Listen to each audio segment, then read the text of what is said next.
Fire. That's a mouth load. But we have an amazing tournament for you today. I'm so excited. I'll be your host, Paulie Hype, for another one of these spectacular Esports U virtual events, once again presented by the Collegiate Sports Management Group. So thank you all so much for joining us here early this morning. We have some amazing competition coming up next. And to start out the day, we have Valorant on the Esports U Twitch channel, and we have Overwatch over on twitch.tv/esportsu. We have some 16 collegiate schools competing in these events this week. It's going to be fantastic. I'm really excited for it. 8 teams on each region. And as we start off this first day, we have Valorant. First game up will be NYIT versus Hartford. And for Overwatch, it's going to be Bay State versus Suffolk Community College. You know, before we kick on over to the casters, I just want to take a second to say, like, this region means so much to me coming from the Northeast. So many of these local schools here to New York and the tri-state area. These are some of the powerhouse schools in the collegiate. You know, a lot of these schools coming from our partner ECAC conference, as well as ECC and a mix of others. But we have some amazing Valorant, competitive Overwatch, Rocket League, and Super Smash Bros. Ultimate action on the day. So whether you're just tuning in or tuning in later for those other games, I hope you enjoy the stream. Without further ado, let's guide on over. If you're watching twitch.tv/esportsu, you'll be joined by Catnator as well as Chad Lantis for some Valorant action. If you're joined on Overwatch, twitch.tv/esportsu2, you can be joined by Septilence and Dividing, who will be your Overwatch casters over there. So without further ado, let's throw it on over to Valorant, which will be NYIT versus Hartford, or Overwatch, which will be Septilence and Dividing, Bay State versus Suffolk Community College. So without further ado, over to the four casters. I hope you guys enjoy the stream, and we'll see you here at the break for some more updates. Thank you very much, Paulie Hype. I'm Canada 3K. That is Chad Lantis. We are here on the Esports U channel to take you through the CECC Northeast Valorant qualifier. Chad, one of these teams, at the end of it all, when it's all said and done, is going to send themselves to the Commissioner Cup in Atlanta, Georgia, at the Gateway Center Arena. It's going to be the biggest collegiate event to date. Are you ready for this? I'm freaking ready for that. That sounds like an awesome time. I was planning on Atlanta trip pretty soon, so maybe I'll swing by because that'll be freaking awesome. Just adjust my plans for that. That'd be sick. A lot of people should be doing that too if it's a land at public access, things like that. But yeah, Catnator, I'm really excited for that. We have a lot of awesome Valor action today. Whole weekend full of it. So definitely feeling very blessed with that. We get the early morning awesome collegiate action to start off the day just right. There's going to be some best of ones that we'll be going to, and the very first match that we'll be going into as well, it's going to be Hartford University up against NYIT. So straight off the bat, just two really solid teams to watch. Yeah. Yes, sir, it is. And well, you said we're getting straight into it. We absolutely are. We're going to jump straight into the action. And yeah, we've got 6 best of ones today. The group stage is first starting with Group A. We'll go through 3 games in the Group A division. We'll see who qualifies from there. And then we'll jump over to Group B. Tomorrow, we'll jump into the best of 3 as the top 2 in both of these groups going to qualify their way in. But it all starts right here in this round number 1. And you want to get off early, Chad, because you are going to want that 2-1 scoreline to try to qualify through in your group. Heck yeah, I'm going to the first match of the day, first map of the day. It's going to be Ascent, one of the more classic maps. And going into this new meta as well, it definitely seems like Omen has been the favored pick as far as controllers go for this map. You still see some Astras. Some teams play around with Brimstone. You don't really ever see Viper. You didn't really do it before either. But Omen definitely seems to be the one that most people go for. You already see the Hartford Hawks. They already have the Omen locked in. Hovered by New York Tech as well. And there's a lot of one-ways, good options for those Owen dark covers, and a lot of threats you can place those dark covers as well. Just the fact that you put that up there because it's a hollow smoke just already gives a threat. As long as you're in there once or twice a half, that already trains the enemy team to think, oh man, we have to clear this every time because they might be sitting in there. Oh, they go to the brim! Yo! I mean, yo, yes. Even through the nerf, they need him. I love me some Brimmy with the Stimmy man. Yeah, I love that synergy. Looking to synergize with the team for the Stim Beacon. We'll see how that looks for them getting into the sites. But Chad, compositions, we can see 2 KOs come out. It's always interesting to see, especially around collegiate play. I feel like it took collegiate just a little bit longer to adopt the KO. There's a couple early teams running it, especially NYIT. They actually have been running in ECAC for like the last 5 weeks, and they're one of the first teams I really feel like innovated in that department, and it made their Ascent game look very, very good. But other than that, it's been late adoptions, people just loving to play this guy and just feeling way more comfortable. But now we see the KO start to come in. How do you feel about these compositions? I especially love the KO plus Brimstone composition because KO, if you can suppress the enemy and then you're running in full speed with the Brimstone with the stimmy and then you drop those really thick and really dense smokes, it's so impressive. You just throw yourself on site. You're just think the defenders don't have any abilities to use to slow you down. They're getting flashed. You're getting rolled on. There's smokes everywhere. You can't really see anything if you try to run around. You don't really have good angles to work with your teammates. And it's just like a 5v, like 1, 2, 3, but whatever it is still advantage to the attacker is just swarming onto site. So huge advantage if when NYIT will be on offense, but we'll be starting on defense first. You can still use that game plan for retakes. Speaking of game plans though, space. Wanted to push up. Oh, nearly gets the first blood, but lives to tell another tale on the side of NYIT. Big control for Synergy. Very nice. Yeah, like Synergy's taking a lot of space down mid and is going to have a refrag opportunity from the Catwalk KO as well. A couple little bits of chip damage going to be done for both sides. Nothing quite too dangerous yet. Sicerair will sit towards Scaffold. The shoulder's starting to come in, but nothing from Hartford just yet. They don't want to commit to it before the rest of the squads made their way over, and they will now start to head over to the A main department. That is the benefit of the Omen. You get the dark covers back. Looks like game plan is going to be for A site. Hartford just wants to try to capitalize on the weakened Jet. Sky was able to heal them up, but still no shield or anything like that. Push on the site. Explosive nature. The first blood goes to the Hawks. Yeah, and I'll turn right back the other way as Man goes out for 2. The Brimstone Mod will grab one as well. Michiru's getting involved. Trades back. There's on show, but it's just too little too late to the question. On 3K suggests otherwise. Looking to make it 4. Here's the door closed. Great flash from Cloud. Seconds ticking down. Door's not going to be an option. He's completely destroyed, and so is Cloud. A 4K from the KO. A 1v4 clutch. Might as well call it that. The Killjoy, not the KO. My man is tripping. Nonetheless, that's the pistol going the way of Hartford University. It's like, you know, early morning start. First round of the cast. No worries, Cat. Thanks, Happens, man. All good. I really appreciate that. Yeah, I got you. See the Chamber coming in as well, something we didn't talk about yet, and something that should be coming into play very heavily for this half, especially since they're on the defensive side. Chamber's so good on defense. You can use those trademarks cross maps recovering out for your team. You already see one just now placed in Garage, which is a little bit of a bait that can swing off of that information once that gets triggered. You basically have 2 alarm bots you can set up across anywhere in the map, whereas when we see Hartford on defense, we'll only see 1, but you can kind of use the turret as well a little bit for that same purpose. But operator lines as well. Yeah. I mean, Ascent is really good for operator lines. So having the ultimate tour de force is really good. Your Jet can do the same thing if you want to, but having your solo duelist composition, let the Chamber be the one with the timing of that orb grab. Operator, yeah, walk away with it. Definitely only 1 lucky. Alarm bot in the comp and only 0 players on the A side. The game will stack hard for B. Yeah. Hartford has started to recognize space is already to Scaffold of the Spectre as well. That's that close range spray down weapon, and well, Michu will find out, instantly spray down. Ooh, Saraya's got a nice little cheeky headhunter shot on Tropic, jumping up to box. This team gonna look to take Scaffold as quickly as they can. It is go for them, so just trying to get damage done. Great flash to come forward, but it is against your own team, so you do hate to see that. Space is good for a 4K, massive from Hell.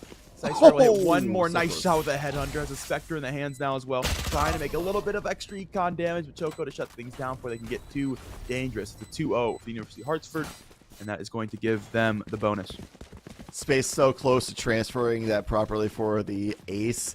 Hit the head, even got the dink for it too on the transfer, but just needed 1 more bullet. Nearly had it. This will be the buy round for NYIT, and like you said, they had 1 trademark. I mean, that was their save round, right? So they probably just didn't buy a second trademark. They placed it for their swing bait on Garage and just completely left for a retake situation on A site. Retake on a eco round doesn't really work out. So the gambled stacks didn't work out overall. All good. Eco rounds, gamble stacking sometimes is the best play to go with. A little bit of info. They tagged the jet there. We'll get the one way to come through from the brim as well. Brim one way is always interesting because you only get those 3 smokes. They don't recharge. They're the longest smokes in the game, so technically, I guess you get value in that department, but that's 2 smokes now for the brim for this retake if it does come about. Can't use it to stall anymore. Just interesting. Little notes, especially if you're Hartford that you're going to want to be taking into account. You can get those smokes out early. It makes things just that much easier for you.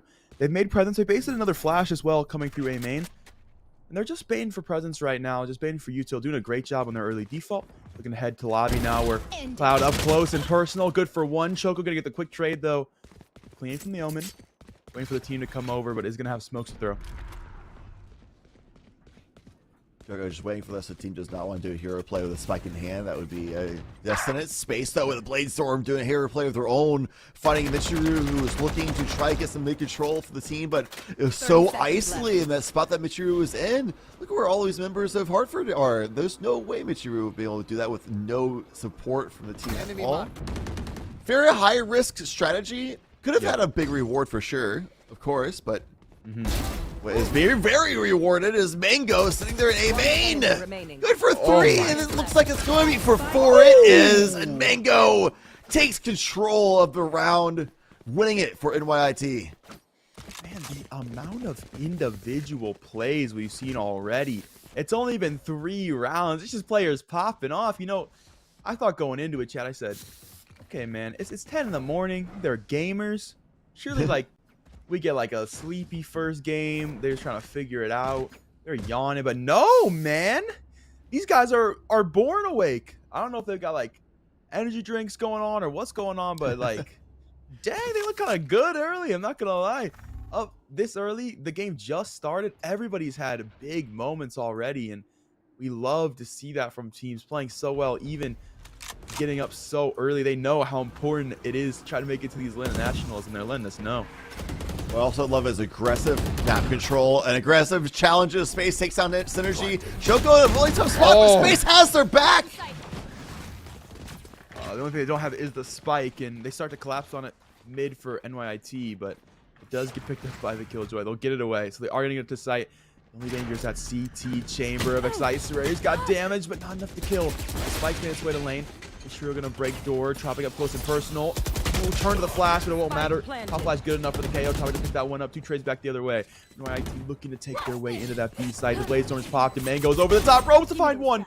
Looking for more, just off the 4K. Excicer will get involved as well down CT stair. He's looking to collapse on the space, and they've done it. A 3K right after the 4K. In 2 rounds, it's 7 kills for the Jet of Mango and Ayado, and they've got themselves a 2-2 scoreline for NYIT. Dude, Mango definitely woke up. Got some nice fructose, you know? Ingest some natural energy. Yes, sir. Yes, sir. 9-2. Just running this game right now. The 2 Jets really are both putting up such a big performance. And the confidence you saw in Mango at the very last moment there. Zyser wasn't quite there yet, and Mango just kind of hovered on an off angle. Is a little tough to react to for Space's position. So, guy, I'm just going to challenge this. I know where they are. I know they're weak enough. A couple body shots, all I need. That's all it takes. Stack up for the Hawks now at A site. It's worked for them really well at A site overall. So I don't blame them for going over there again, especially when they play from main. But Mango is the one who's here, smoking them off. Brimstone in mid control.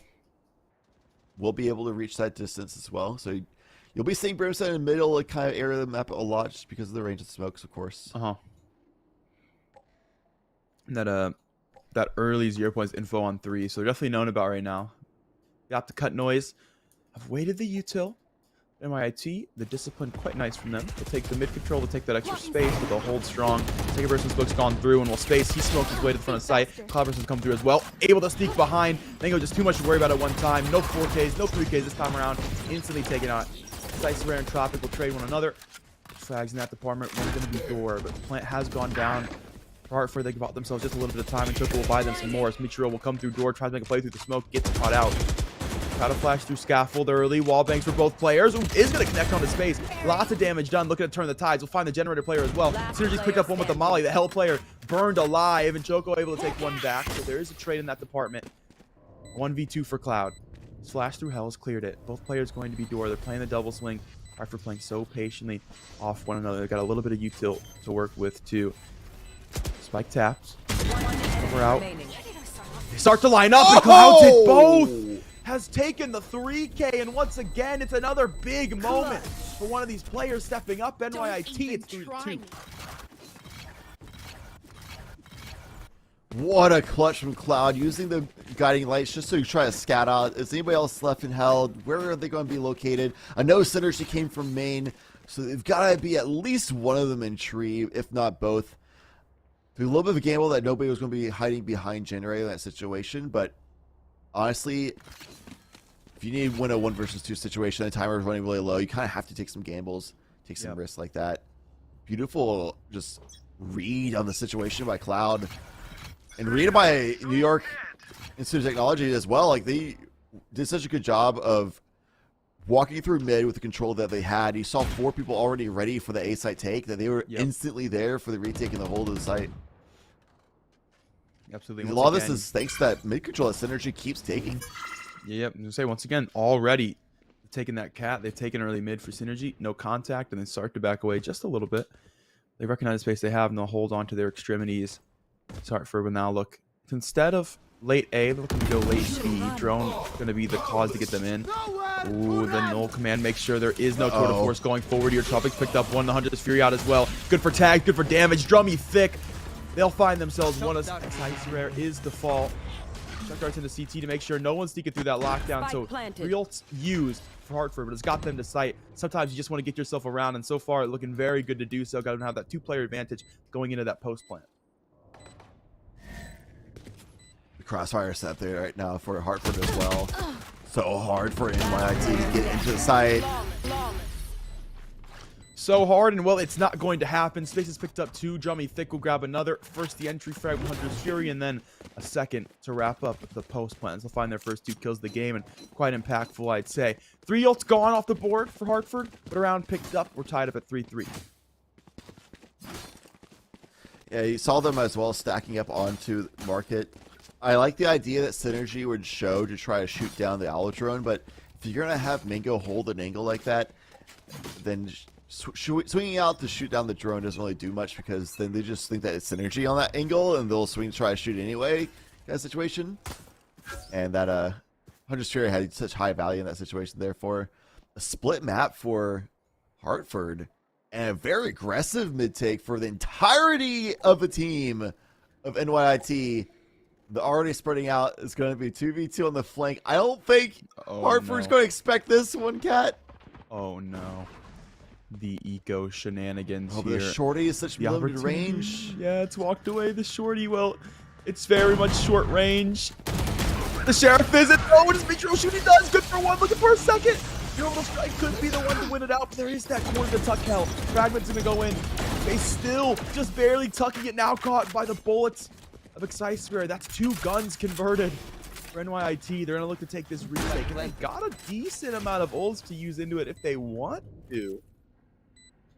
Spending the orbital strike as already, so prefer not spending more this round if you don't have to. If you know it's going to be generally eco. They got 2 rifles from that, though. Yeah. Man, that starts to look kind of doable here. The null command's out early. They gotta find Choco Log. Good for 1. Drummy Thick has taken down the null command KO. Look at a swing, still trying to take Choco Logs. Now they've done so. Mango's gonna have it. That's another weapon to be picked up here as they try to flood their way into the stair. Talking about shorter and shorter. They cannot stop moving. Drummy Thick to pick up 1. Trades to come through with Sanchez front of sight to be taken out. Reek gotta come forward. Mango gonna swing nonetheless, caught by the Sova back of sight. Out of bullets now. Look at a swing to back of going out. They do have the frag, but no time indeed. The defuse only gets halfway. It's 3 seconds too late for NYIT. It's a clutch for Drummy Thick. It's 4-3 for Hartford. They hold on the anti-eco. So good by Hartford. As soon as their 2 members are getting collapsed on A site, they just instantly sent it on B, got that spike planted as fast as possible, and then it was just down to space to just live as long as they could, and that's exactly what they did. That timer already started ticking, having to rotate from the other side of the map. NYIT just took them so long, and the members of Hartford just doing their best to stall. Just systematic, just layered attack and defense holds. Saw Choco at the logs, and then tucked all the way in the back was the Sova at the very end. Really flash from Cloud. Oh, it's in the Cloud burst. So it's actually denial of info. Yeah. Hartford, they're there. But you never know. Teleport's ready. Look at Kinda synergy, man. Kind of like this this Brim sitting Sabrosa. That's not even Saprosa, dude. Like, what is the name for this one? It's deep. Kind of like this Brim sitting deep. Deep. New name. Dude, they have no idea. That's insane. Did you hear the bracer? How did they get hear the here, bracer? man? Like, how are they allowed so consistently to walk up midway through grass? But then also, like, this round, they're so far. Nobody on Hartford is going to expect this. Yeah, Did the trigger just split? If they Get 2 kills cross for through this? mid. Oh, they do! Oh, yes, Synergy! it does. Synergy waited so long, and my mom always said, you just gotta be patient. There's no need to worry. And Synergy to 30 pick up seconds 2. left. Look for the Stim Beacon to try to get some more frags, but Drumming Thick finally to shut things down. Xycer is back through mid. Picked up one as Rendezvous away. Chamber One diff enemy in full remaining. effect. Beautiful pop flash over the top of the Radiant Knight. Wow. Great for Michiru, and they'll take both frags. It's 4-4 NYIT. They've tied things right back up. Synergy, man. How do you get away with that? That's insane. If I could get away with that every round of ranked and never take a shot, that's just so much information for free for my team to play off of. You wouldn't be That cold, bro. alone it's like almost the equivalent of getting a kill. I wouldn't be gold if I played the game more often. I just need time for that. Where Dude, have I play heard with that one diamonds before? in my lobby, bro. What you mean? Okay, man. Yeah. That's why we put you on the desk. Don't worry. That's why we put you on the desk. Most certainly. Hartford, they're going to put themselves in a mid, but we talked about it all game. NYIT have had nothing but control of that department. Choco, she's looking to change that story. We'll take Synergy away. Fisher feeling very good about last round, and we'll let him know about it. A clean 2K for the KO, and that's the NYIT mid control. The NYIT guarantee. They do not let that mid go the other way. And Hartford, they gotta learn the hard way, man. Life lessons to be had in mid. Coming of age stories. Player standing. Well, coming into Spike the down off. mid. Sansha, Mango happy to have that one. And through the Radiant Knight boxes, a wall bang and Cloud will take it when Tropic backs away. 5-4 as NYIT take second round in a row. Story of this half has been so largely just NYIT just taking mid control basically for free every round, and they have so much information to work off of. The first, like 2 of the 4 round wins for Hartford are pistol and then the anti-eco. So beyond that, it's been a 5-for-2 dominance on these rifle rounds with mid control from NYIT. It's just been it's crazy how consistently they get this. It's Yeah. such an advantage. They should be getting away for free. But not taking it this time around though. There's definitely advantage now for Hartford going into the B department. Drones in early. It's just Cloud switchbox damage, but not enough to kill. So Space will grab that first frag and into the site. They're going to go. Synergy's picked one back to the door as it's closing. So there is a trade to be had. And remember, Space is 5 HP after that entry frag. We just saw one KO sit log early. Now the whole team looking to sit there. And well, they've learned about it this time. NYIT quickly will take care of that. Snipping to come up for Synergy as well as Xycer jump into B main. They haven't cleared the close corner. Now they will. They have to. That Killjoy's going to shoot. Mitchell's picked it up. And that just leaves Space. 5 HP in a dream in a 1v4. 1v3 now with Synergy at 3K. A 6-4 scoreline as NYIT will take yet another. Yeah, tough for Space to hold that one at the very end there. Synergy. We talked about Mango, who just taking things by control themselves, but like in the last rounds, I'm looking at both Synergy and the KO on this NYIT lineup.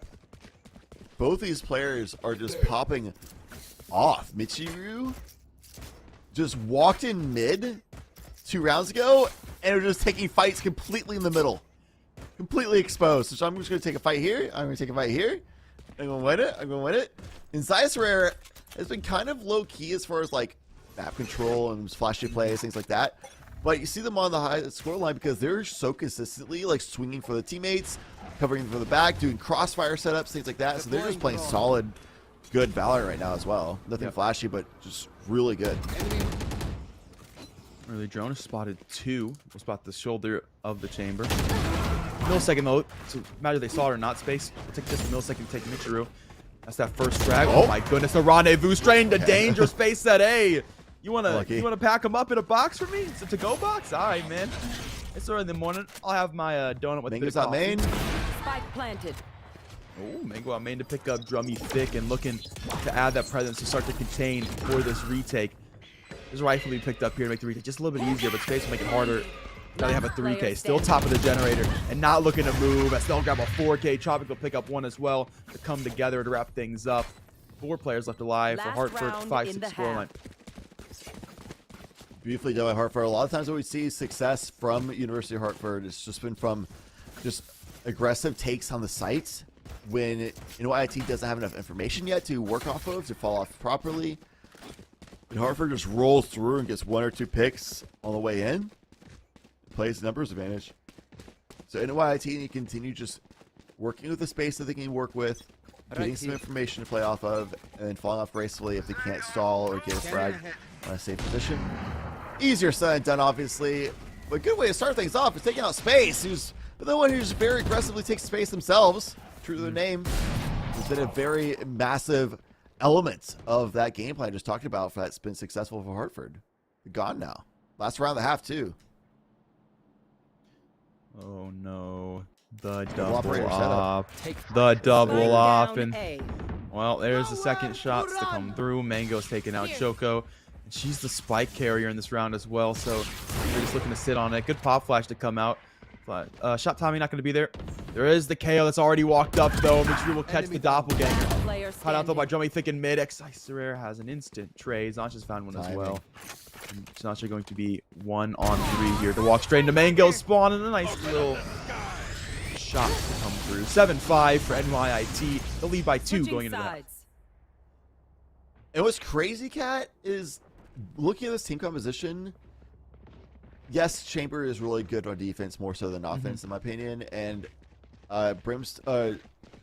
Brimstone, because they got so much map control and could just sit there so comfortably in mid so often, was going to be actually ended up being a really good controller because they had all the ranges. But overall, I'd like this composition a lot on offense because of the KO Brimstone combination as well with the Jet. So while we found them with a lot of strengths in defense, I think they're going to look just as good, if not better, on offense, just by composition alone. Gonna have to deal with the Killjoy though. It's a KO and a Killjoy on the team that they're gonna have to deal with. The Kjo. Kjo, there's a paranoia, but it has hit nothing. Fortunately, Space is able to get top damage and get out as well with the dash. So no worries there. Tailwind does come in clutch sometimes. Will be burned though for the rest of the round. Let's grab 2 kills, which we definitely seen Space grab a couple more than 2 kills. So not to say it's not doable. Yeah. My T team will say it's a lot of util early. I feel like there's probably players there. Let's go B gang.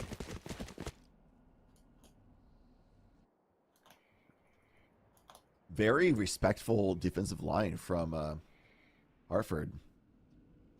Like, they are hard on the default, spread across the map, in a very passive position, which just naturally gives a lot of space over towards the NYIT. The turret gives them a little bit of awareness, but does not give them the sight control on B. Mango snuck in, and that is the sight picked up for NYIT. Mango hold close and personal CT right around these sky smokes, and Mango's been so scary all game. You gotta be nervous. Your Joey thinks taking out the sights here, looking to take Space B main, and Mango gone just like that. Space has one right back the other way. Up to CT stair. Thank God the Brimstone splash. That could have been dangerous. Sancho just picked up one. Mitchell instantly traded back. And Space out of bullets, but now has the reload. A swung through in the brim. Yeah, it's a matter of time there. Inevitable. He's looking to delay with synergy into 3K for Space. They 6-7 scoreline. Hartford will instantly take the pistol and should very much have this thing tied up by the next round. Yeah, set themselves up to most likely an anti-eco.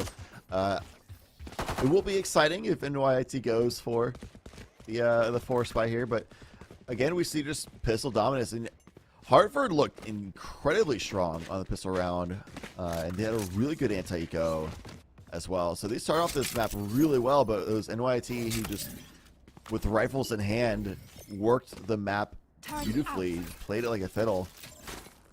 Something we'll have to look forward to seeing later, see if NYIT can continue doing the offensive side with the rifles in hand as well. But right now it's not forced by just a couple sheriffs. They almost won an eco round in the first half as well. They just gamble stacked on the wrong side of the map and had to go the distance to go for the defuse. Close cat. Choco gonna find that one somehow, even through The pressure. Shummy Thick's picked up one as well. Hartford, they're gonna hold strong in the defensive line. Very nice thus far. Mitru looking to break through though the A main side of things. Hot Flash has come out, has not called the door player, but Mitru has nonetheless clean share of shots. That's weapons to be converted. There's an areas around that department. They've gotten to site as well. I'm going to force them to plant a little bit further into the backside of generator, but can plant nonetheless. Mishiru. 3K. Where is that coming That's the from? info too. From the KO. The 0 point has information. That last shot can't quite come through. Zonja trying to hold on to things, trying to save the round. Has found a 2K. Is there going to be towards hell? The turret, does it spot? It will not. It's going to be on that 90-degree angle in front, so it will not know. Zonja cannot take this as the gospel. He's doing so thus far. Looking to clear these extremities. Tapping the spike. There's this jet player has found him now. And will catch the contact. It's danger coming through from the KO, but the Killjoy will save the day. A 1v3 clutch for Zonja to save the anti-eco. I had to focus for a second. The second time that they eco round from New York Tech. Looks like, man, they could win this one. Thanks to Michiru hitting 3 amazing headshots with the sheriff in hand. At the very end, Zon was able to find 3 1v1s. You are allowed to find the one situation pretty much that you can win out at 1v3. It's just people challenging one at a time. This is when New York Tech could try to shore up later on. Try to swing together, do crossfires, things like that, use the numbers advantage. But right now, we'll move on. Mid look from Synergy and Michiru. Continued mid control from these two members of NYIT Tech. While the rest of the team going for mid control. This is the rifle round that we talked about for New York Tech, looking through. Forecasting earlier. Space took a little damage. Oh my god, it's all on Drummy Thick for A-side control. Very much up, cat. We'll stop the bear. Interesting reaction time coming through there. Wow. NYIT, they're going to come through mid. Stemby going to come through. Oh, interesting flash, but it will not matter. Tropic going to be caught in a flash of their own, and Mitru is able to grab that one. And that Sky Smoke's going to be the omen, but they're not able to capitalize on the opportunity. Don's just picked up one trade by Synergy. That's B-site picked up. Choco now at the Sky Smoke, but the players have already made their way to site. They've closed market door as well, so you cannot make it through to site without making presence if you're the omen. There's 2 players left for Hartford. Just looking to get econ damage down. Spectre picked up for Drummy Thick. What can they find? They found a couple members over at New York Tech on site. Drummy Thick finds the first frag that they need. Couldn't quite get the second. And Zeiser finds their own. It's just too many people to deal with just a Spectre in hand. Too many rifles in the hands of New York Tech to be able to fight through. The kill time is just heavily in the favor of the attacking team here as they get back in the lead. And it's a little bit of a bad read from New York Tech that they saw a little presence from Drummy Thick, the guy picking mid, and they explode on towards B site, thinking that might be the weaker side of things. It worked out, of course, by some really well placed shots and the fact that they had the better weaponry. But that's something that could be an issue later on if there's rifles in hands of Hartford. New York, as they're instantly up to B main. Damage to both sides, and Drummy Thick will grab one through the wall. For a second, we know Mango's so very low.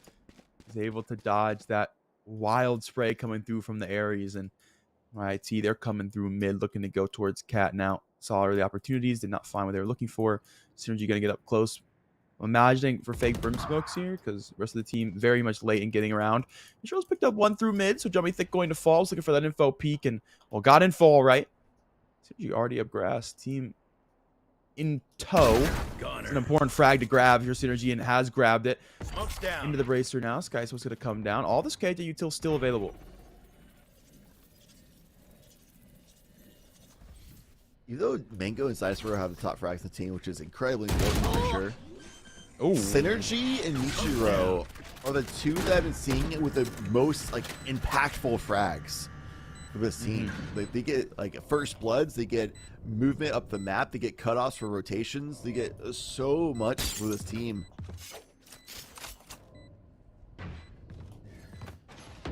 Space to take space down towards tree. Top flash going from Tropic, waiting for his teammate to make connections, but it's Mango to connect from Cat. Has caught out that Jet player's Tropic. Last pop flash has come through, and everyone will wait it out so very patiently for New York. They don't want to give those guns away, and they have not. Make sure to wrap things up. 9-7 for NYIT. The Cy Bears now up 2 rounds yet again. Hartford will take some time. Yeah, at this point, I mean, we saw on the defensive side, and we're kind of seeing again now, already this early in the half, that Hartford is just allowing New York Tech to have so much mid control. That's a lot of information for free that they can use to attack sites now on offense with a 2-pronged attack. For B site pushed up mid, attack from main as well from market. Otherwise, they can attack from tree and A main for A site. A lot of pings going through. People discussing strategies during a tactical timeout taken. But if you're Hartford, you got to figure out a way of denying freedom of space.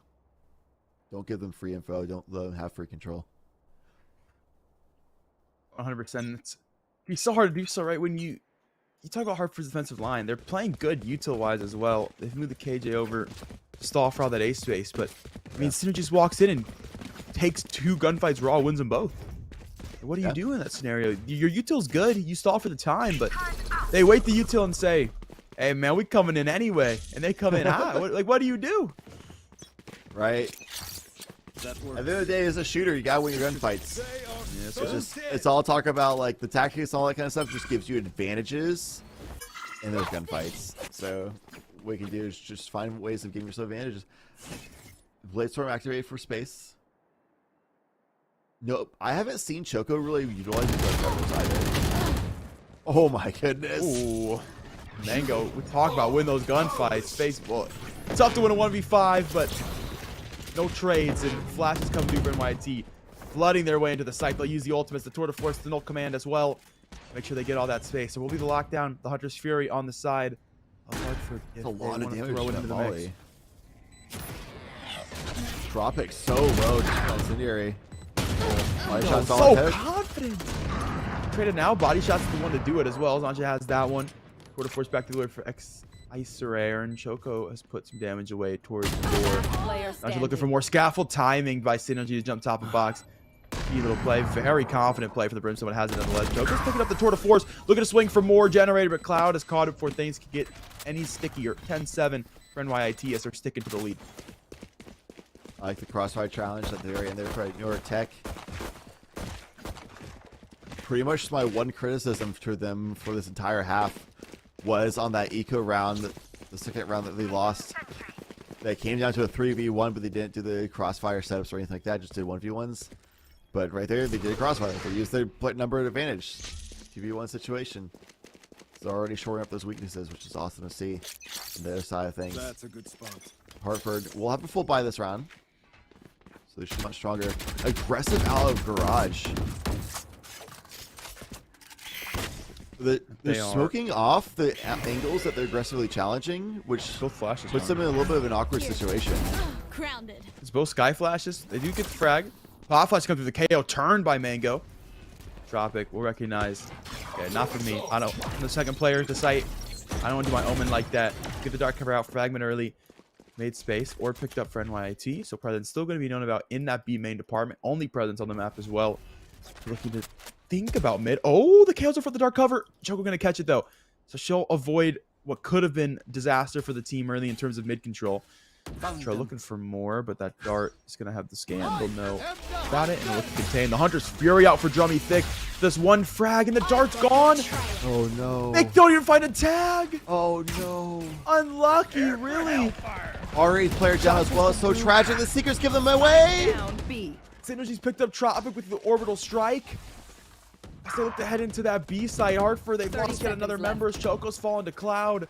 And into sight is the Jet. Plant's gone down.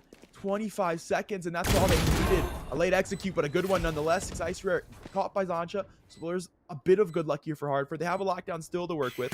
They will have the KO. Market, are they ready for it? Beautiful swing to come through the flash lane.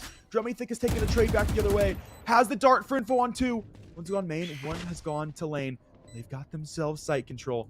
Flash has no info for enemy NYIT. remaining. Drummy Thick playing around, playing the angles, finds one, but Cloud out through lane for the trade. 11-7 as NYIT start to look dominant towards the back half of the game. I was starting to see flashbacks from that round I talked about before, where they're just into 3v1, but they're taking 1v1 fights one at a time at the very end there. To be fair, though, there's a really tough spot to be able to take a 2v1 with the position that Drummy Thick did, which was beautifully done. So they did a fantastic job, all things considered, in that 1v3 situation. Player I'm looking at to try like take away space control is Choco. She's dropping dark covers for space to work with, which hasn't really amounted to much because it just also denies space line of sight to really challenge anything. But I want to see Choco in her own smokes as a threat.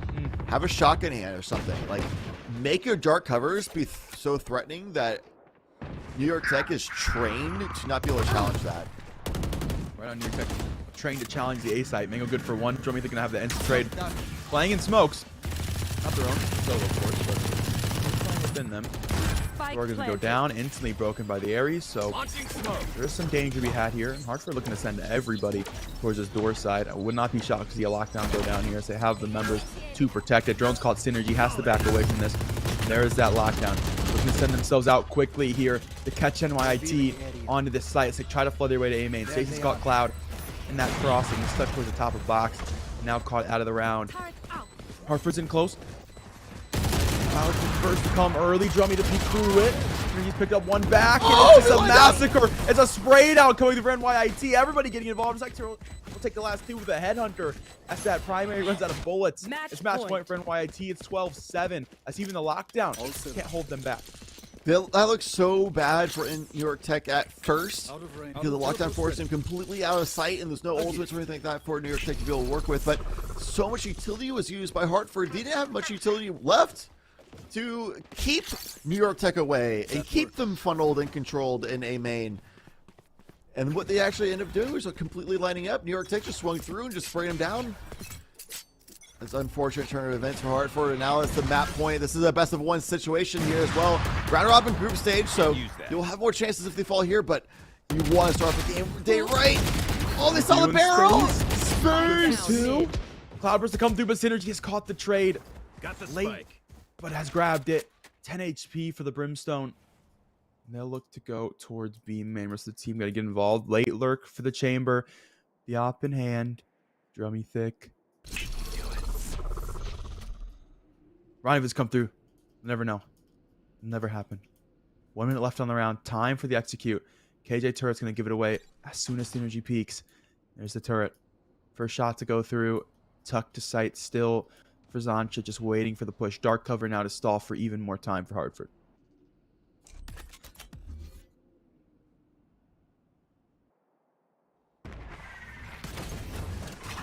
Tropic up close and personal. Travis come through lane, but too late. They've been able to sneak through. Just barely NYIT. The confidence to soar through B main.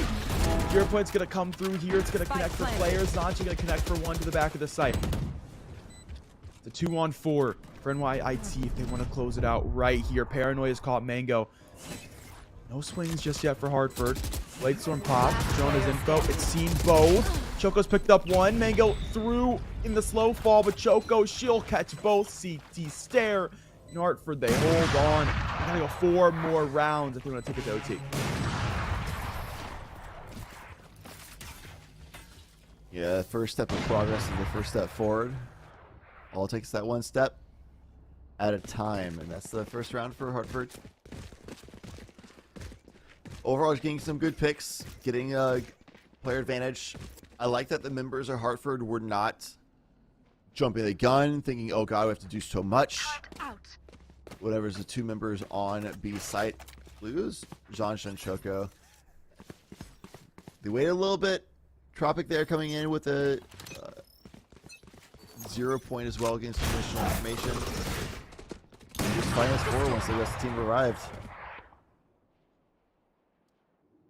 NYIT have switched up the opening, always playing very much spread on the default. This time they said, let's all go B main, man. Let's wrap this thing up. Early pop flash will send the op away. They have info as well. Space will send one shot out. Just want to hit it anyway. They definitely do. Pop West will come forward. Big dash from Mango. They step into the site. Space put the one through the Sky Smoke. A massive frag for the Jet. Will make some space early for Hartford. At least towards a player count, because it is NYIT making it to site. They'll get the plant down as well. Once again, they're back to the B site. This time around, post plant looking just a little bit stronger, more util, more players. And they hold on to things. 4v5, much better situation than a 2v4. Up early in the Bladestorm of Space, has not found anything. Has caught damage though. Oh, Mango. No one's cleared it. Mango looking to make the plays to close us out. It's going to find 2. Looking for a 3rd to go CT. Chopping to trade it back through that Sky Smoke. Hartford, they recognize time running short. We got to make a move. Synergy's picked up 1 as Tropic tries to make a play towards lane. Second play to come through is Choco, caught as well by Synergy, and he'll catch a 3K to wrap up the game. It's 13-8 in NYIT. They're up 1-0 here in this group stage. New York Tech, man, on defense, they got all of the map control they wanted and just took it and utilized it beautifully. On offense, they ran into some issues here and there. Overall, though, still a fantastic showing from them on offensive side. Be able to just show up, roll into a site, execute it, get some picks along the way, and just kind of death ball strategy with that Brimstone KO combination that we talked about alongside that Jet, setting the Jet up. And they just did such a great job of just map control in general. I mean, that was really the overall story of that map. Was the map control was very clearly an advantage of New York Tech.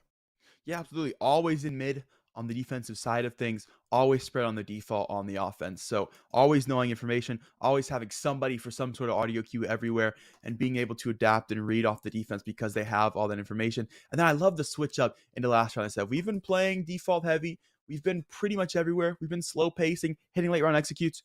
Let's just go. They're not going to expect that. And they did not.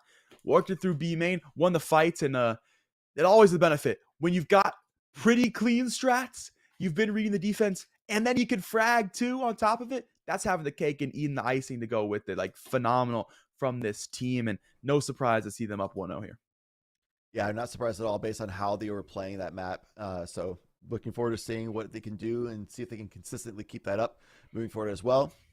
And keep up the good game plans across different maps as well, because that's the game plan for Ascent, is mid control translating into big success.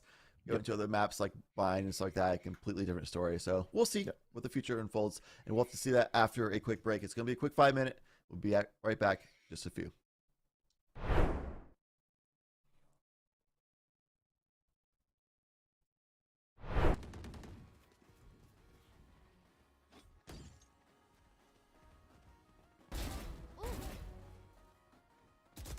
One enemy remaining. 10 seconds left. Spike down A. There you are.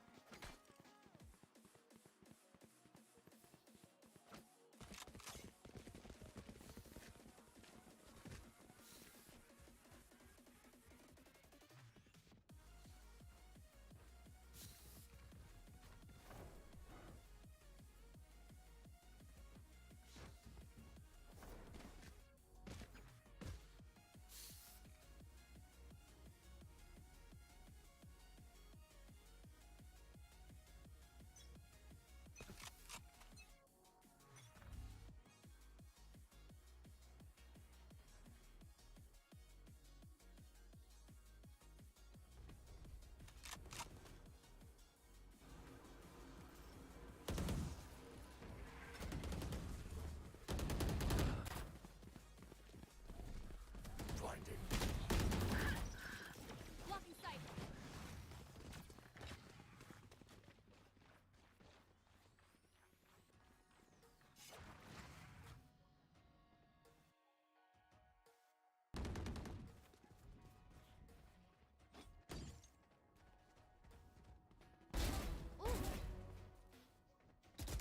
One enemy remaining. 10 seconds left. Spike down A. There you are.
remaining.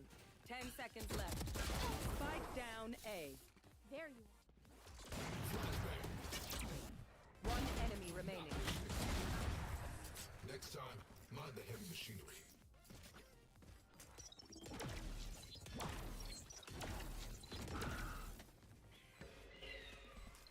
Pull back. Blinded. Last player standing.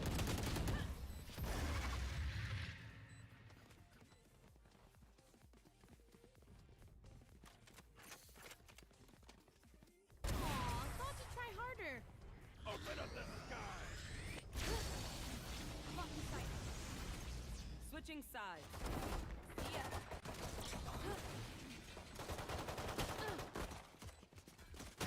One enemy remaining.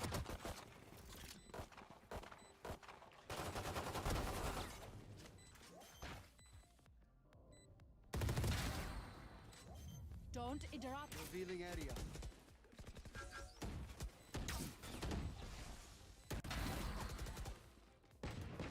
Last player standing.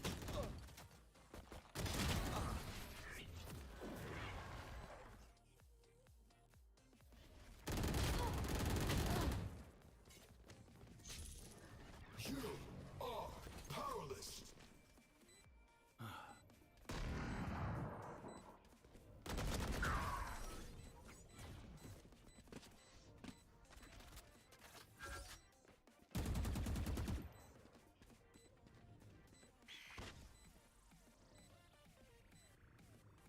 One enemy remaining.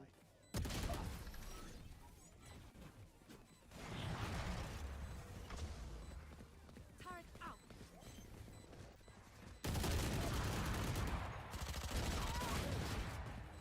One enemy remaining. Spike planted.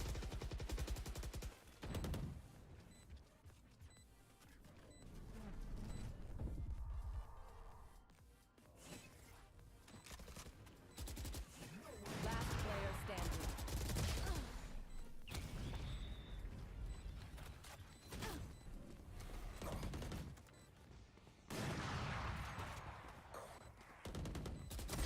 Your fault. One down.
We are back for map number 2, match number 2 of the day in group number A. And it's going to be New York Tech making a grand return up against Pace. And New York Tech, we just saw them go win their first map and fairly...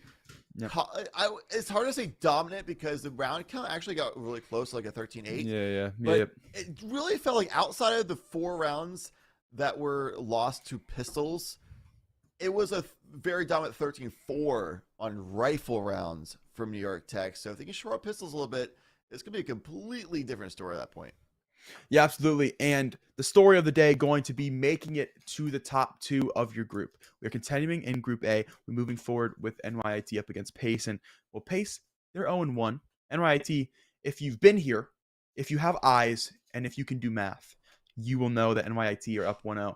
I have none of those things. So it's more for me than it is for ears you as well. We in the literally just audience. told you But like a few yeah. times. Well, it's just nonetheless, just in case the dots were not connecting. NYIT, they win here, they guarantee themselves qualification in tomorrow. Pace, they lose here, they're going to have to rely on tiebreakers to come through, and those will be round differential, things like that. And that is going to require them to get a 1-2 scenario.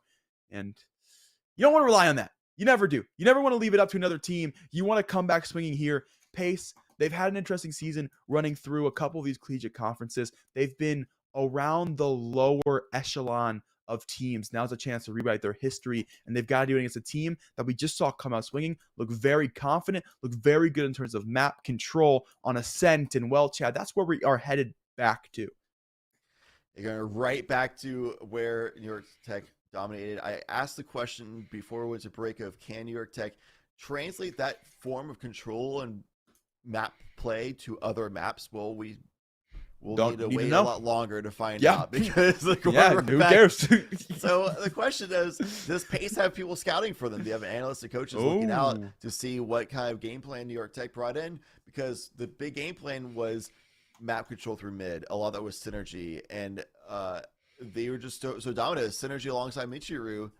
It's probably gonna be the same composition. Synergy on the Brimstone, Michiru on KO, Zeiss Ray on the Chamber, Mango on Jet, Cloud on Sky. I mean, they may be hovering other things, but I'd imagine they'd go back to the same composition. Yeah. Absolutely. I would not be surprised one bit. And, well, ironically, Pace will give us the same composition as Hartford. At least that's how it looks to go. If they fill the KO, they certainly will be right back there. So New York Tech can be very, very comfortable. Yeah, something we just didn't really see much versus New York Tech's opposition last game in Hartford was the Omen using dark cover in ways of providing them as like a threat.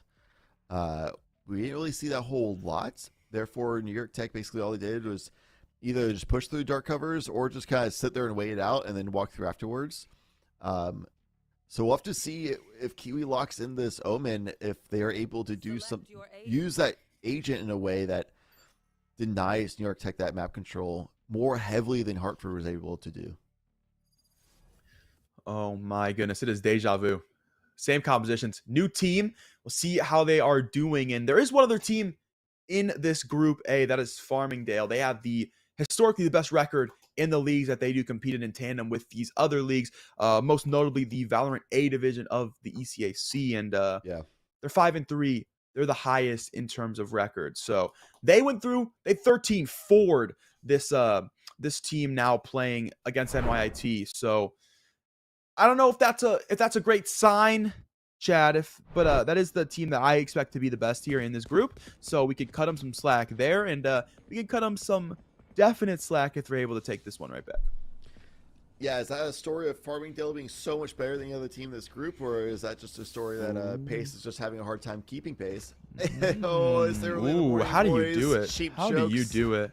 And New York Tech will be able to actually compete with Farmingdale later on. I mean, based on how the map control went and winning gunfights, things like that, New York Tech looks really good. So I'm really looking forward to a potential match between New York Tech and Farmingdale. It'll be freaking sick to watch. That would be. See. Yeah, time will tell us.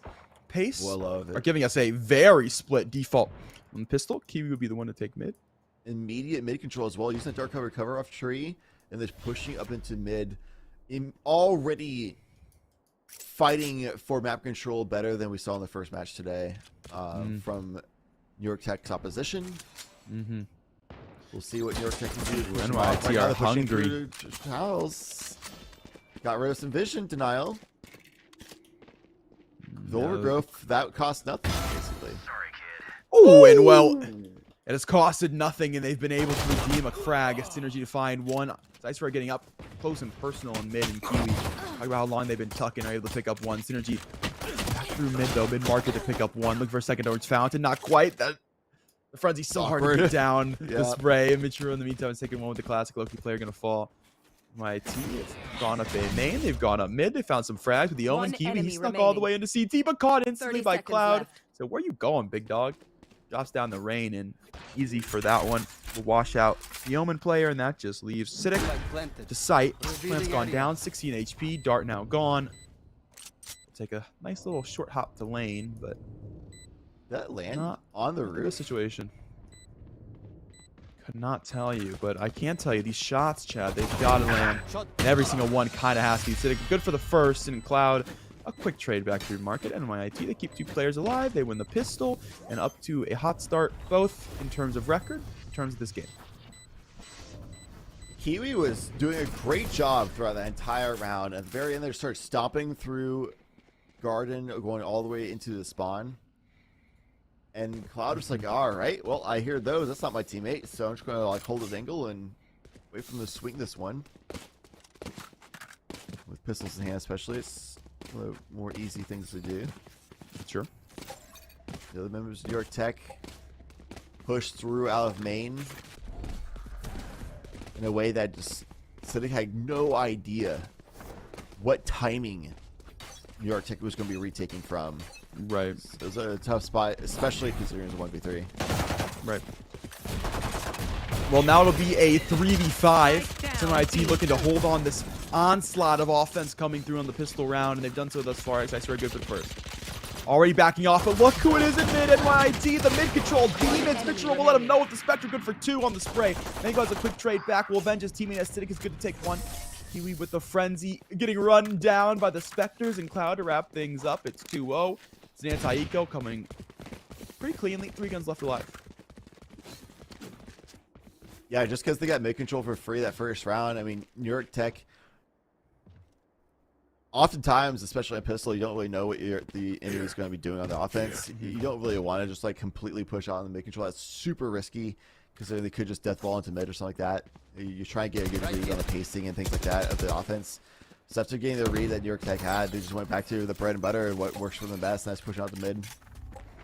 Found that instantly. Right now, setting up Mango for quick peeks. It's not the one way we usually see from Synergy, but still does the job of making it hard for Pace to comfortably push through it. Doesn't There's the initial sky smoke. Oh, the jet dash gets nowhere. Loki's picked up one, Zin has another. Nearly contact been shut down. The Brim walks through the smoke. Synergy looking to make a massive play. He shut it down. One risky, it's too risky. Excites rare to sight, caught by Zin. Pace storming their way now into that site. Cloud, the last member standing, gets in down to 2 HP from Scaffold through the dart cover. Gonna be caught by the drone here. Early flash, early peek, but caught by the dart. Spams the Scaffold's all it's gonna take. The 3K from Zin, they've wrapped up the round. Yeah, if that smoke was a one-way, that would have been a completely different story. Because they would go with the one-ways all the time, I have to imagine that was just a slightly miss. With that arm pad for Brimstone, it's really tough to kind of like know exactly what the lineup is for the one-way. You can see they're like completely covered, like geographically. If you look from the top down, it covers like the same spot that one-way does. It's just so like particular when you drop that one. It's very like pixel perfect. It feels like. So a little unlucky. That completely shattered the game plan. Everything kind of fell apart from there for New York Tech. But that was a bonus anyway, so all good. Statistically, you're supposed to lose that round anyway. Coming right back into it with a pistol, with rifles in hand. Already off to a good start though. New York Tech winning the pistol round. That was kind of like the biggest struggle in the first match that we saw today.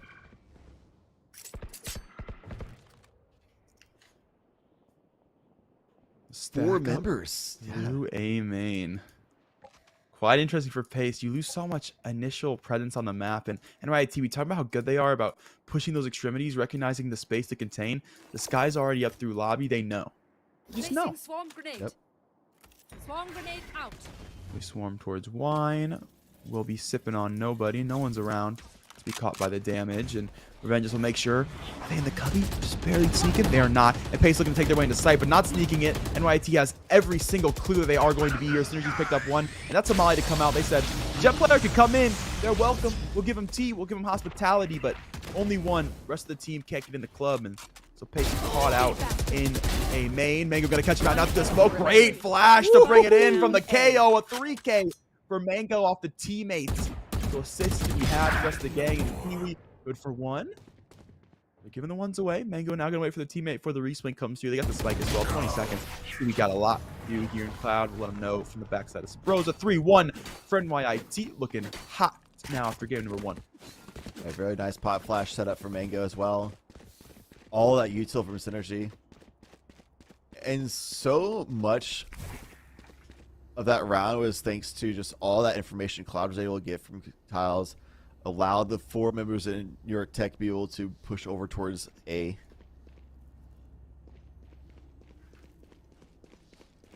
It's made it really easy to make a hold happen. Just the free info. Time to hunt. Knowing it's half the battle, Catinator. That certainly is. And there's just a team that knows the New York Institute of Technology and Synergy. Well, he knows he can push through mid. He can do what he wants. Remember, they have great util, but sometimes they just feel themselves, man. Synergy let us know he'll walk through his own smoke to find one early. Molly will come down to B main just in case he want to make something happen. And Mitro yet again is back through the mid extremities. This time, though, Pace, they've learned themselves. They've taken one and studied it. They said, we know you like to push mid off of us, B main. We'll catch you. We want you to play forward. So Kiwi and frag take the KO now for the confirmed kill. And they'll walk back towards spawn, but yet again, it's an extremity pushed. The Jet is top of A main already, just waiting.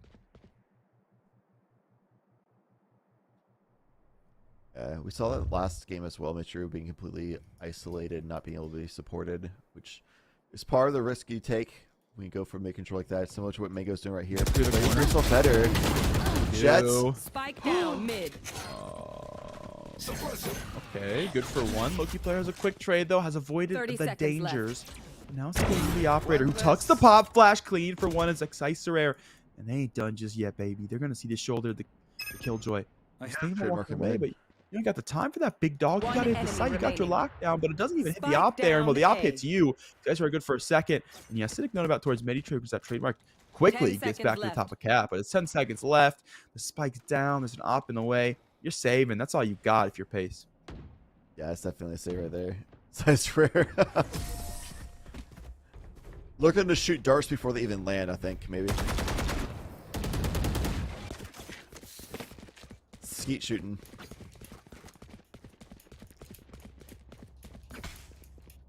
Love me some brimstones on top of the board, Catinator. As a new hotness Because you look like Brimstone, man. brimstone main. That's just because you look like him. That's the only reason. I wish we could throw your camera in PIP to prove the People point. You say look I just like him. Breach and brimstone. I don't understand how that works. Oh, you just got that rugged dad look. Yeah. Yeah, I get like pumped up biceps to really seal the deal, you know what I mean? So he's found one instant trade back. Eco's found something. Look at the second frag to go with it. That's that hero rifle from CECC. So that's a rifle now to be converted to the team. Actually two, because they picked so far. They pushed so far at mid. The rifle's picked up, but at a price. Revenge just has to load it. It's not out in time, and Mango's One able to pick enemy up one. remaining. That's the spike to fall as well. Cloud makes sure Zin falls with it. Try And they harder. will pincer CECC into mid. Mango with a second frag and 5-1 scoreline for NYIT. They came out pretty hot off the presses, especially towards the end of last game, and now they are looking to let everybody know about it. Everybody. Here.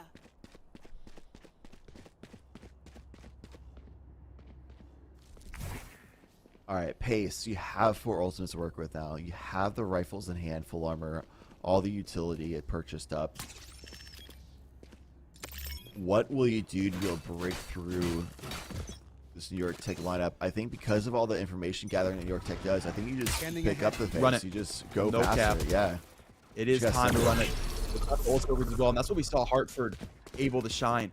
It took 3 ults to get them into the B site, but boy, did they ever get into it. They start some early aggression. They'll meet aggression back, though, in terms of utility, and they say, you know, running it down, it's a good idea on paper, but in actuality, it's kind of scary. They find Ice Rare as that Sky Smoke goes down, so Kiwi clean shots to be had for that trigger of the operator can be pulled. That was really They've good. got one. They've got mid space, but it's all about now working through that mid space to find and execute. Fantastic shots from Pee-wee. Somebody who's seems to be someone who can step up for his team. Rick as well. Run. All right, no command pops. Can't use that. Lockdown on top Here's of the it. ults. Here are the ults. Pace will get themselves the site. We've seen NYIT able to retake before. It'll be harder without the star of Mango, the Jet, to make things happen. It's going to have the trade, so there's no Jet for either side now. Are going to be Seekers available for the CT Sky if they want them. Synergy on the reload. Revenge just to peek just in time. The Stim Beacon goes down, but the Stim Beacon useless if you're dead. If you can't use it, Cloud's found the trade. So still not out of proportion just yet. Third ult now. Hunter's Fury coming out. CT Civic, please just a little to the left. Big dog. There we go. We'll get a tag. Still no Seekers into this round. NYIT, they don't want to risk it much. They don't need to. They're up enough. It doesn't matter too much for him. A 3K to come through the Omen. It's 2-5, and Kiwi let him know. He'll throw the laugh down. He said, y'all really thought you could retake on us? No. We get to sight as reps. Yeah, I think you're sitting just fine for your New York Tech at that point. You're in a 2 versus 3 situation, and Pace already committed 3 ultimates for this round. I feel like the no command lockdown was a little bit of overkill. When I play with friends and playing unrated, I'm all for the overkill is underrated strategy, for sure, but I'm also sending it every round anyway. But I feel like in that moment, you have the first pick, you'd either lockdown or the no command, right? And then you go from there. There's no Hunter's Fury to stop you from the lockdown. There's no Sova to stop you from the lockdown, even with Sharkbolt lineups. So now they don't have any ultimates to work with to get on the A site. Now we see the mid-control already back to New York Tech, so we're back to where we were before. That we are. And yet again, who other than Synergy sit deep? The big Brimstone just waiting for his moment in the sun. Siddiq jump peeking. He doesn't know how close he is to getting shaved. And for now, crisis averted as Pace going to be sitting into A main. But yet again, NYIT have taken on the space. They're up B lobby. They're up mid. They said, we know where you are. It's like we got a Cypher on our team. Neural theft every round. It is crazy. If you have this much map control, it's almost like you have walls. Yeah. Like So obviously, how do they it's know we're not the same. executing here? How They know to prepare for It's us. like they're reading us, bro. Who's streaming, bro? Cover the minimap or something. Sites are going to be covered by dark cover right now. Looking for the switch play out of the smoke. He's 30 able able to pick up seconds left. one. Zin's got the sight off the dash, taking out Michiro. KO's and calls him a headache. So happy to have it out. A little Advil for the team. Looking players found one in the need Advil's Mango. Going to be that new stress inducer.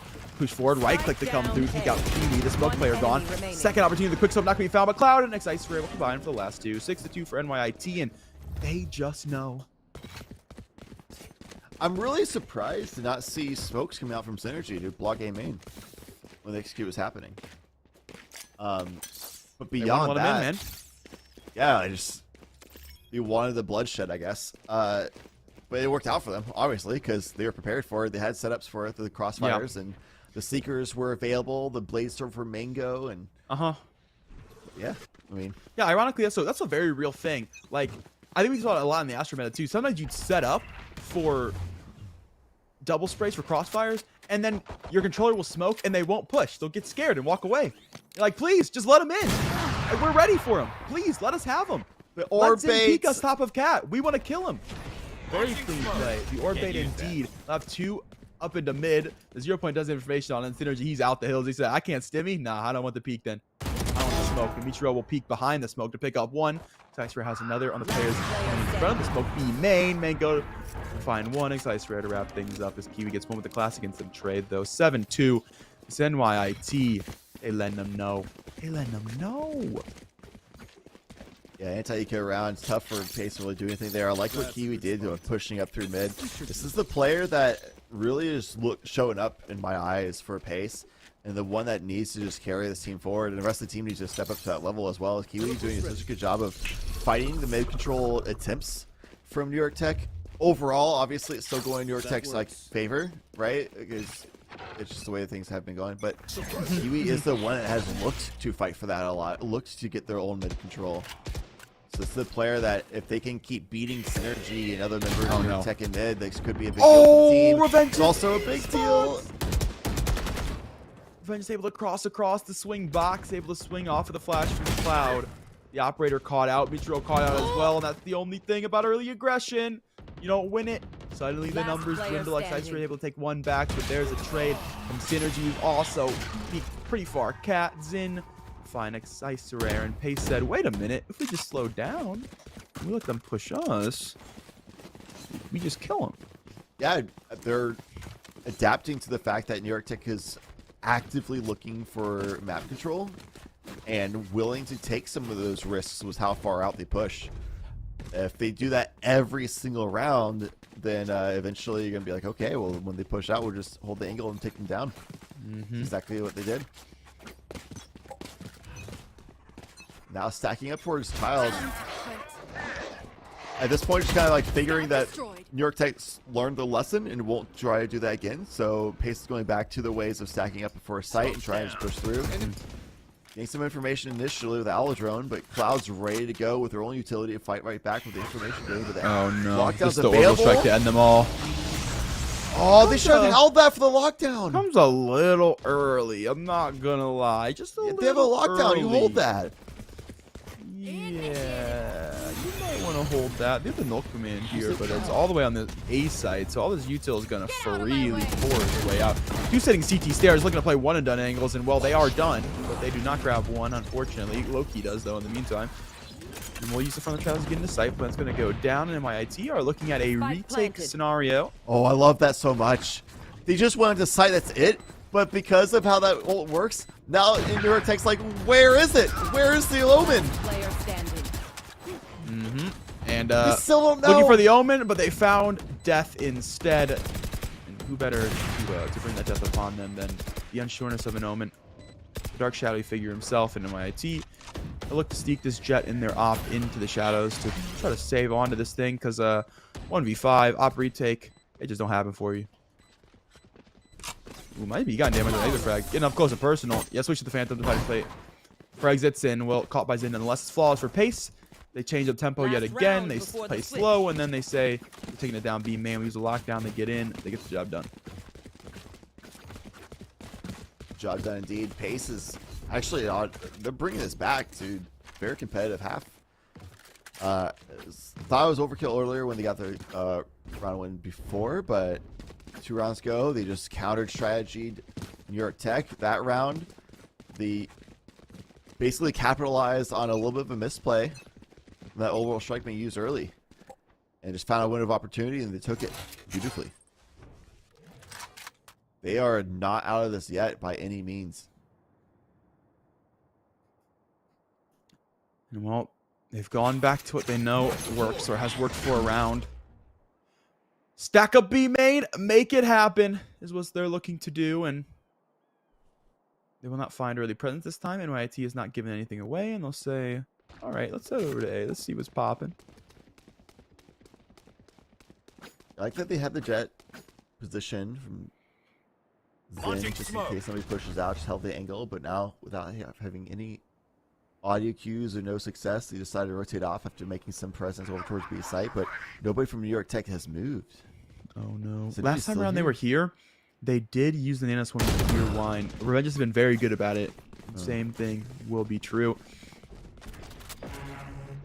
There's wine and there is some cheese in the department from the Brim, and it's been eaten up by Revengeance, so has that one quite easily. They've cut noise. They've actually ran away purposely. 30 seconds Now left. to walk back where there's still the Jet close. It'll be as well the KO door, but he decides going to be Zin. Operator in hand. That's, oh my goodness, looking for the quick scope. Someone tell him it's not Call of Duty. Mango's able to take that one away. Trades back across the board though. They get the site. A 3-on-2 scenario. Quick retake. Out with the opposite. 10 Ice seconds He's been left. caught out.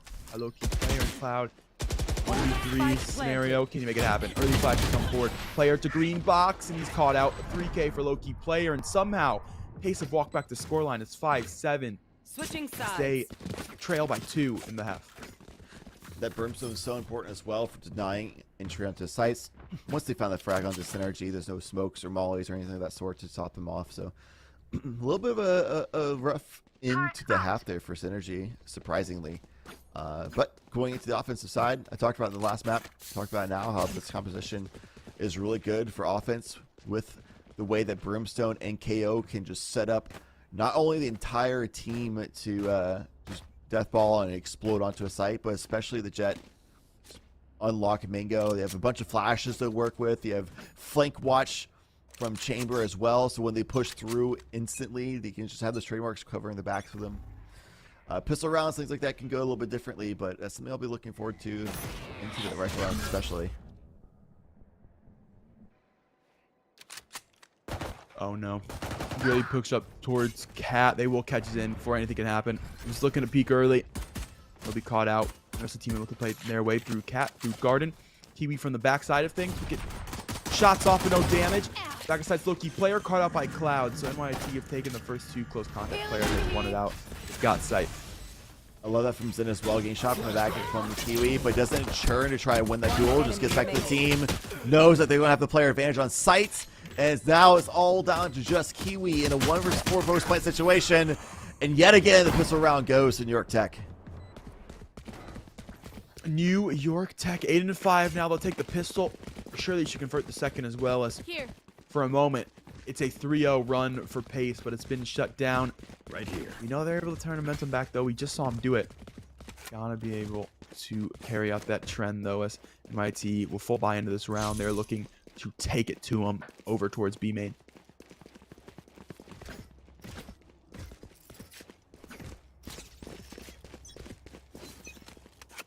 Okay, no force up. Some shorties, though. Just some corner camping a little bit. See if that comes out to play later on. But based on the positioning, probably not.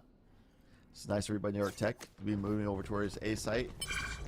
Not entirely sure if read or just lucky. Either way, it's going to work out for their favor. And unlucky that it for is. Pace. And that it is. SNYT are into the site. Synergy wants to play that close contact. It's cleared scaffold, but you got to clear behind you, big dog. See all 3. We'll throw down the sky spell. We'll throw in the mollies. You guys hang out there for a second. You in timeout. Man, that team burns make so their way through much door in the time. meantime. Burn time is burn damage as well. Cynic gonna fall and Synergy gonna find a frag, so it's a player burned off the board here for Pace.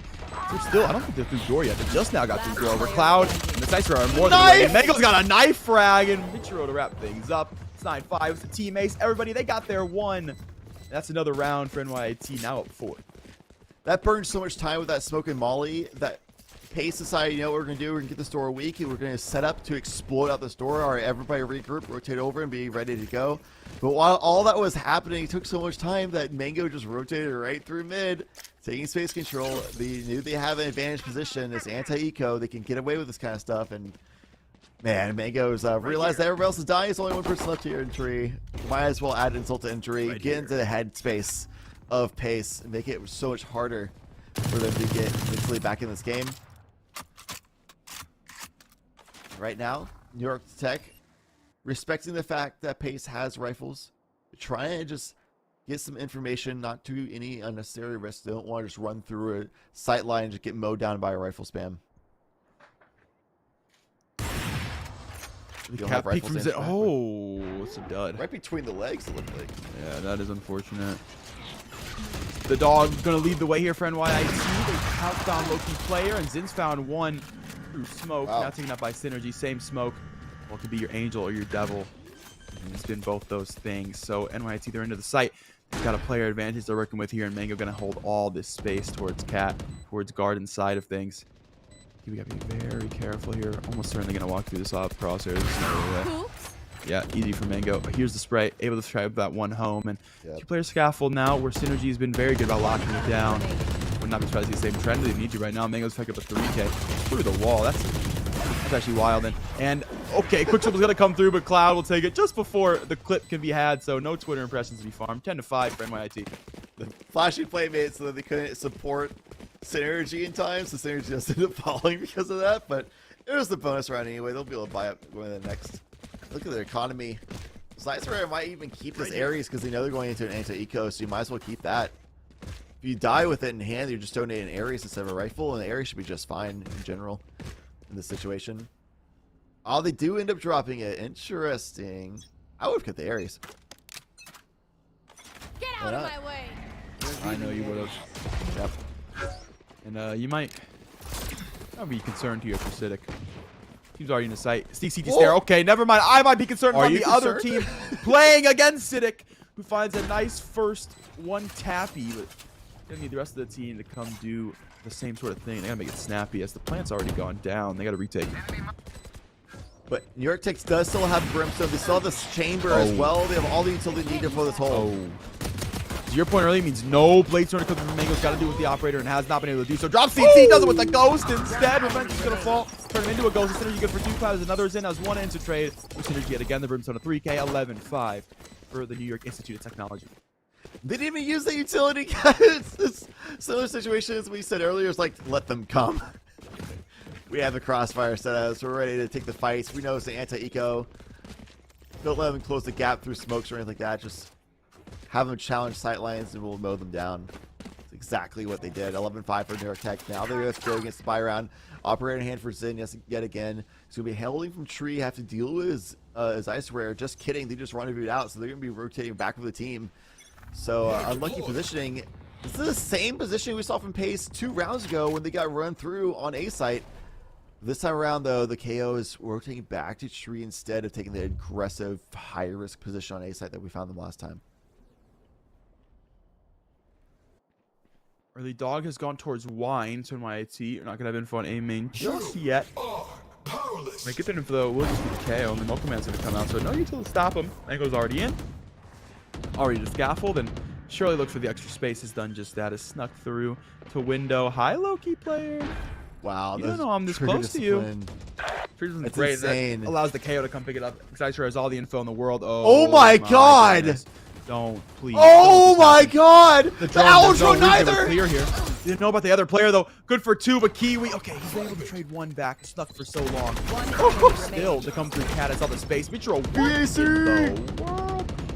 Kiwi will fall through the scaffolding and revengeance. Walks their way up the scaffold. Here's the chamber. Finds 1. Got to do way more than that. Finds 2. Oh, suddenly things are possible, but time runs shorter and shorter. You got to go quick. You got to break the door down. You got to bullets. You got to use a classic. You're caught by Synergy's bullets. 14 HP. That's all she wrote. Look for the op. Try to get it out. They don't live. Oh no. If they grab it the first time, there's a chance, but instead the op has fallen. It's match point. Match NYIT. point. They look to make pace follow 2 here in the group stage. If they can take this one, they guarantee themselves qualification. You can kind of see the pressure right there weighing down on Vengeance. It's probably on the whole team, but Vengeance was the last one alive. He's here to look at it. Where they're going for the play still to just break down that door. Maybe they didn't realize it was so long on the timer for the spike. And after breaking it, then realizing, okay, I gotta get out and try like recovering the operator, trying to do too much. What's this? This pressure weighing heavily on pace. Map point. Aggression. On to that paranoia play. I've got And your unfortunately, trail. it was not the right read as NYIT will swarm the B site. Mango up early to CT. Is caught a second through the wall. Clean up draft play. Looking for more through CT. Mango was mad. He let him know. way. 4K looking for the ace, but Synergy will find the quick Attackers trade. win. Nonetheless, it's 13-5 for NYIT. They are up 2-0 in Group A. They have guaranteed themselves into the playoffs for tomorrow. You can even see the confidence from Mango there just escalating rapidly. Like after the knife kill came through, from there on out, going for trick shots. Insane trigger display. Not worried at all about having to get that 1 kill. Just like, I'm just going to see what I can get out of this. I'm pretty confident we're going to win anyway, so why not get a bigger multi-kill for myself or whatever. Can go for the higher risk, higher reward plays like that when your team is looking so dominant that New York Tech has been looking across the board. Every member is stepping up and doing their job really well. There's a couple times that they faltered a little bit, especially those last 2 rounds of the defensive half. Is the 2 rounds that I'm looking at like kind of the weakest moment that we saw in New York Tech in that match. The overall strike burned a little bit early.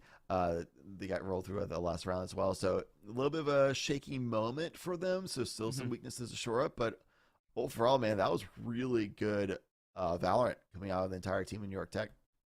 Yeah, absolutely. And when we come out this break, it will be NYIT up against Farmingdale, who I feel could be the best team in this bracket. So we'll see if it'll be a 3-0, what Farmingdale brings to the table. I think there's a scenario where don't know the results just yet of Farmingdale's second game, but I would not be surprised if it is 2-0 for both of these teams. It's one of these teams with a chance to go flawless moving forward, which means the 1 and 2 will be pretty scuffed. So we'll see what that case ends up being here. But of course, that is after the break. So do not go anywhere. We're back with the CECC Northeast Qualification Tournament.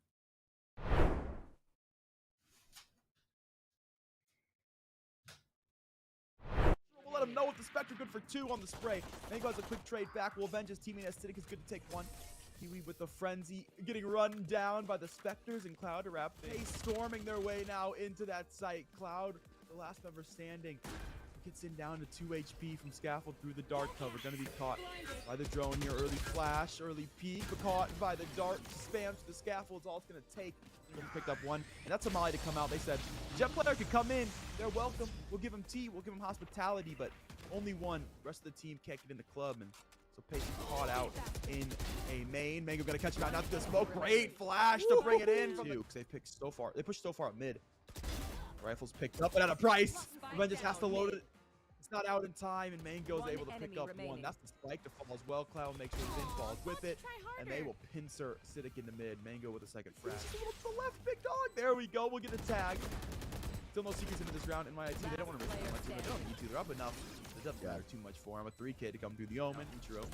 KO's and calls him a headache. So happy to have it out. A little Advil for the team. Looking players found 1 in the need Advils. Mango going to be that new stress inducer. Push forward, right click to come through. Peek out Kiwi, the smoke player gone. Second opportunity, the quick scope not going to be found, but Cloud, and next ice across the swing box, able to swing off of the flash from Cloud. The operator caught out, Mitro caught out as well, and that's the only thing about early aggression. You don't win it. Suddenly the numbers dwindle. Excite's able to take 1 back, but there's a trade from Synergy also.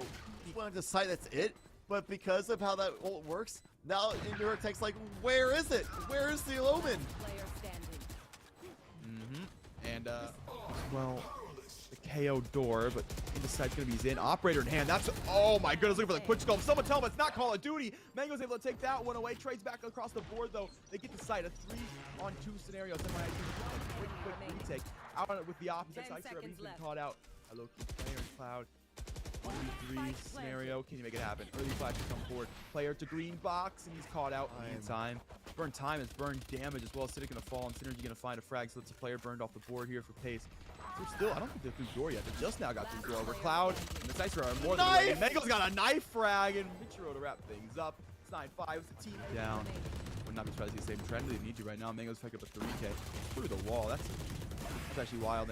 And okay, Quicksilver is gonna come through, but Cloud will take it just until they need it for this hole. To your point earlier, means no blade turn to come from Mango's got to do with the operator and has not been able to do so. Drop CT, does it with the ghost instead. Revenge is gonna fall, turn him into a ghost. Synergy good for 2 clouds. Another Zin has 1 into trade. Synergy yet again. The Brimstone a 3K, 11-5. It's close to you. It's great. Insane. That allows the KO to come pick it up. Exciter has all the info in the world. Oh my god! Goodness. Don't, please. Oh my god! The outro neither! Clear here. Didn't know about the other player though. Good for 2, but Kiwi. Okay, he's look for the op. Try to get it out. Don't live. Oh no! If they grab it the first time, there's a chance, but instead the op has fallen. It's match point and we play. And unfortunately, it was not the right read. As NYIT will swarm the B site. Mango up early to CT. Is caught a second through the wall. Clean up draft play. Looking for more through CT. Mango was mad. He let him know. Okay, looking for the ace, but Synergy will find the quick. If they want to stall out for as long as possible or just give over that first point, and it looks like they're just going to hand it over. Air Culver just has the tiniest sliver of health 1 right now HP. and does manage to find a health pack. So that Tracer's still going to be lurking in the back here, and that's going to force Mercy and potentially Bobo to play a little bit more passively, keep their head on a swivel here. But the rest of the team goes right on ahead, Rig Big using their Gravitic Flux. Galaxy taken out before they even really get to begin the fight. Haas, I mean, that is just a hog 1v1. Whoever uses that take a breather first is usually the first one to die. Haas now finding a double. They get a triple dividing. We've got one angry hog in a very small corridor, which is where that ultimate really gets its kicks. That's going to be the whole hog finding a triple kill. That is just, I mean, that's exactly You just can't be getting into a tiny room with a Roadhog that has whole hog. That's just one of the worst decisions that you can make. That's just so much damage coming out in such a short range. And now Champlain continuing to push forward with that snowball potential that you've mentioned so many times. But this is a good opportunity for Hartford with both support ultimates available, and Air Culver lurking in the back with a pulse bomb. Lucky going to be popping that rally now, trying to keep the team alive, but Mercy still taking out Become Based. Air Culver goes in deep. Bopo meets the pulse bomb a little too close for comfort. Java Shove, they're able to get the resurrection onto Bobo now. Air Culver, though, taking out Wolf Raider in the same breath.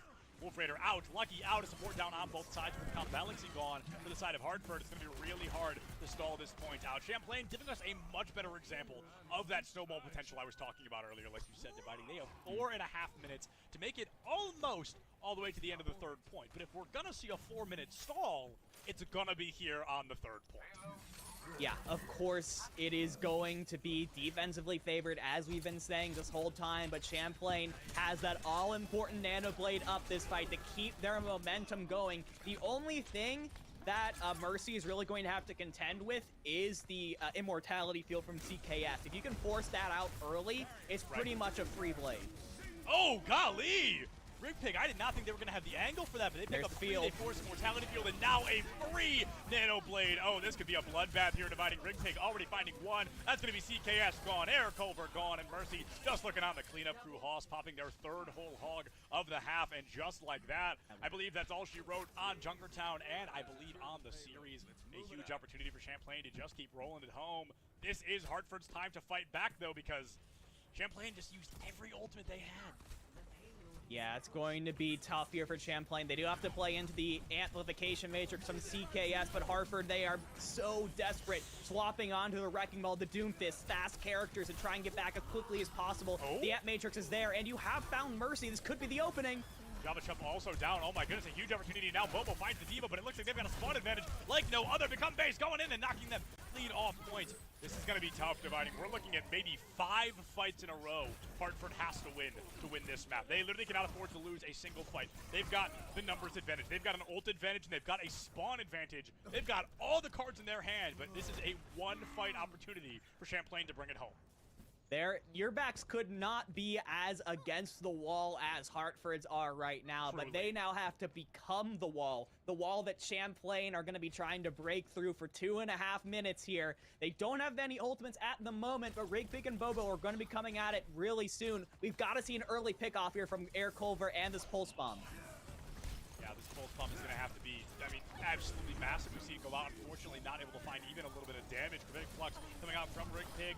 Oh, Mercy finds one, Hoss finds another, and like we said, they didn't have time to lose a single fight. They've got lost 2 already. It has to be cleaned up by the 4 remaining members, but it's the stun. Flash Fan comes out, Become Based is going to bite the bullet. Bobo keeping it alive, zoning everybody out with the highest of noons right now, 3 meters away from keeping the dream alive, or actually from sealing the deal. They are 3 meters away from winning this series 2-0, 1-1. Hartford, like dominoes, will fall as we are 0.01 meters away. Champlain will indeed seal the deal, my friends. That is a 2-0 victory for Champlain. Hartford keeping it close, but unfortunately close only counts in shoe hands and grenade horses. I can't wait to see how many different ways we get to say that that phrase over the course of the stream. That's three. Let's keep chat. I'm expecting you to keep count of how many different ways. But yeah, at the end of the day,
Not only are these kicks fire, but we are kicking off the last matchup here of Group A, and it is sure to be fire as we've got two of the best teams. Arguably, we were talking about the green room. I don't mean my room, because my room is green right now. Oh, I'm yeah, not cool. going to lie, but we've got what we believe on the production crew to be the best matchup of the day, and that is New York Institution of Technology, who you've seen play twice. You know, they're not too bad. Farmingdale, they've been in the shadows. They've been playing off stream, but they've been winning. Both these teams going to be 2-0, playing for that 3-0, that perfect run. Both teams guaranteeing themselves contention into tomorrow's playoffs. Yeah, both teams are 2-0. Both teams are fighting for that number 1 seed at this point, because it's the last map of the group stage at this point. And both teams beat both Hartford and Pace at basically the same scoreline as well. Like, they are almost entirely equivalent to each other with how strongly they've shown up today against the other two teams. So now they go against each other and figure out which team does come out to be the strongest. And I'm excited, even though Bind and Split are the two maps I don't like at casting because they're so slow. But I'm impatient. I'm a Brimstone player. Drop the cities, let's just go and explore sites. But I am excited to see what New York Tech can bring out, because we already saw twice in a row how dominant they are with taking mid control of a map that has a mid lane. But Bind doesn't really have that. So we did see going out tiles, going out towards Gelato on Ascent. New York Tech does do aggressive map control takes, not just in mid, but this is still going to be a lot tougher of a map to pull that off on. So what other strategies do they have?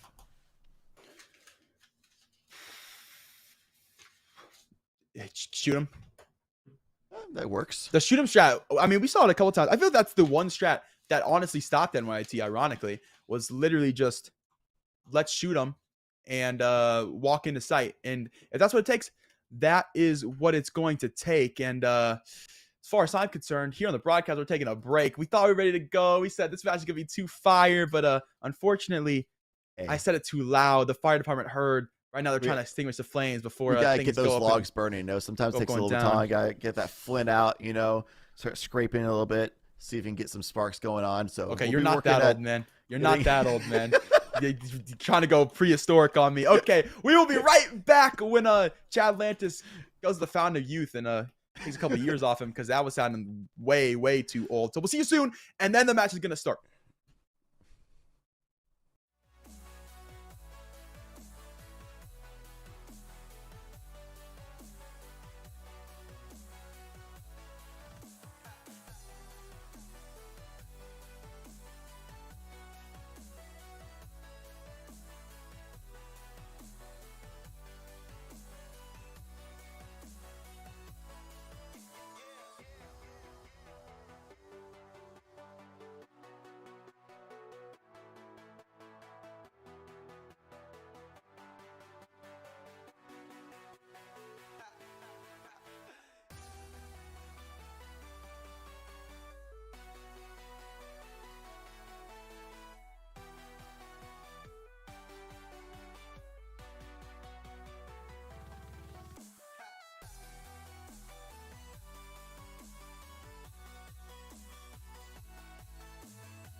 Welcome back, y'all. And just like these kicks are fire, we are kicking off what is to be a fire last matchup of Group A. It is the New York Institute of Technology up against Farmingdale. They are both 2-0. They have both already qualified. They're the top two teams. They're guaranteed to go into the playoffs, but only one could be the number 1 seed. Those kicks are perfect for running it back, Cat, and these teams might be running it back against each other later on in the tournaments because of how things shake up.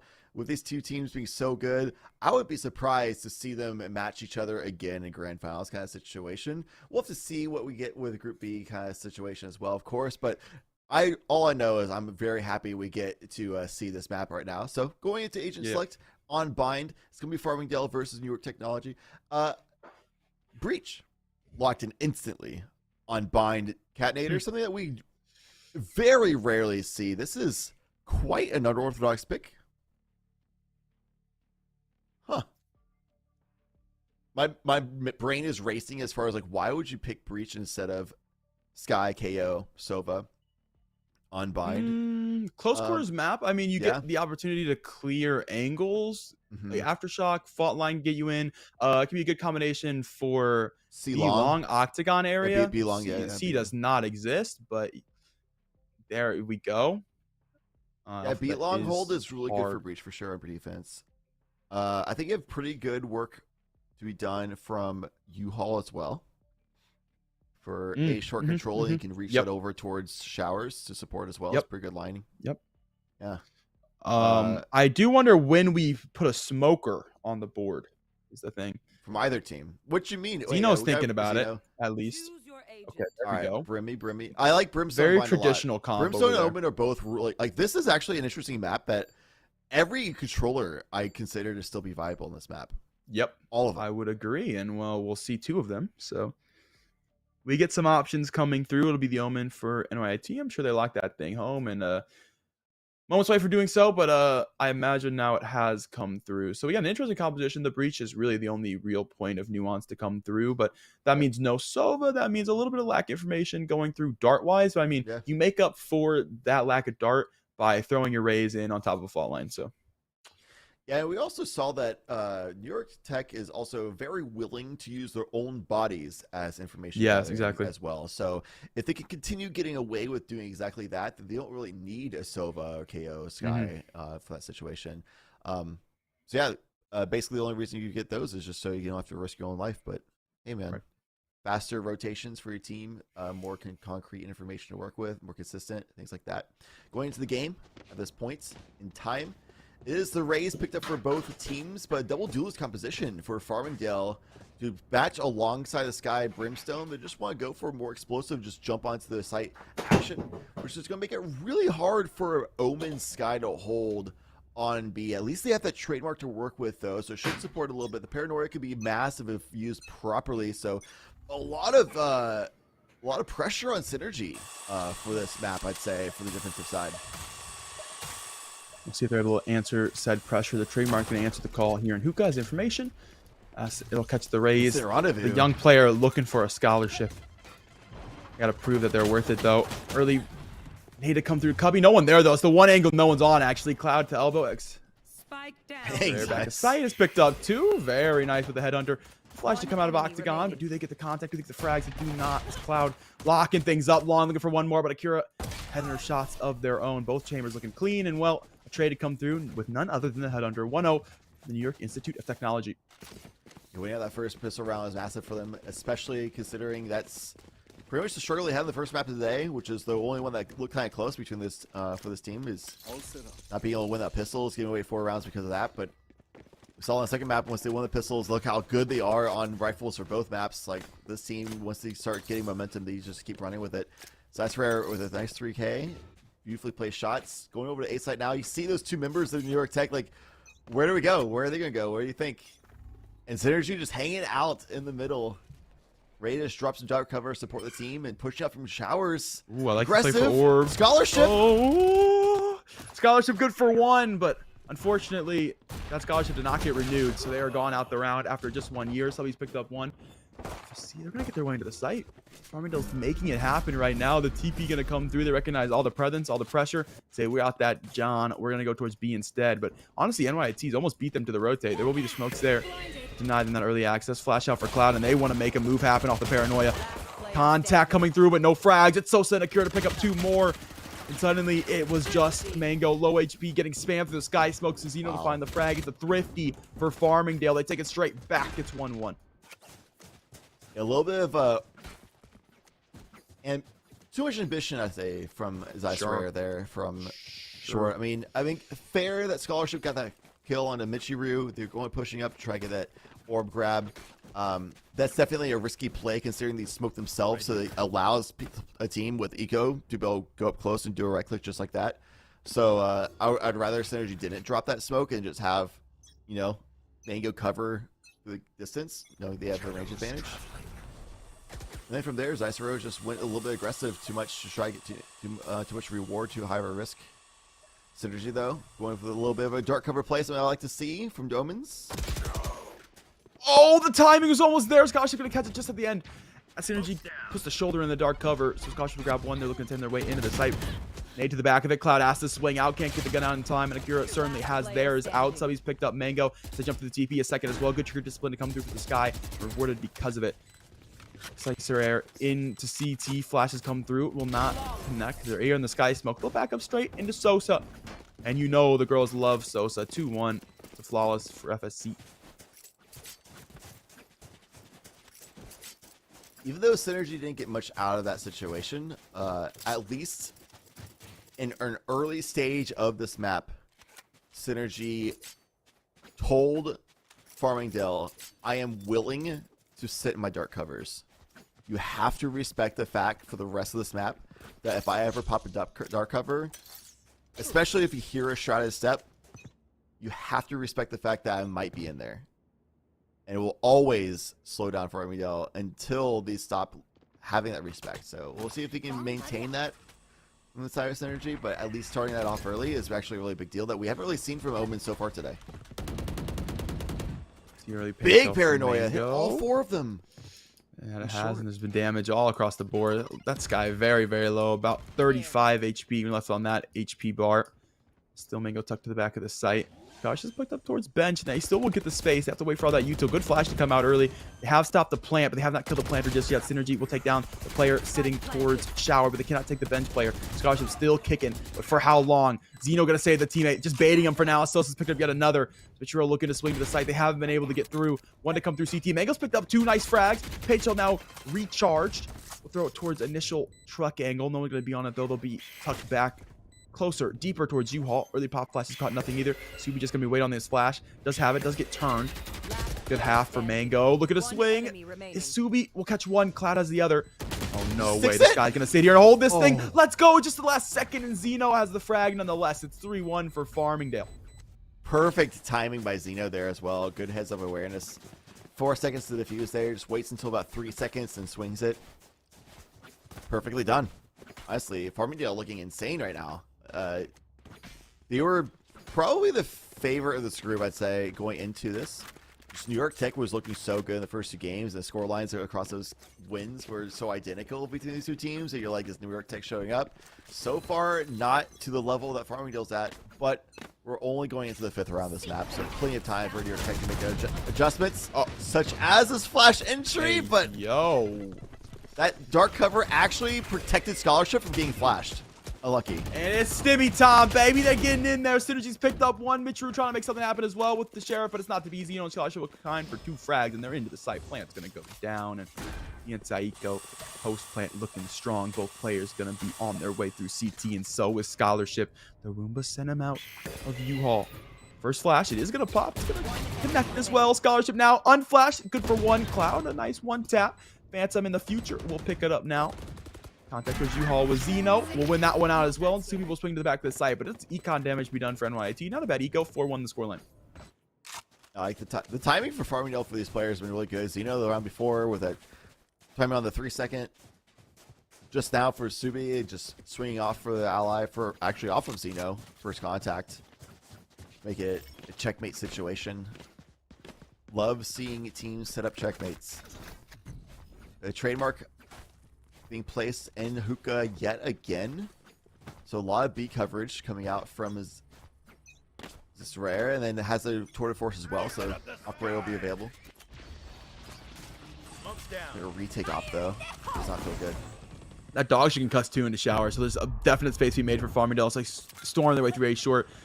The paranoia does save them from the danger of the showstopper.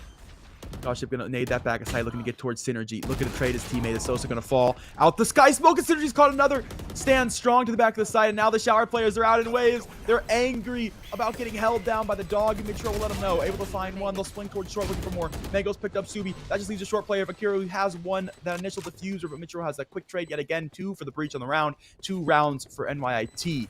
2-4 on the scoreline. Synergy getting that first frag and then just whipping it off. Taking out both duelists instantly. No, the explosive threat gone.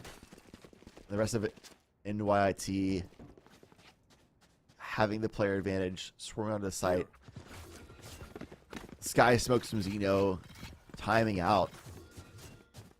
And just no post plant hold for FSC. As part of the problem with Brimstone is your explosivity is so good with those Sky smokes being dropped, things like that.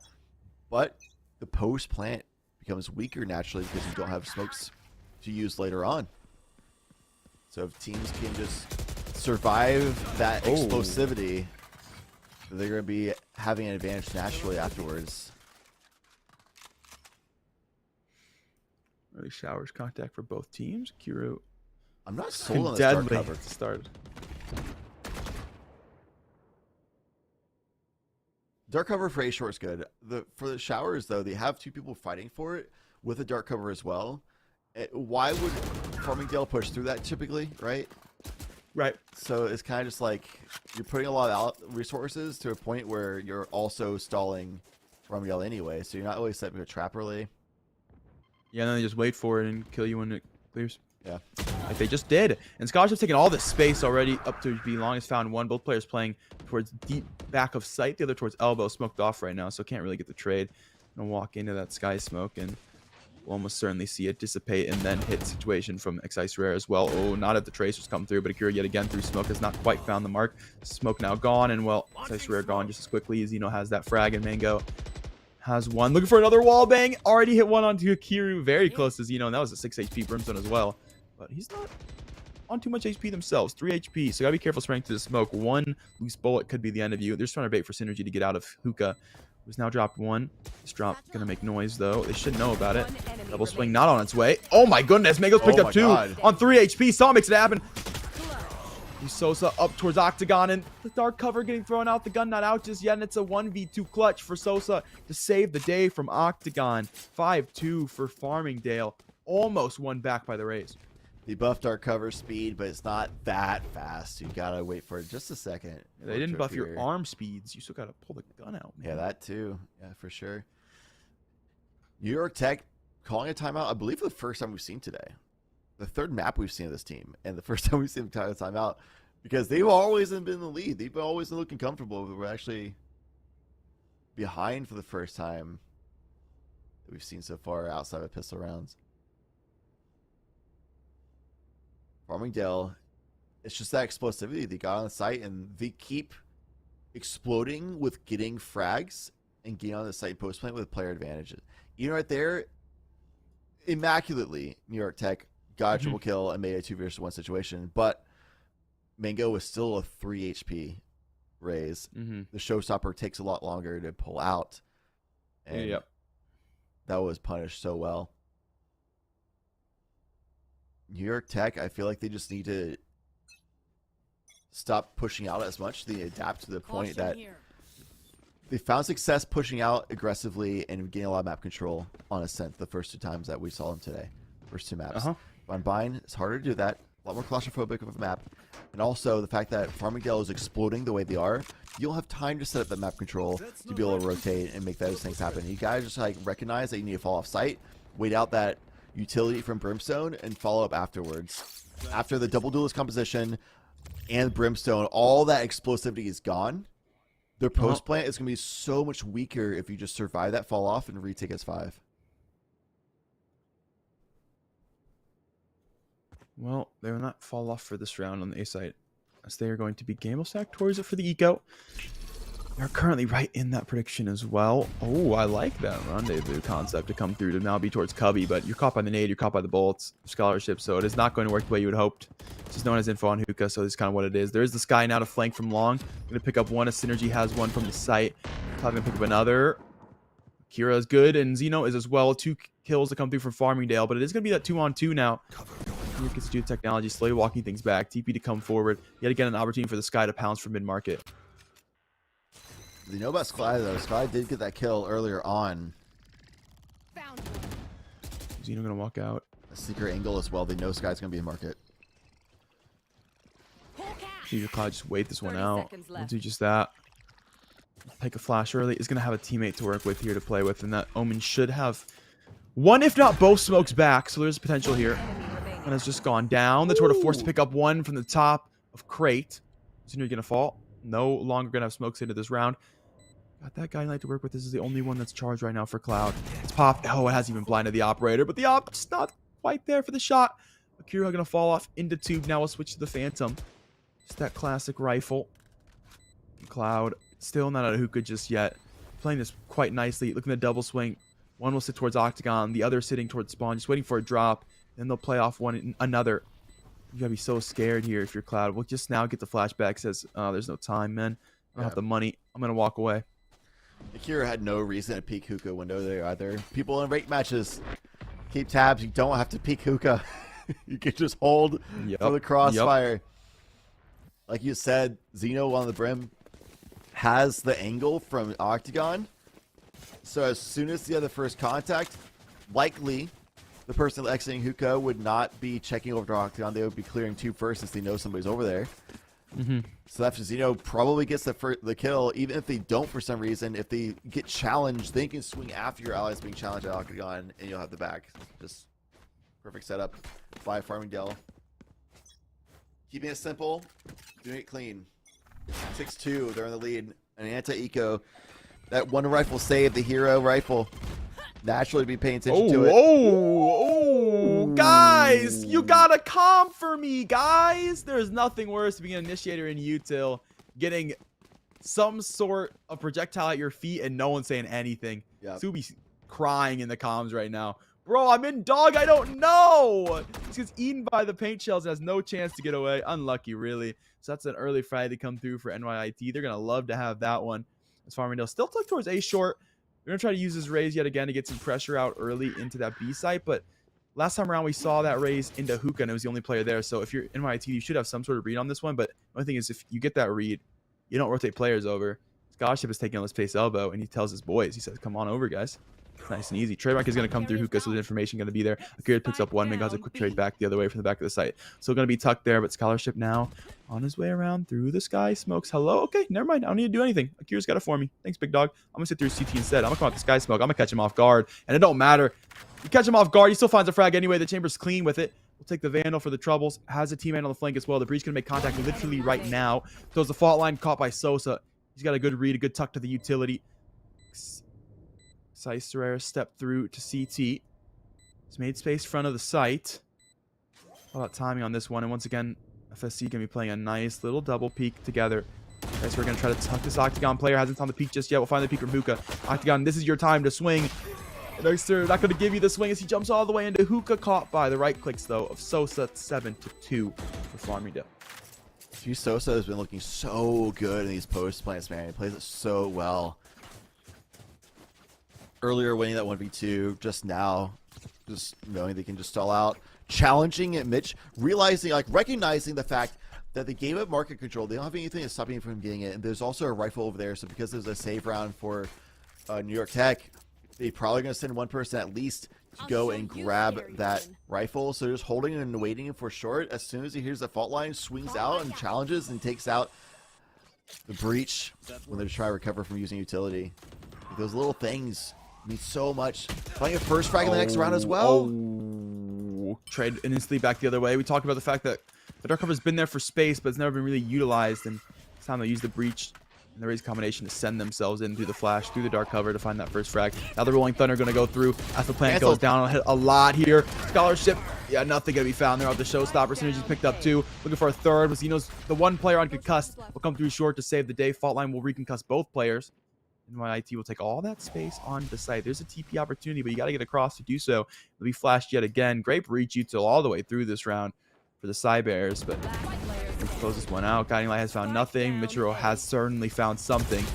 Dino gonna fall. Sosa looking to swing out for the no scope. Clouds caught it. NYIT will find yet another round. It's 3-7. Synergy with insane impact kills just now. It was Synergy and Michiru with massive impact kills in a sense. Both players have not really been able to find that kind of magic so far this map here, but Synergy stepped up massively that round. Did earlier as well with getting the double kill, like on the kill on Sosa and flicking over towards Scholarship. That was many rounds ago. Just how to do it again with finding massive impact frags, opening up the round for the team. There's been a lot of consistent kills from other members of New York Tech, but if Synergy pops off on kills, that is translated always by New York Tech so far. So I'm just looking at that player being the driving force for this defensive side in the last 2 rounds of the half. On the other side of the map right now, though, Synergy. Talk about the FSC's been running it down all game, and clearly they need a shower. The whole team there. Let's send one just jet up towards short, and I guess we're gonna pick up one with the operator from heaven. Gets smoked off now though, so they do get to the site. One player CT. Sosa out for the swing, is gonna find it. We'll refresh the daggers as well. The players coming through short though. It's a very large lurk. 2 players going to be onto it. And that Sky Smoke will be gone in about 5 seconds here. So excited we're going to have angles, sight lines yet again from heaven. So he's picked up 1 Mango now. The flank that's arrived, he's picked up 2. We'll have the teammate to work with going forward into it as well. See what they're able to find as they get their way into the site. Oh no, Sosa to sneak around. To find the daggers though. Excited just holding on to the defuse. Is going to grab it. As Sumi stuck towards CT, there's no way they can stop that thing planted for triple. Excited will grab the last frag as well. 4-7 NYIT looking to grab 1 more before the half. Oh man. And with that first pick that Zaisare was able to get onto Akiru, there's no trademark to stop the flank that time. Farmingdale still was aware that New York Tech is definitely willing to go for flanks.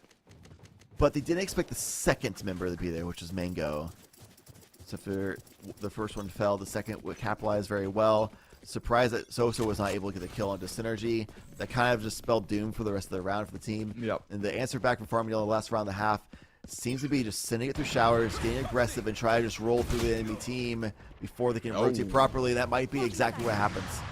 They've caught the breach. The breach has been a hassle for them in terms of utility, so having it gone early is very much nice for them. Same story though for NYT's been that raise lurk, and they've shut it down very early, pushing 2 up towards long. They'll take him out the TP. The chamber should hear about it. We'll look for it now, and caught by the showstopper. Unlucky, really. The rocket launcher gonna do justice here. Mega looking for another. Will satchel forward straight into the jaws of Zeno, and he's good for that first frag. Looking for Morris Cloud, gonna think about it. We'll throw the flash to get themselves in. Excited has been able to pick up a Vandal. Zeno's picked up another. Is Cloud gonna fall? Secrets to come through for Farmingdale for all this information for these last 2 players as they make their way to the back of the site. So you're going to start that defuse. Excited has picked up 1, traded him instantly by Zeno to shower. 3K for the brim has been huge in this round. The orbital strike to sit on. Honestly, you can throw it now. Excited, you can't touch the spike. That's wraps. GG's only. Last round of the half, we'll realize now says, I can't even save the op, man. I just got nothing here. Went down to spike. GG's only. 8-4. GG's only. Switching sides. New York Tech managing to win enough rounds to still stick it into this game. Farmingdale, though, they looked so good and dominant for the most part.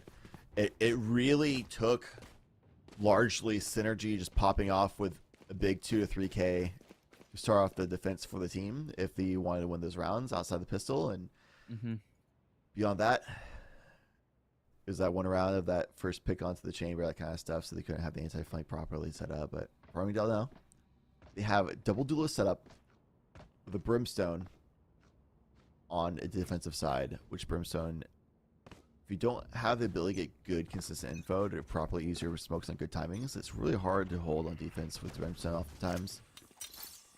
So offense can just slow things down on an already slow map of Bind and just wait out the utility. Oh, Subi out early to grab 1. Synergy's traded it back from shower, and we'll grab both players as well. So Farmingdale will be punished for that early aggression. He's got to find that brim towards Lamp, who's peeked up for close contact, looking for a Lottie or Zeno, and well, a lot of frags will go to NYIT instead, as they're good for a 3K early, and they'll set their way to the B site where both players are actually going to be ready. So the advantage has been turned back to Farmingdale for just a minute. Secure doesn't pick up one, and NYIT will say, okay, maybe we don't TP, maybe we walk back around. They'll go to mid-market, they'll come back to A, where that is going to be open season for them. They'll get the plant down, they'll get the chance to set the post as well. I'm kind of surprised they didn't just push through A site and just explode. Yeah, Maybe they just had to read that Farmingdale like gamble stacked 5 or something, but nevertheless, we are where Sometimes we are. you play yourself. There's no more headhunter shots for Akiru. Just a classic. Just a classic, and just 3 players to find. Sakura will walk in. So will now he'll make him only have to find 2. He's able to find 1. Michiro to pick out of U-Haul. Synergy, good for a 3K. Traded now by Akiro. Got to find 1 more. 3 bullets in that classic. We'll reload it. Paint Shell's not going to catch it. Looking to half the spike. Mango to jump peek. We'll get him off the spike. We'll recognize. Mango going to kill so much time here. Look at Satchel away, but caught mid-satchel by Akiro. Good for a 3K. Now just has to get the spike. Has to work against time, and almost certainly going to have the defuse. It's 9-4. It's Farmingdale. They are going to win out the pistol. Plenty of time. If you're in there, not even close. Synergy Not still, worried for a second. I mean, Synergy still got a big double kill and a 1v2 win over towards Showers. Yep. Found another frag on site. Like, that round was looking really good for New York Tech. But at the very end, like, Kiru especially just clutching up those shots. Focus now. Eyes off me.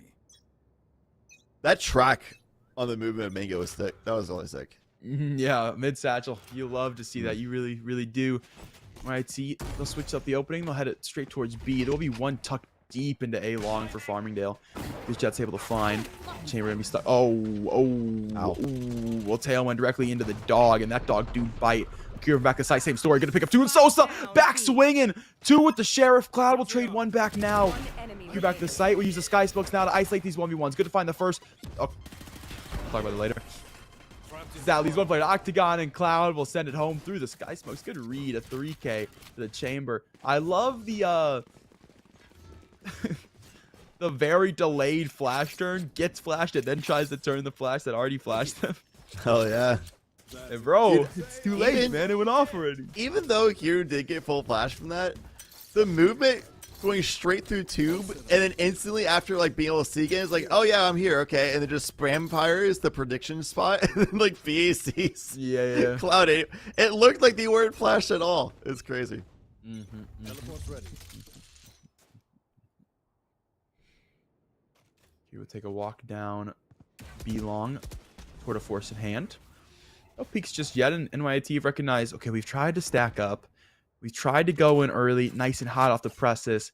Nobody's buying the paper. Maybe we slow down. Maybe we let the sales come to us. We do a little bit of on-the-street work.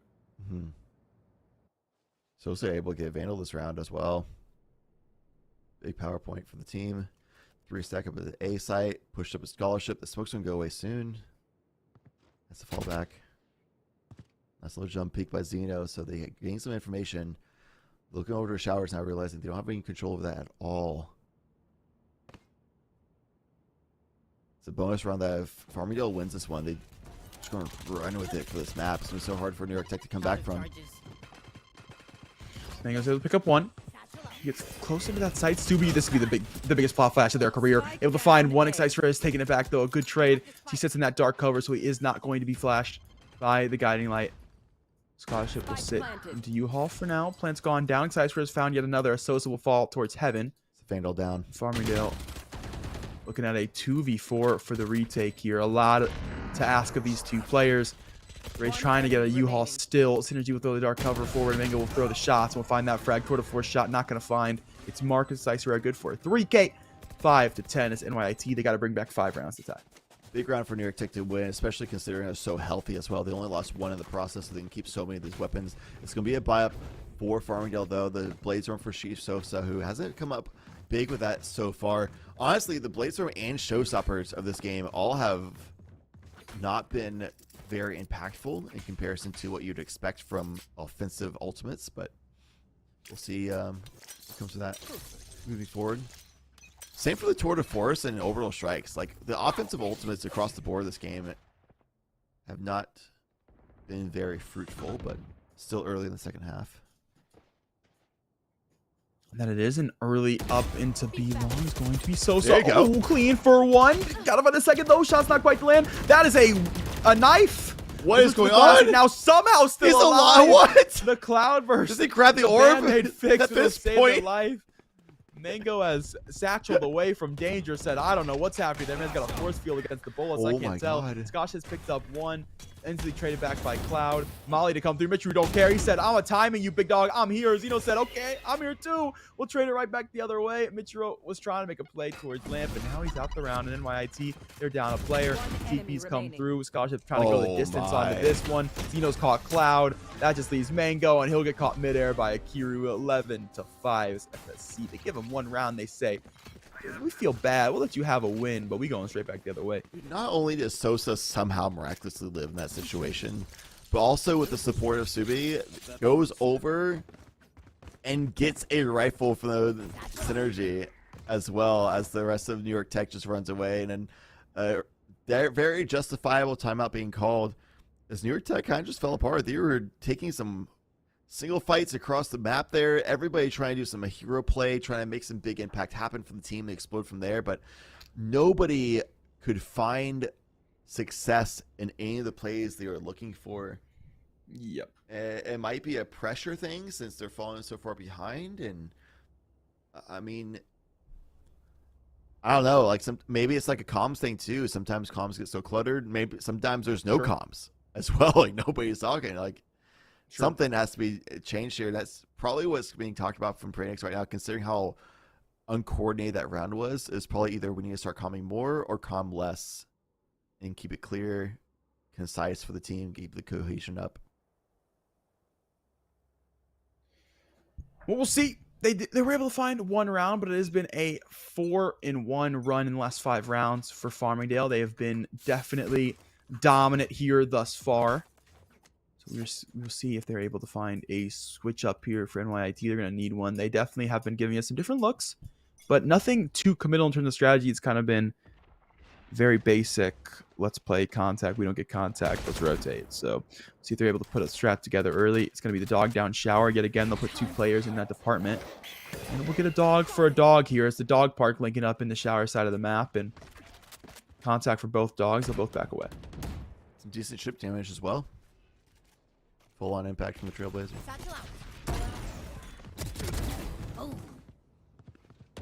Okay, Mango's picked up one. It's a good start for the team, but Scholarship, he's ratting on top of the box. He's found both players. The Rays got the verticality to come out with that satchel, and that's going to leave NYIT 3 players. Still have that man advantage. And once again, it's contact. We don't win it. We'll rotate. Same thing to come through even after the timeout. Trademark is going to be there yet again. They'll walk past it. Showstopper's out. So this could be everything. Good for one. Look at trade. Uses the tailwind to dodge the rocket. We'll find a second synergy to trade back late. And Akira will take the last frag and rendezvous away to safety just in case. 12-5 for FSC match point. It's able to go flawlessly into the playoffs tomorrow.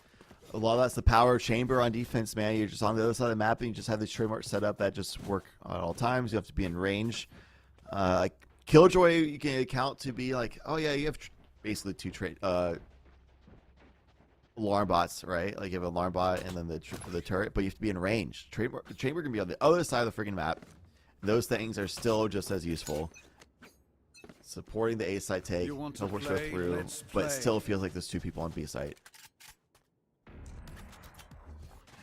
Sosa has picked up a nice shot on Exciser Air.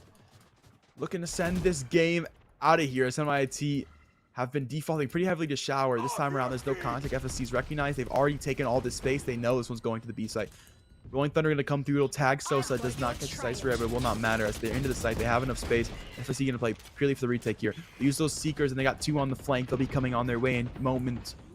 Just to be seen. Zeno's picked up one, coming out through Hookah.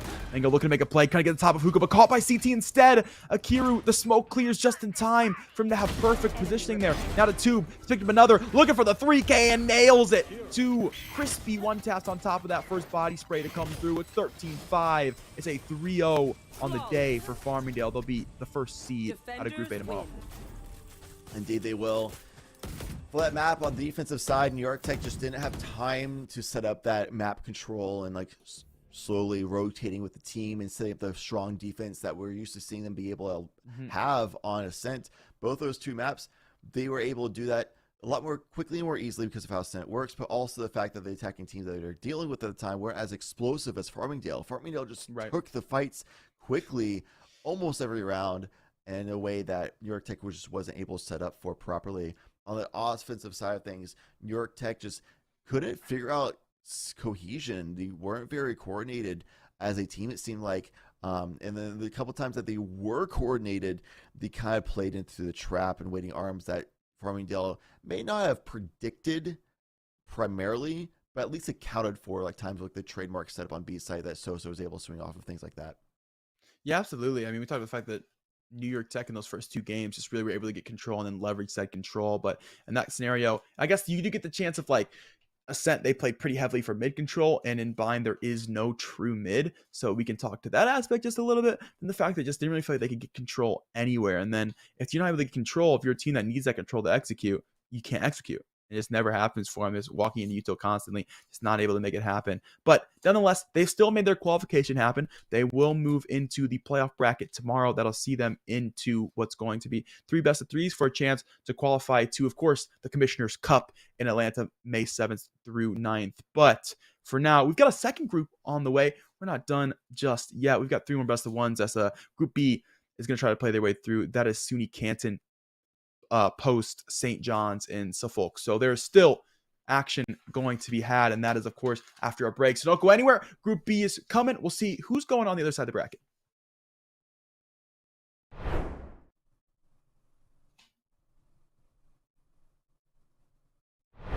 Honestly, NYIT's almost beat them to the rotate. There will be the smokes there. Denied them that early access. Flash out for Cloud, and they want to make a move happen off the paranoia. Contact coming through, but no frags. It's Sosa and Akira to pick up 2 more. And suddenly it was just Mango, low HP, getting spammed through the sky. Ju-Halt, early pop flash has caught nothing either. Subi just gonna be waiting on this flash. Does have it, does get turned. Good half for Mango. Look at a swing.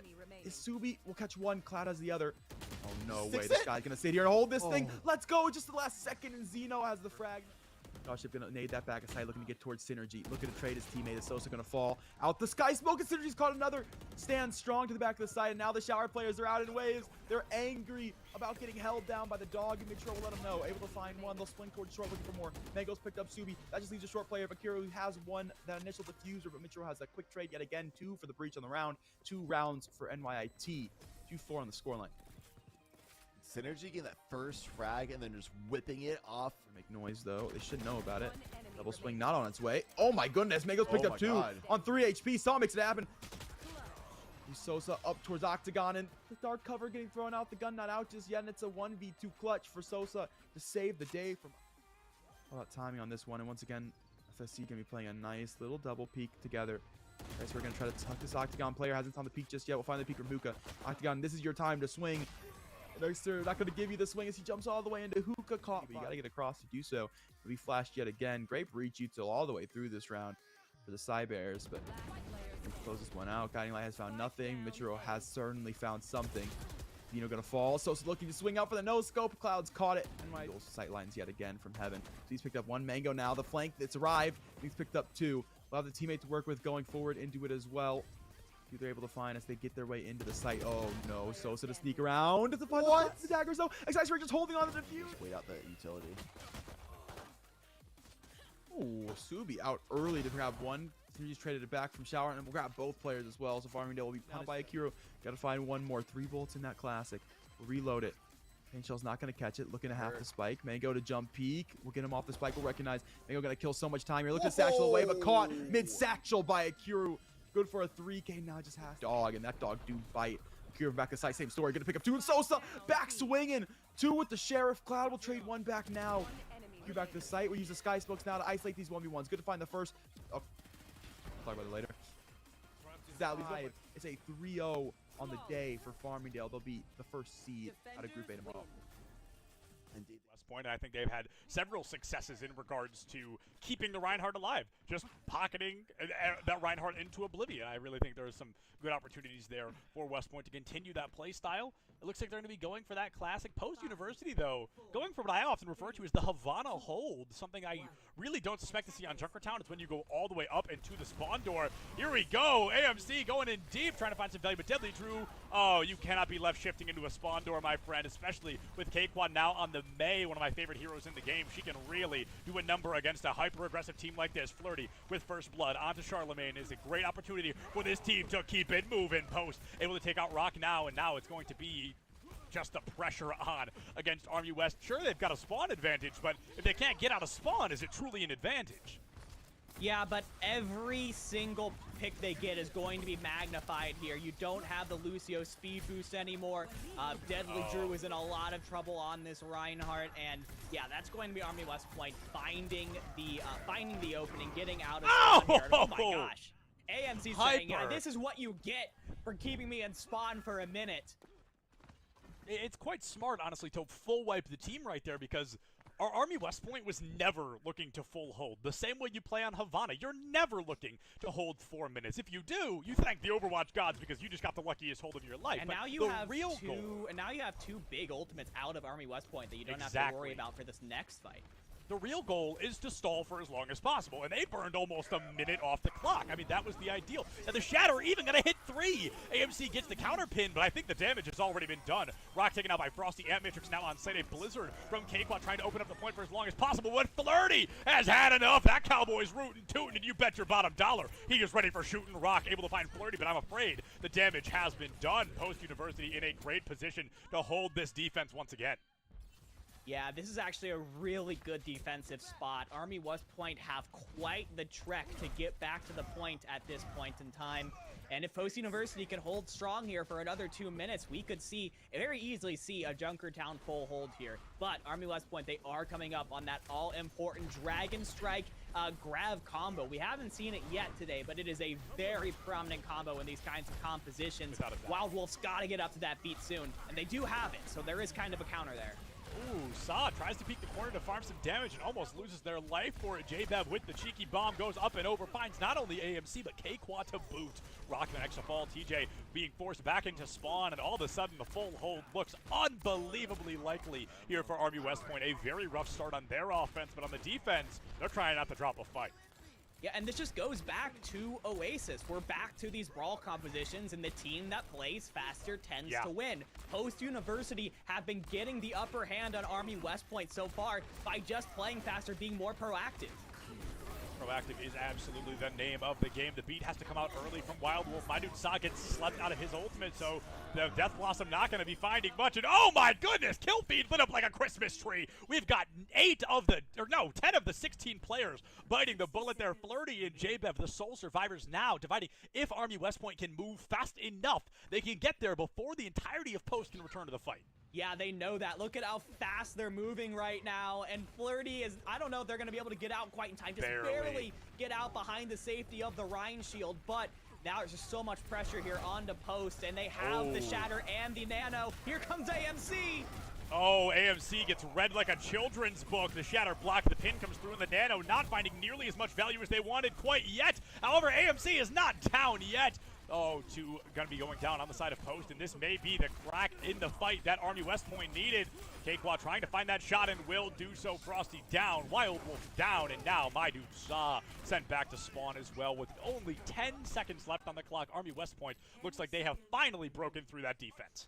Yep, they get through, but with only about 6 seconds left on the clock, they get a time extension, but Post University holding for that long on point A is going to have huge ramifications for the rest of this map. Army West Point is under quite a bit of time pressure here. And again, putting as much pressure onto Army is the name of the game. You don't have any ultimates here if you're Post. I always just dive bomb in on the point, just try and keep it stalled up for as long as you possibly could. Try and get the beat out of PB Joel, try and get the high noon out of K-Qua. Just make their lives as difficult as possible. Difficult is going to be the name of the game right here, right now. 2 minutes left on the clock. Post in a pretty good position if they choose to take the fight, but they're giving Army West Point a lot of free space. If West Point gets under the bridge, the high ground will be completely negated, but Frosty is trying to prevent just that. The Amp Matrix now coming out. It looks like it's going to be able to find a lot of free damage, forces out Immortality, but Frosty is the one to lose their life. Charlemagne in the backline. Cakewalk finds Drew. J-Bev's bomb has got to be flawless, and it's not going to be able to find a darn tootin' thing. All of a sudden, I mean, a fight that looked so good for Post is just handed over to Army West Point. Yeah, and that They're back actually in this. that might just be point B for Army West Point, and It's that gotta be. is actually huge for them. Now they end up getting to point C with about 3 minutes on the clock. Still about a minute less than Post up to this point, but you still have plenty of time, plenty of opportunities, and plenty of ultimates available to you to try and end this in 2 maps. Once again, the grab coming in is going to be huge from Rock. The shatter again from AMC. Feels like for the 5th time. And both support ultimates. Army West Point has the tools to potentially put a stamp of authority on this match.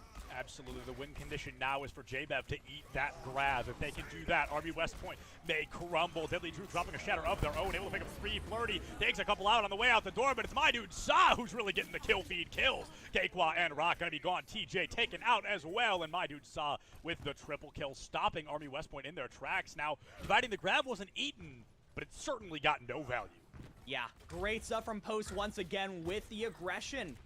You were able to jump on top of Army West Point before they were set up, and the grab ends up getting no value, but there's still 4 ultimates here for Army to work with, and Post has absolutely nothing. I'm not sure how exactly they're going to try and sustain through this Shatter one, Blossom. and Charlemagne is on top looking for a sneaky Death Blossom.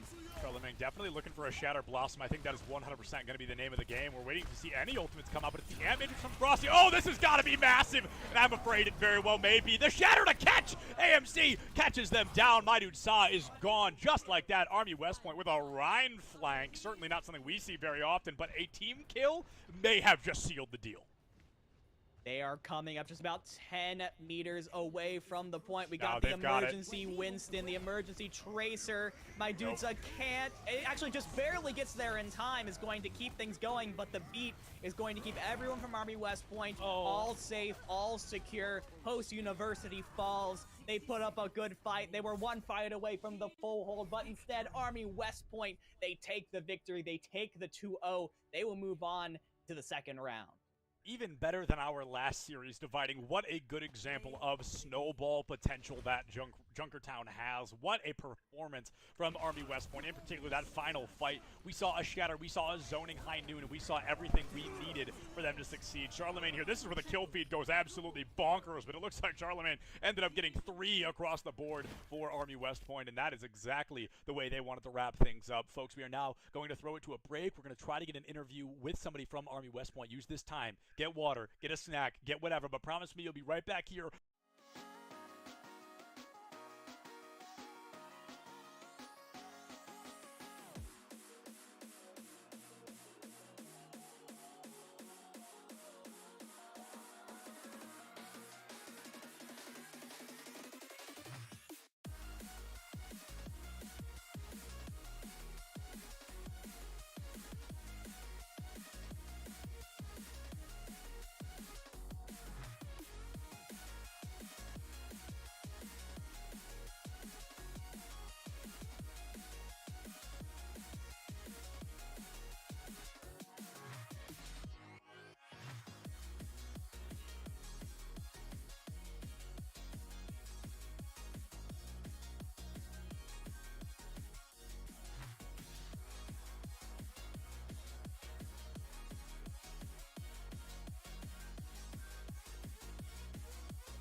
CAC, so they are at least fairly familiar with each other through that. They've probably played each other once or twice at this point. But I think Bay State are... Look at this comp coming out from them. The double flyers, no mercy for either of them. Okay, Neb will swap onto the mercy after the initial Lucio speed boost, but still, it's going to have to split the attention between both a flying DPS and you have no shields either. This is a lot for Johnson and Wales to try and deal with and try and figure out the best way to attack. We're just looking at top tier damage right now, and I've actually seen my man Cabe here on the Echo. I had no idea Cabe went to Bay State. That is news to me. I've seen him quite a few times. A very impressive, very star-studded player, and now it is going to be Bay State coming in large and in charge. No shield, but they're kind of playing the composition. If there's no one to do damage, why are you going to need a shield? Yeah, Shinobu has absolutely no chance on this Doomfist. There's actually nothing that the Doomfist can do against the double flyer compositions, and Robe on this Widowmaker is a decent swap, but Depresso doing a fantastic job of playing super aggressive onto the Johnson and Wales comp. Robe not getting any room to work, and Faded on this Roadhog is just absolutely... That looked like a max length hook there onto Lerman's. Beautiful stuff. Yeah, and I'm confident to say Faded is probably one of the greatest Roadhogs at the collegiate level right now. We've talked about Bay State being a top 5, maybe top 10 team in the country. I think Faded has a huge role in making that happen. Now, all 6 of them are star-studded top quality players. But there is a perfect example of what I am talking about. Another full distance hook. Poor Lermans has not gotten the chance to play the game in Depresso, trying to make sure nobody from Johnson and Wales gets to leave that spawn. A quadruple kill with the help of Inferno. Looks like it's about to turn into a quintuple as poor Rare Soccer BG is not making it far. I mean, my gosh, this is just pure aggression from Bay State. Once again, going in for the spawn camp here. Shades of their last game versus Suffolk right now, and Johnson and Wales, I don't even know. I mean, you got Shinobu going on the Bastion, trying to maybe get some extra damage from spawn, but you actually do get Faded there, so slowly but surely, Bay State are losing players here, and this spawn camp may end up fighting them. But with 80% and counting already, it seems like Johnson and Wales, even if they do get the picks, they're going to be so preoccupied with trying to take out Bay State that they won't have enough time to get to the point. Neb. Oh, I think Neb was on a 10-player kill streak, so it's a shame to see him go down, but Shinobu finally really breaking through the possession there, getting a double elimination. However, I mean, dividing, you hit the nail right on the head. It's Johnson and Wales winning, but we got to a point where they were racing more against the clock than they were Bay State. They finally get the elims, but at the cost of the stage itself. Bay State going up 1-0. Yeah, that was really tough there. But the Bastion swap from Shinobu finally does kind of pay off there. Johnson and Wales now staring down the barrel of an early Lijiang Tower loss, and Bay State is showing no sign of changing their strategy at all. You've just got... You better not mess up the rollout, Neb. You better not. I swear...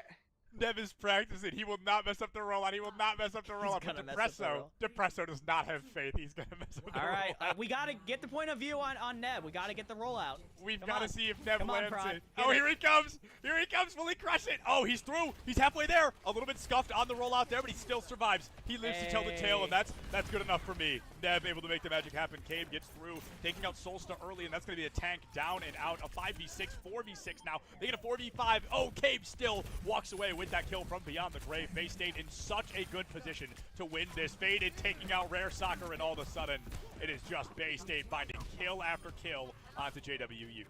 Shinobu seems really set on running this Bastion, which I can't necessarily fault him for, but I mean, it just forces Johnson and Wales to play so slowly and passively to try and get their Bastion into position. And because of that, Bay State are able to take all of this space. I mean, Depresso is basically just pushing up into the Johnson and Wales spawn point once again, and they just do not have the ability to go in on that. Ooh, okay, nice little play there from Lerman's, getting the better of Neb that time. Oh, that would have been so cool. Still a good play, but the kill would have been cooler. Now the ultimate, finding 2 with the help of Inferno there. I thought that was a solo ult, but they really made the magic happen on that one. Depresso getting a little overzealous, has to wait for the bubble to get out of there safely. Does not trust Rare Soccer with the hook. Faded going to be able to hook Rare Soccer down and out. And like you said, Shinobu still trying to lock in this Bastion. Finds Depresso, but it's a 1-1 trade again. Every kill we've seen from Shinobu has immediately been traded out. That is not helping Johnson and Wales at all. Yeah, and more swaps coming out here from Johnson and Wales. Now you have an Orisa coming in to potentially give the Bastion a little bit more shielding. You've got a Mercy to try and maybe try and boost up that Bastion healing, or just get some more single damage healing in general. But Faded is nanoed up and is just on a rampage. It's such an intelligent play from Bay State. They're just giving us that hyper over.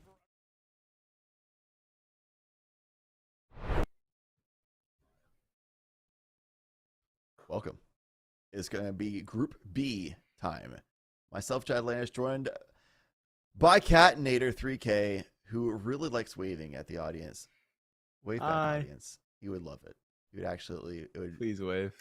It would butter his toast and his biscuit if he did so. Thank you. Yeah. You can enjoy Appreciate- some biscuits over with the snake people. Yeah. On Ascent, where we're headed to, Chad. Back at it, baby.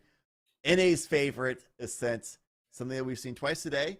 We saw a lot of map control from New York Tech that came to be very successful for them. So we'll have to see in this next matchup if teams can actually do exactly the same thing. If we get worse wall spray action, we always see on Ascent, see some op action, things like that. I want to see if we get creative team compositions. Still like kind of the question of which controller do we go with. We've seen a lot more variety, which has been awesome. It's going to whatever the team wants to play, basically, instead of what they have to play. And right now, you basically have the option between Brimstone and Omen for the most part, but you still see some success with Astra play on this map as well. Yep, absolutely. And just as a reminder, the slates are clean technically. This is Group B, game 1 of Group B here. These guys are just getting started for the day, and that'll be 3 best of 1s going forward, the exact same format. You guys saw Group A. You know the deal. You know what's going on. But just in case you're a fan of one of these 4 universities that is in the later half of the day, later half of the scheduling, just in case you're getting in, we'll let you know. It's 3 best of 1s going forward here. It is a round robin group stage. You play everybody. My lights just disappeared. I'm dark now. Nonetheless, the dark side of the duo. The gameplay will be bright. And yeah, so they're all coming through. One of these teams going to try to turn the lights on for themselves into the playoffs tomorrow. And that'll be 2 teams making it forward. The last teams that we saw make it through was the New York Institute of Technology and Farmingdale. New York 2-1, Farmingdale 3-0. All right, and we're also, the game's going to get into in just a moment. We'll get into the agent select. It's a quick little lobby bug that caused a little bit of a delay, but we're getting into the agent select as soon as we get that up. But yeah, personally, I'm loving the chamber play that we've been seeing today. Brimstone, big fan of Brimstone right now. I think Omen is awesome too to watch, especially if people know how to play around the dark covers. Several one-ways, go in through there just to lurk, things like that. Something that has been interesting is we've been seeing an Omen versus a Brimstone all day today. We haven't seen double Omen, double Brimstone yet. And that might be what we get again is, Omen versus Brimstone. So we'll see which one comes out on top. So far for Ascent, it's been Brimstone meta. For Bind as well, it's actually been Brimstone dominance today so far.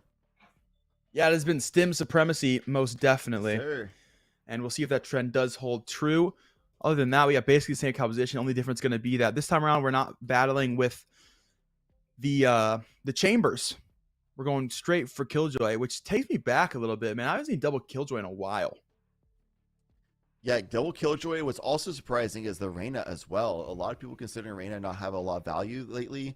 A lot of people considering KO to be basically a better Reyna. You can flash just like Reyna can. You can do survivability things with that ultimate just so you can just not worry so much about you going down. So you can go for that fight, get revived, and go right back in. But you can also get a lot more information for the team as well as using the Molotov, the fragment to just stall out as well. So I mean, Austin, even on stream, was quoted as saying KO is basically a better Reyna. So you just play it as a pseudo-duelist, kind of like how Sky used to as well. So I think KO is a better pick as well. I am definitely in the KO camp over Reyna option.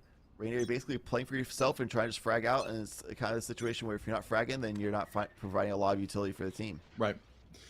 It's funny you say that. It's almost like a different story in collegiate play where we have some players that are just so insane. and often can be carries for the teams, that the Reyna ends up being the better pick because they can just go crazy and frag out on their lonesome. So we'll see if that's the case for Cornflakes, see what kind of game they're having, because right now it's Duels 14 out early. They found Johnny, and they're making their way into mid-market where they're caught by Cornflakes and Frosty. We're going to be good for 2 frags of their own. Jack's traded 1 back. They've got all this space towards B. KJ's gone, so they're going to waltz their way on into the B site. Turret will have information as it will shoot the players crossing from Cat into now mid-market. So Plant's gone down here. See if Canton's able to hold on to this thing. Radiate. My The frag shutting down the garage control attempted, but Cornflakes answers right back. Keeps into a 2 versus 2 situation. They're going to come out here for the Reyna. Recon, scans both players. They're basically going to be there. No one to wallbang. No surprise, there is the pistol round. Kind of hard to wallbang with those lower caliber bullets. Recon not going to get the information here. It's going to all have to be done manually here for post. They're going to come out early. Jack caught 1. Damien from the back of the site will have the other. Sunny Canton, they've grabbed themselves the first round. The pistol will go their way. So unfortunate. Everything was being done so correctly, but that recon bolt at the very end was not used properly to give them any information. So they still had to just swing the angles themselves to peek, and slightly uncoordinated for peeking the box right there as well between Chris and Cornflakes. JCK find the first frag, and they answer right back immediately. So we're seeing a C up on top. Sunny Cannon give a nice early lead to Bulldog in the hand of JCK. I know you love that weapon, Catnator, so I'm sure you're glad to see it. Yep, love a good Bulldog. Yeah. Yep, smile. Very worthwhile. Good budget rifle, to be honest. Honestly, if you're in the headshots, it actually is not too shabby. Right now, this Sky Smoke not too shabby either. It's stalled for some time. It's a long smoke as well, and Sunny Canton said, let's not mess with it, boys. Let's just go over to the B site. KJ are going to be lurking in the tile right now. Not sure if they saw the Reyna or not. The Reyna definitely hearing Duels 14 make a run down towards Cat, now dropped off. So there's info given. You see the rotations come over. 2 players going to be close, playing off the turret into mid. We'll see if those peaks amount to. Right now, it's Radiant's peak amounting to that first frag. We find 1 caught, though, by a double tap coming through from the classic of Johnny Fuego. He ain't done just yet. Okay, maybe he is. Stuck in the reload. Duels will swing out through the smoke, able to pick up that one. Not done just yet. Gonna look for more through mid-market. Second frag is clean. Takes the reload. Ducks out towards Log. Full flashes Frosty. You hate to see it. A 3K to come through for Duelist. Communist Doggy will bark down CT to wrap up the round 2-0. Hot 2-0. Doing a little bit of chip damage into the economy there, but not as much as you'd like. Rifle Squad. The Rifle Squadron, Catnator. We'll see if they actually go ahead and take all the long angle fights that they possibly can. With the Vandals like this, if you go with no smokes to take the longest ranges possible, that'd be ideal for sure. A lot of people smoke themselves off in longer angles, though, just like right now. Interesting. Dark cover will go to Smoke CT, and that turret's going to be close to mid-market instead, so it's a little interesting trying to deal with it on the execute, but they've clearly dealt with it quite well. City Cannon already into the site. Frosty will catch 1 from CT through dark cover. He's able to tuck as well, so we'll keep his life, which you do like to see if you're the KJ. We're going to go throw that mid-market door down. There'll be a 2-and-2 split right now for the retake. The Reyna's hit the turret in the back end, so they will know about the lurk. The Sunny Canton post plant. Radiate to pick up 1. Swings all the way out of Log. Doesn't click CT. I hate to see that, as Chris is able to take that one away quite freely. Duels from back to the site clean on the Spectre. He's looking mean right now. We'll pop the Blade Storm out as well. 3-on-3. Everybody on site here for Sunny Canton as the push is starting to come in. Duels has found yet another. Recon Bolt good to scan 2. Chris will take the wall bang off of it now to sneak through lane. Duels pick up 1 with the Blade Storm. It's a 1-on-1, and Chris Ramirez, he's going to win things out of 4K for the Sova. And post, they will take the inside bonus. They'll find the first round. Bulldog just couldn't do it at the very end there, Cat. Not quite enough. Because it wasn't in Communist Doggy's hand, realistically. Yeah. It's his gun. Yep. In the name. Bulldoggy. Hey, JCK, you ain't the dog of this team. What are you talking about? Sorry. I get this? What? What? Sorry. What did I just hear? That was an accident.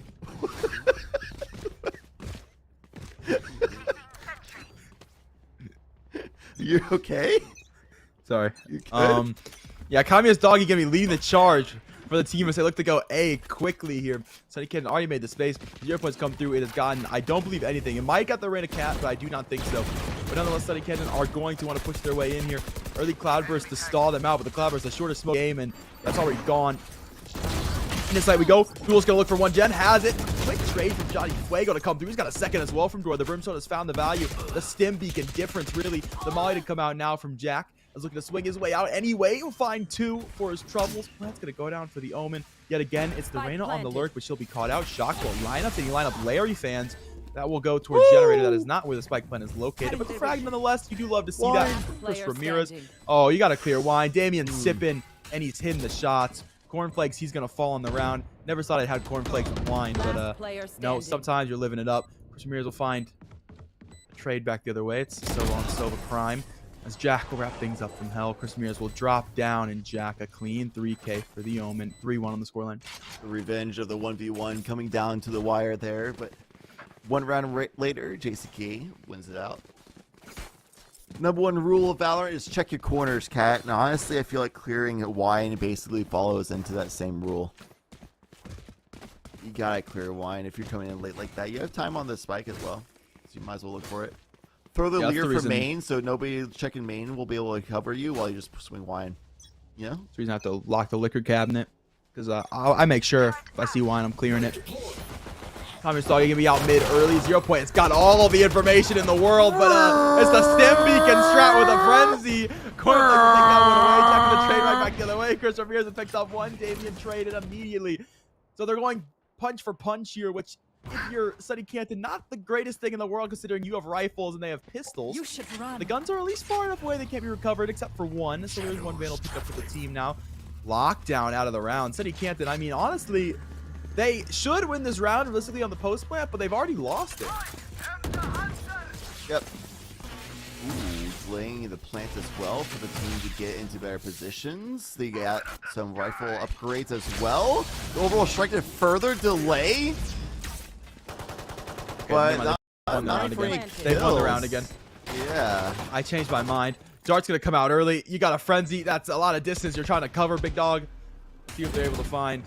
Chris Ramirez drone does tag one as Damien to tuck towards hell. Getting absolutely bullied through the scaffolding, but it's bullying right back to the way for Sunny Canton. I'm just going to find some damage. He's got a low player to work with as well, but Radiate is going to be all the way into main with lots of HP to work with. It's a beautiful little double hold coming through. Drone will have the information. Goodbye, Jet. Radiate has a frag. 4-1. I'm not stoked. I'm stoked about the go fast play. And by the way, if you're not making race car noises while you're just running it down that fast, then you're not really playing the game. Fair. But I'm not super stoked about using the Hunter's Fury to stall. A little bit of a gamble that you can get the kill with it. No info to work off of it, so it's complete guesswork.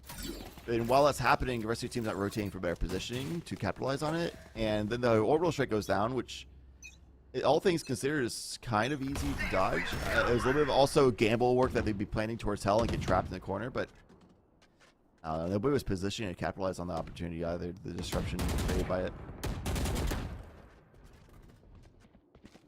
Johnny Fuego will find the first. After that initial contact comes through, no one finding anything, it will be the contact towards mid-top Cat that has the presence instead. There's a spike will be defaulted to as well for Sunny Canton.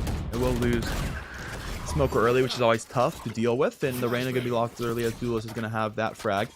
A lot of util used out mid early, but it's all fake util, so they're not really going to hit there just yet. Defaulting back towards spawn. Lockdown is available for post, though. So they will be able to stall out if they can get some hard reads about where Sunny Canton is coming from. Smoked off would be main. This guy's going to have to walk away. Just simply no options there. Still head all the way around, going the long way down, headed towards the A site. And post, they say, noise is cut. We've seen nothing. Let's send a player back. We'll do just that. Wouldn't be shocked if they float the Brimstone as well. They'll float the Sova. Either way, somebody going to be here to help on the A side of things. Premise is going to hear all this noise and say, guys, they're coming. Ring the bell. Find the headshots. Able to take a second to go with it. Looking for a third. Radiant's going to have the trade. Has time to plan as well. He's got to keep scaffolds clear and scaffolding all the info in the world for them as that recon comes through. So you can't think they're going to have the Hunter's Fury to work with here, and they pop it early. But Chris Ramirez has found Radiate, and that means you're getting ran down. If you're the Sova, ran down indeed. Frosty has it. Does use a lockdown for the troubles, though, so that will be burned, but they've won the round nonetheless. Yeah. Hunter's Fury, the idea is there for sure, but considering the fact that you're on 1 versus 2 situation, they're locked on top, you're kind of cornered, they know exactly where you're going to be in this situation, then you have no way of stopping them from just swinging you just like that. You kind of just have to have your gun out and try to find a way of getting the first frag, make it 1v1, and then pop the Hunter's Fury once you hear the spike get pinged for the defuse. And if you don't get the first tag, then maybe deactivate Hunter's Fury. Anyway, we're going to a 4-2 situation for SUNY Canton. Here. Not on the best of buys, but I like that Senior. Even though it's not amazing in the current meta, I still have a lot of fun using it. So definitely hope Doggy has a lot of fun using it as well. Die. Oh. Whoa. What? Okay, Damien. Damien? What? Way to go, caught lacking. Through the... Ooh, what? Through the Lear. Almost finds the Reyna as well. The Reyna will retweet back to Cat. Retreat back to Cat. Happy to have their life. 2 players will be towards tree. Post starting to back away from this A site. Reading for the mid hit, and they're absolutely correct. SUNY Canton will walk through archway. I like that they rotated play for that gun as well. Woo, Frosty! Oh my goodness. Trades all across the map. Frosty will find 2. There's pistol shots to be had for SUNY Canton, though, so it does lead us into a 2v2 by the end of things. Frosty tucking the Marshall. Will re-peek it. Oh my goodness, he's feeling himself. Good for 4K, but can't quite find the ace. It's 27 HP and a dream for Radiate. There are guns in the vicinity. The full health Chris Ramirez, full util Sova is more than happy to wait this one out. 30 seconds left on the round. Radiate opts to go Garden. Doesn't grab any of the guns along the way either. 30 Could seconds grab left. a rifle from Garden, but doesn't go for that either. Just completely confident in their sheriff play. Oh my goodness, so very close. It's the shoulders that are looked upon, but it's all the bullets over the top of it. Chris Ramirez will hold on to things for the team to 3-4 scoreline.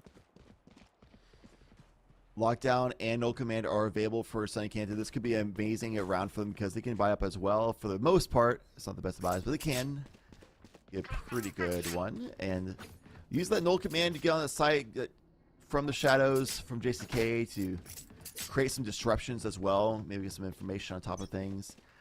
The lockdown could be fantastic for post plant. Boom. Or you can switch lockdown and No Command. That works too.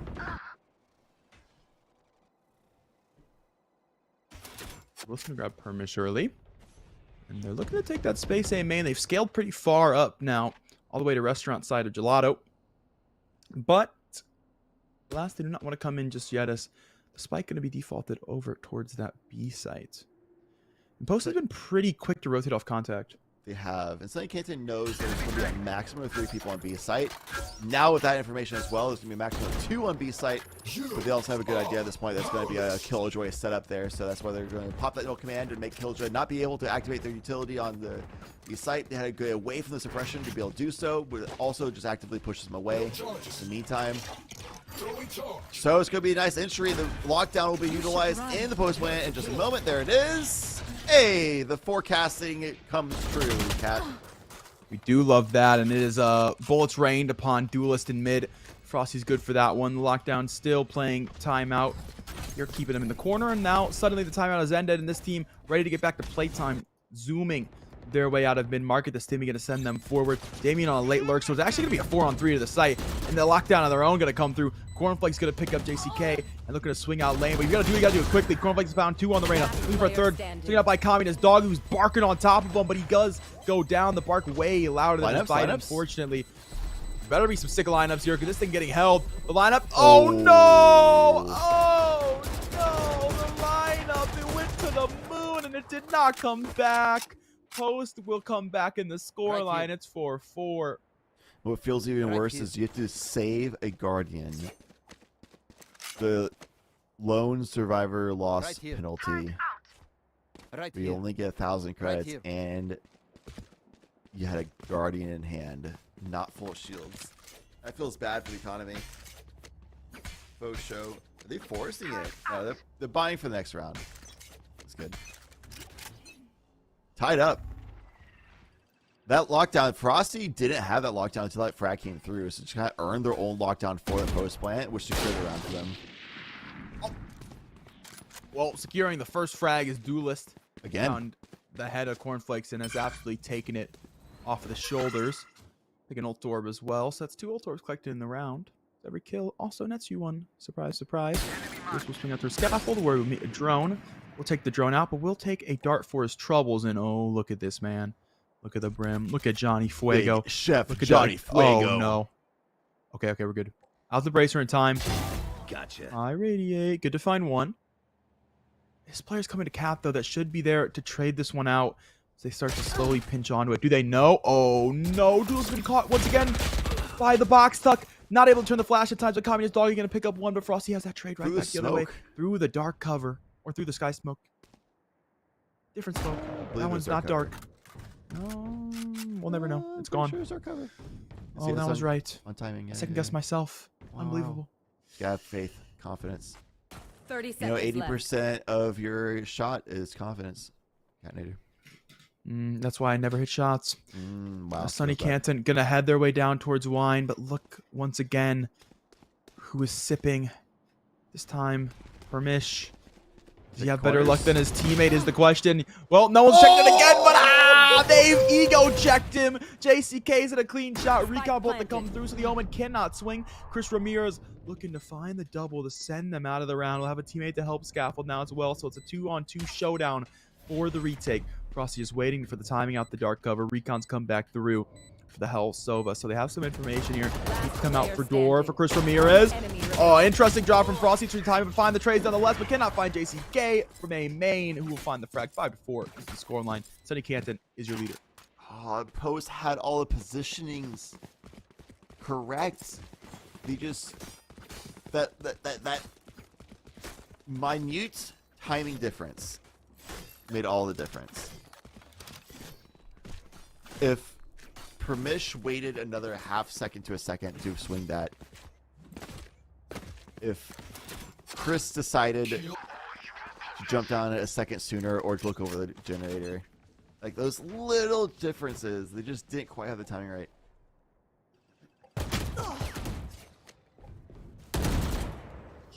I love the confidence of that. Just wide swing, classic in hand, hope for the best. That is quite the strat coming from the Reyna. It's pressed now, and Communist Doggy looking to finish out the job. Will do just that. Damien's found one as well. They storm into Cat now. Close switch box is going to be Permish, but he's caught by Radiate. Chris has traded 1 back from the back of Dice, looking for more, just praying for shots, and Communist has taken a second frag. The KO leading the charge. Spike Frosty, planted. the Bulldog in hand, will sit guard and has timinged the jet. Have a chance for the cross too. Shots not to land. Suddenly going to get pitched on from all directions. 1 cat, 1 tree, 1 through door. It'll be the cat player. What are the frag gaming has it? 6-4. Sunny Canton leading by 2. In all honesty, I really like that skin on the Bulldog, by the way. But anyway, anti-eco for Sunny Canton, really good. Overall, good positioning by Post to predict that it's going to be an A-hit kind of situation, but still they had just a very weak weaponry in hand, basically. It's kind of tough to pull off. But now, go back to the next one. Chris set up with a tried and true setup with Odin in the hands of Sova. Meanwhile, mid-control, Big Chef has been doing a good job of getting mid-control for the most part, but complete set by Sunny Canton is not going to let him have it this time around. Radiate putting him down. Yeah, Radiate will put him down, and we'll look to continue on that trend as they swarm through mid-market. Dark cover will come through, so that Reyna is going to be useless into this one. But the Sova gets so much space. Chris Ramirez takes all of main, and this takes the spike down as well. The Odin spray going to come through from close range. But has to hold on to it now. Teammates going to come through CT, but they'll be late in their endeavors in getting there. Cornflakes picks up 1 on duels, trying to get aggressive. Radiate take a trade, and Communist will have 1 as well. That spike picked back up. That's null command out. Communist Doggy not going to let this round get away from him. Radiate will not either. We'll grab a 3K coming through CT to make sure nobody is there for trade opportunities. Canton will take the plank down. Do they burn the lockdown here, though, is my question. It's a 2 versus 1. They typically win the situation for the side of Sunny Canton, but 2 rounds left in at a half. Are you really going to be confident that you'll be able to utilize the lockdown next round, or are you more confident that you just don't need it this round? Oh, you can tell they're confident. They'll be sitting towards line. Communist walk in, and Communist Doggy, who better than to grab the kill? 7-4 for Sunny Last Canton. round before the switch. And their risk pays off. Confidence runs true. They'll have the lockdown for this last round of the half. The only problem, though, just something I didn't really have time to set up as a conundrum there, is the fact that the Hunter's Fury and Orbital Strike are available for post, which both can counter the lockdown just fine. So it's going to be tough for Radiant to find a good opportunity to use that ultimate other than just using it to bait out the enemy's ultimates. So they don't have to deal with that moving forward. So might just pop that right immediately early on just to bait out at least one of those ultimates. You should run. There goes. Probably the Hunter's Fury. Oh, it's an Orbital Strike. The Orbital Strike will go down and will indeed break that lockdown out. And suddenly, Sunny Canton, the Emperor has no clothes. Jules has no life. Neither does Radiate. Frosty Purpose going to grab those first 2 frags. Sunny Canton still have somehow found their way into the site. Hunter's Fury out for Damien is connected for Permission, has found the frag, so there will be a trade in that department. Lockdown back the other way. They're thinking the Hunter's Fury is for a frag, but it cannot stop the lockdown any longer. So the retake is going to come through. You're Sunny Canton, you got to get offside, or maybe you don't. You got lineups. You got lineups instead. Sunny Canton, we don't need the Hunter's Fury. We know that we can make it happen with the double shock bolt, and that they do. So Post, suddenly they can't make anything happen off the retake. Both lockdowns getting negated into this round. And Post, you got to do it all on your lonesome. They've thrown all the util out early. They've tried to flash their way in. Jack's able to pick up one. Traded now by Fuego. Frosty will pick up one as well. Damien just has to hold on to things for a moment. Drone tag will get him one onto Fuego. All about timing and setting out the sky smoke. Tap once. Retap now. Sprays through. Now the cover gone and the shot there. A 3K for Damien. He'll clutch things up 1v2. 8-4 is the scoreline going into the half. I was thinking that that was going to be Sunny Canton making a little bit of a mistake with using Hunter's Fury early, but they only did that because they knew they had shockbolt lineups for the default position. So putting that lab work time in just to make sure you have those lineups is very, very important. A sign of actual true Sova mains, Sova players. That seems to be what Sunny Canton has on their hands. Gets them an 8-4 lead on the first half. Going to the second. On the defensive side of things, looking at what's going to be offered. Post has a double duelist set up with a Brimstone, which naturally is going to be a lot more beneficial on an offensive side of things than defense. So fair enough they had a hard time on the first half, but this time around it should be a lot easier for them as long as they can navigate around all the information gathering that Sunny Canton has, the Killjoy utility to slow them down, paranoias, flashbangs. These flashes are out and early damage is done. Permission to find one instantly traded by the other jet of Duelist. Though Frosty's out to pick up one. He knows exactly what Duelist is due. He's going to get pincered on. Just looking to trade one more, but he cannot. Fuego has that one. Post will have the advantage into this pistol. They're going to take it all the way over into that A site. And will flood into it. We're waiting. He's got to pick up one. Slowly starting to equalize the numbers. Oh my goodness! He's found one and making another to go with it. A clean 2K right after the first. He's going for a 3K now. Shock bolts to a generator. Frosty picks up one. Looking to save this round from the depths of despair. 9 bullets in Damien's gun.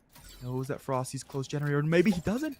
He hears the turret though. Has to know he's got to be Gen. The swing to come through. Frosty throwing util. He knifes him! A 4K for Damien. A melee kill. The rapid offense 9-4. He pulls out the sword. A knight in shining armor for Sunny Canton to save the round. Oh my god. Yo. You see Damien standing still now because they're actively clipping that round. That's what's happening. Activated NVIDIA shadow play. I gotta put that one on Twitter. Yo. Another to go with it. That was nuts, dude.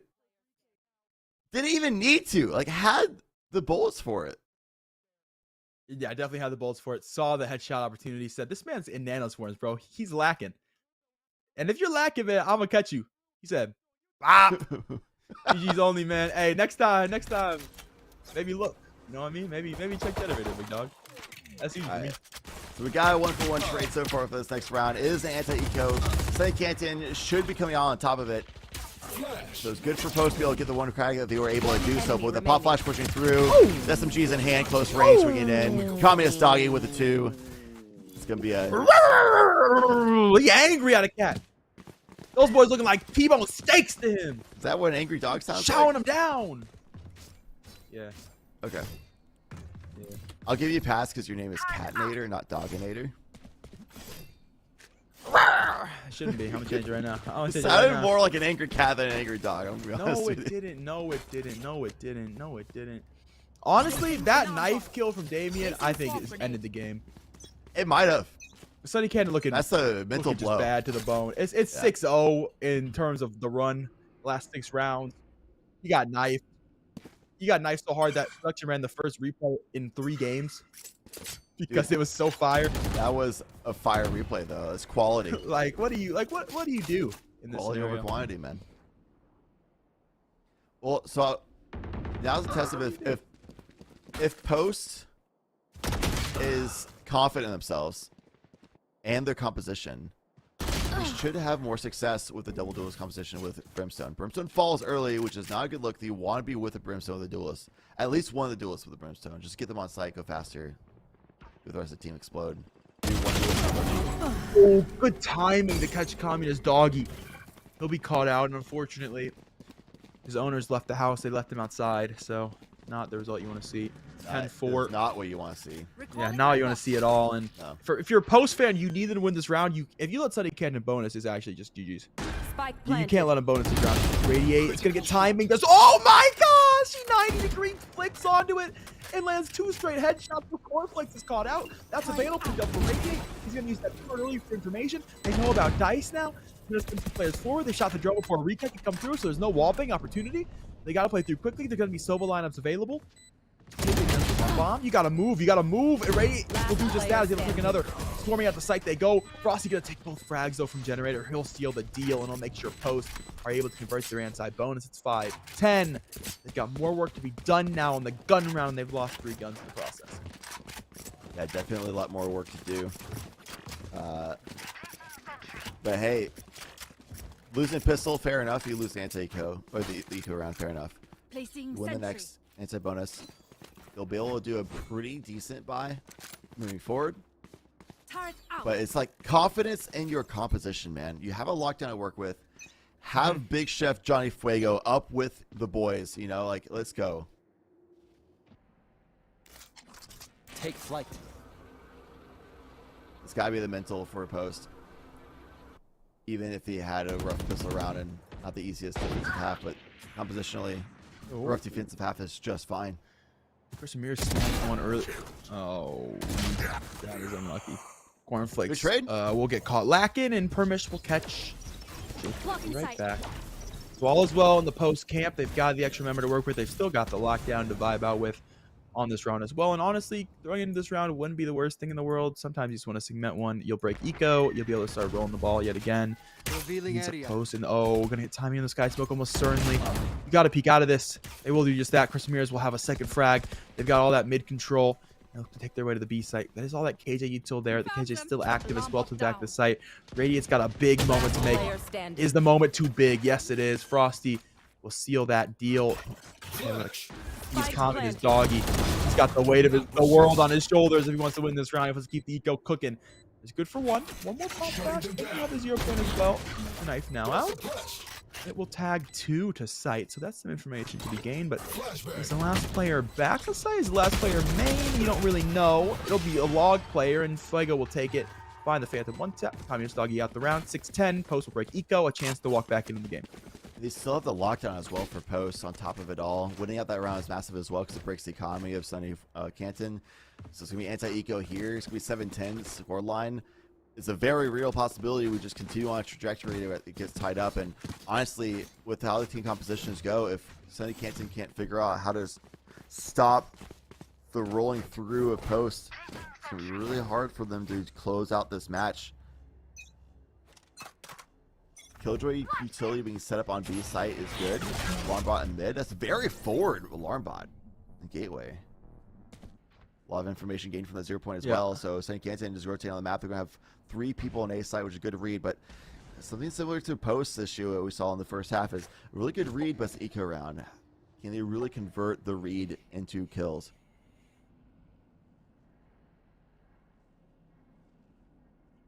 Well, so far, no opportunity to do so. Post is really thinking about it. And fortunately for them, Sunny Canton isn't playing those extremities, like up B lobby and things of that nature. They aren't droning through, so at the very least, they don't know about it.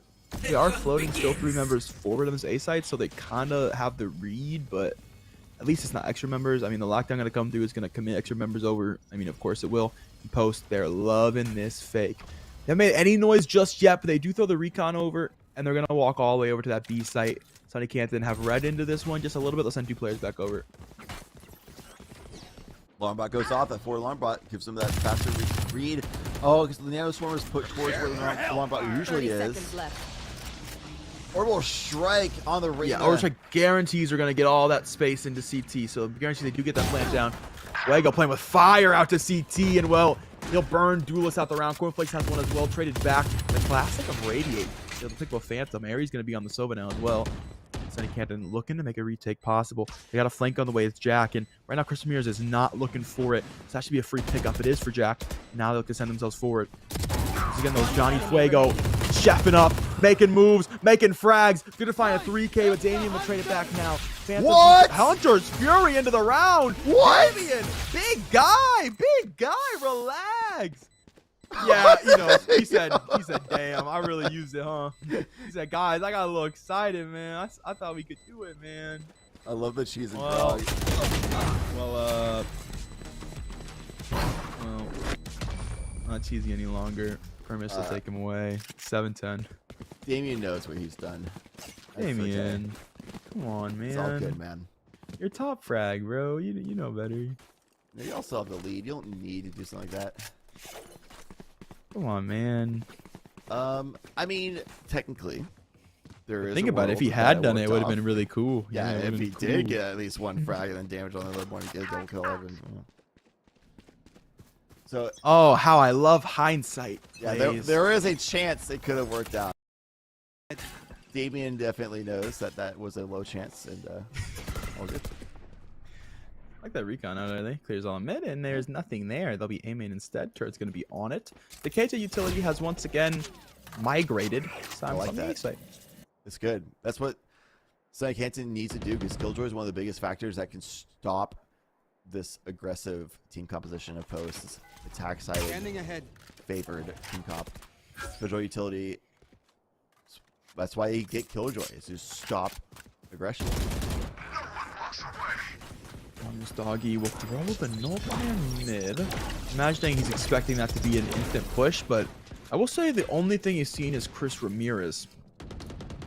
But hey, sometimes it's better safe than sorry, and Chris been having a pretty solid game.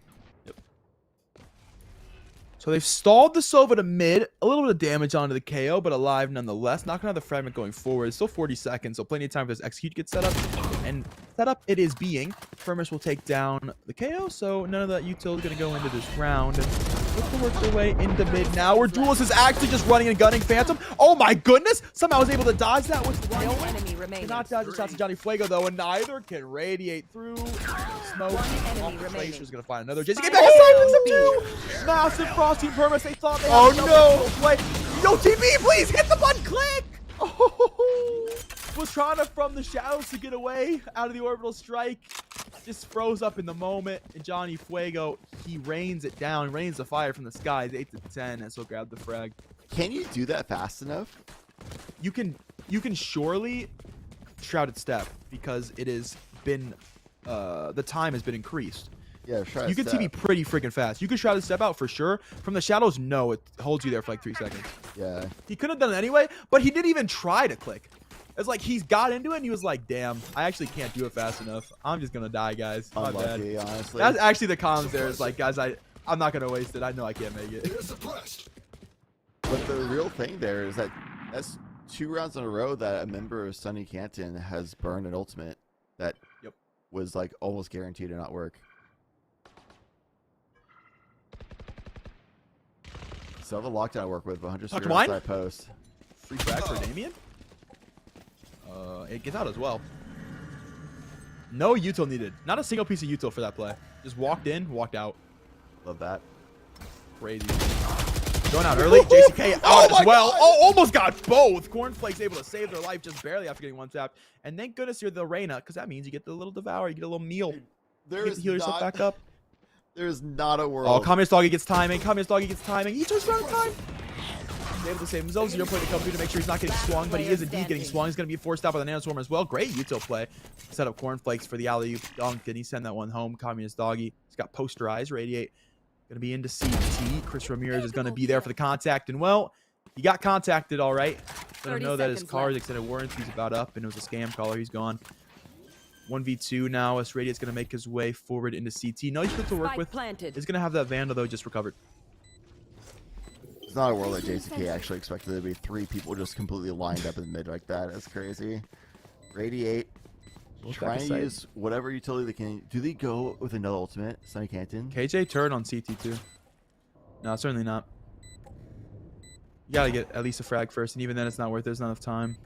Well, so we know that the lockdown would have been good here, but Radiate. I don't think lockdown would have been good there. Well, because we know they'd be trapped. Like they can't get themselves. Yeah, but out. they just double swing it surely, right? And then they just trade each other. By the time the lockdown actually finishes, is there a no? They just go boats? as soon as they drop it. As soon as you drop it, they just run CT stair together and double swing. You know? I don't know if you make it time because if you stomp it, you can just hold the angle as Radiate and just mow them down. That's true. Yeah, that does become an interesting scenario. Yeah, obviously, Radiate doesn't. That's all hypotheticals because we know all the information. Like, Radiate Yeah, doesn't the know that only nobody's place in he the can garage or something. So the only place he can put it there is in front of Switch. Yeah. If he does that, it doesn't get the backup outhouse. He has to put it on the wall, and then they just wall bang it. yeah, that's like a position he could actually make it happen, but it's a lot more aggressive and you have to hold it a lot harder for sure. Yeah. Anyway, I like that they held the lockdown. They didn't use it. Yeah, It's an same. improvement I would from have what to we agree saw with last that. year. Ramirez is looking for the world here and has gotten one. He has gotten half of it. Currently at the Earth's crust, looking to get a little deeper though. Cornflakes has taken one. Damien a trade to go with it. Johnny Flay going to be out the round. That's no controller power now. Ooh, good shot ball line to come through. She's thrown under the door. That's where Mish going to be low. Plant's gone down. Still on the lurk, going to be the Soba. That'll be a little bit later in the round. Fear going to be there for them to get a cheeky angle on that, but they don't even need it. 3K to come through for Cornflakes. Just absolutely mowing him down. Scaffold takes 80K, then Duelist onto that ramp. But that's going to be Garden for Damien. Window broke for him. Fear out behind him. Oh my god. Chris Ramirez will get the frag as the Reyna jumps into his waiting arms. 10-10 is the scoreline. Post have brought things back. Yeah, they have. It comes down to this compositional thing. It's just the strength of the post comp is offensive favored. That's natural for Brimstone as well. Like just moving forward the meta the way it is. It was even more heavily so beforehand because of the double stim beacons, but I honestly think nerfing the second stim beacon makes Brimstone weaker on defense than it made him weaker on offense. Like, I think that's even so more ironic. heavily favored because it allows you faster rotations to be able to get those smokes down better for your team and stuff like that. You know, like Placing swarm grenade. Placing swarm grenade. on I don't think you have offense to- you'll need a to second float him beacon as 'cause heavily. You're gonna explode one time. Like this is our one explosion. Spike dropped. Yeah, I mean, that's only holds true unless you're Cornflakes, in which you explode periodically through the round. Mhm. Finding big moments. Looking for another one up through Garden right now. Going to be through Tree. All the KG utility has moved yet again. So just walk in and... Okay, sometimes you self-implode. Damien has that one. Duels will pick up one as well from CT. Looking for more with the Marshall. The shoulder peek back out through the dark cover. Hip firing like an absolute maniac. Has some damage, some tags through. Everybody to get away from the lockdown. Radiate, please go further. He's going to get out in time. Shots through mid-market for the team. Just spamming out. It's Sunny Canton. Damien spamming out towards mid. Will find Johnny Flager, who's trying to make another flank happen. Now the controller out the round yet again. Post will get to sight. Get an opportunity to plant. They got a Hunter's Fury, but man, nothing much you can do with it. Don't pull a Damien. Just, hold on to it. Great recon. Can you spam Oh through? my You God. can. Chris has found one. Frosty another. And suddenly things are different. I think you burn now. You burn Somebody's now. got to Yeah, shoot you it. do. Somebody's got to shoot it. Thank you. 30 Absolutely seconds left. amazing ultimate to come through here to stop the lockdown.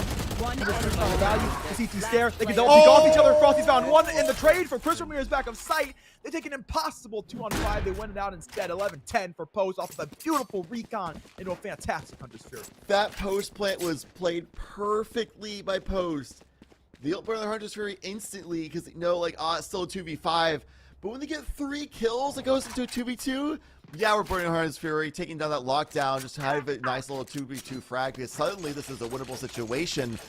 That was so immaculately well done. On top of just hitting those shots perfectly, like that was literally everything Post just did was everything they needed to do. That was awesome. The hunt begins. We'll get it. You look from the post. That Cornflakes is already in. He looking mad. He'll throw the Empress in. He's able to find Kamiya's doggy, who's now out of the round. Spike's gonna come on its way here as Cornflakes looking to hold on to things. Where's the back? The smokes. Has the lead. Does he have the shots? Still, that fight's still happening. As Radiant's gonna fight Crush Ramirez. Oh, he walks into the Hunter's Fury. Daniel gonna take that one away. Was looking to stall the plant, but he's found a player instead. Plant does go down, of course. Duelist gonna find one. Takes Fuego. Murmish stuck towards door. It does get shot for him, leads him back into the play, ironically enough. Frosty's found one towards sight. Gotta do all the work from hell right now. We'll throw the lockdown into this round, and Aldrone has not cleared Cat at all. So Perma's gonna have the opportunity. Yes, everybody gonna swing for the lockdown.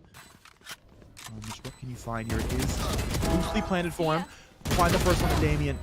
Looking for the second as well, but Radiant is going to have it instead. We'll have the trade back the other way, and it's 11-11. We're tied back up for Sunny Canton. We'll end the 7-0 run. I think it's fair that Permish held the angle, didn't actually punish Aldrone not clearing them immediately, because they're trying to do the trigger discipline thing of like, oh, if more people go through, then I'll be able to get more out of this opportunity. And it wasn't until after all the people dropped onto Frosty alone on site that Permish actually finally pushed through, realizing, okay, I'm just going to get the Sova. But even still, considering the amount of people alive for Sunny Canton, like, that's a hindsight 2020 thing for sure. Like, you can't fault Permish. You would like to have seen him if you're a Post fan. Really going, challenging the Sova faster to be able to support the team, but it is what it is. Duelist also, nice headshot. Holding on Garage, falls back, still holding control of B main. A nice mid A hold remains for Sunny Canton, trying to get the lead back for themselves. Right here. Post will work early A. They'll make presence known, and they'll look to head back now into mid. They've been given the space, but is that far archway alarm bot yet again? They'll have the information if they do want to try to push through this smoke, which they do not. They'll head B lobby. Still occasional utility in that department. So you can't be doing such a good job of moving this occasional utility around, where if you're Post, you really can't get anywhere for free. You have to poke out for it. They get so much info early, loss for such easy rotations that you can't even notice. The noise cut on A. They've already rotated over this B side, so this push going to come through. Cornflake good for the first early, absolutely obliterating Radiate. That's the turret now gone, versus the team can safely make their way through. There's no Nanos going to stop this presence. No one's taking down the market door, but they have been able to get all the way into sight, and they're going to be able to set up for that post plant. Duelist continuing getting some frags for the team. Post plant happening from the shadows pop, causing a lot of guesswork for Post, but they're all cornered back in the back of Boathouse, so that guesswork basically doesn't really matter. Push to come on. Duelist over the top ropes. We're coming to pick up one. Looking for more as well. This is trade for the backside players. Just Permish now to work the 1v2. Caught by the recon, caught by the 0 point. He's got no dash, got to do it all just by the gunplay. And Doggy looking like the dictator in this round. This will send him to match point 12-11. They didn't really have anywhere to go at that point. Maybe just activate it a little bit faster. Match swing point. out, support Cornflakes a little bit more, perhaps. Match point now for Post. After this incredible comeback streak that they were having, Sunny Canton finally figured out how to adapt and adjust. Get some frag rounds back themselves as well. I want to see permission. I want to see permission, especially to explode on site and lead the charge for the team. Drop the cloud burst, dash in, great space for on the site. Allow a higher probability of getting those initial frags for the team, so they can actually go through and get into a post plant situation with a player advantage, which we haven't seen for quite some time. Right. I like the alarm bot being put up towards the gatehouse as well, because a lot of people will shoot like shock bolts to clear out alarm bot in the standard area near pizza. But put that up towards gate, gives you a little bit more early knowledge, and also it's not going to be cleared out for free. We'll say the only thing about it is it's been there pretty much every round. If your Post and your IGL can spot it, you just spam it from top cat. It's gone every round, and then you don't have to worry about it. Right. That is the only downfall. It's very easy to spam it blind at the start of the round, but that won't be the case here. They will trigger it, and they will step in the mid. Your opponent's going to have information. Great double swing to come through, but not if it gets shut down like this. Cornflakes picked up the first. Back away for the fragment as well. Pop Flash is not going to do the damage. Cornflakes back out of the dark cover, but caught by Communist Doggy. JCK has picked up Fuego as well. There's no controller into the round for post. It's going to be such a very, very difficult take for them. They've lost a duelist. They've also lost their smokes. They do walk into sight, though. They've got an A for free. left. Nobody's guarding. Look at the plant, but they got to hold the post. Yeah, very important. Couldn't get the Lear to heal to survive the body This is shots. offsite. Now Duelist finds another frag offsite, like you said. No lockdown to use, no Hunter's Fury at all. They're going to get themselves back on site to be able to defend this. No charges left. Yeah, they've handed side over. You see players to find their way to get back on. They got to play some cheeky little lineups. Krisamir's going to find one. Look at the recon. Looking for information here. Where are these players at? Duelist has found the A main player, Krisamir's. These lineups better be goated. The first one going to come through. Find damage. 3K for him. The shot with the big jack step out. He's found it. A 4K for Chris Ramirez. Yet again, another clutch from the Sova. It's 12-12. The hero. Overtime. Step up first with a knife. This time with the Vandal. Wow. What a play. And Sunny Canton in that moment as well. I would love to have seen them just push the tempo a little bit, realizing they have side control. There's no ults to be able to play for post plant. So try to just get forward positioning because post is going to be trying to fight for that retake. Based on the information they had, it's going to be A main, tree will be the two spots to play with. And it seemed like they were a little bit uncoordinated on exactly how they wanted to handle that pressure. Didn't go for the tap or anything like that to force them out of their hiding holes sooner. Allowed time for Chris to be able to rotate into tree properly. And we all saw exactly what he did with that. Sunny Canton time, baby. They're on the offense. They're quick with it. Duels has already jumped through to the front of sight. Radiance found one on the flank as well. Duels is NCT stairs, picked up the frag, and Fuego, he's gone just like that. They're into sight. Looking through mid-market door, but Chris Ramirez is going to take it instead. He'll find it through that dark cover. Tracers is all he needs to be his guide. Door broken by permission. As soon as it goes down, Post can look for a quick retake here. They're already set up for it. No charges. Cover going out. Ooh, good shock bolt. Oh, the second one will come through as well for Chris Ramirez. He's been able to equalize here. The HP bar for him quite low, but the numbers even 3-3. He plays going to be towards B main as well, so they're more than away from the side here. It's really just the KO to back things up. If you can find a way to stop these players, you don't have any dark coverage, you don't have any smokes and flashes, so it allows for Radiate to just get free opportunities, free sight lines at 3K for the KJ to come through. Frosty's picked up 1 minute to trade from who other than Communist Doggy. 13-12 for Sunny Canton as they look to wrap up the game here on the defensive. We'll be looking at primarily which team can win on offense.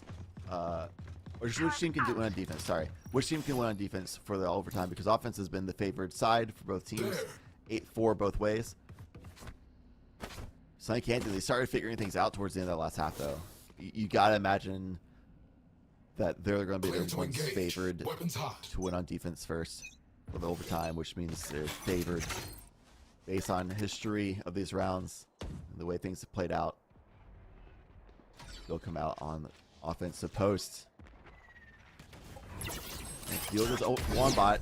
Didn't amount to it, so a lot of information given to Sunny Canton. The dark cover instantly blocked him out. Place to jump through the Lear, but it's blinded nobody. They all see Radiate. JCK both gonna find frags.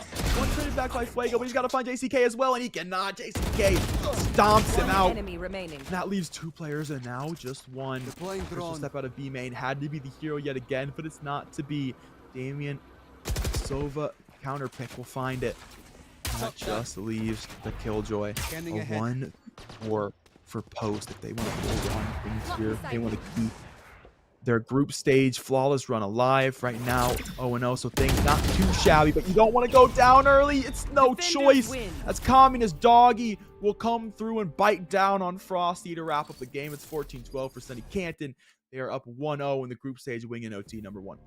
Valiant effort by Post on the offensive side of things, bringing things right back, but Sunny Canton coming out on top in a very exciting overtime map 1 of the group B, Cat.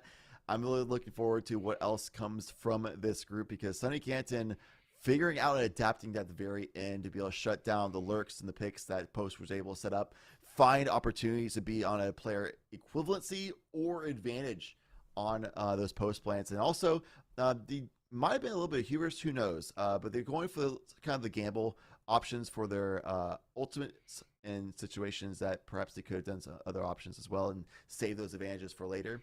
Put them back a little bit on the adaptation, but St. Canton, once they kind of decided, let's hold the clock down for this 1v2, let's go ahead and hold our resources, play smart for future rounds if we find ourselves in deficits. They did so, they regrouped, and they came back on top. Yeah, that they did. And well, when we come back from break, we're not done just yet. We've got 2 more games from the Group B section as this round robin does continue. 2 more matches for all these teams. We'll see who is joining the likes of NYIT and Farmingdale in the playoff bracket tomorrow. We'll see you in just a couple minutes.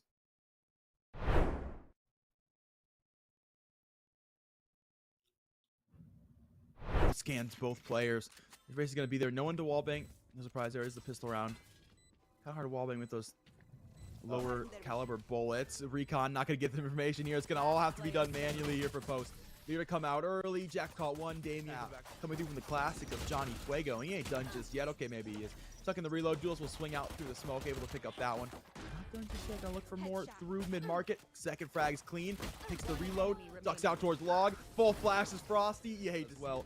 3-on-3. Everybody on site here for City Canton as the push is starting to come in. Duels has found yet another. Recon both good to scan 2. Chris will take the wall bang off of it now to sneak through lane. Duels pick up one with the Bladestorm. It's a 1-on-1, and Chris Ramirez, he's going to win things out of 4K for the Sova. And Post, they will take the inside bonus. They'll find the first round. Bulldog just couldn't do it at the very end there. Clear wine. Damien sipping, and he's hitting the shots. Cornflakes, he's going to fall on the round. Never thought I'd had cornflakes with wine, but no, sometimes you're living it up. Chris Ramirez will find trade back the other way. It's so long, Sova prime. As Jack will wrap things up. I make sure if I see wine, I'm clearing it.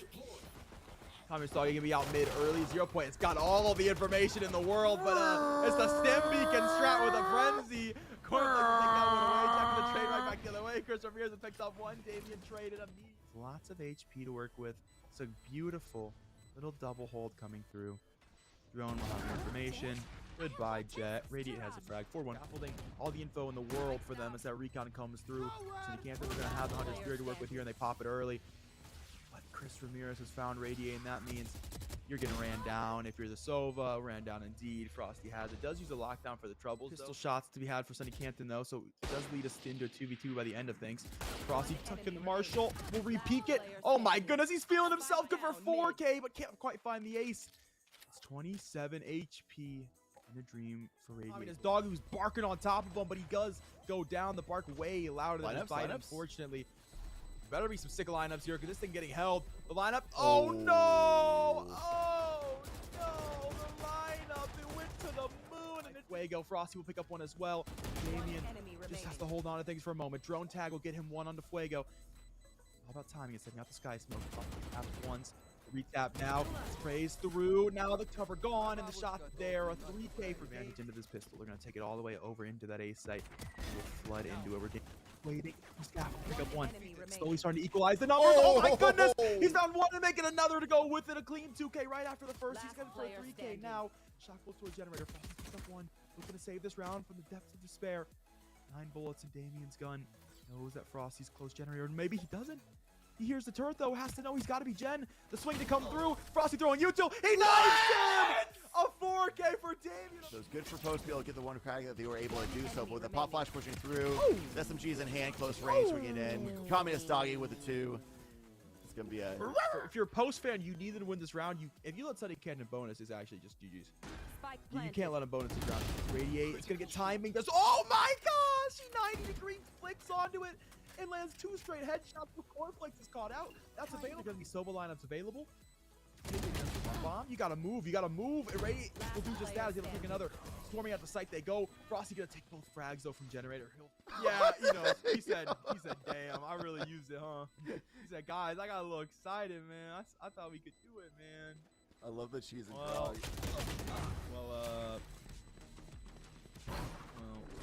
Glacier's gonna find another. Jesse, get back inside with some 2. Massive Frosty permas. They thought they had no play. Yo, TV, please hit the button. Click. Oh, was trying to from the shadows to get away out of the orbital strike. just froze up in the moment. Towards mid, we'll find Johnny Fuego, who's trying to make another flank happen. Now the controller out the round yet again. Post will get to sight, get an opportunity to plant. They got a Hunter's Fury, but man, nothing much you could do with it. Don't pull a Damien, just, hold on to it. Great recon. Can you spam through? You can. Chris has found one, Frosty another, and suddenly things are different. I think you burned now. You burned now. Somebody's Yeah, got to you shoot do. it. Somebody's got to shoot it. Thank you. 30 Absolutely seconds amazing ultimate to come through here to stop the lockdown. One Value. enemy The CT stare. They can player. double pick off each other. Frosty's found one in the trade for Chris Ramirez back of sight. They take an impossible 2-on-1. Find the first one to Damien. Looking for the second as well, but Radiant is going to have it instead. We'll have the quick trade back the other way. And it's 11-11. We're tied back up with Sunny Canton. We'll end the 7-0 run. Just permission now to work a 1v2. Caught by the recon, caught by the 0 point. He's got no dash, got to do it all just by the gunplay. And Doggy looking like the dictator in this round. This will send him to match point 12 to 11. They don't really have anywhere to go at that point. And he smokes and flashes, so it allows for Radiant to just get free opportunities, free sightlines at 3K for the KJ to come through. Frosty's picked up 1 minute to trade from who other than Communist Doggy. 13 to 12 for Switching Sunny sides. Canton as they look to wrap up Match the game point. here on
Welcome back, one and all. And let me tell you, Sunny Canton, after a clean victory last map, Communist Doggy really made us feel alive. And we've brought in another animal to the desk. Camel, welcome in. What is going on, brother?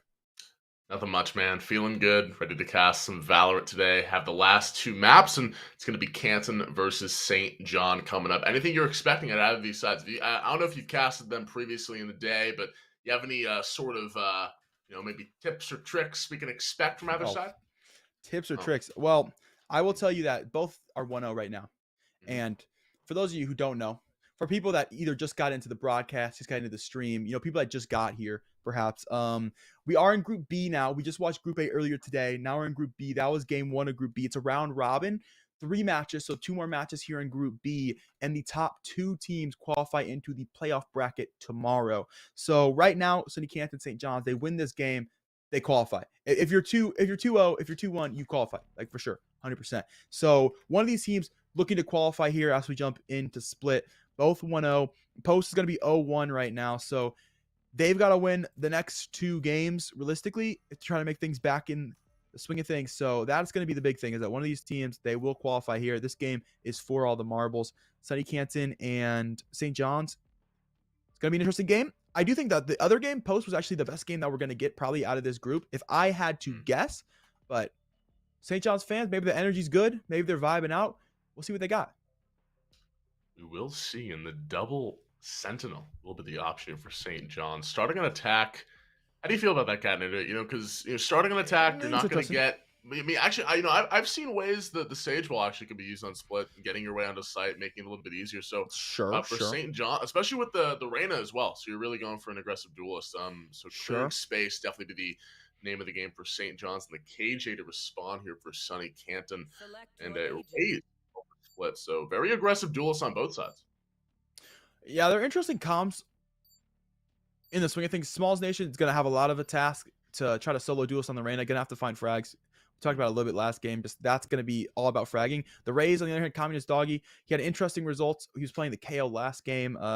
Wasn't finding a ton of frag moments, but the good thing about Rays on split is that you don't need them to frag. You just need them to throw good paint shells, and you need them to be the bait and willingly be the bait. Just double satchel into sight, go die so we can clear space. That's literally all he has to do. So I think that'll be fine. The Rumor plays should be fine as well. They had great util on the KO, just weren't quite finding the frags, which is okay if they're literally being used as the human bait as the Rays going into this one. Other than that, the competitions are kind of interesting. The Sova for Sunny Canton is a little goofy, not gonna lie to you. Split is one of the hardest maps for Sova because the skybox has so much going on that it's almost impossible to throw good lineups. I will say we've seen a couple interesting lineups in terms of like Sova shock bolts that go towards trademarks that are in both rope and be heaven, but they're very inconsistent due to the fact that the shock bolt only gets so much in terms of its splash damage that it's almost null and void. It's almost a waste of time. So we'll see what lineups they're throwing, but they got to be crazy because it's going to be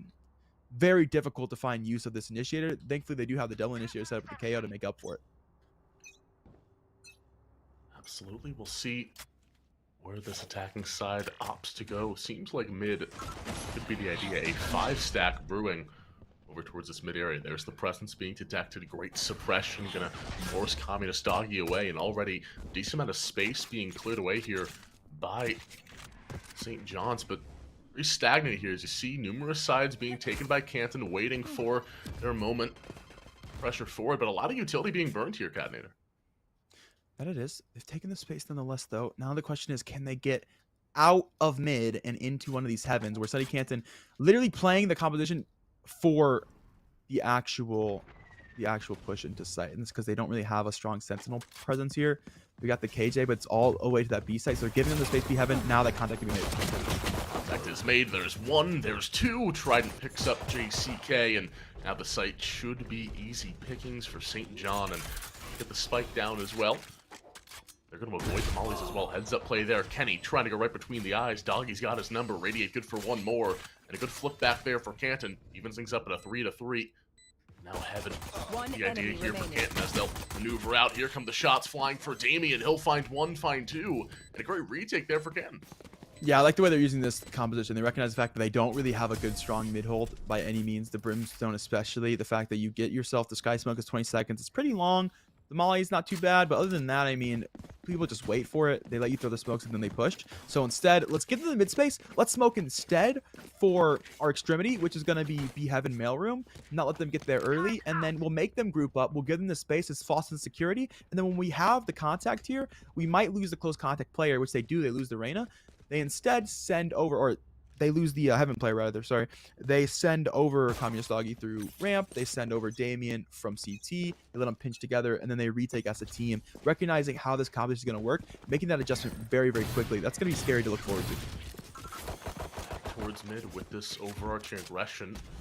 Canton have moved over that KJ utility over towards this A site. Last time it was on B, and Kenny will try to anticipate a play, moving over through sewers, but a great owl drone there for Damien. We'll spot a handful. Decent chip damage on towards St. John's, but it will just be healed up there with that Sage. Now Doggy looking to wait here for his moment. He will be imminent. There's the contact. He'll be good for one. Can he make his way for two? He'll plunge back down and retreat over towards Heaven. Great early frag, and they're still coming over towards A. Communist Doggy in a great position, but he can't find the shot. Small Nation grabs one. Yes, indeed. That's a Spectre very close here. Yeah, I'm gonna get out from Heaven. Make noise jumping forward here, and they'll grab another Spectre for the trouble as Damien's gonna fall. They're gonna swing now towards CT. Both players gonna be peeking, and Boy will take yet another for his troubles. Caught in the fragment, will recognize now. Trying to throw that 0 point, and he has actually both members spotted out here. They know that they both gotta be CT. They both are gonna come towards Heaven. They're gonna look to go towards site anyway. They have the choice to pull off there, but they have 30 what they seconds feel like is going to be an advantage going into this one because they have so many kills, so many players up that they have control of the fights right now. They recognize, and they're going to look to play off that control.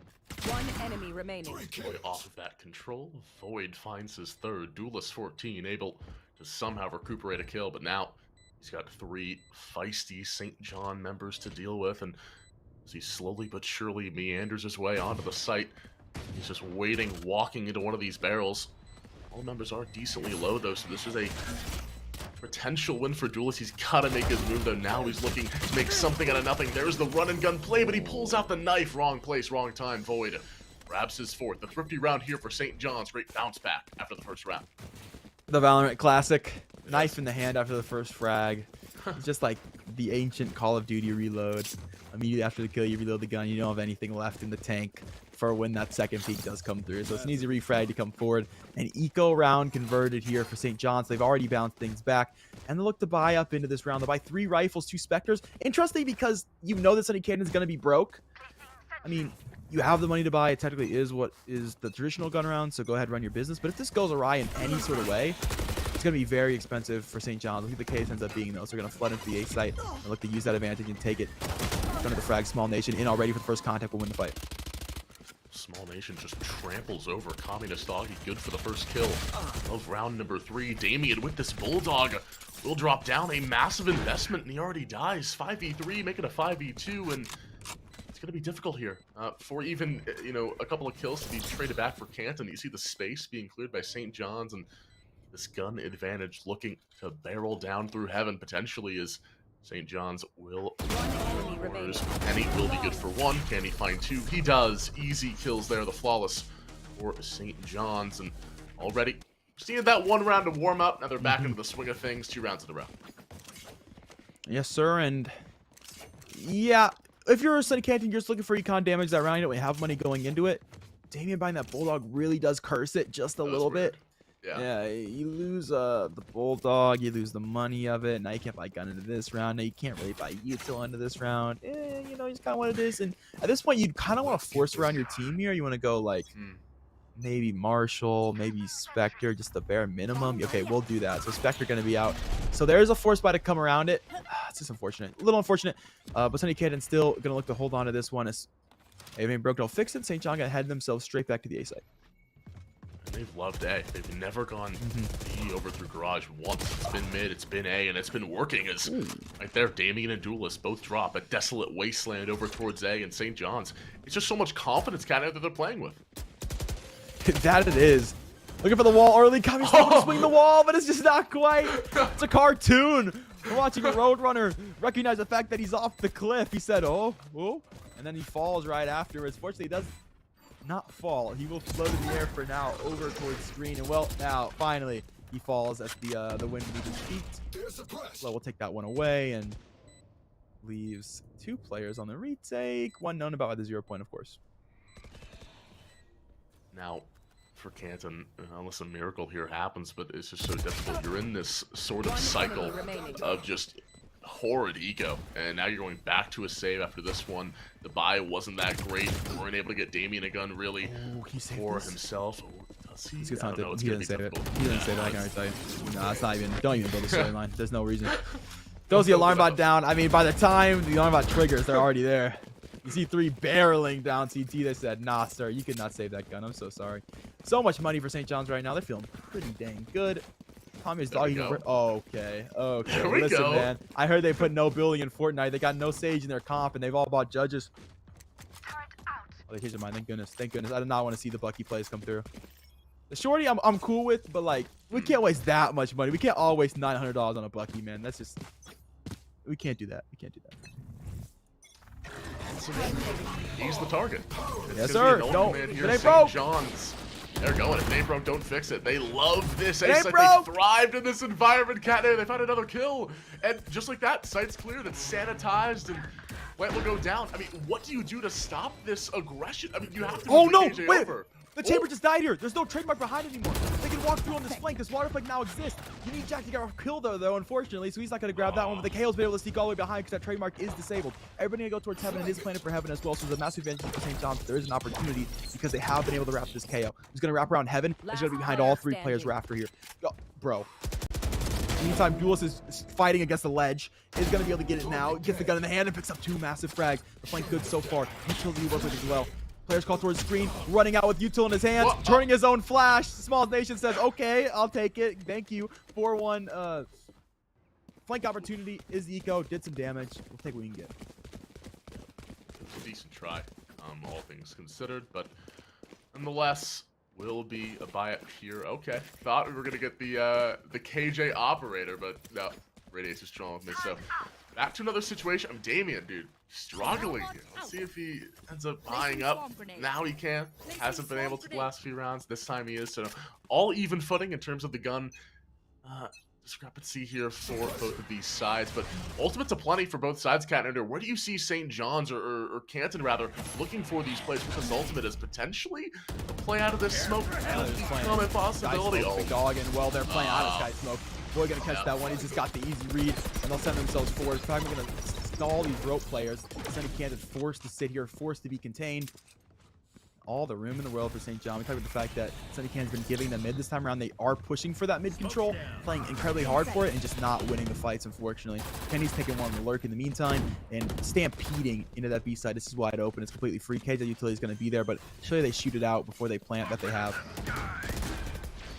Scattered defensive hold here for Canton. They'll try their damnness to thwart off this attacking effort from St. John's, but a 4v2 now. You have an Empress, you have a Tour de Force, you have a Revive just in case things go south, but I don't think you need this one here. You have a Brim, you have a KJ, no real way of getting into the site, but JCK will be good for 1. There's the trade back, the rubber banding effect, easy pickings for St. John's, picking up their 5th round win. Yeah, St. John's is looking better in every capacity right now. Definitely better economically. As yet again, I have a rebuy. They're pretty much full on eco this time. You can't even buy your teammates because everybody's about gonna hit max. If not this round, then the next. Once again, for Sunny Canton, you gotta think, do we force around this? Because they do have 2 buys. They have ultimates to work with, but the rest of the team's gonna be staggered. Start to ping pong your eco yet again. They'll recognize, they'll say, okay, we don't buy. Damien yet again, the one who initially bought that Bulldog, said, trust me, I buy the Ares. I go A main here, I win the round. So he's at 900 credits. He's not gonna buy next round. Hopefully someone can buy him. I don't think they will be able to, but they don't need to buy if he can grab 4 kills. Or 5. I don't know. It'll be tough. We'll see how this mid-push works here for St. John's. This has been how a lot of their offense has been facilitated. It could just be a bait and switch. Lurker in the chamber over towards A. Duelist lying in wait with this flash at the helm. Will throw 1. There is a wall available. That could segue off a part of split here to give a chance for St. John's. There's a second flash being used. Good retreatal there from Duelist, but it will just block off his re-entry onto this B site. But there's the kills. Nobody cleared it, and Radiate takes advantage. Good 2 kills for Canton. The other one going to come through. That A main, that lurk finally getting caught out here. Void taking one back. It's going to be that KO. The null command going to be gone, so he's going to be sitting here looking for a recovery. And that core more than able to be stabilized. Nobody's close enough to it. There's a hell player, but sure they do not jump up the rope and try to stop the stabilization that they will not. They'll get caught now by Communist Doggy. Res comes back through. They got 4 players now to work into this retake. Last player going to be towards CT. Try to time to play. He's going to find 2. Last player going to jump up. It's the COD reload, the classic maneuvers, and well, you got to reload in that scenario. You got to get full gun. Damien, well, the Ares, it was worth it. He found the frag. He won the round. Goodbye. Not clearing hell. That was the difference maker there, Canton. Yep. Just the Ares buy, actually. That was butterfly effect, bro. The hell play happens or not, nothing to do with it. Trust me. Is Radiate doing what I think he's doing, Canton? Tell me about it. The op KJ. I'm surprised the KJ Utility has stayed on B for a majority of this game. They have never gone B like through garage. So yeah, I mean, Canton, how do you see it as? So how do you see KJ Utility swapping sides? What do you see it? Where's the cutoff? How do you know when to switch in your opinion? When you start losing the sight. Take that for how you wish. Damien up close for he got full flash, so he has no idea that the CA just walked past him. So that's supposed to pick that one up. He was flash, chat. Okay, everybody relax. You're trying to clown him. It's not his fault. Actually, not his fault.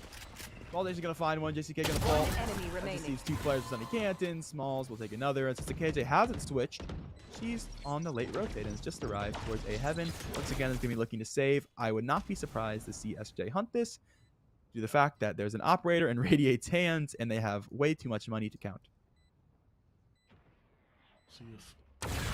Please don't peek this dry. Okay, peek it dry. Oh my god. Peeks it dry. You can. Well, when you're hitting your shots like that, 6-2, and I doubt it St. for no John's. reason. And now we're back into another interesting position. Damien should be able to buy 1, so we'll see if they end up going for a save. Duelist already equipping that shorty out. Looks like a save potentially. I mean, it's just going to be like a weird kind of half buy type of deal. The economy has just not been there for Canton the whole game so far.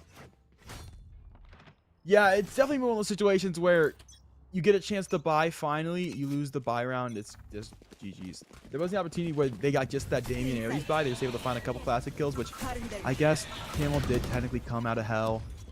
But talk about later. It's already in the site to go. Standing ahead. Already into set they go. This time around, though, Smalls Nation is taken down before the push can actually start up. But S-Flow will be good for 1, good for 2. Prancing and dancing his way inside of A. Has the revive available. Will he opt to go for it? He does. Small Nation will be taken out of the grave. And now a 4v3. Very solid here for St. John's. JCK will be forced out. Great molly, great heads-up play that I tried to now completely control A site. But Kamisaki on this flank looking to do damage. Will do damage. Fragment will be a little bit too short for both players. That fragment going to stall for some time here, so it means that nobody coming through the ramp side of things just yet. Doggy can cover the 0 point. Radiate accepts 1 with the operator. That's recently saved from last round. Smalls picked up Doggy. That just leaves Op Man to try to make something happen, and he'll be looking at a very nice double coverage here. The crossfire very clean. Press J and Radiate. Deja vu moment. Time to save the operator. Later. Hartford Hills, use a turret to stall for some time. Small Station will jump through it, but it should be too little too late. Yeah, his goes water anyway. All good. We'll save the operator. It's impossible to die here. It's impossible to die here. It's impossible. Yep. Good work.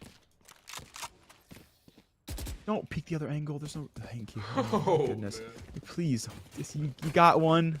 You got the op. We're good, man. Now we're back. We're here. 2-7. Lockdown available for Canton, but this time around, you have 3 ultimates for St. John's. And last time around, they just pop null command off the rip. This time, it's going to be B. This is the first time I feel like they've went over towards Garage to push this side. If they just ult in, it's going to remove all the cage utility. It should be a pretty easy push for St. John's. But it's not going to be easy when your duelist dies. So there's the first kill for Radiate. Great start here for Canton to hold off and stave off this aggressive St. John's attack.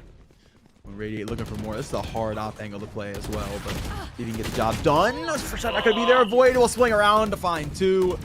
Plant for St. John's, and well, finally they switch things up. They say maybe the KJ util moved. It did not, but it doesn't matter. They moved the KJ util out the way. It's absolutely bulldoze through it. There will be Brim on the lurk here. There is a trademark though. That's going to be right in the wake. Now they know about it. This is the easiest swing of Trident's life. Never mind, he dies. And that makes it a 2-on-2. There will be one more towards Garage. The Chamber, it was his trademark. He said, you broke my totem. That's not cool, man. Spent a lot of money for that. I know I get it free, but... Oh my gosh! He just jumps over him. Look at the swing again. Is Damien with the 3K now to come from Void. Looking for the last player towards sight. Jack's got to tap the spike.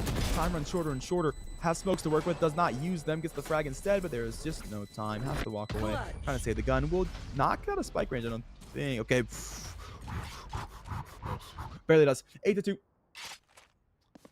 Wow, I mean, that was a lot, at least for me, that felt a lot closer than it needed to be. I was surprised Trident didn't turn around the moment the trademark popped, but I guess just living in the moment. Different breed. Yep. Living in the moment, the bag energy drink really keeping them locked in. So 2-8 here is the scoreline for St. John's. Clearly have been feeling themselves on this first half of play.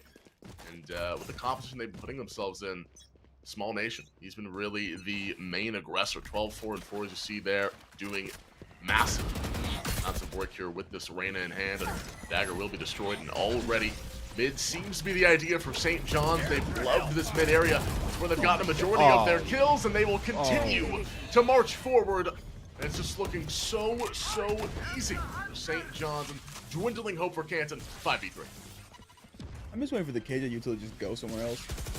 I don't even care where. They can throw like in spawn. It's like it's on site B. It's just St. John's was working around it. Like I guess credit to St. John's for the fact they recognized immediately where this default defensive setup was, and were like, we'll just go the other way. But eventually you gotta like change it. You know what I mean? Y'all can find a second as Flo walks in, right clicking the classic.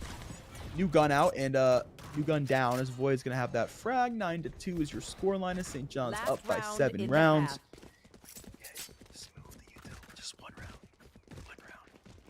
Do you think putting the alert bot mid, could that be an idea? Or do you want literally anything else?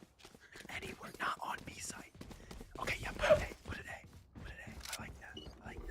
Put it A. Placing alarm bomb. Stack B. Placing swarm grenade. We'll find value that way. We'll have something else to do. Placing swarm grenade. I like this.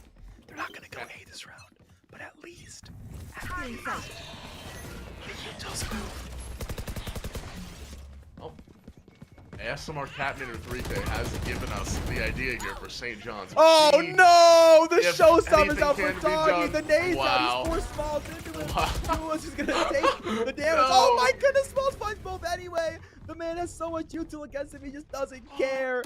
There's one whole box. They don't know. They don't check. Oh, they don't check. Please. No, not like this. Not like this. The judge trying to kick the Heaven player. He jumped in the orbital strike. He just threw the biggest moment of his life. Don't take that one. Small face with a 3K.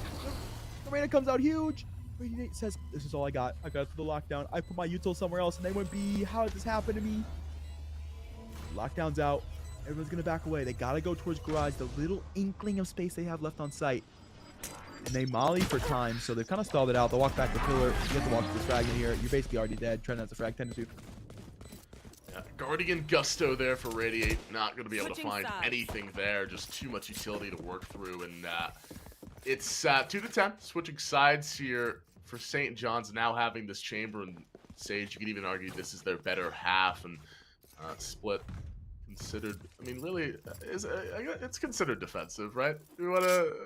I guess, I mean, at this point, 2-10, you know, could be offensive for St. John's. Who knows, really? I mean, we'll see where they end up going for Canton, where they end up trying to elect to fight. Seems like B is the target. See how that favors them. They have this raise. Can we get the Sova at the start of the round? I really want to see it start. I'd like to see that. Thank you. I want to see where... Oh, okay. Oh my god! Can we get Kenny at the start of the round? I really want to see his headhunter collat. Sorry, bad comms on my part. Yeah, I should have saw the collat instead. I'm Should have sorry. predicted it, yeah. This is why I am not the technical director for this show. Well, good trade back for Damien, but at some point, this maneuver will work in favor of Void. Potentially is able to find the first kill. Can't find the second. And somehow, some way, it's a 2v2, even after that insane 2-for-1 kill there for Kenny. And if you're Canton, it's going to be difficult here. Where do you go? Do you go mid? you go all the way through A, and from sewers, it seems like that will be the idea. But they're sparring here with Trident, who's somehow able to find Damien. Right between the eyes he goes, looking for this 1v1. Can't find the bullets. Essentially half HP here on JCK. Small Nation just has to wait for this plant, and seems like that will be the case. A's the target. Stim beacon here. That it is. Stim beacon gonna get him there a little bit faster. As one Stim beacon now after the Brim nerf. He does have the timings, has the smokes as well, and they've gone down. He's going to for sure get a plant down here. The Reyna gonna inevitably use that smoke to walk forward during the plan, and you're gonna be in for a surprise with the Brimstone. Second shot there for Smalls Nation. Is able to secure the kill on JCK. Stick the defuse as well. So St. John's looking great here. And hey, they already started one out. They're looking to be 2-0 here, and 2-11. It's looking that way, Catnator, at least right now. My mom always told me anything's possible. I believe. Even in the face of doubt from you, Camel, I believe. Okay. This team's 1-0 for a reason. Just wait. Just you wait, young man. Teleport's ready. You ain't seen nothing yet. It'll be safe to come through this round. Sunny Canton's going to play for the big OT strat. Never mind. They bought the Spectres very late. Everyone doesn't buy a gun! Ironically, Communist Doggy, the one who bought the Bulldog initially after everyone else saved, has not bought. Oh, how the turns do table. How the tables do turn, my friend. I'd be tilted. Oh, how the B-side's wide open. Will Canton elect to go? I mean, they have the spike over towards B. But it's open. I just thought you should know. Oh, they're waiting. Oh, the raise, the timing. Oh, it's a wall. Okay, we're good. Never mind. No sashes, unfortunately. A little too broke for that. But not too broke to grab a free frag. S-Flow trying to make some cheeky little movements and has been caught out. Just like Void is caught out. Radiate trying to make a way through into a main. A dagger for the second player's utilities. I don't know about the raise, though. The raise is going to get through undetected by the 0 point. This Brim's going to be more than detected by the trademark if he was to step out B main. Void will orbit around that. Oh my god, the Brim walks through the trademark. He just walks into the B site. Free kill. How does that happen? The trademark is just too far away. It's on the top of the box. It doesn't see him. He literally just walked right past it. He got the B site for free. Literally for free. 30 seconds left. The plant. And now it's going to be St. John's walking all the way back from A, so it's been a bait and switch here for Canton. Finally doing something different here. JCK going to use the Molly as well. Will force these players away. So great stalling power for Canton in a 4v3 scenario. It's going to be very difficult here for St. John's to push back onto the site, but they have a Reyna, they have a KO to play off of. They have this one stim from Trident to get into the site, but these angles being hawked over, the smoke is in place, the bomb is down. It's going to be difficult here. Here we go, Stim Beacon's out. Here we go. Trident's going to with that Judge. How does it play out, though, after Void is going to find a second 2v2 exchange here, making a 2v1. Smalls Nation all around, but there's no time. Have to kill a little bit more time for your duelist. Has done just that. Smalls Nation dismisses a little early, so is going to die to the spike. Unlucky, really. Goodbye. Oh my gosh. He's barely done it. He's barely done it. 11-3. Yeah, he's too clean. He's too clean, what can I say? Look, let's just come through. The third round picked up by Sunny Canton. I told you, Cam, I'm a believer. I'm a believer at heart. The Spectre bike comes through. They don't even need Communist Doggy to have a gun. Doesn't matter. Win it anyway. Now they will reap the rewards of that round win, buying up here with these Vandals and all consideration. St. John shouldn't have a way back into this round, but we've seen miracles before from both of these sides. And Communist Doggy, no way. Oh, he actually sleep at the wheel. Catnator, sleep at the wheel. Must drive a Tesla. Couldn't blame him. I wish I could. Wish I had a Tesla, man. JCK will take down the robot. About as innovative as a Tesla, but Chaos kits out the round, so it does not really matter. Fragment has gone very deep into ropes, so Smalls Nation has absolutely zero peeking potential. So there's going to be peek from B Heaven. It's made some contact. Oh, and so is Smalls Nation. He's made some contact, made an earthquake, man. Shaking the tectonic plates. We'll find two, and that's a gun to be picked up for him as well. JCK, in the meantime, is going to waltz into the A site. Spinning, leaping, bounding, dancing, vibing, rejoicing.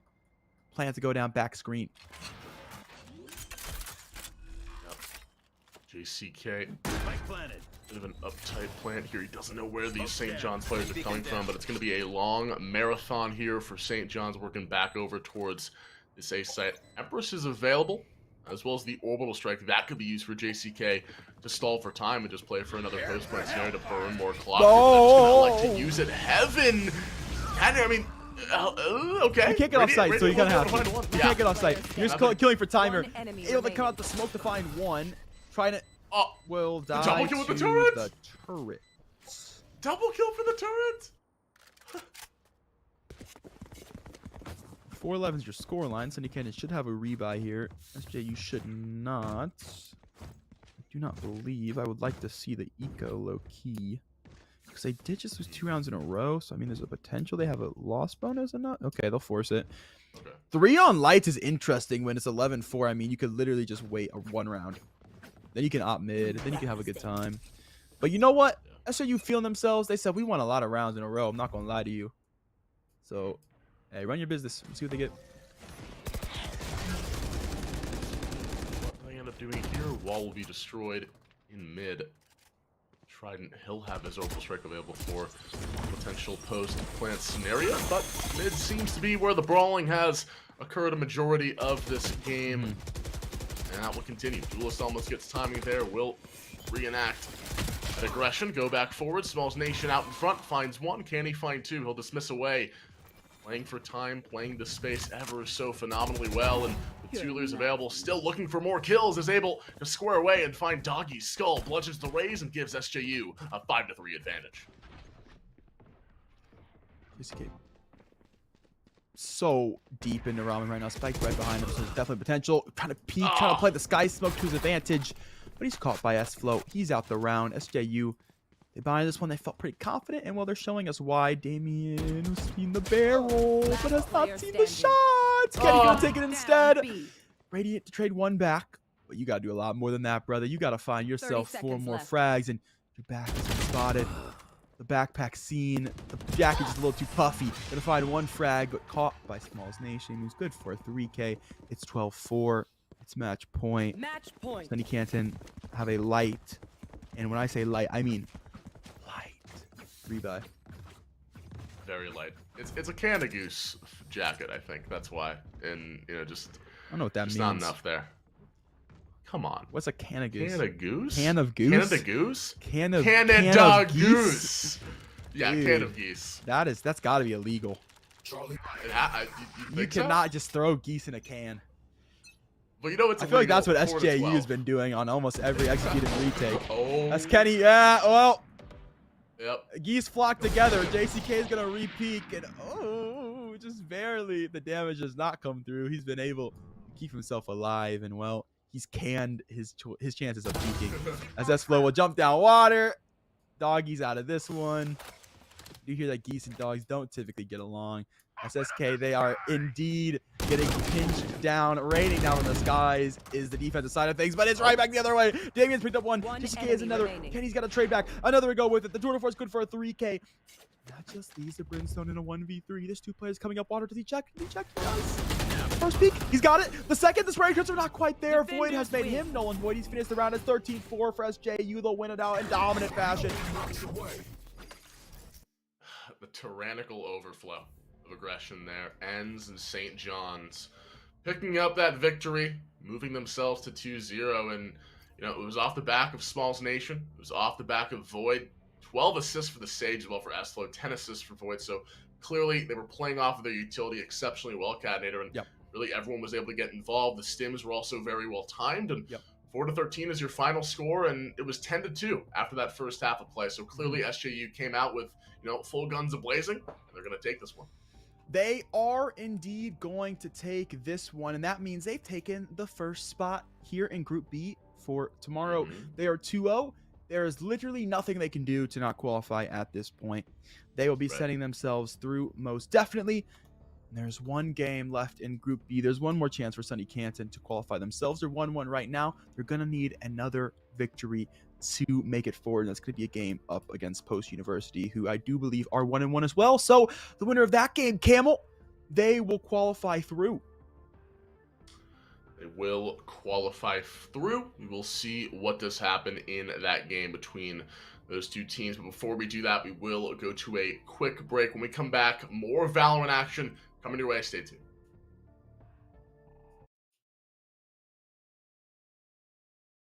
Here for Jadex to ensure the punish did not come out. Keep your eye on this ledge right here. Samus is renowned as one of the best ledge trappers in the game, which is why we saw Toxics continually going to center stage, as now Toxics on their last stock, but they get a grab right away, go for the mix-up with the back air, but great defense from Jadex to keep themselves safe. Grabs them out of that charge shot lag. Now you've got the ledge trap set up again, but the super armor on the up B gets Toxics off ledge. Oh, Toxics wants it. Jadex was very, very close to stealing away this this round with only losing one stock, which would have been powerful. I had to say, taking a 1-2 would be way better than a 2-2 situation. However, these combos coming out just the top edge of that map. It is going to be Jadex running down to one stock left, and Toxics has done more than enough at this point, and that might be almost the edge. Oh, that could have been death. That was an instant air dodge from Jadex, saving their life right there. The spot dodge whiffs, and now here comes the combo. Jadex is getting closer to kill percent here on their last stock, but the Zaire pushes them away from ledge, avoids the down tilt right here. You can see all the defensive options, the shields being burned away. They can't get off this ledge. Oh my gosh, Toxic's going way out there, but Jadex has the tools to stall out there, but another forward tilt resets. Oh, went for the up B, tried to go for that smash, but right back to neutral. Is going to try and push Samus to the edge, but Jadex, that's going to be the ups. That's the aerial. That's all you need. Toxic takes 2 in a row and has 1 stock to spare. It was close. It was extremely close, but Jadex falls here. And that was heartbreaking right there. Jadex was so consistent. Toxics wasn't at the ledge a lot. You saw that. But when they were at the ledge, anytime Toxics tried to do a neutral get up, Jadex would punish with a partially charged charge shot and get a big follow-up afterwards. And then right there, at the last second, was the first time they whiffed. When all those nerves were, you know, getting you all shaky, when everything was on the line, Toxics delayed their timing and Jadex was not there to adapt. So Toxics, with that crucial bit of adaptation right at the end, is going to continue their run through this crew battle. A solid lead right now, 4-stock lead right here for Bay State, showing why they are our favorites thus far. Only one player remains for Hartford to try and turn this around in our first crew battle of the day. And this one, it's been 1 stock per at this point, and I assume Toxic should go out here, unless Toxic pulls off an immaculate round, right? This would have to be a pure, pretty much what we call the JV3, I think is what it is. And Yeah, this is to be a phantom one, right? You're going into it with 1 stock only, and that's all you really got. Cool. But Toxics has shown immense adaptability, and that's exactly what you want out of your opener.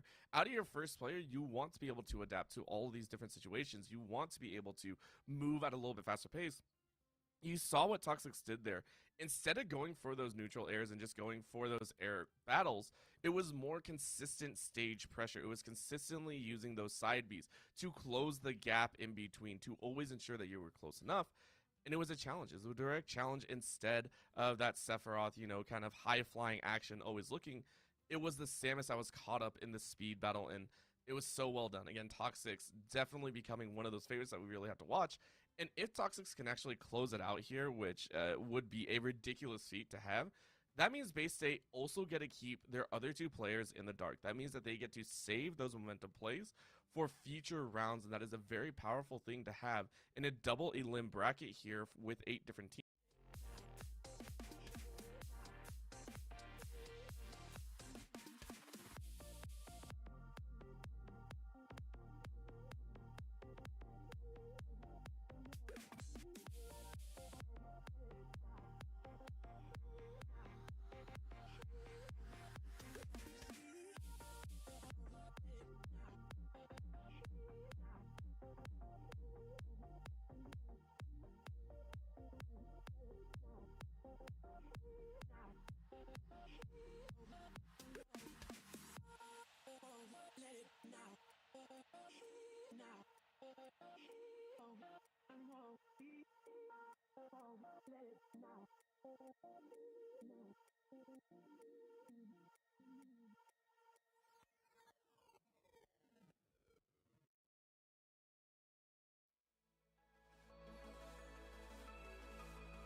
Welcome back, everyone, to the CECC Northeast Invitational here. I am Camel. Joined alongside me is Catnator. We have our last match here of groups. It's going to be Post going up against St. John's. Catnator, we just saw St. John's, play Valorant at a very high level, and now they're going to go up against Post. How do you see this matchup differing from what we just saw against them going up against Canton? Forget how I see it, Camel. Let's talk about okay. what the audience can expect to see tomorrow. One of these teams has to qualify, Camel. That's what's important here. That's what's at stake, right? Post are 2-0. They're 1-1. I'm dumb. They're 1-1. They're trying to make it, right? They gotta tie. So they gotta win this one. They gotta go 2-1, right? Right? They gotta go 2-1. That'll make they'll make these three teams all 2-1, which means that they'll be round differential ties instead. So the only way the Post homies can make it Post today is to go 2-1 and then win by round differential. So basically, what I'm telling you is that Post needs to dominate this game. They need to dominate. We will see if they can dominate. We should be going into agent select momentarily. The players are ready to go.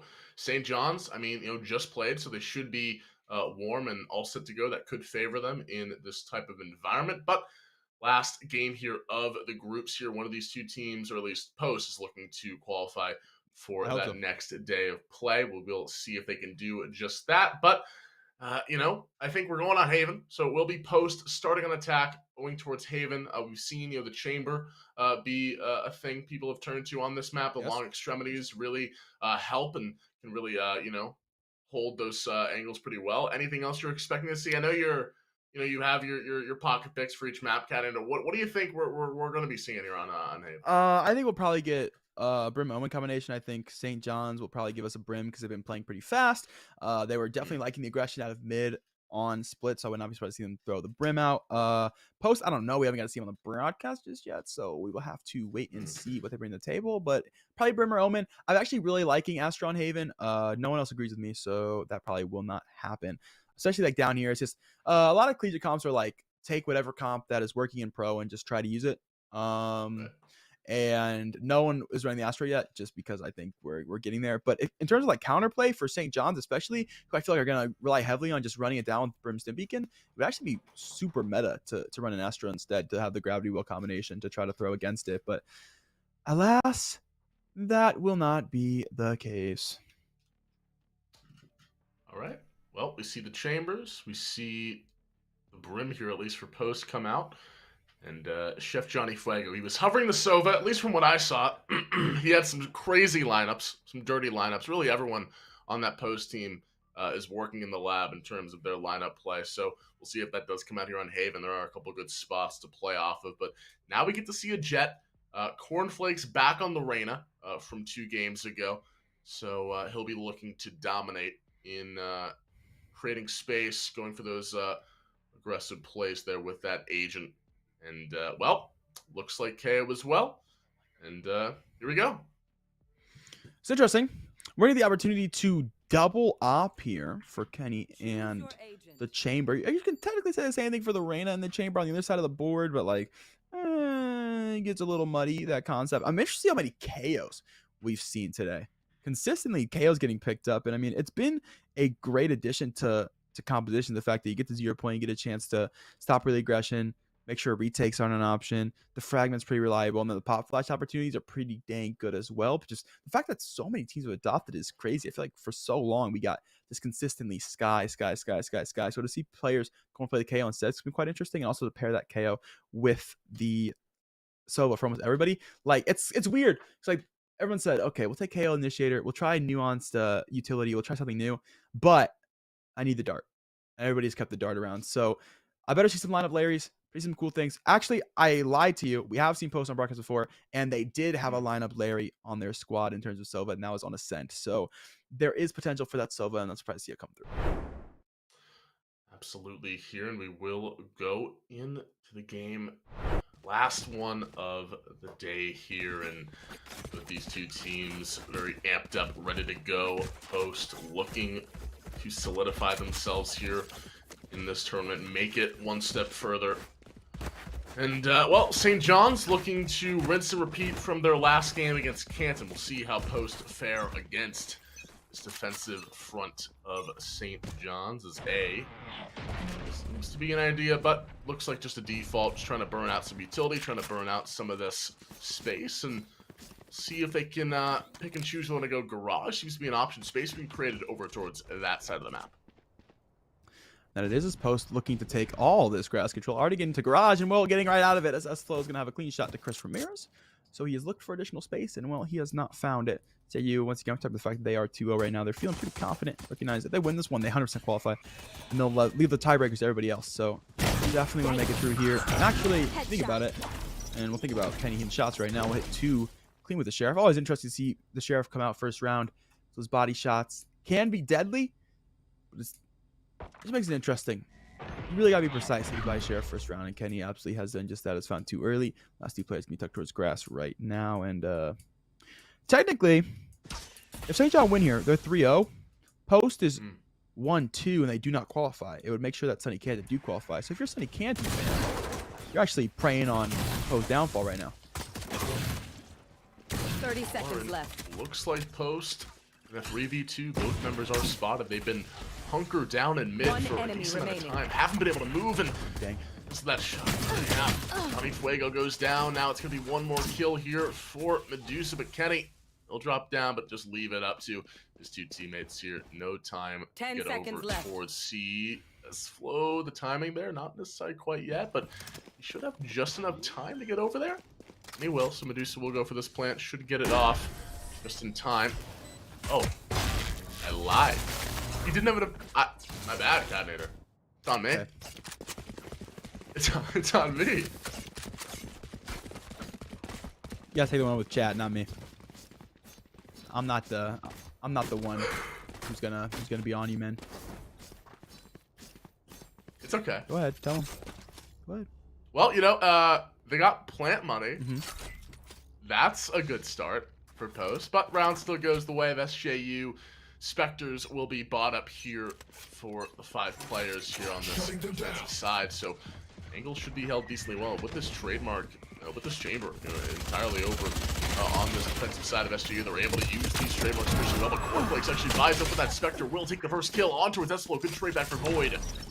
Banding effect over towards Garage works in favor of Post, considering they're going to be able to gain some space and continue to press forward onto this C site. Eventually, Garage could be an option. Chris Ramirez with that Marshall kill will mean that C is going to be missed the dart. Damage. Oh, missed the dart. Got scanned. Frosty will make sure he knows about it. In the back of the site, but Kenny's dropped through the Sky Smokes Garage window. Has taken out the spike. Immediately gets taken out though by Johnny Fuego, who lights fire in Garage. Will take both frags in Post. They bounce back. A forced buy, and round 1-1-1 is the scoreline. 1-1 here. The buy-up works. Now Cornflakes. See what he opts into here. Will just be a Sheriff, it looks like. But I like what Post did there. You know, buying up. Not really expecting that. I doubt SJU were thinking about it. So, you know, you have to make something happen. Obviously, they just saw, you know, what St. John's did to Canton. They understand. They're a very physical team, very aggressive team on both ends. On defensive and offensive sides. So Post trying to make something happen, being self-starters here and getting things done, picking up their first round after 2. And another default here from Post. They love playing these methodical styles, Canada, and waiting for their opponent to come to them. Yep, they do. And Cornflake's gonna have opponents that have come to him. They set up a nice little crossfire. Kenny with the contact. Good for 1 second as well. We'll grab 3 body shots on a Frosty. He'll take him out. And Trident said, "Hey, man, you left no kills for me." We're going to be in for a rude awakening here in just a moment. We'll throw volume to Sky Smoke, but it's been jumped over. Leaping across is Chris Ramirez. Good for the first, and he'll send himself to the back of the site now. Will be caught by the 0 point, but it's all the way forward to the Sky Smoke, so has a lot of room to work with, and caught on the flank will be Kenny by none other than Chef Johnny Fuego. 3-on-3 here for the retake. More shock darts being lofted in by Johnny Fuego, trying to ward off this hold up. But here we go. S-Flow good to go for 1. Chris Ramirez in a great spot. Will find 1. Can he find 2? Pulls out the Sheriff. The Diffuse is coming in for Trident. But Johnny Fuego wreaking havoc here on this C site. Smalls Nation will try as he must. But Johnny Fuego He's heating up, blistering hot there as Chef Johnny Fuego cooking up a second round win for Post. A 2-1 scoreline for Post. They recognize we need this win to keep ourselves alive, to try to make it forward to the playoff bracket, to try to punch their ticket to Atlanta, Georgia on the weekend of May 7th down at the Gateway Center Arena. They want to make nationals. They're hungry for the Commissioner's Cup slot.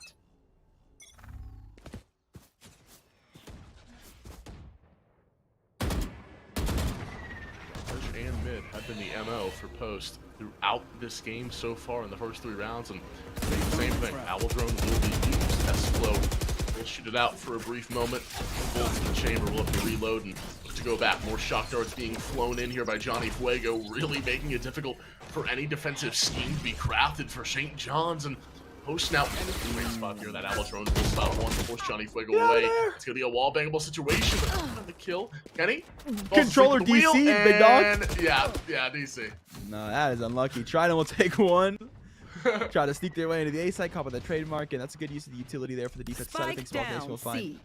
But dude, sub. I love that. It's a sub actually coming through. That was not a player in the first game for Post. One enemy remaining. We'll pick up one. We'll swing down his S-Flow to take another. Is Fuego going to fall? And that just leaves the KO. He's waltzing around the A site now to head over into B. Spike's going to be down. 35 seconds for Frosty. Full util. Everybody kind of tucked towards garage. 1 0 point shuts down all the util. But I mean, you got to find the frag is the only thing. We'll look. The frag, is he walking right into the barrel west though? Yes. He is, and Frosty goes down. A frenzied finish for the chamber. 2-2 for St. John's, working right back to where they started. All even footing here going into round number 5. Now the ultimates start to become a factor here for both sides. Hunter's Fury, Blade Storm, and that Tour de Force available for St. John's. If it's not a Post, you have Hunter's Fury, Orbital Strike, Tour de Force of their own. So decent amount of stalling power for Post if they're able to get that plant down, Catinator. That is the question, and that is the scenario. See if they're able to make that happen, as they're going to look to take it like straight to the C site to do just that. Art should scan the KO here, but it's broken early, and it does not. So that allows for Post to come take all this space, and they're going to do that immediately. Hunter's Fury coming out as well. There's no scan off it, though, so it's got to just try to find the tags all by impromptu, and it has not done that. It's been frags instead for SJU from the back of the site, and they've absolutely stalled this push out. 2 players made their way in. The rest tried to play util, and it ends up in a bit of a bait scenario where players on site said, guys, like, we're here. Are you guys trading, or like what's going on? They were not trading. They were not trading. Oh. Sneaks under the scope, just barely. Chris Mears a little high, not gonna lie. He was aiming for an 8-foot-tall man. Character model is just not that big. And Kenny, well, he's that big. Huge in the moment to come for a 2K with the Blade Storm. A flawless round for SJU with 3-2 on the scoreline. 3-2 there, and still were able to keep S-Flow's Tour de Force, so he could even pop that later on into this first half if he would like. But yeah, very difficult, as you said. If you don't get the scan with that Hunter's Fury, the combo, it's very difficult to find those shots. And like you said, no scan to be had, so Johnny Fuego just had to blind fire that one in and wasn't able to get much success off of that ultimate. So Post now 3-2, did burn a decent amount of ultimates there. Will have the Orbital Strike and the Empress available to turn to and to piggyback off of, as once again, Garage, Mid have been where Post have facilitated a lot of their offense, but SJU were wise to it. Still going to take the spacing to Garage. The timing could be nice here, but instead it's Cornflakes finding it instead. Your point to come through. We'll shut down the trademark, and look how much space Cornflakes is taking. It's going to jump into it. Jumping Spectre spray, and S-Flow is gone as the feet touch the ground for Cornflakes. Frosty's found one as well. Ooh, the Molly doing damage, and Cornflakes have to back away. They take it to the C site. Lear to come out, and they have sight quite easily. Easy sight take, but how does the defensive line look? Chris Ramirez will drop to Void. Good early kill there. Spike planted. On the rebound here, SJU looking to move their way into the site. Trident brings out the Protractor, takes down Frosty. Now things for Post looking very grim in a 3v1. Kenny rides the escalator up top. 1v1 going for the defuse. The orbital strike is available for post. And it seems like that is the idea here for my dude sub. Tank it. Now Kenny, waiting for his moment here, is going to check the corner, will find the kill. Not enough time was burned off the clock. That was already given. Trident has the rest, and 4-2 for SJU. I like taking it there. Because, I mean, Yeah. literally, why not? You got 2 teammates alive, and you get pretty close. It's about a second off, so unfortunate, really. But they do tank at least to get halfway to guarantee that if something does happen, if my dude does start to make a play, like, at the very least, you got it half, and you know for a fact you're going to be able to get somebody to finish it, realistically. It makes it so much easier when you go from a 7-second defuse, 3.5. And definitely was easier in that moment. Revives for both teams. SJU going to slowly start to build up quite the bank. Surprised to see Kenny not grab an operator. I'm sure that'll come through if he were to go down here. So don't be surprised if he starts to play a little more aggro.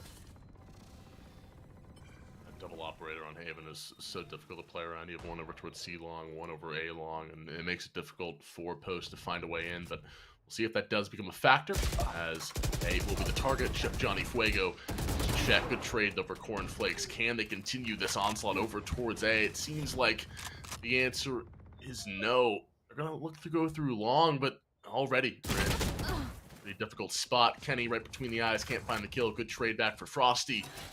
And A, too strong here for post. Have the null command available, but with 16 HP, a gust of wind will take him down. Plant should go down here once that brim makes it over for post. It's going to be tough. Orbital strike available for SJU, and that's exactly what they're going to turn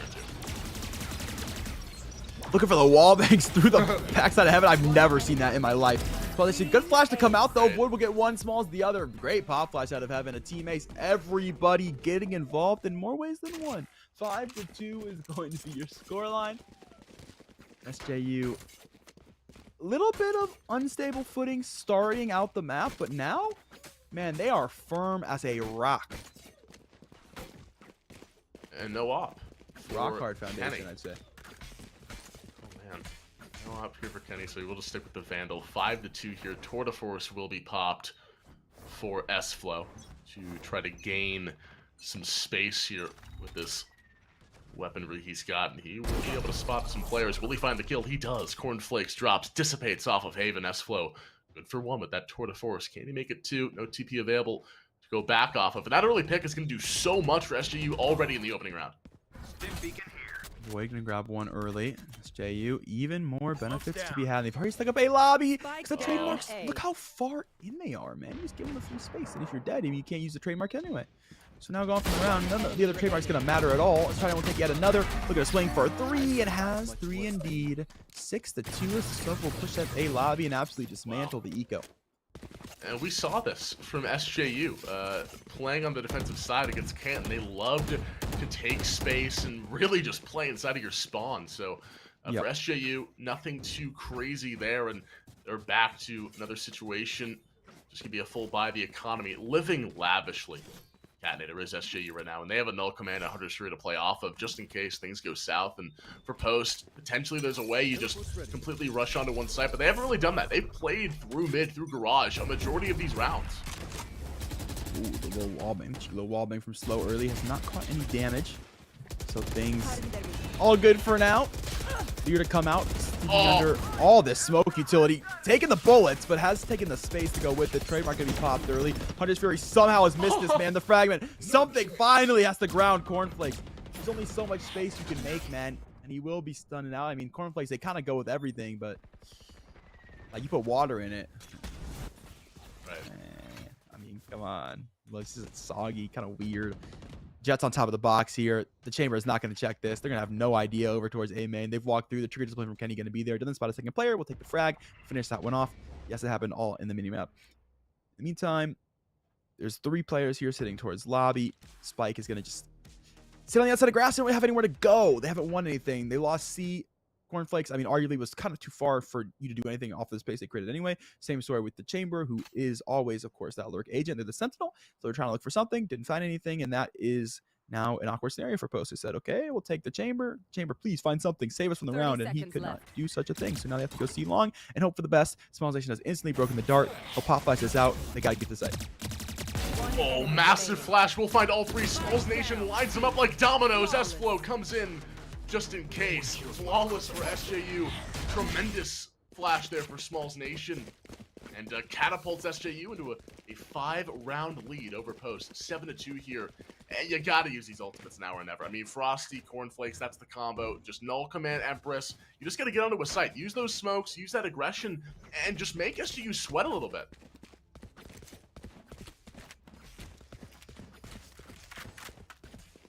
The thing is with Post, man, it's hard because they have had these big moments, especially in the 2 rounds that they won, where they were able to just get space off of one player. Especially playing off the Reyna, you're expecting that Reyna to be able to make the space. But they cannot make the space. Now you have no answers because you don't have a set piece to execute that you're actually running. So they've made the space this go around, but they still got to now make the space to go to site. So they got to get the CT angle, they got the platform angle too. They do get the CT. Now they got the space. Now they make the play happen. But it's a matter of keeping that consistent the whole time. And still, even with this new space taken, Trident's come back to rotate for 1. Small station back to the site has taken 2. We'll take a 3K, and still you get garage, you brute force your way in, you still can't get the site because you're not using util to do it. You're purely running Reyna in, hoping for the best, and I mean, it's a very one-dimensional strategy, especially against a team like SJU. You know they're gonna hit the shots. Yeah, they hit the shots and they expected it. Null command Empress through all of that in the kitchen sink. SJU were able to scramble together another round, and now let's see. All right, we're gonna get the Brim op here. Oh no, we're not. Okay. They're just toying with this. Actually, now to be an op here. Kenny hasn't even gone to the op here for this Jet. He's been comfortable with this Vandal. He's loved this faster weaponry here, being able to go for those highlight plays, and now more benefits here. Just trying to spot a couple. Here we go. A is the target, but they're walking right into the meat grinder of SJU, so it will be 2 quick kills for SJU. Make it a 4. There's the flash over. Flashed himself. Oh, why are you hitting yourself, Post? Oh, no. Lucky, really. You hit themselves, and Trident does hit the shots, and it'll hit a nice little aim correction there, a micro adjustment to find that last frag onto Chris. A 4K for them, 9-2 for SJU, who are absolutely cleaning house right now. They look like the maid service. They do. They really do. And 9-2 here with 2 ultimates available for SJU. You have to imagine they're going to use them in your last round for both of these sides. So Hunter's Fury will be popped for Chef Johnny Fago. Let's see if he pops it early, like we saw that first time around, or if he decides to play it for another post-plant situation. Tour de Force and Orbital Strike for post, 1 Ult Orb off, so we'll have more options there if they are able to find the kills. But it's a big one. Big whiff there for S-Flow, leaving Christian Ramirez alive and giving more time for Post to work around these angles. Good trade back there. Void finds 1, Kenny finds a second. Nation will be revealed to Kenny, and that's going to be ghosted before the switch to be popped. Let's see. Kenny's got the fancy footwork. He does. Not even going to move at all. We'll find Frosty there right between the eyes. He's good for 1 more. 4v2 situation for Post to deal with. Yeah, it is. Unfortunately, the Hunter's Fury is not a game of cricket. You do not want to put up between the wickets, so not able to find anything. No tags there. Smalls Nation will grab himself 1 with the Phantom. Pop flash into his own fragment. Thank goodness Kenny's there. I did not want to see that play transpire. 10-2 for SJU. 8 rounds leading, getting them to the half, and Sunny Canton fans are rejoicing. They are cheering. I don't see the Twitch chat, but I know they are people clapping. They're the happiest they've ever been. Yep. As they're hoping that they will get the qualification slot via their 2-1 scoreline. If SJU can go through flawlessly 3-0, and they are looking to do so, I would say. But what's that? Oh, production is telling us that Post is actually defensive team. Oh, defensive based team. So actually, I think this is anyone's game. This is anyone's game. Yeah. Thank God production came in with that. I would have been I'd never knew that. if I didn't know. They did more research than we did. Clearly. And now we know, though, that Post is the defensive team. But let's see if they can handle this offensive onslaught of Monsoon. A wave of aggression approaching through B. The spike will go down. There is a flanker to be worried about. It's Cornflakes. He'll be good for 1. Shimming his way around. They all want him. Smalls Nation. He deals with it. And now a 4v4. Spike is already down for SJU, so they can just play back over through window, over in this mid area, and force Post to come to them. They will do as well. They recognize they do have that spike planning for them. Kenny looking for the shots. Oh my goodness, he's just scared of the defensive prowess of Post. As Frosty take 1 on the retake. Fragment gonna send 1 back the other way. It's the stim beacon out. It's my Dutsa Stimmy inbound. It's S4 to pick up 1. A second to go with it in. It'll be a 3K for Smalls Nation. 11-2 for SJU as him in the chamber. We'll get all the work done in Post. This might be the force up round. This might be the last chance view moment for this team. Gonna have to take a massive adjustment.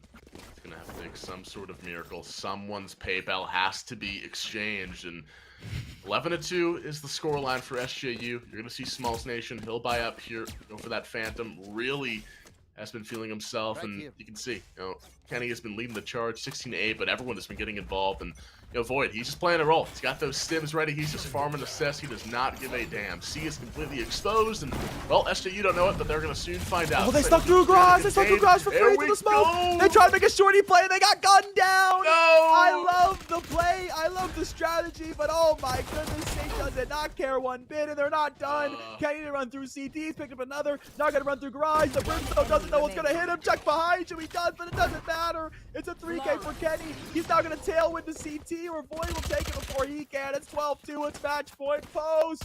What can you do? Nothing. That's, yeah. It's like the conch from SpongeBob. It's like that episode where they, like, pull it. Post is gonna pull it. They're gonna ask, like, it's not like, can I have something to eat? It's like, can I have a round win?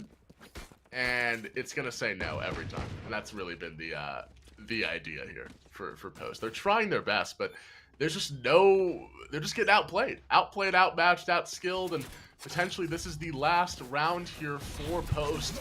We'll see what they can do here. SJU right back over towards B. One will be detected. Let's see if Smalls Nation has the aim here for this round. Site will be taken, plant will go down. It's standard stuff here for Catnator, and it works so well. That does, but it's not the Post plant here, and it is with rifles in the hands of Post, so this is an opportunity to make the retake happen. The rain is going to be heard about by the trademarks, though. A little cut short window early, but it doesn't matter if Cornflakes has a good frag. Good for one. More's got to be done, though. Players towards Garage. One more towards Spawn as well. Esflow's picked up Chris Ramirez, and oh my goodness, trying to almost swing through for another. That's Vandal picked up now as well. Molly. Now, 4v2 here for Post. Gonna have to make some magic happen. It'll be tough. Johnny Fuego, good for one. Got 4 bullets in the chamber, looking for some long-range logistics. Can't find it. Gets absolutely bombarded. Now a 3v1, it's almost a formality here. Spike getting lower and lower. Void will press through the smoke, concealed in darkness. He can tuck this one away with extra pillows and blankets. Catnator 13-2 is your final score. SJU, a quick work of Post, and 3-0. Simple. 12 rounds in a row. 12 rounds in a row. These boys, they took flight. There's a bird as a mascot for a reason. Literally spread their wings and flew. Spread their wings and flew to the stars. And they've flown straight into the playoff bracket tomorrow. They're the top seed out of Group B. And they will be joined by SUNY Canton, who have a 2-1 scoreline of their name. It's a 3-0 coming through for St. John's. And they have pushed the SUNY Canton squad forward as well, which means that tomorrow morning we will see in the CECC Northeast Valorant Invitational 4 teams duking out to make their way into the Commissioner's Cup. Only one team can go. Will it be the New York Institute of Technology? Will it be Farmingdale? Will it be SUNY Canton? Or will it be the ever so dominant St. John's? If you got to play St. John's round 1, it might not be worth waking up. That's an early game, and they're looking to take everybody out early. I'm not gonna lie, but what a performance from that team. Yeah, what a performance. I think the one team that can maybe go toe-to-toe is Farmingdale. We'll see if they do end up clashing there tomorrow. But regardless, great cast through Canton, a great 2 games. And St. John's moved themselves to 3-0. And like you said, definitely a formidable force you do not want to play up in this playoff bracket. But that will do it for us here. And thank you to production. Thank you to Esports U, everyone involved in the back, helping us out, pressing those buttons, Say and KTAD. Just lovely people, beautiful people. And Catnator, it's been a pleasure to cast you as always.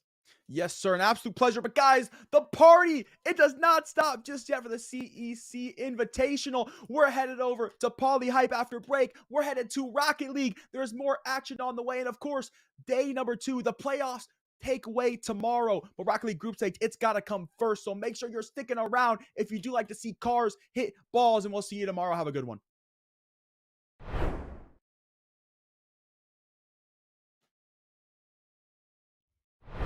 Damien, he'll find 1, find 2, and a great retake there for Canton. Yeah, I like the way they're using this composition. They recognize the fact that they don't really have a good, strong mid-hold by any means. The Brimstone is... Potential win for Duelist. He's got to make his move, though. Now he's looking to make something out of nothing. There's the run-and-gun play, but he pulls out the knife. Wrong place, wrong time. Void Perhaps looking to barrel down through heaven potentially as St. John's will orders. Kenny will be good for one. Can he find two? He does. Easy kills there. Duelist is fighting against the ledge. Is going to be able to get it now. Gets the gun in the hand and picks up 2 massive frags. The flank good so far. Utility work with as well. Players call towards the screen, running out with util in his hands, turning his own flash. Small Nation says, okay, I'll take it. Thank you. 4-1. Sure, they do not jump up the rope to try to stop the stabilization. If they will not, they'll get caught now by Communist Doggy. Perez comes back through. They got 4 players now to work into this retake. Last player going to be towards CT, trying to find a good play. He's going to find 2. Last player going to jump up. It's the COD reload, the classic maneuvers, and well, you got to reload in that scenario. You got to get the full. We'll save the operator. It's impossible to die here. It's impossible to die here. It's impossible. Yep. Good work. The 2-on-2. There will be one more towards garage. The chamber. It was his trademark. He said, "You broke my totem. That's not cool, man." Spent a lot of money for that. I know I get it free, but oh my god! Looking for the last player towards site. Jack's got to tap the spike. Time runs shorter and shorter. Has smokes to work with. Does not use them. Gets the frag instead, but there is just no time. Has to walk away. Trying to save the gun. Well, in fact, they recognize immediately where this default defensive setup was, and we're like, we'll just go the other way. But eventually, you gotta like change it. You know what I mean? Y'all go find a second as Flo walks in, right-clicking the classic. New gun out and new gun down as Void's going to have that smoke to walk forward during the plan, and you're going to be in for a surprise with the Brimstone. Second shot there for Smalls Nation. The B-site. Free kill. How does that happen? The trademark is just too far away. It's on the top of the box. It doesn't see him. He literally just walked right past it. He got the B-site for free. Literally for free. 30 seconds They're left. the plan. And now it's going to be St. John's walking all the way back from all around, but there's no time. Have to kill a little bit more time for Duelist. Has done just that. Small Nation dismisses a little early, so is going to die to the spike. Unlucky, really. Goodbye. Oh my gosh. He's barely done. Should have just enough time to get over there. And he will, so Medusa will go for this plant. Should get it off just in time. Oh, I lied. Side Trident brings out the protractor, takes down Frosty. Now things for Pose looking very grim in a 3v1. Kenny rides the escalator up top. The one going for the defuse. The orbital strike is available for Post, and it seems like that is the idea here for my dude sub. Now Kenny, waiting for his moment here, is going to check the corner, will find the kill. Not another 2. Looking for the wall bangs through the backside of heaven. I've never seen that in my life. Well, they see good flash to come out though. Wood will get one, Smalls the other. Great space. And if you're dead, you can't use the trademark anyway. So now going from around, none of the other trademark's gonna matter at all. Trident will take yet another. Look at a swing for a 3 and has 3 indeed. 6-2 as Suffolk will push up a lobby and absolutely dismantle the eco. And we saw that. Even with this new space taken, Trident's come back to rotate for 1. Small Station back to the site, has taken 2. Will take a 3K, and still, you get garage, you brute force your way in, you still can't get the site because you're not using util to do it. You're purely running Reyna in, Post, as Frosty take 1 on the retake. Fragment gonna send 1 back the other way. It's the Stim beacon out. It's my dude Stimmy inbound. It's Esco to pick up 1. A second to go with it, and it'll be a 3K for Smalls Nation. 11-2 for SJUS. Him in the chamber. We'll get all the. Not gonna run through garage. The Brimstone doesn't know what's gonna hit him. Check behind you. He does, but it doesn't matter. It's a 3K for Kenny. He's now gonna tailwind to CT, or Void will take it before he can. It's 12-2. It's match point. Post. What can you do? Got 4 bullets in the chamber, looking for some long-range logistics. Can't find it. Gets absolutely bombarded. Now a 3v1. It's almost a formality here. Spike getting lower and lower. Void will press through the smoke, concealed in darkness. He can tuck this one away with extra pillows and blankets.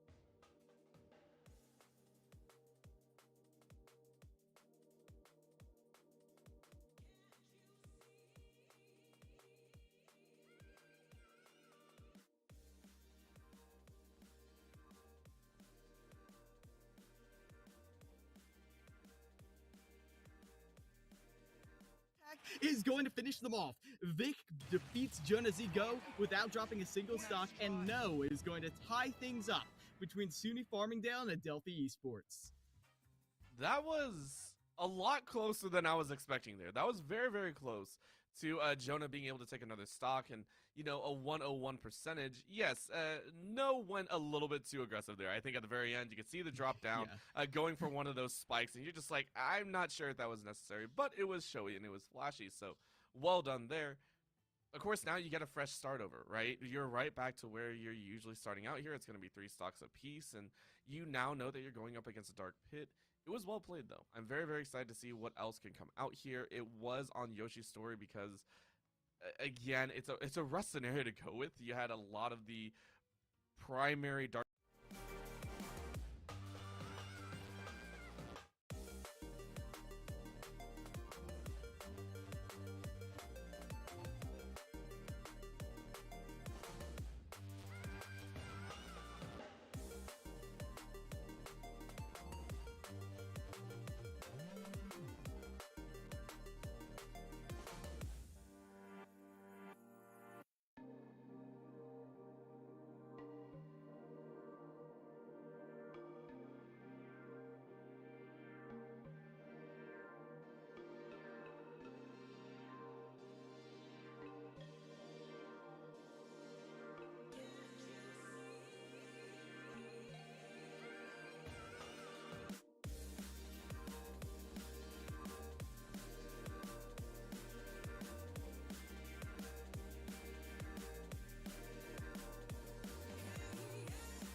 Hello, everyone, and welcome back here to our mid-CECC Northeast online qualifier report here.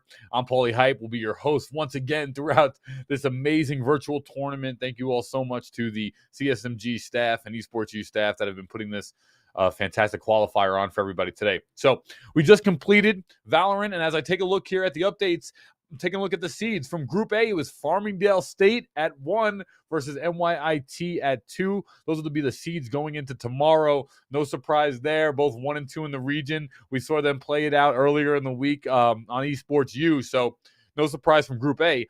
Over to Group B, we have St. John's and SUNY Canton. So once again, two powerhouses from Valorant in Group B. They will be moving on to tomorrow, which will be our grand finals matchup. The winner, the overall number one prize, is qualification into the Collegiate Esports Commissioners Cup, which will be taking place in Atlanta at the Gateway Center Arena, May 6th to 8th. So tickets are on sale for that now. If you want to go, make sure to get tickets.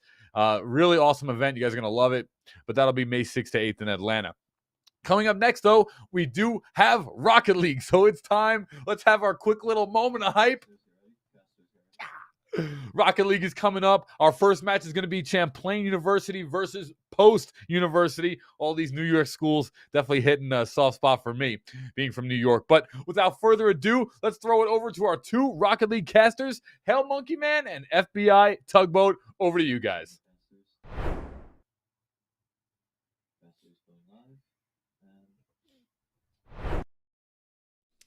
Thank you, Paulie. We are here and we are live. Little CECC Northeast Invitational continues Rocket League status now. Yes, the lesser esports are done, people. We got Rocket League on the platter now. I'm FBI Tugboat. I'm here with my man, Monkey Man. How are we doing today?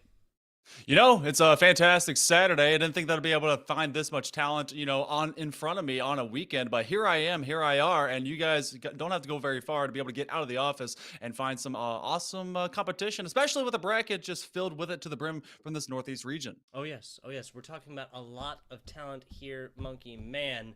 First and foremost, of course, we got to go through this format. Best of threes here in the Rocket League's 5-minute quarters, as is standard, all the way up to our grand finals, Monkey Man. And grand finals, we'll be looking at a little best of 5 action, a little bit of a longer competition.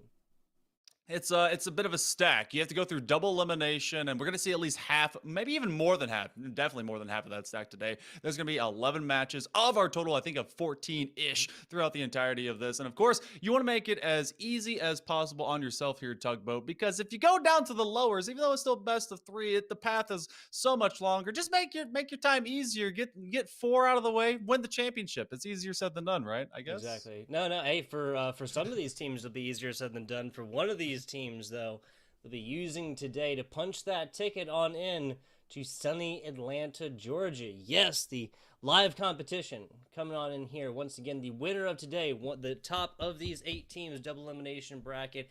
And it is worth noting there will not be any bracket reset option. There will be point advantage going on in to that grand finals best of 5 for the team coming from that winner's side of the bracket. Now, once again, the winners here will be getting themselves an invite to a tournament down there in sunny Atlanta, Georgia, coming up here in about a month.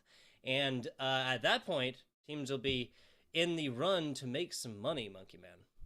Oh yeah, and it's going to be a that's what's interesting about qualifiers individually, because you have all these different regions, all these different schools that are coming from different parts of the nation to be able to go to that fantastic showcase venue. But when it comes to qualifiers, this is a bit of a sprint, because you get a couple best of 5s at the end of the day and at the end of the bracket, but BO3s until then, you have to be ready, and you have to be ready to play and at your best from the word go. Yeah, exactly. Any team that is not warmed up at this point, you're pretty much out of time, at least if you're playing Champlain and Post coming in here up top. Of course, that is the number 1 seed versus the number 8 seed, the number 1 seed being Champlain, number 8 seed being Post. Yes, this is the Beavers versus the Eagles, right? We were looking up a little bit about these teams earlier, a little Wikipedia action, right? It helps us all. You know, and if I ever, you know, if I would believe that a Beaver would have kind of a disadvantage against an Eagle, but you know, Swoop, yeah, you know, they have a lot of aerial superiority that may be able to posture up onto the pitch, and I want to see how that really does get established because when it comes to Rocket League, I think you and I have seen a ton of Rocket League over our time. It's about midfield control. It's about applying pressure and just kind of putting everyone in a pressure cooker. In the collegiate scene, like everyone's at a kind of a different vector about how well they can establish that. But you know, the Beavers, they came here for a reason at number 1 seed. They're pretty darn good at doing exactly that. I hear you. I hear you. And looking at the names, right? We were laughing a little bit about that, right? The post college, that's Swoop the Eagle, name being Swoop, and then Chauncey T. Beaver from Champlain College. Now, I do not have confirm on Chauncey's middle name, but I believe the T stands for the. So it is Chauncey the Beaver versus Swoop the Eagle. How awesome is that, everybody? Champlain coming in, once again, the number 1 seed coming into this, but hey, you gotta have to earn that seeding placement, of course. Nobody's gonna go quietly into the night that is this Rocket League competition, Monkey Man. Oh, not at all. And maybe, you know, T could be like total, like maybe it's totally. He's Chauncey Totally Beaver. Chauncey maybe Totally he's Beaver. maybe he's not a beaver. I don't know. Maybe he's Chauncey like a bear Tubular inside of a Beaver. beaver. Chauncey Tubular. So he's a surfing beaver. Exactly, dude. Kind There of? you go. There you Yeah, go. it's We're kicking really it cool. old school with this. Yeah. Little Teenage Mutant Ninja Turtles action. Chauncey. Chauncey treasonous Beaver. He's he's a traitor to his people. Betrayed the entire Beaver race. Who knows? I'm just kidding, of course. I'm sure the Chauncey T. Beaver is a fantastic mascot and whatnot. Right? Champlain's been around for like 150 years or something like this, and the mascot itself, it's very aesthetically pleasing. Yeah, and we get to see maybe if they can live up to their namesake as the Champlain. They want to be the champs, and they're going to try and be exactly that into our first best of 3 of the day. We have a lot of these to go here, Tugboat, but you know what? It's going to be your best foot forward. Usually when I think about best of 3, it's a sprint. When you get to BO5, it's a bit of a jog, and when you get to BO7, it's a marathon. And these guys, all these competitors today, are going to be sprinting all through day 1. Absolutely, absolutely. Looking at posts right now, that is Kabuki. He is joined with Bomber. They're also, that last member, like, rotating around here and actually getting a good first stop. That's Cannonball coming through and now rocketing. Trying to get this one. Kabuki picks it up. Not going to be too much. 35 seconds into this one, and nobody putting scores on boards quite yet. Is going to take a little bit of time because you're going to have that early flirtation period. I call this one speed dating as well. You're going to get to know your partner and see how well they can accept the speed at which you're going to be bringing it to them. Post currently has been able to accept, reflect, and deflect any of that kind of pressure. They put a shot on target, and it'll be Kabuki finds their way through. Nicely done. Nicely done. This one starts out not early, not late. Kabuki, though, coming on in from Anonymal. Anonymal, not animal, but anonymal. Excuse me. I'm not sure how I read that wrong earlier. First score on board for Post. 1 score gain. Not too much. Still anybody's game here. No real lead. There's a lead of 1.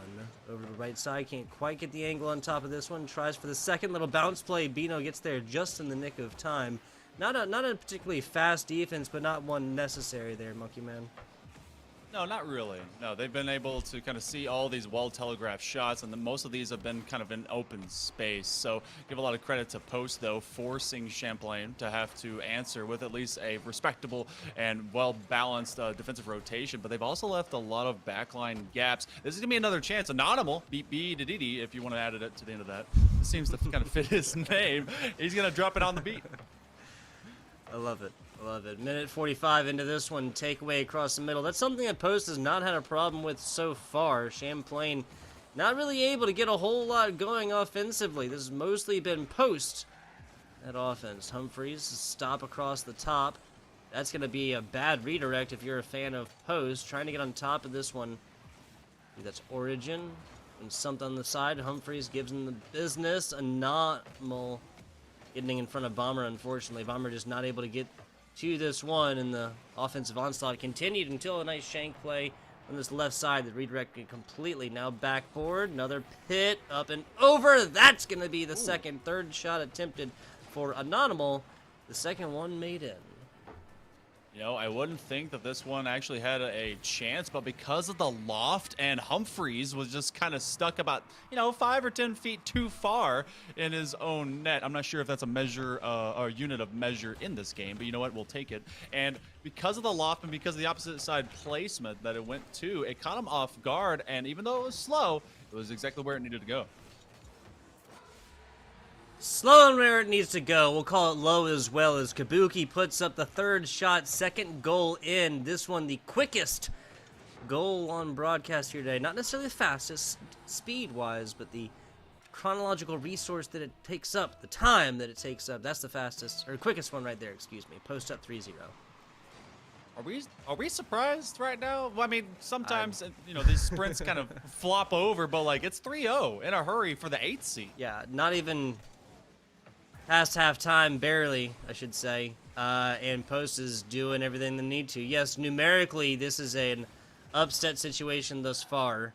We'll get confirms on starting players. What are they called? Starting players and roster, or I'm not sure. Yeah, either way. Fills, substitutes, yeah. substitute. That's what I was looking for. Substitutes. True. There you go. I wanted to call them not players for a second. I was like, no, that doesn't make any sense. 100 seconds left or so. A little cut play across this middle side. Champlain tries something here, but once again, there's just not a whole lot in that barrel to be found for Champlain, it seems, at least offensively. Defensively, they've gotten some impressive stuff done, but offensively, just not a whole lot happening for the Beavers. Unfortunately, a lot of people say, especially when it comes to traditional sports, that defense wins championships. But in Rocket League, defense wins you a pat on the back and doesn't really give you a whole lot more, because you can turn it into counter plays. It just depends on how effective of a counter situation you can develop. But, from the back line, Post has been able to kind of just put everything onto Champlain. They find a couple, but they've let 3 through, and this could be a 4th, and will be cut off by Bino. But otherwise, with a minute remaining, we're scoreless, and it has been a very aggressive game by Post, keeping it in the present and keeping this one in their opponent's half.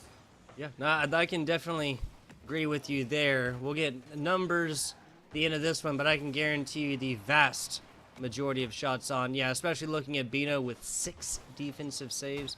Crazy stuff. Kabuki tries the 1-2. Teammate Anomaly goes up, but doesn't check boost first. Can't quite get there.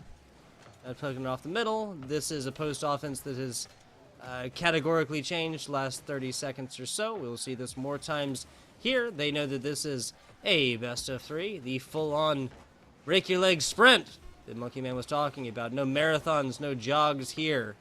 After this 5 seconds is up, 5 seconds, not physically capable of scoring thrice in that time. This might be 3-1, might be 4-0. Doesn't matter. Post striking first. 3-0 fashion in game numero uno. And this is, of course, like I said, best of 3. So that puts your Champlain College #1 seed on match point. And it's almost unfair, because when you think of how fast these guys got to sprint, you're calling Champlain the old man, I guess, around here in terms of like how long these schools have been around. Well, this is Post being the kid that's out sprinted at first, and then all of a sudden they're like, you know what, no, and they turn on the afterburners using a little bit of that youth, and they scored first, they scored last, they scored all the time. Champlain, they're gonna have to find a way to collect from the back line, and I want to see again meeting at the midfield. Post had all control and had all the challenges. Yeah, no, I can totally agree with you. The one part I want to agree with most, I suppose, and dissect the statement a little bit: scored often, scored first, and scored. Wait, you said often, first, and something else, but that is a perfect way to put it across all the way here, right? It was about a minute in. That past a minute, you're looking at taking a little bit of time to score first, right? Within that 54 seconds or so, first score is a fantastic situation. Then they get to the second one, and then they follow it up, 12 seconds, 15 seconds later? This shows me that Post can do what they want across this field and across the time up top on this clock or whatnot. And so having the control over that momentum, Monkey Man, is huge stuff. Now, an even bigger thing that we got to see is Post going to be consistent as we go into game number 2, because quite often, especially in these early sprints of BO3 or otherwise, even for best of 5s, you find that an opening game does not tell the tale of the tape and that you're like, okay, are you simply the team that was ready first, but maybe not the one that was prepared to go the distance? So we get to see if this one will be on target. It will roll through, and that's the first score for Champlain. Yeah, so after spending 5 minutes plus, call it 5 minutes, 19 seconds exactly, I suppose, this Champlain College gonna strike first, low, and relatively quickly. Love to see it. Love to see it. A goose egg situation is turned around, at least in the first goal in the first 20 seconds of this game number 2. That's going to build more confidence, because when you had nothing, and then you were constantly just leaned against the wall, you're being beat up, poor man being bullied to that back wall, but then you have really nothing to build upon except some maybe good defensive I guess abilities or moments, but otherwise it will be post that does post back up into an offensive posture. But they're just slowly winning the war of attrition. This shot will be wide, but they're starting to plant Champlain back to a familiar situation. Crispy in for, I think that might be Bomber. Yeah, so Crispy in, yes, that's Anonymous and Kabuki on the other side. Crispy in for Bomber, people. Sorry, we just now noticed that one. Now back to this middle, Anonymous trying to get something over to this left side corner, Champlain College side. Not really going to happen. Ball has spent a whole lot of time in the air the past few seconds. Up, and that's going to be too high. A triple up offense is not going to net post much. Over on, again, that left side. Cut to the middle. Origin just simply plays the position. Right place, right time, and right reaction. All three of those things net an epic save for the side of Champlain. Really seeing some kind of early jumping out of post. And this one, luckily for them, will actually arc over. Will be a center attempt by Bino. It does drop it nearby, but you see the full rotation out, except for Origin, who will leave it at its origin point here in the corner. And the opening 2 minutes of play have belonged primarily to Champlain. And post, trying to see, all right, we're going to take this in a more methodical approach, trying to get some of this better passing. Kabuki actually loses handles. And, Crispy coming in after Bomber seems to have changed at least the total tone of control for post. And Champlain's getting many more opportunities now on their back half. And that is, just creating those opportunities for yourself is the name of the game. And just past half time in a few seconds, and post not putting up much. Game number 2, we talked about it, right? They might have struck first in game 1, but that is the thing of the past, it seems, Monkey Man. Oh yeah, it seems like it's a long pass, especially since you've only had the one goal, which came off of punishing some counterplay or punishing a little bit more of an aggressive rotation on a post. You could say that they were maybe baited into it based off of game 1 performance, considering how much control they had and how at will and whim they could just move forward. Why would they ever think, we have to rotate out? We've always had a third man to keep that back line safe. But now, sub 2 minutes, we still have the one goal of separation, so it's not like it's out of reach, but it's definitely just starting to get into the back of your mind that we've not scored yet, and we've not scored for a while. Yeah, the same situation that Champlain found themselves in 5 minutes or so. No score is exactly where post. That's the situation they're staring down the barrel of right now, my friend. 90 seconds left in this one. Kabuki just coming way too fast at this. Yes, the idea was demos, but now Anonymous, nicely done. I talk so frequently about demos being unnecessary, but this one just netted them everything in a bag of chips. Bino, next closest there, can't get anything onto that one.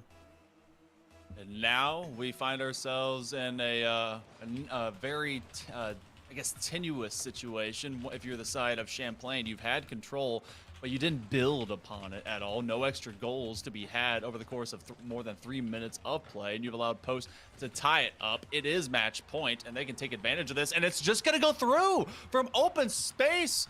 Kabuki will find it. Where did the defense go? Yeah, so that's going to be Champlain kind of shutting down on the defense and not connecting where they needed to. Origin seemed like they were trying to hit a hard rotation back. I think that was Bino on the right side trying to do the same thing. Opposite boost, not sure, still led, same thing. Post up 2 against 1 as of right now, and the 60-second drill does commence in just a few seconds. The classic, you're down by 1, you got 60 seconds. What do you do? Well, you got to be able to bring the same level of confidence and connections that you had at the beginning of this game. This one could be dropping on target, but it is found and trapped off the nose of a defender, not to be let as a snipe. That's a 3-man run, trying to be able to beat out the 2-man rotation. That's a passing play, goes to the opposite side. A lift up, Origin will have to go for it. In fact, it's stolen away in post. All they have to do is keep these better challenges and not surrender the back line in this final half minute of play. 30 seconds. Hit to the left side. Champlain is spending a little bit too much time trying to shank this off the left or right. They no longer have time they can really play with. Time is not on their side! Solid shots, rotations, and more. Champlain not giving this one up quite yet. A risky back pass that's going to connect, and then they take it right across the middle. Bino, 2-2 with 12 seconds left on a tease there, my friend, because we are tied up. I was concerned at first because Bino had actually half rotated inside the box when Origin was maybe going to come through and just beam it straight forward and tie this up earlier, but that rotation doesn't get punished on their half. That's actually a demo. Oh no! That's an opportunity. Do they put it through? No, it'll be a clear. OT cometh into game number 2 unless this one stays alive. We find OT. There you go. It's getting a little dangerous right there, but yes, Post almost own goals right there to make for an embarrassing tied-up situation, the best of 3, as it is. OT situation, the true neutral, achieved about 10 seconds ago now. Kabuki off to this right side here. Crispy on the rotation. Defensive shank across the middle right here, just really trying to get this one not centered up and out from either of these corners. That's where this ball has lived multiple times. Kabuki goes up for a really weak connection on this one. This is going to be about midfield both ways. Nice pinch. You're kind of a redirect here from Origin, mixing up with Anonymal over down bottom. Now Kabuki picking this one up, and back to the middle we go here, Monkey Man. Yeah, and this has been lasting for Champlain because of small ball passing. They found each other on those perimeter corners like you were talking about, it kind of really being relegated to for a long time, and then now starting to stand up for these challenges. That's a double commit, but next the defender to be able to rotate in is Kabuki, trying to be able to make that connection as well as they go the full pitch and more to the backboard. Is the score forthcoming? It's a bouncer, but it's wide. Yeah, just a bit outside. Our angle was seemed true. It was just lying to us. Right side, that's gonna be Origin. That's Champlain tying it up in game 2. Hey, Monkey Man, we'd have it go no other way for our first Rocket League matchup on broadcast. Love to see it. Love to see it. You wouldn't think that the way that this was starting, that would find our way into a game number 3. But we go to that ultimate point. So we had a Champlain squad that came to life, and then they had to really make sure they came back against Post, and then Post surrendering too late. Their defense, their rotation seemed a little bit wider. They elongated the pitch by having one great breakout, a lot of it being, I think, Kabuki at times. And I don't know, did you see them really kind of fall back because of Bomber not being on the pitch? It seemed like it was still balanced enough, right? Yeah, the offensive looks changed. I think that there were you kind of mentioned it within game as well. There were just more shorter passes, more small ball connections, I think is the terms that you used. And I think that that's just something that Crispy was a lot more comfortable with. We almost saw, of course, that bite them in the behind, right? Crispy with a back pass, right? Just a lot more small passes with a back pass, almost made it an own goal, and that was that last couple second situations as well. Post would not have wanted to given up a situation, at least push it to overtime. If there's some cosmic chalkboard out there, and I feel worse when X happens, right? You don't feel as bad when you lose by 1 in overtime. If it happens in regular time, it's kind of a feels bad, man. Especially in a situation like this, when you when you have in every way, shape, and form put your opponents on match point. As it is, we might as well have played a 1 and done here, Monkey Man, because we got it tied up 0-3-4 Post in game 1, 3-2 for Champlain in OT in game 2. Now we got game 3 starting right now. The best thing about this one is that it's definitely about how you finish a series. True champions, true winners know how to go to the distance and know how to finish.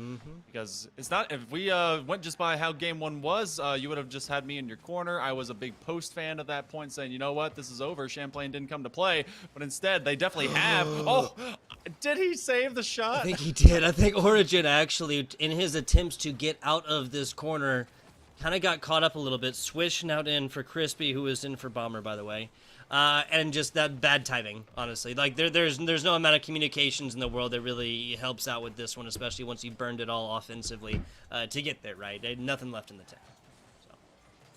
Origin is going to be one of those guys from the side of Champlain that I have been looking at this whole time. He is a workhorse. You're going to see him on more than 50% of connections for the side of Champlain when it comes to just overall possession. In fact, he's got the layup right now that's going to the backboard, but that's going to go a full-fledged pinch the other way. Bino, who's been cooking. I know that you guys are loving him in the chat. Bring the beans, bring the pain.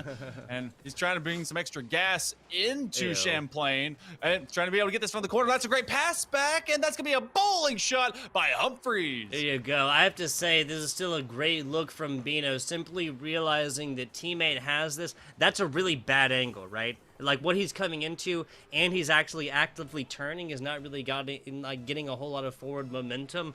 Champlain striking first in game number 3, but they did do that last time and give it up to that OT situation. So, hey, still, I'd say it's anybody's game. Champlain also is being given a lot of extra space. The challenge game from Post is kind of slowed down, and you can see they're being able to take more passing plays and more open territory without being initially challenged. And doing that allows them extra time to think, more time to strategize, and of course gives you better ways and avenues to overall get in position for scores. Now Humphreys is coming alive because we've seen a lot of Origin and Bino, but Humphreys, being able to get that, last man back and first man to be able to get that strike on target, he's coming alive. But we're sub 3 minutes and we only got the 1-0 score. It's starting to feel like deja vu. I mean, like 5 scores in a game is once, in my opinion, you start getting up towards that like a higher, middle scoring game. Anything higher than that is kind of like, okay, this is kind of a higher scoring game. Only 3 shots made in the first game really leaves me at a disparity of what to try and predict for this game. I did not predict that we would have seen, I think, 4 whiffs on that, and then an easy pickup, and then Kabuki striking back for post, and it tied up just 1 second past halftime. Like, literally, I wish, it's one of those times I wish the replay was about, like, 2.5 seconds longer, because I'm pretty sure we would have seen 4 different players whiff on that. Very true. And, both teams, maybe we can ask Alex, but hey, man, like, can we add like some time? 'Cause I'm sure they'd be down for it. But one thing that has been a sure thing is Kabuki. The guy is very fast, and he's kind of, I want to say, the stud or the quick shot when it comes to post. They're going to go to him to be able to open up a lot. Absolutely agree. Absolutely agree. Sorry, I didn't mean to cut you off. Nah, you're good. You're fine. Because Kabuki, he's been cutting off everyone. It really has. And if you're gonna fall, a rude driver indeed. Vehicular manslaughter and cutting people off, we'll call it rude, right? Poor politeness, poor manners, right? Just passed. A few minutes now, though. Humphreys trying to set that one up for teammate. Origin on the back. So Humphreys trying to take this one off the wall. Anonymous challenges, gets it popped past him. Big boost in hand. Origin with too much of a cut, though. That could have been a nasty pass play, but I think Origin just got a little bit too much mustard on top of that one. If you want some extra spice, you either bring the pepper, the mustard, what? or oh my goodness, I was confused as to who Bino was at first. He was playing as the imposter, and I thought he just let that one through. But a banger from downtown, Anonymous will get the lead for post. Nicely done, Bino. We've been singing the praises so far. That was like a fake own block. I'm not 100% sure, but regardless, after that, Bino tries to get this one done. Can't quite get there, unfortunately. Post with 83 seconds left takes a lead of 1, which again, a real lead. A great game of Rocket League. See how this one goes. To see if Champlain will strike back. Their passing has been their greatest asset, and of course their communication to bring up the third man in confidence that they can be able to recover and get into that safety net area from the midfield line. What a great turnaround as they get a bump on the sidewall. Bino with a turnover. He's going to try and get it from the corner, but sub 60 seconds to go. Champlain still hunting for that goal to tie them up and maybe bring this to another OT. Yeah, and once again, we are looking at some pretty different seeds here, people. Champlain, number 1 seed. Post, number 8 seed, taking the numbers and tearing them up, throwing them out the window. Your predictions mean nothing, people. Bino, rest of Champlain, trying desperately, rotating around here. We've seen a change from post past a little bit where they're not necessarily playing like the keep away. They're not playing offense, but they're definitely looking and realizing that their main opponent in this competition at this point is those grains of sand left in the hourglass. That is time, people. 20 seconds left here. They're still up by 1. Bino trying for a takeaway. Post comfortable with just sending these huge lofting balls. Every time this ball pops up, we're talking about burning off about 4 seconds or so. That happens twice more. That's it here for game number 3 in the tied-up situation between Post, number 8 seed, and Champlain, number 1 seed. Volleyball situation here, attained in just a second here. That is a feels bad. That is a feels bad. I thought we were teed up for a much, much longer kind of volleyball OT type situation. And especially that one going Champlain's offensive way, right? I really thought we were in. Hey, double elimination. Champlain's not out of this one. You know, if March Madness has taught me anything, is that your number 1 seeds are just not going to last in the bracket. That is just a fact of life at this point. And for this one, luckily for them, this is not regular March Madness. This is double elimination March Madness. So we this Northeast qualifier will have Champlain dropping down to the lowers. They will be fighting their way through, and their best of 3 to come up in that one. And that will be an elimination match for whomever they do face off against. But congratulations to the Post Eagles as they advance on. They'll be going to the semifinals. Absolutely. Yes, this is 8 teams, of course. They will be playing the winners of our next match on broadcast. That is between Hartford and Assumption, the number 4 and 5 seed. So that's going to be the closest seeded game within our round of 8 winner side bracket before we drop on down, of course, to that consolidation bracket, the redemption bracket, right? Not the losers bracket, the redemption bracket. We are going to go to a very short break. When we come back, more Rocket League action, hot and spicy for you. Monkey Man, do you have anything else for the good people before we go? You guys better not go away. This is going to be very fast. It's going to be a sprint, and both myself and Tugboat are going to be here to make you go the distance. We'll be right back right after this.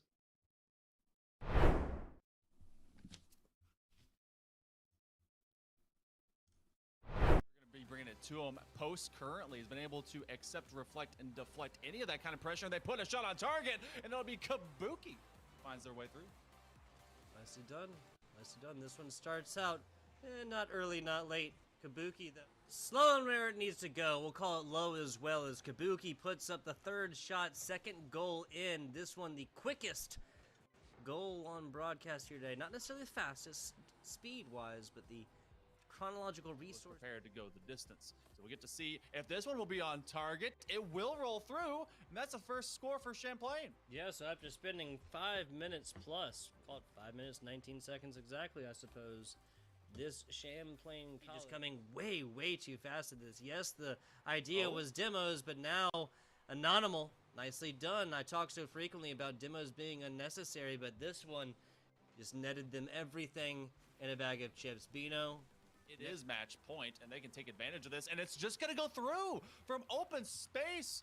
Kabuki will find it. Where did the defense go? Yeah, so that's going to be Champlain kind of shutting down on the defense and not connecting where they needed to. Origin seemed like they were trying to hit a hard rotation back. I think that was quite yet a risky back pass. That's going to connect, and then they take it right across the middle. Bino, Q2 with 12 seconds left on a tease there, my friend, because we are tied up. I was concerned at first because Bino was just lying to us. Bino, right side, that's going to be Origin. That's Champlain tying it up in game 2. Hey, Monkey Man, we'd have it go no other way for our first Rocket League matchup on broadcast. Love to see it.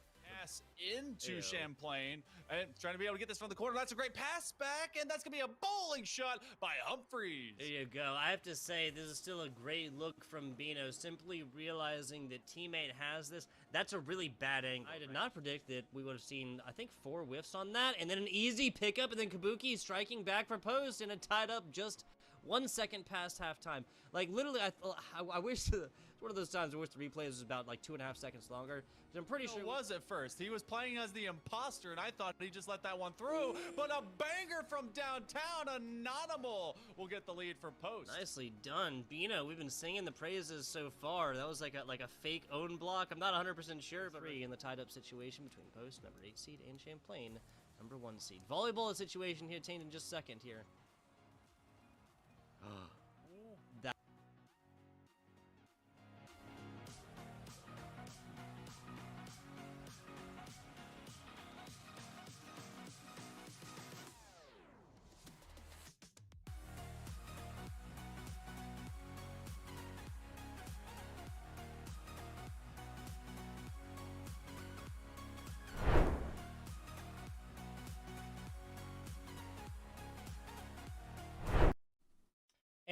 and we are back here. We are live, and we are ready to go. FBI Tugboat and my man Monkey Man here to bring you some more CECC Northeast Invitational Rocket League action. A lot of letters and consonants and even some vowels there, right? We're looking at the University of Hartford and Assumption, but let's kind of tackle what we just saw here between the number 1 seed Champlain and the number 8 seed post-college there in our first game on broadcast, Monkey Man. It was a difference of ideals, but one that started to have the same meeting of the minds. We got to have a breakout performance, which is what I think we're going to see a lot of in especially these best of threes. One squad is probably going to be a little bit more ready than the other one, and we may see some lopsidedness in early games. But Champlain, they were able to keep things much closer, and it came out to breakout plays. What is just exposed on your back line? Are you ready for the big bombing sprints? Is your want to be able to score going to give up more than you had bargained for? And that happened a little bit more often for Champlain than not. Whereas on the side of Post, the only time that they got punished was either from an errant error in their back corner or just being literally forced out on the pace. It's a super good point, because at the end of the day, especially given that game 2 overtime, game 3 almost overtime, both end in score differences of 1, this really could be going either way. There was multiple mistakes that Post made, almost own goaling there in game number 2, would have not even gotten them that OT situation. Hey, regardless though, number 4, that's Hartford taking on number 5, and again, this is just seeding people. This is just seeding. Now, it is not completely random, but oh my goodness, that is a feels bad as much as it gets, my friend. It's a nice dish into the middle, a rollover, and it doesn't matter how many goalies you have. If one turns around and puts it straight into the net, well, you cannot assume that it is safe. An Assumption will surrender the first one. I'm probably going to be using that pun more often. Oh, I got it. I got it already. I got it already. That was what my exclamation was for. Typhoon, Astro, and Zolo making up your Assumption squad. Oh, wait, no, hang on. I had that backwards. I got that backwards. That is Redhead Dude. That is... Oh, I had it just a second ago. Typhon and Pitton making up Assumption. My bad. It's all good, but one man that we got to talk about is Rickety Roll. He's going to Rickety rock the house. He does pit forward. This is a kind of a giveaway of possession, and he just takes an outside angle. Now, I've seen a few of these players before. In fact, I've seen Typhon play in a lot of league play, especially when it comes to stuff that I roll in from, a lot of different years. And I will be interested to see how they kind of pick up. They have a lot of great mechanics and a lot of great speed. Sometimes some of these possessions can just be let go too easily. I can definitely agree. And that's going to be Rickety Roll on that aforementioned roll. Second shot attempt, second shot made in. 47 seconds into this one, and Hartford now tripling up right now. We saw a score difference of 3 in the first game. That was at the end times here, Monkey Man, not at 47 seconds into the competition. Now Zolok, I believe it says Zolok Captain. He was able to make a great win off of that beat. And then this is just a defense that is slowly, quickly disappearing as Astro will turn in a 4th. We're inside the first minute of play. Is that a demo? I think there might have been a demo in the back right there. Regardless, Astro second shot up, second shot in. So I believe that means that Zolo Captain has come through and assisted now 3 of these 4 goals with none of their own. It is a team-based game, though. Astro with a save as well. Some fantastic stuff. Not stopping the offense quite yet. Zolo Captain now rotating. Use Jaws music there for a second. He was ready to tee up on that one, Monkey Man. Not going to happen so early or so easily, as Assumption is trying to get onto this offensive third. Been here for a little while, but just not a whole lot happening as Captain now takes this one out. Assumption's going to need a bigger boat, and especially because they are constantly having sharks circling in the water. There is blood out there, and it is being spilled by Assumption by the gallon. Hartford, great touch. I believe Rickety Roll is now involved at least in 3 of these goals, 2 of them being his own, and 1 with a great pass to be able to get back to Zolok. Yeah, so the number 4 seed versus number 5 seed Assumption coming in here and not doing as much. Like, just on paper, people, we would have looked at this scoreline being more of a number 1 seed versus number 8 seed, like previous Champlain Post. That's not what's happening. Most even seeds as we're gonna get in our round of 8 initially, And this one's one-sided. I think that's fair to say. Yeah. Oh, I'd say you could safely. I don't know, put people that call me in, critical sometimes. People say I'm too negative. Well, you know, I can say that positively. You're not negative, at least without good facts backing you in There this you one. go. We're inside the first 2 minutes, and it's at 6-0. Call it 7 because it is right now. Astro will get our next one, and this is surely a difference of speed and execution, and this rotation just kind of giving everything up. I like that. You're not negative for no reason. You got the facts on your side. I believe, Monkey Man, that is the origin backstory to every villain for all of time in every single story that's worthwhile. So, as it is though, can't dispute it though. Hartford really putting the thumb screws on right now. This has been a coordination of offensive passes, solid takeaways across, while even Assumption is on their offensive side, as well as demos. So this is really just a well-rounded offense for Hartford right now, man. It is, and what I want to see, especially because Hartford just seems to be in a better mindset to act quicker and, you know, to be able to collect these possessions. I want to see Assumption just, all right, you can see it's a 7-0. You have a lot of time. If your opponent can score this quick, surely you can, right? That may not be realistic, but to simply compete, to continue to try and find these in open connections. And now, since you have maybe this as a possible wash, depending upon a miracle happening, try to just do more. Try to take a few extra risks and take a shot when you have it. That one will be wide, but that's one of our best, speedier connections we've seen out of Assumption so far. Yeah, no, a little bit of life right here. Not against it. Solid takeaway. Centered play. I love how Hartford, once this ball ends up on this left side, though, just completely just... I mean, you kind of saw it there for a second. Not necessarily, like, tripled up. All three players there, but not necessarily tripled up, like, same positions or in a line necessarily. And just literally turned attention and just knew that bouncing this ball against the wall is the most surefire way at this point to just put this on. 7 goals is technically attainable in 100 seconds. It would require a Herculean effort and even a tougher task and a bigger ask here for Hartford. Now that they're here for Assumption, now that Hartford's put up their 8th. Now, when we saw our first series and it went 3-0, and we're like, okay, that's a bit of a lopsided affair. We look at this one. I don't exactly know how to further make the adjective lopsided happen. But, you know, you had a comeback story. You had, you know, not quite being ready. This one very much seems like that Assumption is going to have to wake up to be much quicker. But you could almost assume that this one may end up being a little bit more lopsided. This is 4v5 on paper, but the 4 is rocking the 5 as if they were the 8, maybe even the 16. I thought you were going to do the whole 7, 8, 9 joke. Like, why is 6 is like, I just would not have been able to handle it. One-sided Rocket League competitions, low-hanging fruit. I couldn't do it.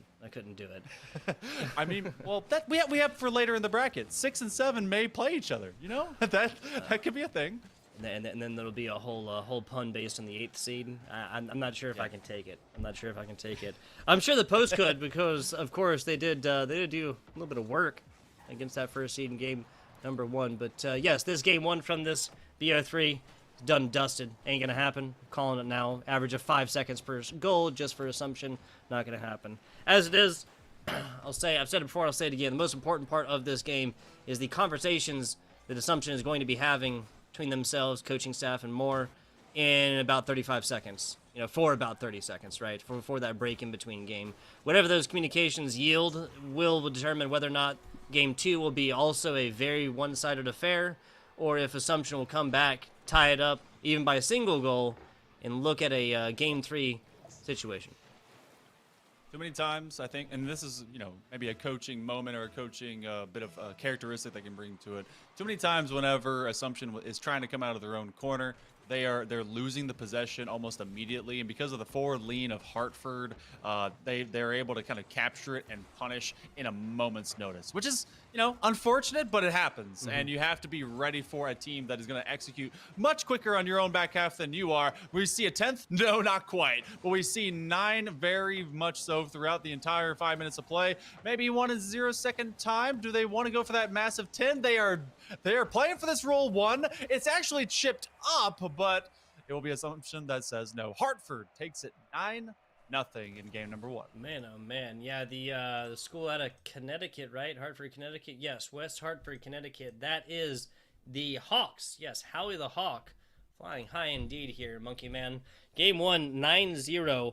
We saw 10 scores in match number 1, and that was across 3 games, okay? Wait, hang on. 6, 8, 11. Sorry, math is hard. You take single-digit numbers, you add them together, Monkey Man, I'm lost. I typically stop counting because I know it at one point was my forte, but I think it makes you older, and we're already getting old too quick. So I've given up on numbers. Yeah. So we get to see 9 now. We may see that doubled up depending upon how this goes, but you also may see, all right, Hartford, they're gonna lean back a little bit. They're gonna get what they need. They may get 4 or 5, and they may just try to run this out because this is a long day. They don't need to make it longer by scoring too many, but especially if they establish control, they're going to probably try and take more chances, do more crazy things, see what can stick and see what they can execute for maybe later in the bracket. I hear you.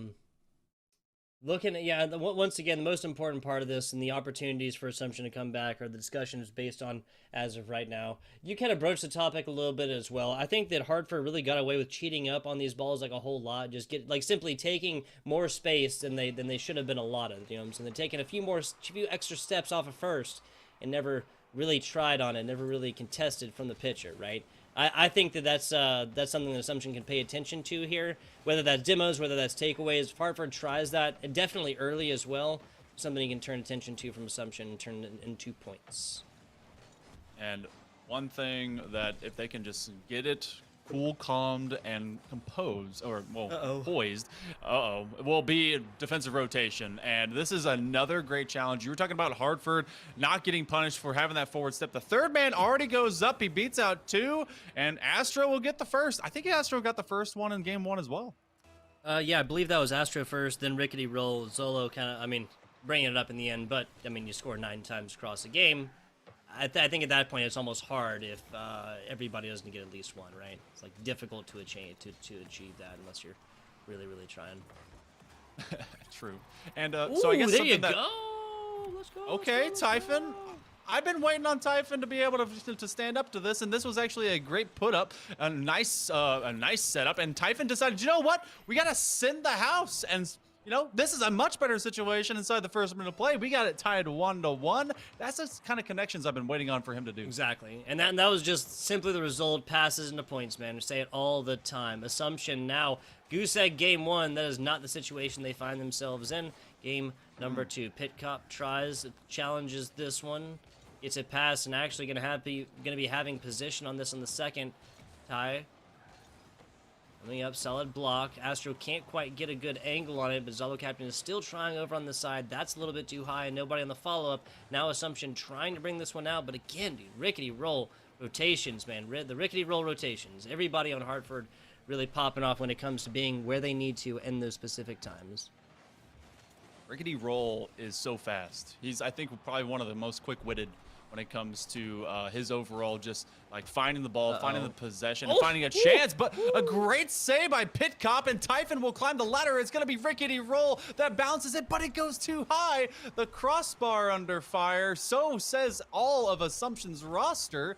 And though Hartford has not really left their half as of yet until now, they could not find one. That is some great improvement since game 1. Yes, it is. Yes, it is. That defender did it with 1 boost as well. 1. Uno, the loneliest number here, Monkey Man. Crazy stuff. Crazy stuff. Pit Cop, once again, bringing this one up. Yes, Hartford has more of an offensive look and more offensive time of possession so far. But yes, Assumption ain't letting nothing in. The best brick wall imitation I've ever seen. Astro, he is going to float nearby, create a little bit of havoc in that rotation, and I believe Typhon is currently stuck on his own back corner. He'll try to move it out from that zone, and Zolo just lofts it up. It's a miss. Great fake out, but a second as Astro looks to center it, can't find that connection, and now we found the mortality of Hartford as they're letting a lot happen on their own back half. Another shot will be denied by Astro, and this is becoming a much more full-fledged series as Assumption is putting them to the ropes. Yeah, it kind of seemed like Hartford was really comfortable just playing all these balls super, super fast. They always had their boost filled up, and they were always just beating feet to get everywhere. As it is, we've seen some straight-up whiffs from Hartford past 45 seconds or so, we'll call it. Multiple. Not going to happen this time, though. Zolo Captain railing one in from this right side. aerially and more. Some fantastic stuff after the stop from Rickety Roll. Rickety Roll always prioritizes the first ball touch. He could have that boost, the boost over ball concept, but instead he's like, no, I'm going to try and bank this off. It's been called up to me to get a passing situation in some capacity, and I'm going to do exactly that. And he's also going to put one on target, but it comes off the post again, and Hartford is just clanging the woodwork. Really is. Rickety Roll gets punished from side post right here. Still an advantage, Hartford, as of right now. As I say that, redheaded dude from downtown, from a different zip code right here. You have to put extra postage on that one. I think based on the points that come from that, you actually have to file separate taxes. Maybe getting an exception. Sure. You have to work in one state and live in the other. Get approved by the IRS and everything. I hear you. It's not easy. It's not easy. Yeah. I do that every year. I hate it. Separate vehicle taxes. Oh my God, Rickety Roll doesn't like the situation they find themselves in. 103 seconds left. Hartford finds a quick and close one. Little CQC, little close quarters combat right there. After Zolo Captain puts an honest shot up, but that would have gotten blocked away from side post. Teammate is there all day long. That is just signature of Hartford. That is an old BXR combo. Oh, yes. That's exactly what you got to get. Oh, that'll take you back. And this is will be the same for Assumption, as Hartford will be able to double up this lead in a hurry. Absolutely, yeah. So this is now 96 seconds. Not a whole lot of time passing between previous score and this one. And this might be where the wheels fall off right here. They have a little bit of extra time. They've been able to keep pace with Hartford, which is very amazing to be said. After we saw our game one performance, this one seemed like, you could start looking at the highlight reel. But Assumption, they have been able to keep at least within shooting distance. Even 2 goals is not out of reach for this squad that suffered 9-0 earlier. Typhon going for the early challenge. It's a pickup by Zolo Captain, and I don't think I've seen a play from Hartford that hasn't involved Zolo in it. Yeah, assist-wise, obviously it's a player that can get a lot done their own. Want something done, gotta do it yourself type thing. But still, the passes are just simply happening for Hartford, and Zolo Captain has been the centerpiece of many of those plays. 60 seconds left. Slower plays from Hartford as we hit double digits on the clock. This is just going to be another time waste situation, especially if they get another one to go up 5-2 with this time left. There's a breakaway. Redhead dude is trying to be able to get that last connection. Maybe a big 50-50. It's a putback. Pip cop to the top shelf. Where's Typhon? Is he going to be diving in? No, he's actually staying all the way back as a big safety net. They're going to have to get aggressive if they want this series to continue. But the drop-off into that rotation. Oh, man, he almost puts it on target. It actually gives an extra chance to Hartford, and Rickety Roll puts in the 5th. Rickety Roll, 7th shot attempt right here. 2 made in. And I think that, yeah, with Pitcop getting this one immediately beforehand, before this replay started, I think that means we had a full 6 players get a hand onto this one. Hartford just keeps the shot oppression up right there. Just crazy pressure. And now with 20 seconds left, 3 score difference. I'm not sure if this one's going to happen.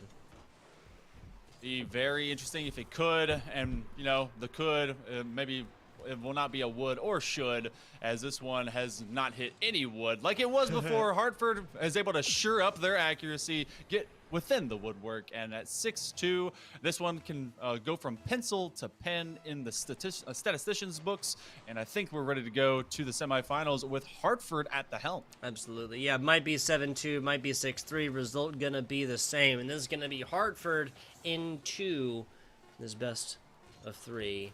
Back down, grounded out, that's gonna be it. Pen to paper. That is going to be Hartford, Connecticut, taking on Greyhounds out of Assumption College. Again, best of 3s, but double limb. So this is looking at Assumption that is not out of this competition quite yet, Monkey Man. And like we said, again, that first game is always kind of just a barn burner on one side or the other. And Hartford, they came with a lot of torches, a flamethrower, you could almost say. And so they really set fire to the Greyhounds and the poor doghouse. They're gonna have to find another one, and it will be in the what would you call? What were you calling the other side of the losers? But what was it? Consolidation bracket. The consolidation. Or the Okay, I like redemption that. bracket. Of course. All right. So, There you go. gives them some hope. Where legends and stories are born and plenty of them will die, unfortunately. One more. Coming into this one, though, I really feel like we could have had another game, right? Especially towards the middle of this when we were looking at, a 2-3 lead split. I really do feel like Hartford just really played the same exact game. There wasn't, massive changes. Yes, there was, the mild change to, a time burn situation last 60 seconds. That's exactly what we saw in game 1. Not fully took the foot off the pedal by any means. Obviously, they put up 9 scores. But the simple fact of the matter is I feel like Assumption should have been able to read out a little bit more about what this offense was about.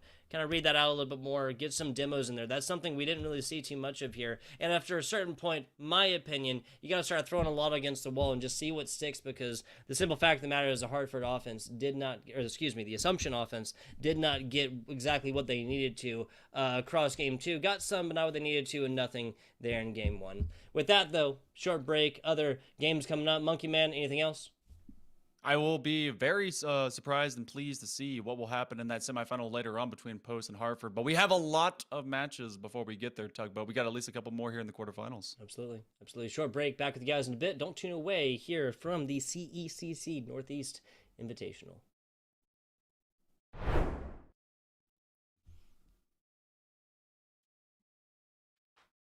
Just seating. Now it is not completely random, but oh my goodness, that is a feels bad as much as it gets, my friend. It's a nice dish into the middle, a rollover, and it doesn't matter how many goals. And Pitton making up Assumption, my bad. It's all good, but one man that we got to talk about is Rickety Roll. He's gonna rickety rock the house. He does pit forward. This is a kind of a giveaway of possession, and he just takes an outside angle. Now I've seen it. I can definitely agree. And that's going to be Rickety Roll on that aforementioned roll. Second shot attempt. Second shot made in. 47 seconds into this one. And Hartford now tripling up right now. We saw a score. And especially because they are constantly having sharks circling in the water. There is blood out there, and it is being spilled by Assumption by the gallon. Hartford, great touch. I believe Rickety Roll is now involved at least in 3 of these goals. Yeah. 2 of them being attainable in 100 seconds. It would require a Herculean effort and even a tougher task and a bigger ask here for Hartford. Now that they're here for Assumption, now that Hartford's put up the rate. Now, when we saw our first series and it went 3-0. In about 35 seconds, for about 30 seconds, right? For that break in between game. Whatever those communications yield will determine whether or not game 2 will be all 2 from Assumption and turn it into points. And one thing that if they can just get it cool, calmed, and composed, or poised, will be defensive rotation. And this is another great, true. And so I guess there you something that. Go. Let's go. Okay, Typhon. I've been waiting on Typhon to be able to stand up to this, and this was actually a great put up, a nice setup. And Typhon decided, you know what? We gotta send the right side, aerially and more. Some fantastic stuff after the stop from Rickety Roll. Rickety Roll always prioritizes the first ball touch. He could have that boost, the boost over ball concept, but instead he's like, no, I'm just gonna put one on target, but it comes off the post again, and Hartford is just clanging the woodwork. Really is. Rickety Roll gets punished from side post right here. Still an advantage, Hartford, as of right now. As I say that, redheaded. That's exactly what you got to get. Oh, that'll take you back. And this is will be the same for Assumption, as Hartford will be able to double up this lead in a hurry. Absolutely, yeah. So this is now 96 seconds. Not a whole lot of time passing between previous scores. The drop off into that rotation. Oh man, he almost puts it on target. It actually gives an extra chance to Hartford, and Rickety Roll puts in the 5th. Rickety Roll, 7th shot attempt right here, 2 made in. And I think that, with Pitcop getting, I'm not sure if this one's going to happen. Be very interesting if it could, and, the could, maybe it will not be a would or should, as this one has not hit any wood like it was before. Hartford is able to sure up their accuracy. 7-2, might be 6-3, result going to be the same. And this is going to be Hartford into this best of 3. Back down, grounded out.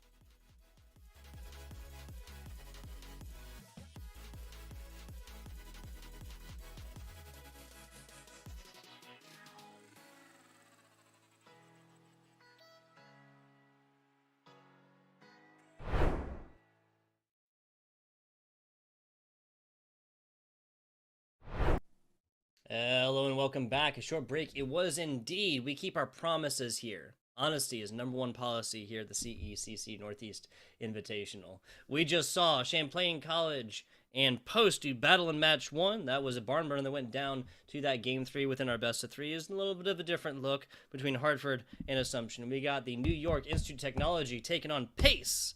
That is the Cybears. Not Cybers, not Bears, Cybears, taking on the Setters over here from Pace, #2 seed, #7 seed Monkey Man. You know, I gotta wonder how much of this on paper versus on pitch difference we're gonna see for a lot of these guys, because 4 or 5 it's supposed to be closer, and that one ended up being more different, and then 1-8 seems like it'd be a big stretch. That ended up being very close. So Yeah. I don't know really what to expect when it comes to 2-7, as the Cybears out of New York, and of course the Pace, the Setters. Maybe the Setters will set the pace. I'm sure that's been said a lot before for them, but we can only tell. And of course, a lot of this is established based on midfield control. I touted it before, and of course, we get to see a little bit of that in our first series of the day. There was a lot of great control there. I want to see what other side is going to bring to the table. We haven't seen really a lot of the physical game really come into play, or at least into prominence in these matches yet. No, I can hear you. I honestly can't think of a single demo in match 2, or at least outside of game 1. Match 1 had a little bit of it, but again, definitely something we can predict to see, especially if one of these teams starts going down towards like that middle part of this game. But yes, as far as predictions, you hit the nail on the head there, Monkey Man. 1-8 seed, closest close gets a 5-score difference across those 3 games, and then a little bit of a different score line, a little bit more higher score difference there in match 2 between seed 4 and 5. 2 and 7 here in NYIT and Pace, and then number 3 seed Northern Maine and #6 seed Cornell will be the last round of 8, match within the top bracket right here. Just in case just joining us, everything's standard here, best of 3s, 5-minute quarters, everything else like that. If it is tied at the end, you get a little, or if it is regardless until it hits 0-0, until the ball hits the ground, little mini overtime action there, and then if the score is tied, of course, you get formal overtime reset after that. And also, if you're super brand new, and that's all that makes sense, if you don't know what rule 1 or 2 or whatever number you want to give it, as soon as you touch noses with your opponent and you both try to go straight, you cannot separate. It is against the law, and police will be called. So you better watch out. That is the law. There you go. Yeah. Got the Federal Bureau of Investigation to back it up, guys. We're not messing around here. Rule 1, you end up there, you got to stay there. until somebody knocks you away, of course. That's the other thing. And then resets, obviously, after that. If I guess I should say, points happen after this one. As far as predictions, once again, not a whole lot to be had here. Yeah, the seeding difference is there, but who will take this, push on next in their trek on into that grand finalist and an invitation on into sunny Atlanta? That'll be determined about basically who wants it more, right? Who wants it more? Yeah, this is it's gonna be, as this bracket really develops, we're going to have a better idea of identities. And of course, this is split into a 2-day format. So we're going to have a whole lot of these guys on this upper side finishing out. And of course, some of the lower, the redemption bracket, the consolidation bracket will be finishing out. And we'll get to see who survives to day 2. We'll have the best of 5s to be able to get through all of that series play, which is way different from best of 3. Best of 3 starts so quick. Best of 5, you can have those mega reverse sweeps, which everyone loves to see. But of course, it's just the number 1 out of all these 8 teams that will make it into that awesome land, and so everyone will get to participate there and have a great time. And I am curious, as we are waiting for this matchup for the Cybears and the Setters. I mean, we got to see Post. We got to see them in better control of Champlain. Hartford seemed to be there. I think we need to think for the future how that semifinal will be coming up here soon. But it's still quarterfinal time. Exactly. What we have had our left side team win every time. NYIT, technically the IRC left side again. We'll see how that one goes. No early scores quite yet. Not for lack of trying, though, is Stealth. That's that Stealth 7 for New York Institute of Technology. Tries a little wonkiness across the middle. Jason Taco, nice stop there, but Cleved? Cleved? I think Clev? Clev. Yeah. I think Clev sounds good. It's like if the T's are, I guess, a round hit, so it's like Clev in the middle. Yeah. It's like mid-2000s, like putting X's in places, like lowercase X's. Oh yeah, lowercase x, big case x, like Silver Fox 20XX. Oh yes. Yeah. I was there. I was there. I still have my card. It's like in Gears of War where you put like the big L's and then it like frames your name, and then in any other game it's just giant L's. Yep. So that is a throwback, my friend. My goodness, my goodness.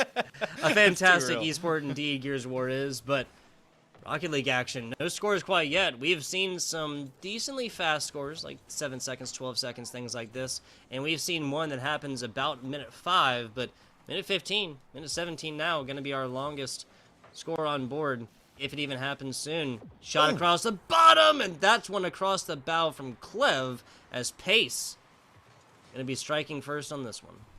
that's a great challenge, and of course you have to be able to roll over on it immediately as it was coming into the box, but the second attacker just pushes through, and so under duress are the Cybears as they're stuck in their cave. It's been a long winter. The bouncer is there. Uh-oh, got to be worried about the kickoff goal, and it will go through as Kelder will kill it into the opposite side corner. Yeah, fantastic stuff. Kelder just reading this one perfectly after Jason Taco comes out. Weak at, I mean, they had the boost, but just doesn't make the connection. Weak at connection on that one, sets it up perfectly across the middle, and Pace takes not one but two off the back of some really close, fast, loud, in-your-face play.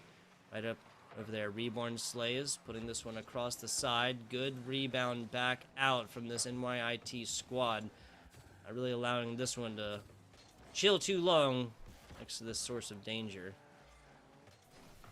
Pace so far at the midfield has just kind of at least made a single connection, not letting anything through for free, and they nearly get themselves a third into the bank, but finally a breakout play trying to counter is the Cybears, but New York, technically trying to be able to get themselves executing, and a big save by Stealth. He rolled a 20 on his Stealth's roll, and he's able to just barely get in the way. Some fantastic stuff. Nat 20, baby. Love to see it. Love to see it.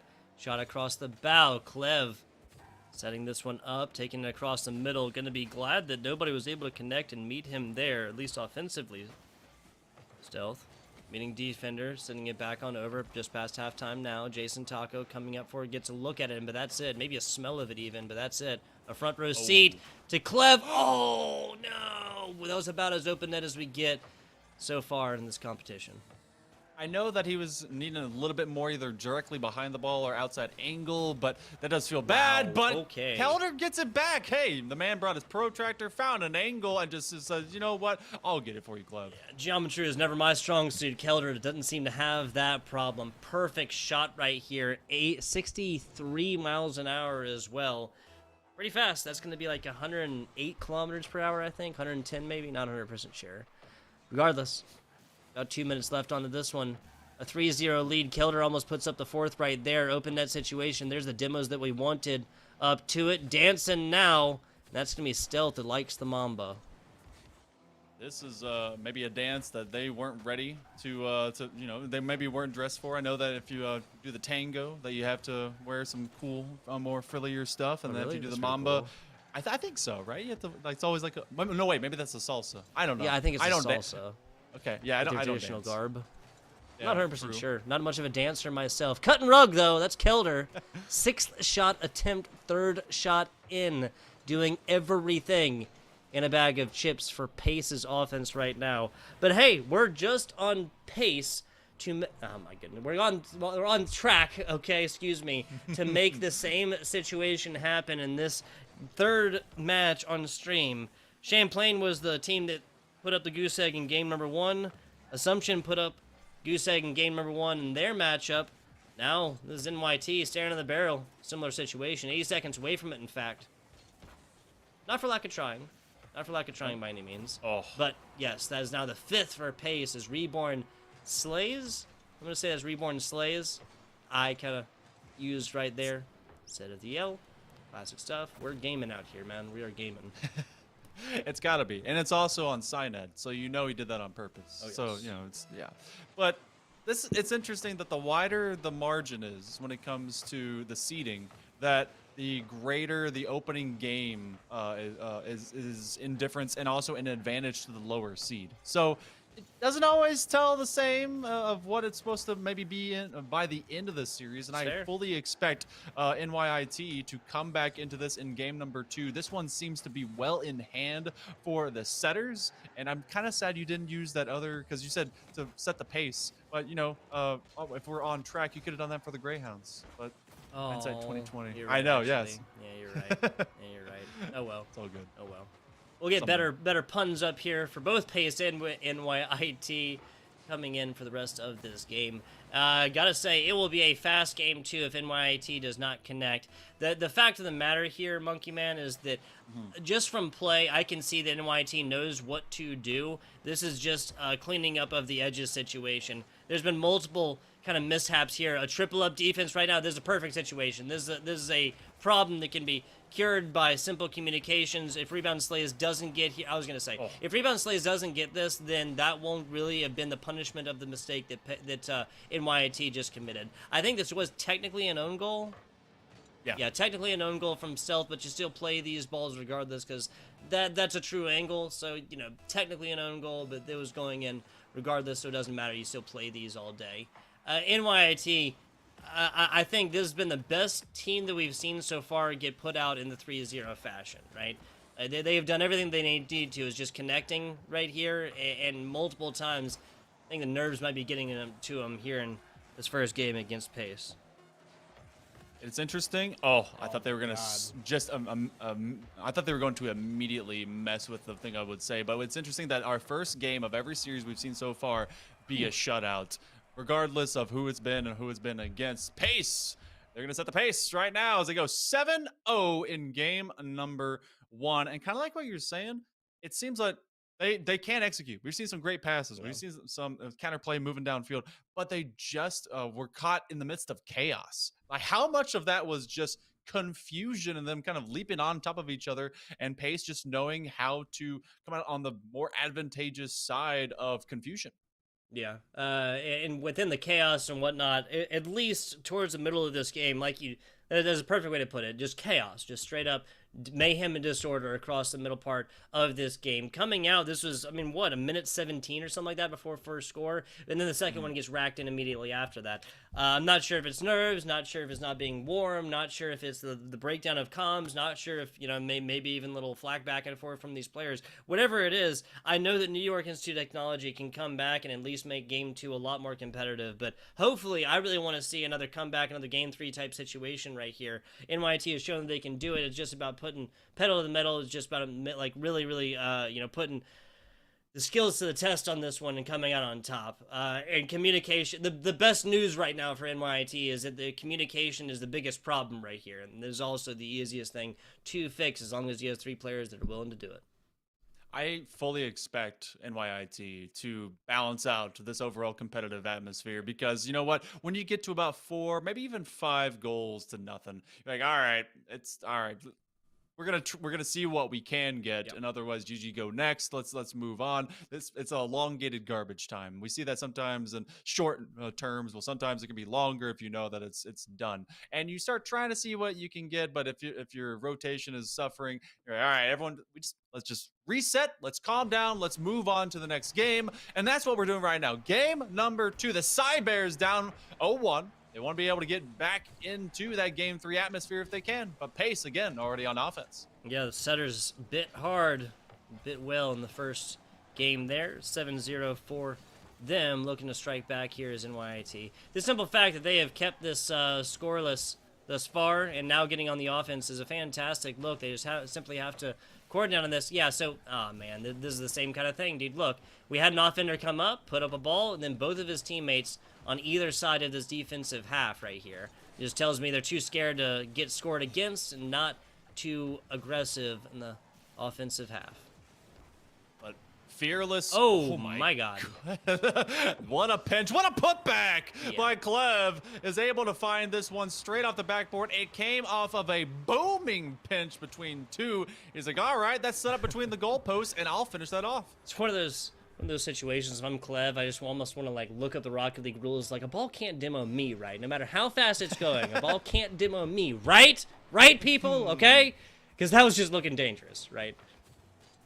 like that should be a thing eventually if That'd it be breaks beautiful. the speed of sound. But Here we go. breaking through or breaking something is over the goal line as Stealth will find the Cybears' first goal, and they're able to match up inside the first minute. This is literally exactly what we were asking for this whole time. Just put the pressure on NYIT, get a couple passes going, and this one actually comes as a result of a miscoordination on defense for your pace squad, for your setters so far.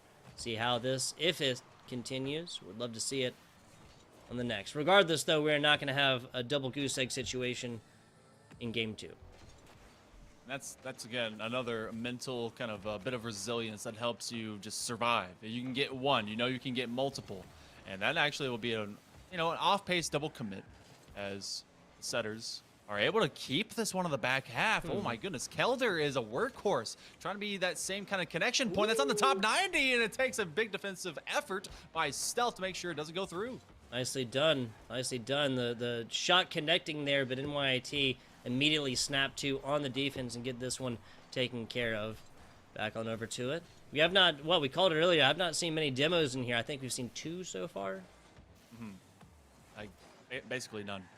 Yeah, if you really kind of chalk it up, it's been an open field space. We've seen maybe one push, but you will see the setters actually leap across the goal line. Even if they can't get a demo, they're trying for at least the physical presence. Now you will see a demo in this back corner, but that just slows down the counter and actually steals away boost because they just got the 100 pad and Jason Taco has nothing. And even then, setters are having to retract to their back line. That's a big midfield takeaway. And at the halfway point, it's going to be a center attempt. It goes over to 1, and it doesn't go through. Is the third man going to commit? Eventually will. Kelder bowls it in. There you go. So third defending player committing on this one.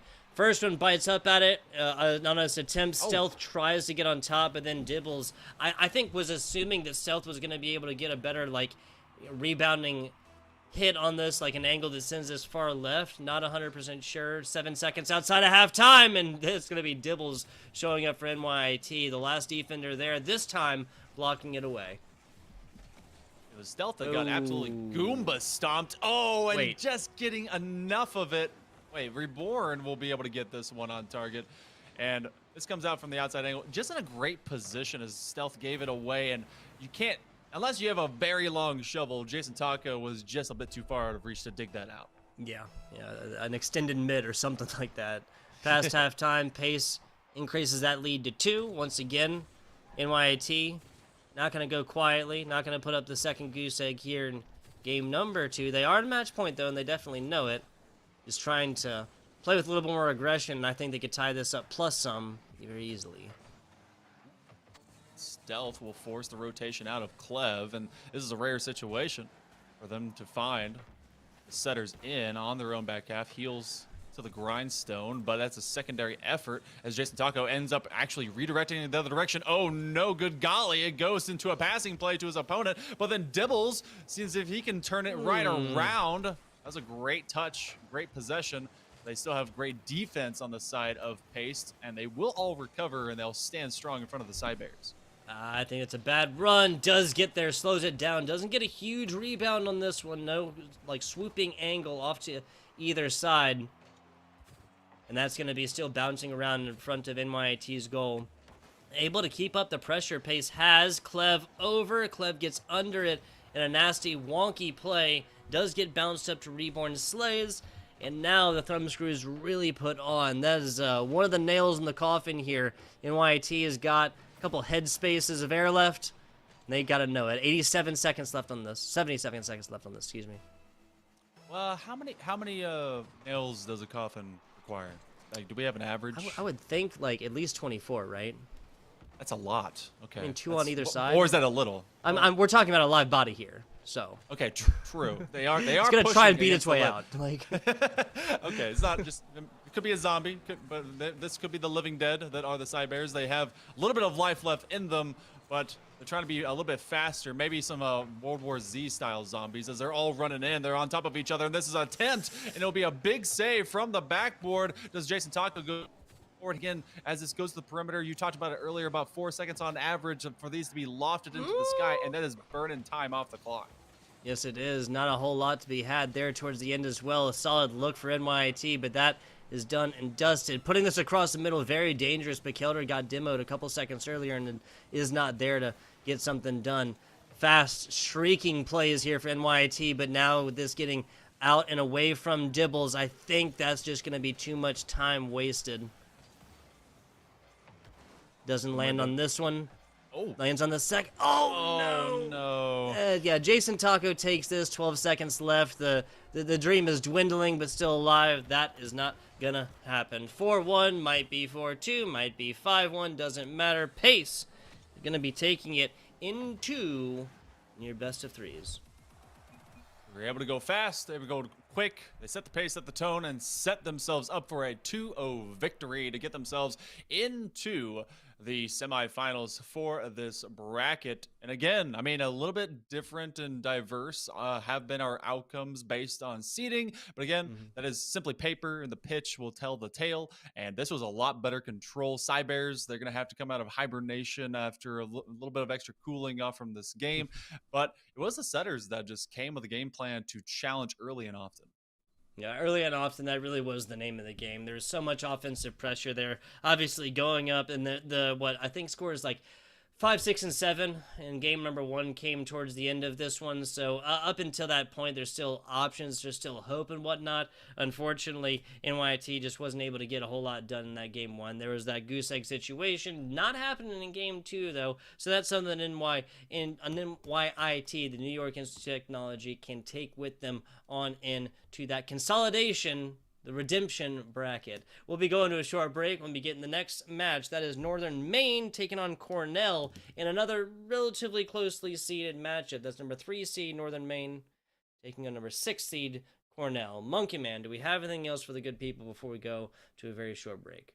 If you don't believe that miracles can happen, if you don't believe that seeding is real or not, well, then you can just check out this bracket, because these guys have shown to subvert the expectations, which is comedy, which is life. And you guys better be laughing along with myself and Tugboat. So we'll be back in just a few minutes. It's going to be our last quarterfinal from the upper side of the evening. Don't go anywhere.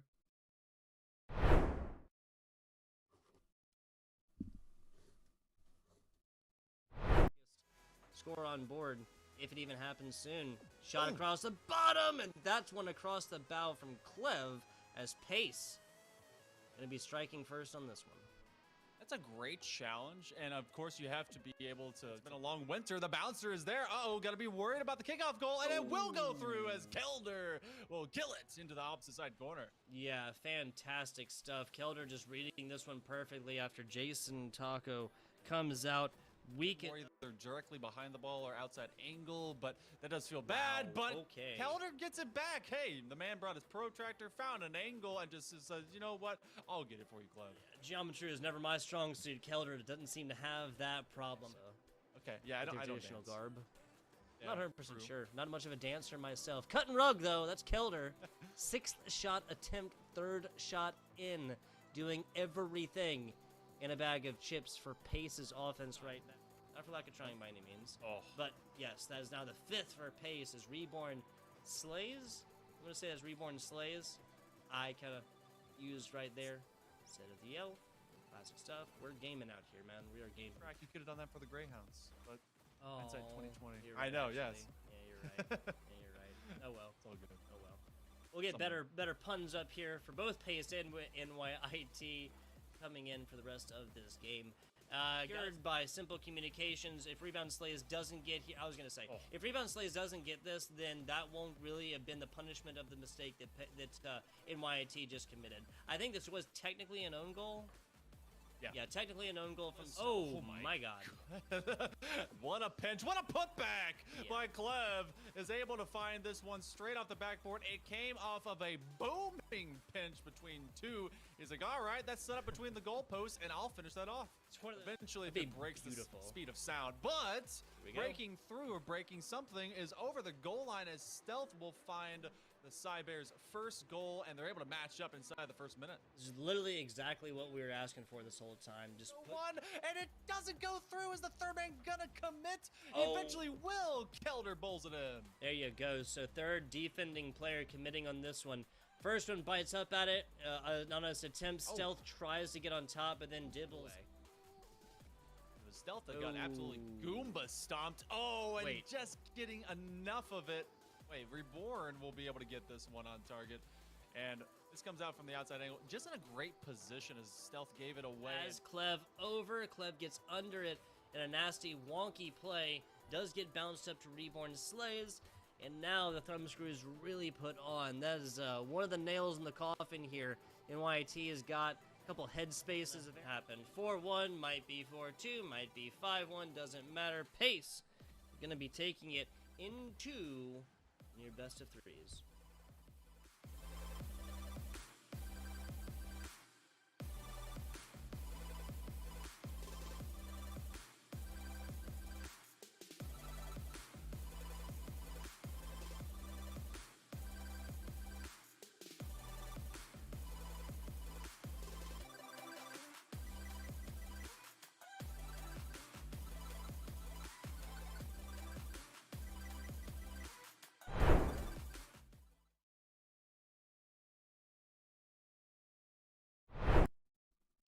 And we are back here. Another short break it was. Honesty and consistency. Okay? Honesty, consistency here at the CECC Northeast Invitational. FBI Tubbo with my man Monkey Man. And my bad, I have failed to shout out our production. That is K-Tad out there producing away and making our jobs as casters just so much easier. We do appreciate that.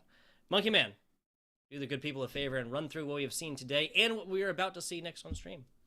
It has been as much a sprint as it has been a sweat fest, at least on my side, and I think on Tugboat's side as well, because these guys have brought the hot and heavy talent. Champlain and Post University, they met up first, and it was Post that was able to subvert the seedings, and they got that one in a 2-1, going the distance in our best of threes for this opening quarterfinal. And then Hartford and Assumption, they met up, and they said number 4, number 5, doesn't matter. Hartford got them 2-0 and sent Assumption down to the lowers where they went and met with Champlain.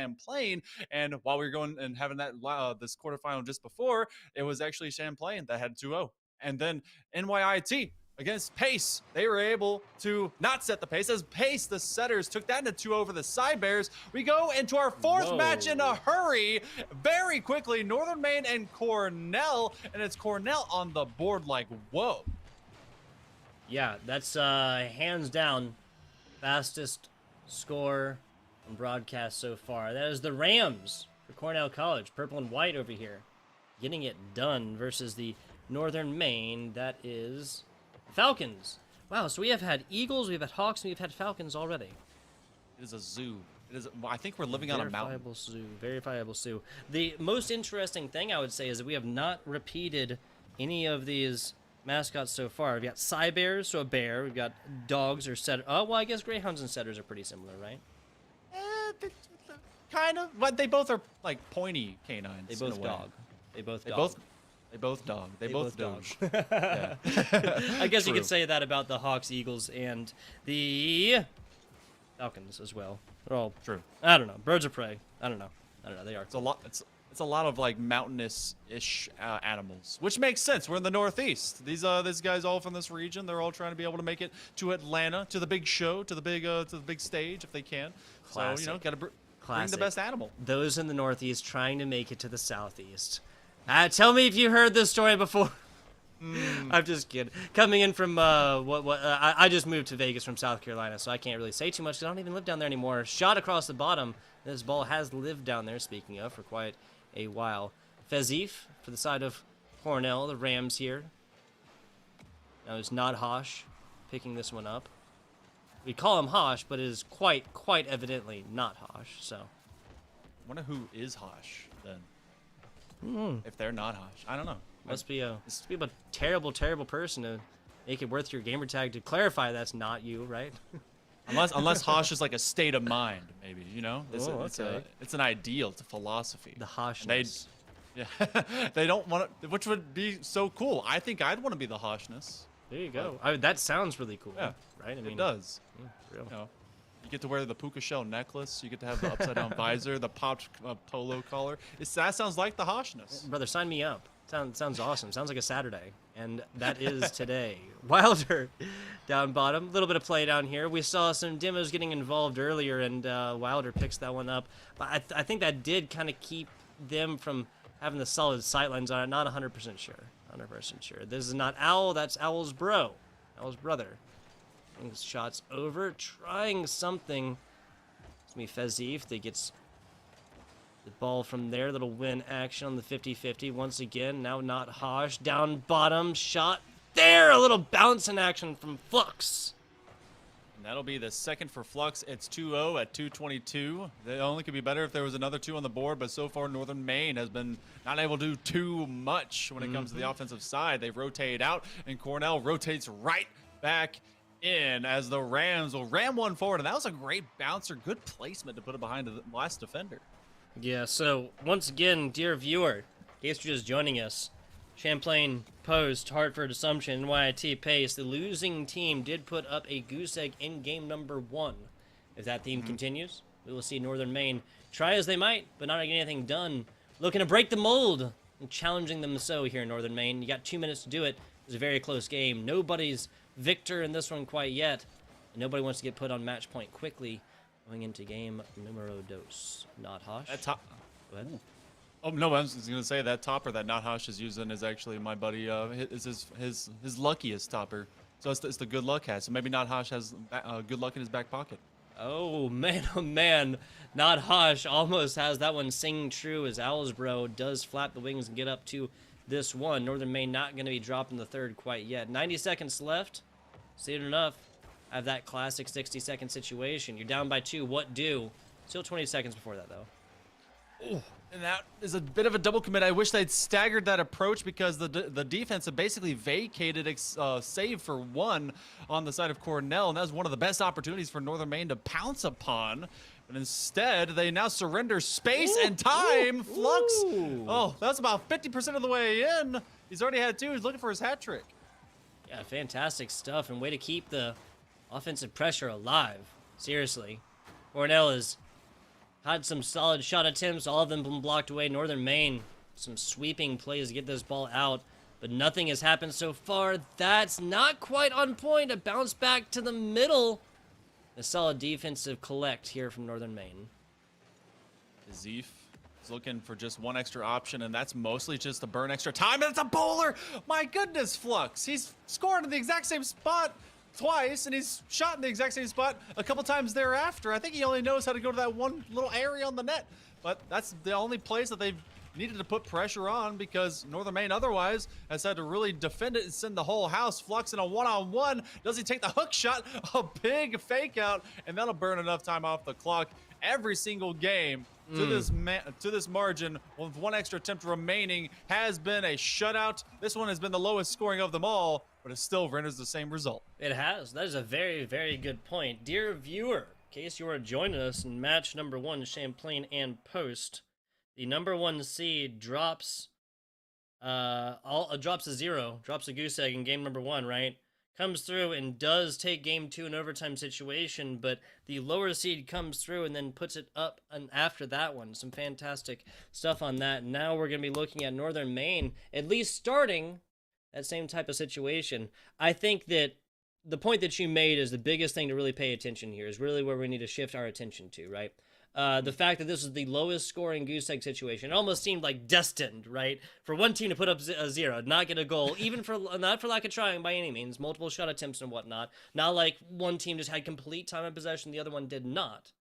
But it's thematical to put up 0 scores in the first game, but still lowest score difference. Only 2 scores for the other tells me that this matchup is not over, and I'm really, really looking at this game number 2 to try and determine who really has an advantage in this. I mean, Flux seemed to be the guy, the dude. person, the one that for Cornell to really posture up that offense. And so if they slow him down, they isolate him a little bit, and then they take advantage of opportunities that we saw a couple left out there on the pitch. Then Northern Maine has a big chance to be able to do exactly what the number 1 seed did before and get that second game and maybe turn this into a game 3 with as little as they left or allowed to be scored. You got to see or think that there's a big chance to make that happen. But Flux is just open. Oh, a 2 sent up for Cornell. They do have offensive pressure. You guys see if they can turn it into points. Not for lack of trying. Cornell, Rams, going to shove their head in the way of that one. Feliz? Fezif, yes. I was thinking, yep, that's exactly what I was thinking of. Fezif with an F, excuse me. Getting some solid looks and attention on this. Flux, just an easy little tinker off to the left side. Kept position and kept possession for time being, but Clam rotating this one on around. And Northern Maine just can't seem to keep it in this offensive third, my man. Yeah, they have a very brief offensive rotation every now and then. In the previous game, it was 14 shots to 4. So there was a lot of posturing by Cornell just to collect and possess. And, of course, to go to the crossbar. This is the first score for Not Hosh. But you know what? It is Hosh or Not Hosh that is able to get this first opening lead for Cornell. It is Hosh or Not Hosh. Yeah, which, I love it's one of them. I love it. It's one of those people, one of those Hoshes, whether it is or is not. Cornell striking first in game number 2. I think what we've learned is that doesn't really necessarily mean anything. Lead 1, no lead indeed. Great game of Rocket League. And with plenty of time left, if this was a 1-0 at like 5 seconds, it'd be a different story. And I do love the 0-1 scorelines. Possibly better than overtime situations. Possibly. Just a little. I love 0-1s. It depends on how much you like the extra drama. I like to sweat through my shirt as much as I like to yell at the screen. Okay. So, you know, that's what I like. But I like passing plays even more. Oh, chest wide. That was a great 1-2-3 from Cornell. They expand this pitch in their own favor. Again, it's Northern Maine. These guys trying to be able to fly out of their own corner, and it has been tough to do. That it will. Another couple attempts right here, and that's going to be an open net. Oh my God, what the combination. I love it. Northern Maine firing on all cylinders offensively and getting a lot of good looks, but nothing connecting quite yet. Bounce play, right side. Flux can't quite get there for a good angle to this inside. Now, Zeve coming over to it way too fast is Not Hosh. Had a solid look at it, gives up solid hit. Gives up possession. Another 10 seconds burned off this clock as Cornell is still looking for a way inside. See, the reason that Not Hosh didn't score on that one is because for a small singular moment he became Hosh. He just wasn't ready for the Hoshness. Confused. You're confused. Yeah, it's identity crisis. So it's again, responsibility, man. if you're not Hosh, you can't be Hosh. Oh my goodness! The bouncer, it will be finished by Flux, who will now have his third between 2 games, but able to plant it there and keep it nearby after a booming clear is Not Hosh putting it off the post. Yeah, so a great job from Cornell recognizing this one. Soon enough, Northern Maine will have to burn it all into offense, put it all there. You lose by 2, you lose by 10, doesn't really matter.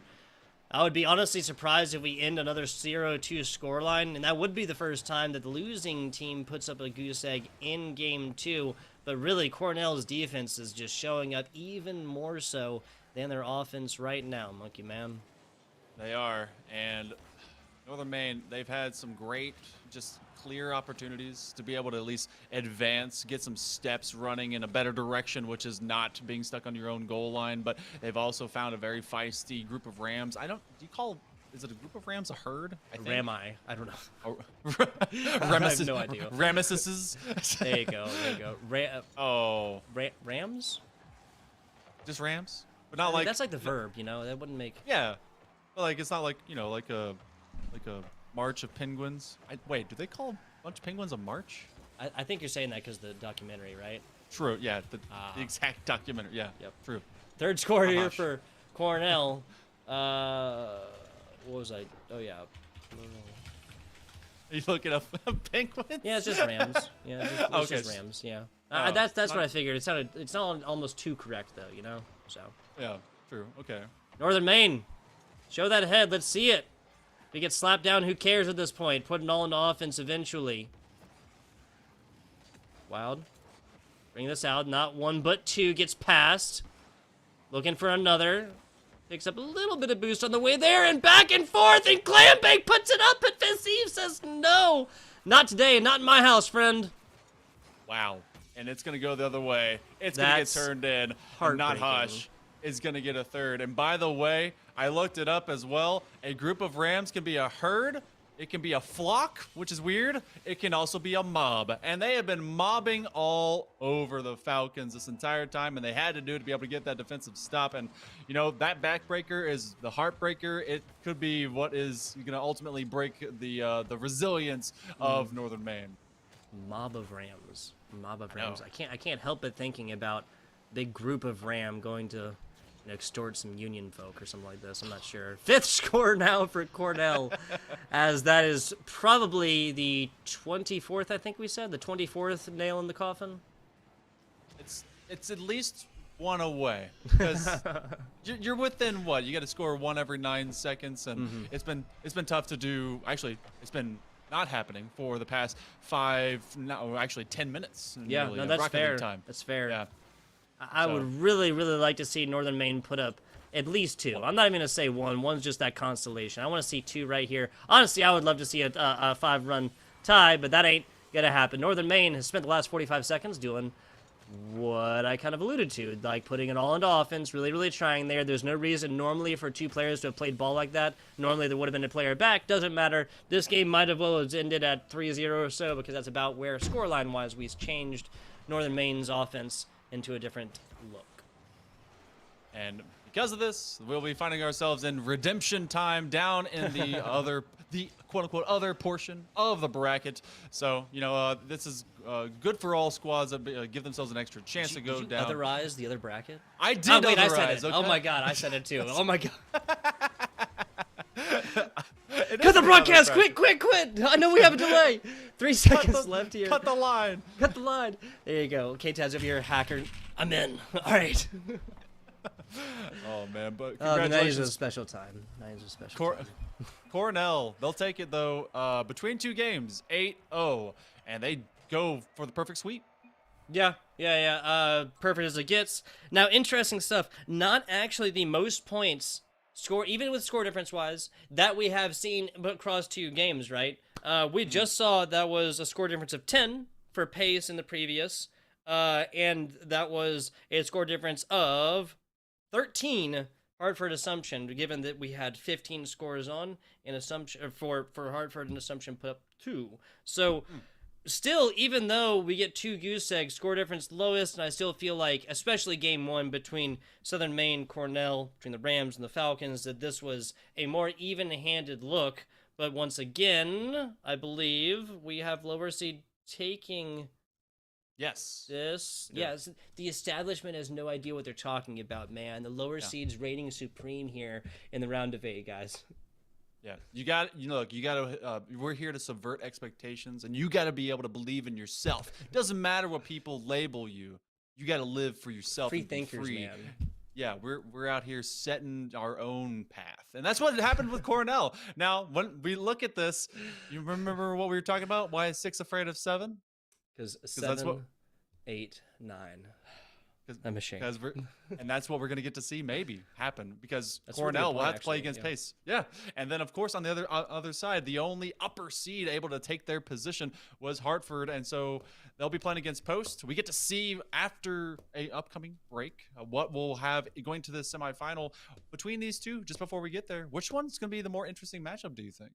I'm going to have to say, I really feel like coming off of a number 1 seed victory for Post means they had just have the fire and brimstone, or the vim and vigor, right? I'm going to have to say Pace and Cornell, especially given that Hartford really just took Assumption to task, was a closest seed, but doesn't matter. Post has everything in a bag of chips right now. Pace, Cornell, that's going to be the winners semis, or the top bracket semis.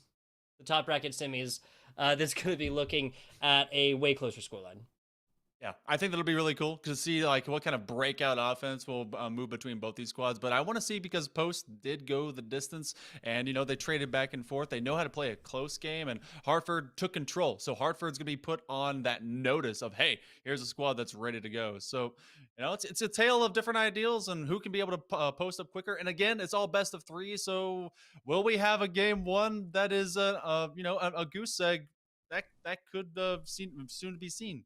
4 to 4 games so far where that has been the case. One of those games results in the double goose egg, the game 2 goose egg as well, but there is only one way to find that out, and that is to take your eyes and glue them to the stream without taking them off for the rest of the day. Loads of Rocket League action here, loads more Rocket League action tomorrow. We got Overwatch, we got Valorant, we got Super Smash Brothers. I don't know what else you could want from an esports event, people. Back with you guys in just a little bit.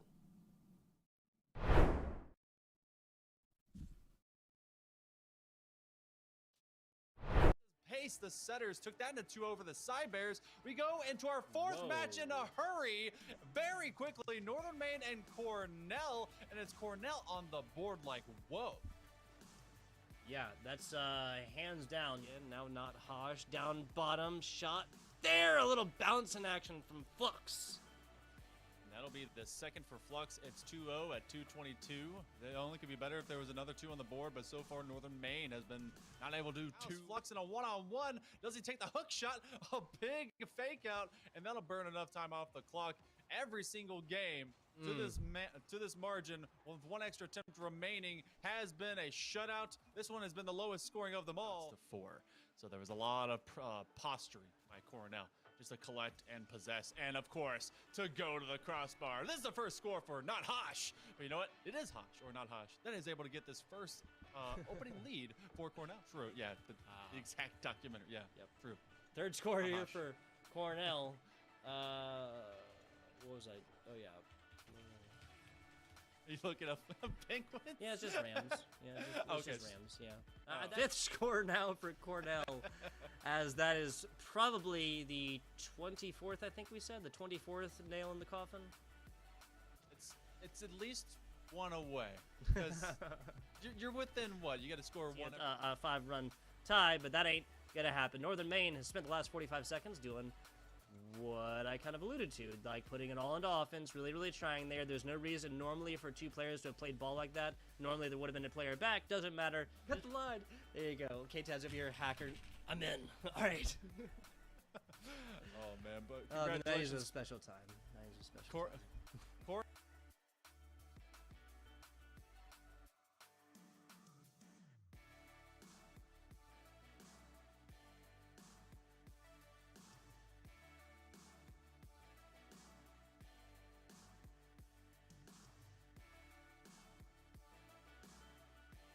Beautiful play right now. Sonics is still taking a lot off of this, but you've taken a lot of chips off their block as well. As you saw, they tried to go for that aggressive edge guard right there, but Jonah Zigo is boxing with them. Brawling, and they're wearing the mitt. Sonics is not, and the disjoint is helping out for the time being, but it's an even game right here going on to the final stop. This is going to be that final stock immediately in the air that they meet. Jonah is just trying to poke out at any stretch at any point, but you can't shield too much. You saw how small that shield was right now, so you're forced into that dodge aspect, and you can see here, just look at the speed that Sonics is bringing to the table, continuously charging over and over again, baiting in Jonah and looking for that combination of the roll directly into the back air. You get that hit. Yes, you do. This time around, it does connect, and that drops Jonah into that 80 to 90%. Look at this. Sonics is more than willing to disrupt everything Jonah wants to do now off stage. You know Sonics going all the way down there. No, they're consistent. They're clean. They're not going to overcommit. As now they get another opening. This time all the way up the top. Sonics gets down to the final representative from Adelphi with 1 stock to their name. Can they go all the way? It only remains to be seen. I could absolutely see it happening, right? I could absolutely see it happening. Sonics has been so powerful over the time. However, as you were saying, continuously chipping away at Bay State's representatives has worked very, very well. In this instance, though, it's the exact same thing, right? This is Sonic's game to lose, and it should... I'm assuming if Sonics does lose, we're going to see a single stock scenario like we saw in the first series that they played up against, right? This should be the same scenario where we see kind of like Hartford had only 1 left. I'm assuming that that's going to happen here, as Sonics has looked very, very clean. As soon as they're able to read the tempo and the play style and the flow of the combat coming out here, it falls into very easily readable territory, right? We saw the change up in the pacing that Sonics brought out. Instead of always challenging to the face-to-face combat and going for those extended battles, it's been the edge, just consistently ramping up, waiting for the nest to come towards you, and then punish from there, and go for kind of those cheap, I want to say routine strikes, you know, the routine combos that you don't have to be real technical with. So Sonics being able to read a lot of those momentum changes should be a powerhouse moving into this 3rd match. Yeah, I certainly expect that as well. And you talked about that ledge play, and that is, I mean, it's the name of the game. That is where you get the kills. Now, what I'm looking for right here is Sonics to continue to utilize their burst range. And we need to talk about burst range because that is what is the main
Welcome back, everyone. It's time to get ready for our semifinals of today's bracket. You may see a change of face and pace, but you know what? We are still going to bring you some of that awesome excitement and hype and energy. I'm Hail Monkey Man in the booth alongside Dividing. He will multiply all of your excitement today as we try to subtract a few extra opponents and add in a little bit of extra drama for some BO3 time. Dividing, welcome to the booth alongside myself. And how are you doing today? I'm doing fantastic, Hail Monkey Man. I gotta say, first of all, props to you. I don't think I've had anyone incorporate all 4 of the basic math operations in my intro, so appreciate you for that one. But I had a great time this morning casting some fantastic Overwatch, and I'm super psyched to be able to hop in with you and see how things are going on the Rocket League side of things, starting with our first winter semifinal between Post and Hartford. Of course, I'm just coming in for the first time here, Hail Monkey Man. How are these teams doing? How'd they get here? So let me paint you a picture because it's 2 different tales of woe and woe. Because from the side of Hartford, they took Assumption to the rocks and they beat them down as hard as they could, and they just wouldn't stop as they went 2-0 and brought them to the limits of their resilience and mentally as well as mechanically. Post on the other side, though, they started off quick, presenting a goose egg for the #1 seed, and then everything got evened up into some 1-goal games, OT and OT lists into game number 3, but ultimately sent the #1 seed down to the, as Tugboat said, the redemption side of the bracket on that lower end. So it's going to be a bit of an actual contest, I would say, for Hartford to posture up for themselves in the first minute of play. Hartford in orange and Post in blue. Hartford has been trying to be able to connect on these passes and just hasn't been able to find them as of yet. Post doing a really great job on the defensive side of things. I definitely got a glimpse of how dominant Hartford was in their first match. So the fact that Post is holding them off, at least for the moment, has been very, very impressive. However, Hartford going very aggressive here, very nearly gets that one past Post, but they are there with the clear. Archon is. And now Post are going to be able to go a bit on the attack a little bit more. Of course, Hartford to all go back near the goal, try and make sure they can clear that one out. One big player that just made that save for the side of Post is Kabuki, and he was able to get a lot of better strikes, a lot of quickness for the side of Post, and so we want to see if that will kind of become remnant into this game. On the other end, though, Hartford, they have a 3-man set that works together very well, but Zolo Captain has been kind of the workhorse to be able to get himself involved in nearly 100% of offensive opportunities. It's going to be one that comes out of the corner, and Astro, he seems to be always the one that scores first for the side of Hartford, who gets the lead early. Nice setup there from Zolo Captain, bouncing it off the wall, and Astro was there, right there with the assist. I can definitely see how well this Hartford squad worked together. They were in perfect position for that one. And interesting to note as well, we had a change out earlier before, not sure why, between Bomber, who is on the pitch as of right now, and then Crispy, who came in game 2 and 3 in their quarterfinal matchup. Got to wonder about that. So it's Bomber back into this rotation, and it presents a little bit more speed for Post. But right now, they are under fire from Hartford beyond halftime. Game #1. Again, for everyone that is with us, maybe freshly joining us, we're still in best of 3 territory, and like we were talking about with Tugboat, and I guess now Dividing with yourself, this is a sprint, and you have to be ready to run. Yeah, with these best of 3s, the winner of the first game gets such a massive advantage. You get on the map point early, you get the momentum and the confidence that comes with taking the first game, and you put so much pressure onto the other team to be able to return the favor in game 2. So Hartford currently in the lead, and it's looking like it's going to be extended. Astro with a nice little lob gets it above the Post goalie and extends Hartford's lead to 2-0. You know what? That was exactly the same spot and shot and opportunity that happened last time as Zolo came in after Rickety Roll to be able to put that from the sidewall. It comes right back, and who other than Astro, who will find his second goal, and of course the second for Hartford. The Hawks flying high so far with sub 2 minutes to go. That's going to be really difficult now. Post has got to figure something out here on the offense. It feels like they've been forced onto their own side of the field for the majority of this series so far, but now they're starting to get on the attack. Kabuki with a nice shot on goal, but Rickety Roll is able to clear out that nice little cross shot, sends it back over to the other side. Hartford's looking for a bit of a double tap, but again, nice clear out from Post. Their defense has been solid, but they just haven't quite been able to figure out how exactly they're going to get it into Hartford's goal. They have to get Kabuki more touches. The man is definitely there. There's a bit of magic in the back pocket. He has been limited, and he's been having to do it from the back line to the front line to every line, and that's going to be the line that will be crossed by Hartford as they put 3 up, sub 60 seconds from one side to the next. Zolo Captain has been able to set up a ton of these. It was followed by Astro. The third will commit. Rickety Roll puts in what could be our final goal for Hartford as they have a substantial lead. Yeah, getting 3 goals in a minute is a tough ask for just about any team. And as that first little push from Kabuki is going to get cleared out, Post are now under a ton of pressure. They have to get a goal probably within the next 10-15 seconds if they want any chance of coming back into this one. At this point, it might not even be about winning. Just knowing that you can, in fact, score on Hartford would be so good for this team's confidence going into game 2.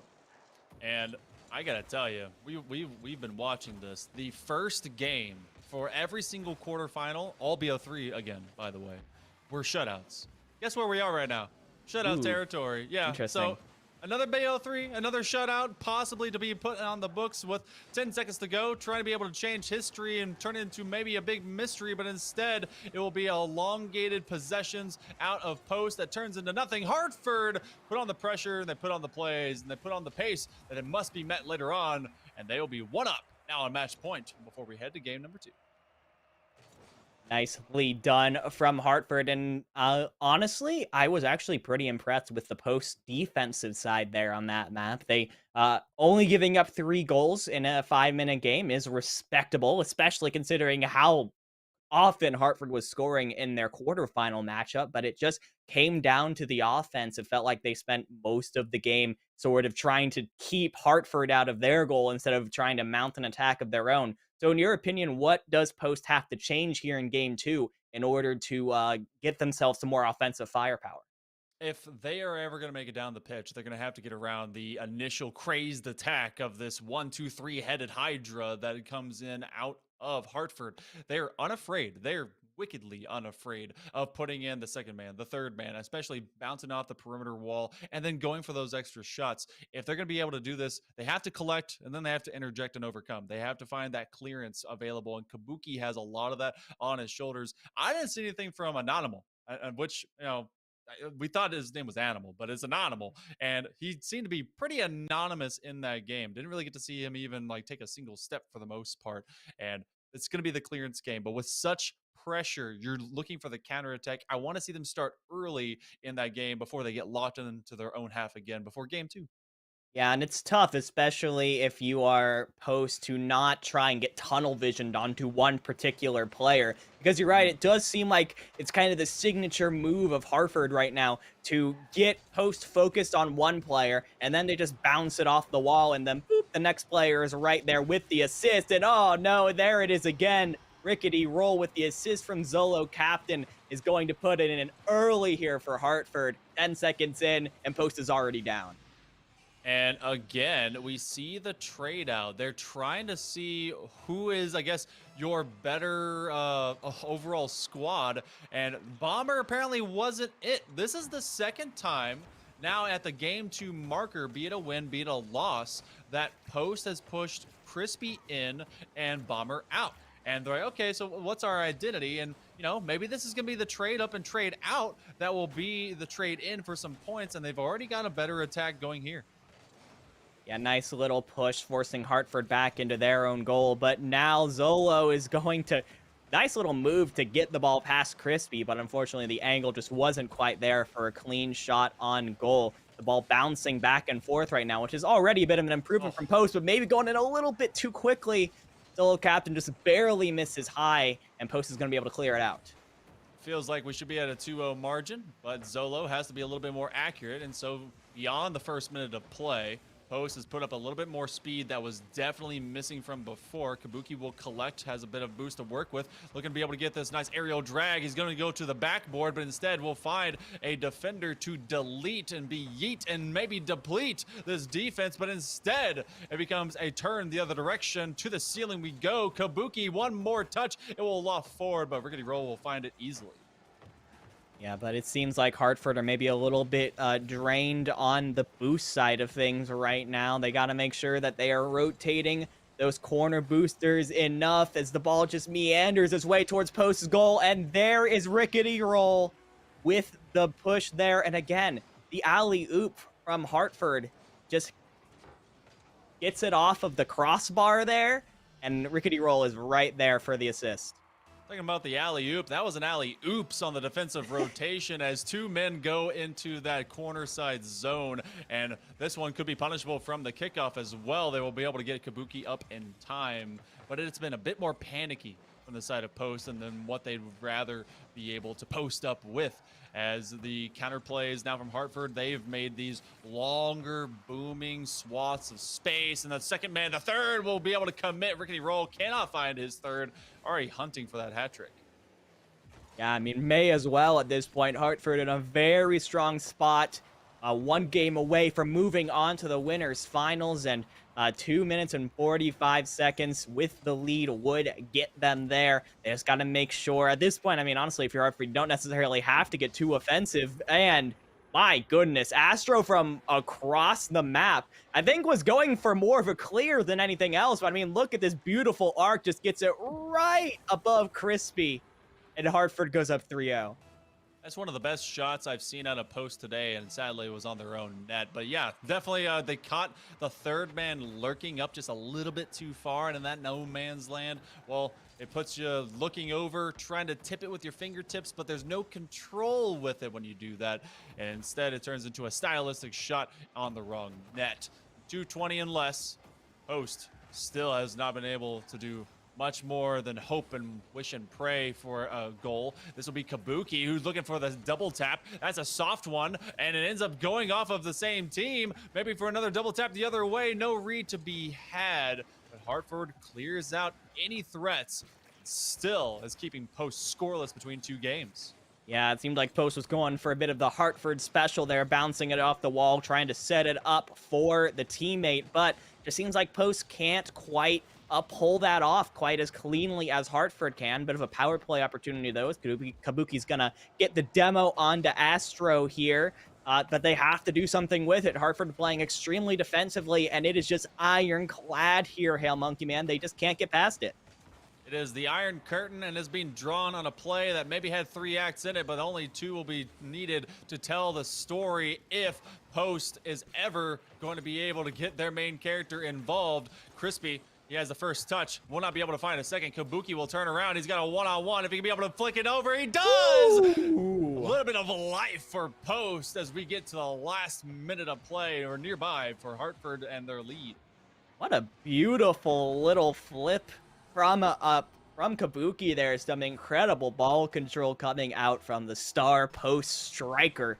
It's gonna give Post at least a little bit of hope here. Minute 10 on the clock, 2 scores down. They're definitely not out of it by any means, but they've got to be aggressive. They got to engage quickly. Kabuki with another shot on goal, but Zolo Captain is right there with the save. We're now under a minute left. Kabuki has said, hey, give me some slack on this leash. I need to go. And they said, sure, but he left the yard unattended, and Rickety Roll will have one. Rickety rocked into the net. It's a counterplay from the backboard, and where there was hope, it is now possibly dashed. As he gets his hat trick, Hartford has their 3-goal lead reattained, and with less than 1 minute to go, this one's gonna be tough sledding uphill.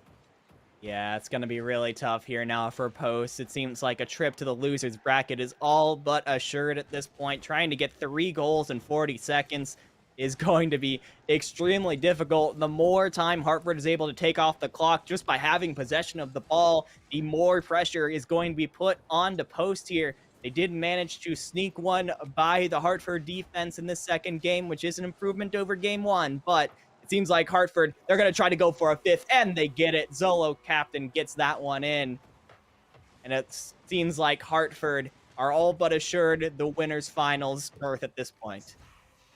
They would have to score a lot more than they have and a lot faster than they have over the course of 2 games, but instead sub 20 seconds left. Hartford has put an exclamation point on their performance, and the bowler will not come in from the kickoff, but job well done. On a best of 3, it's about who sprints quicker and more efficiently with that accuracy to boot. Hartford, the Hawks, they fly quick, they fly high, and they are going to proudly soar over the Eagles, who will have to go down to some redemption time as we hit the middle point of the pitch. We hit the heart of Hartford. They go 2-0 over Post University, and they will advance to the winners finals. I was really impressed with Hartford in that match, especially with how well the teams were able to work together. It felt like almost all of Hartford's goals in this game came off the back of an assist by another player. A nice bounce, a good setup. Hartford are very good at putting the ball in perfect situations for their teammates to take advantage of and get a clean shot at the goal. Just seems like Post doesn't quite have that synergy yet. We saw them swapping out some players, so maybe they're trying to figure out who is like their main 3, so then they can work on getting up that synergy. But Hartford definitely came out ahead in this one. Yeah, and that's tough to be able to do, especially in a qualifier where only the top team of any of these teams in this competition will be moving on to that Atlanta event for the CECC. So the Northeast is trying to be able to post up its best, but again, trying to see what their true identity will be going to the Plymouth, to the Rock of, I guess, to the peak of this competition. But we still have another semifinal. We have a whole bunch more Rocket League still to go for the remainder of this evening, and so don't go anywhere. We've got Pace and Cornell. We're going to see if they set the pace going into this one, or will Cornell be able to ram their way through? You guys will be with us right after this.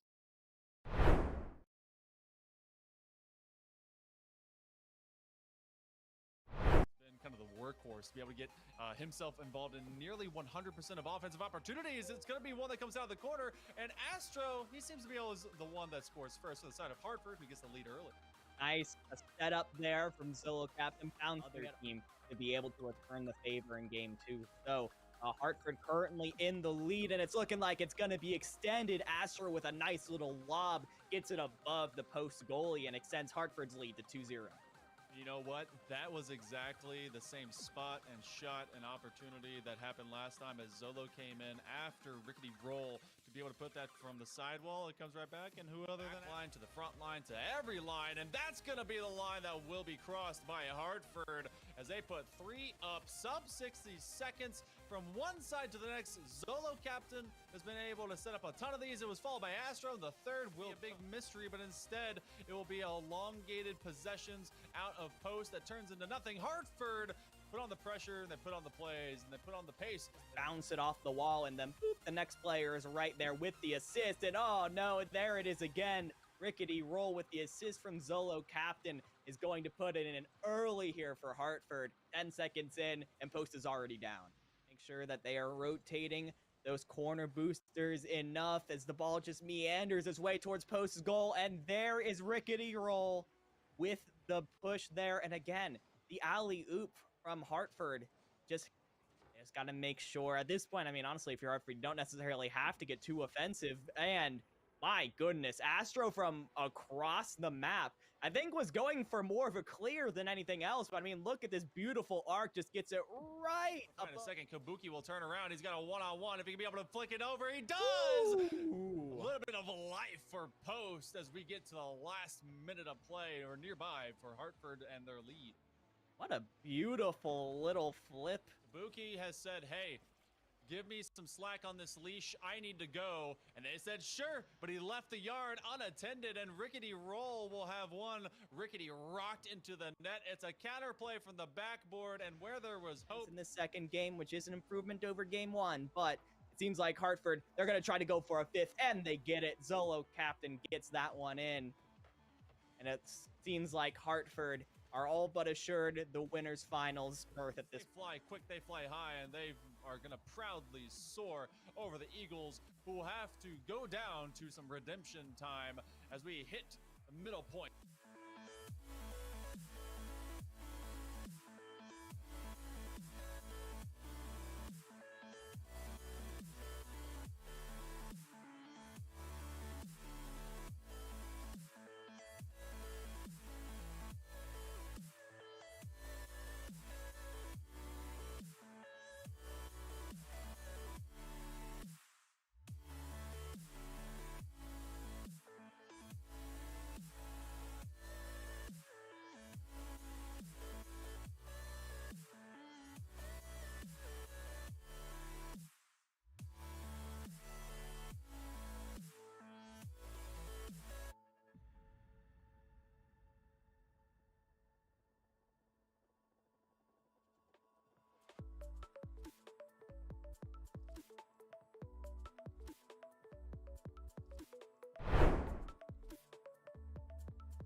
Welcome back, everyone, to the CECC Northeast Qualifier. This is, a pretty great competition. I'm Hail Monkey Man, and on my left-a-roo is Dividing, as you guys will see us divide and conquer. More so, the players will be dividing and conquering as they move through this bracket. We've seen one semifinal here dividing. The next one coming up will be Pace and Cornell. And, the seeds haven't exactly been exact who would be coming out of our 1 through 8, but is 6 afraid of 7? I mean, we're soon to find out. I believe the old joke is that, yes, 6 is very afraid of 7 in most cases. But in this case, it's because 7-8-2 taken down the 2nd seed in the tournament so far. So we'll see now if Pace and Cornell, who's going to move forward in this battle of the lower seeds here. Both teams, of course, already coming off the high of pulling off the upset. Now just has each other to face before they can move on to the winners finals and guarantee themselves at least one game on day 2. I believe that, and I'm going to agree with Tugboat. He's not here, so don't tell him that I said this. But I think, just like he said, this one will go the distance because we have a little bit more balance of a totality of teamwork. Both these squads have a full 3 set of great players, and it's going to be about connections, collisions, and getting people off the pitch, as we already have a great trade back and forth inside the first 45 seconds of play. And not Hosh, he's going to be that striker, as well as Flux from the side of Cornell that you got to be aware of. Yeah, always got to be aware of those strikers, but can you find those lurkers sitting back a little bit too aggressive, a little bit too far forward, and will you be able to take advantage of it? As of right now, both teams playing very, very safe, very conservative, but as you should in a case like this, trying to figure out who is going to go all in on that offense first, and it's Kelder who manages to get a nice angle past the Cornell defenders here. I think assisted by a demolition. Ends up demoing someone who was trying to go in for the interception. So Pace goes up early. And that was a great fake out. I think Reborn Slays, I don't know if he was just selling it. So one way or another, the Oscar goes to them, as it looked like they were going to try and elevate, get an aerial, and redirect it on net. So all eyes were looking to his elevation, and instead, Kelder just kept with it. So we're going to see if more of that trickeration and creativity will be coming out of the side of Pace and the Setters. But Cornell and the Rams, they're all about just getting from point A to point B, and they're just trying to ram their way through. Cornell now really threatening here, but now here comes the response from Pace. Hosh was just barely able to get up far enough to deflect that attack, and now Cornell have what looks to be a pretty open net if it wasn't for Kelder there. And so we end up going back and forth here, the ball flying through the air, everyone using as much boost as they possibly can, and that just barely can't go in for Cornell. Trying to make the aerial drag and get a long dish if they can. Flux is going to have the flip reset. No, he's not. He's going to get the tippy tap off the backboard. No one will commit because that one was flopping out a little bit more for Pace. Kelder looking to see if he can punish any drop-off from the defense. That's dangerous inside the box, but it'll be a great connection to be able to counter-clear the other way. Oh, off Pace, no. It will be Pace actually on defense, as that one was a left possession. Cornell, you got to be able to find this better. The 1-2, buckle my shoe, will be Fazif. They'll be able to tie us up one apiece. What a beautiful play there from Cornell. Beautiful pass from the teammate to Fazif. It was so quick, there was no way that Pace would be able to respond to that in time. And this is once again the teamwork, the plays, the combinations that whoever's going to be able to pull that off more often is going to be the team that pulls out ahead in this competition. You can't just win a game like this by yourself, by just solo carrying. You've got to rely on your teammates and combine your powers. What's amazing, with that goal, this is the first time in the opening game of all matches played today where it will not be a shutout. That is absolutely wild. Look at that. Yeah, so here we go. Yeah, you made today's history. But the rest is now a mystery, as we get to see who will be able to have maybe that last goal that will matter ultimately. Minute 40, one will be on point, but no, not Hosh.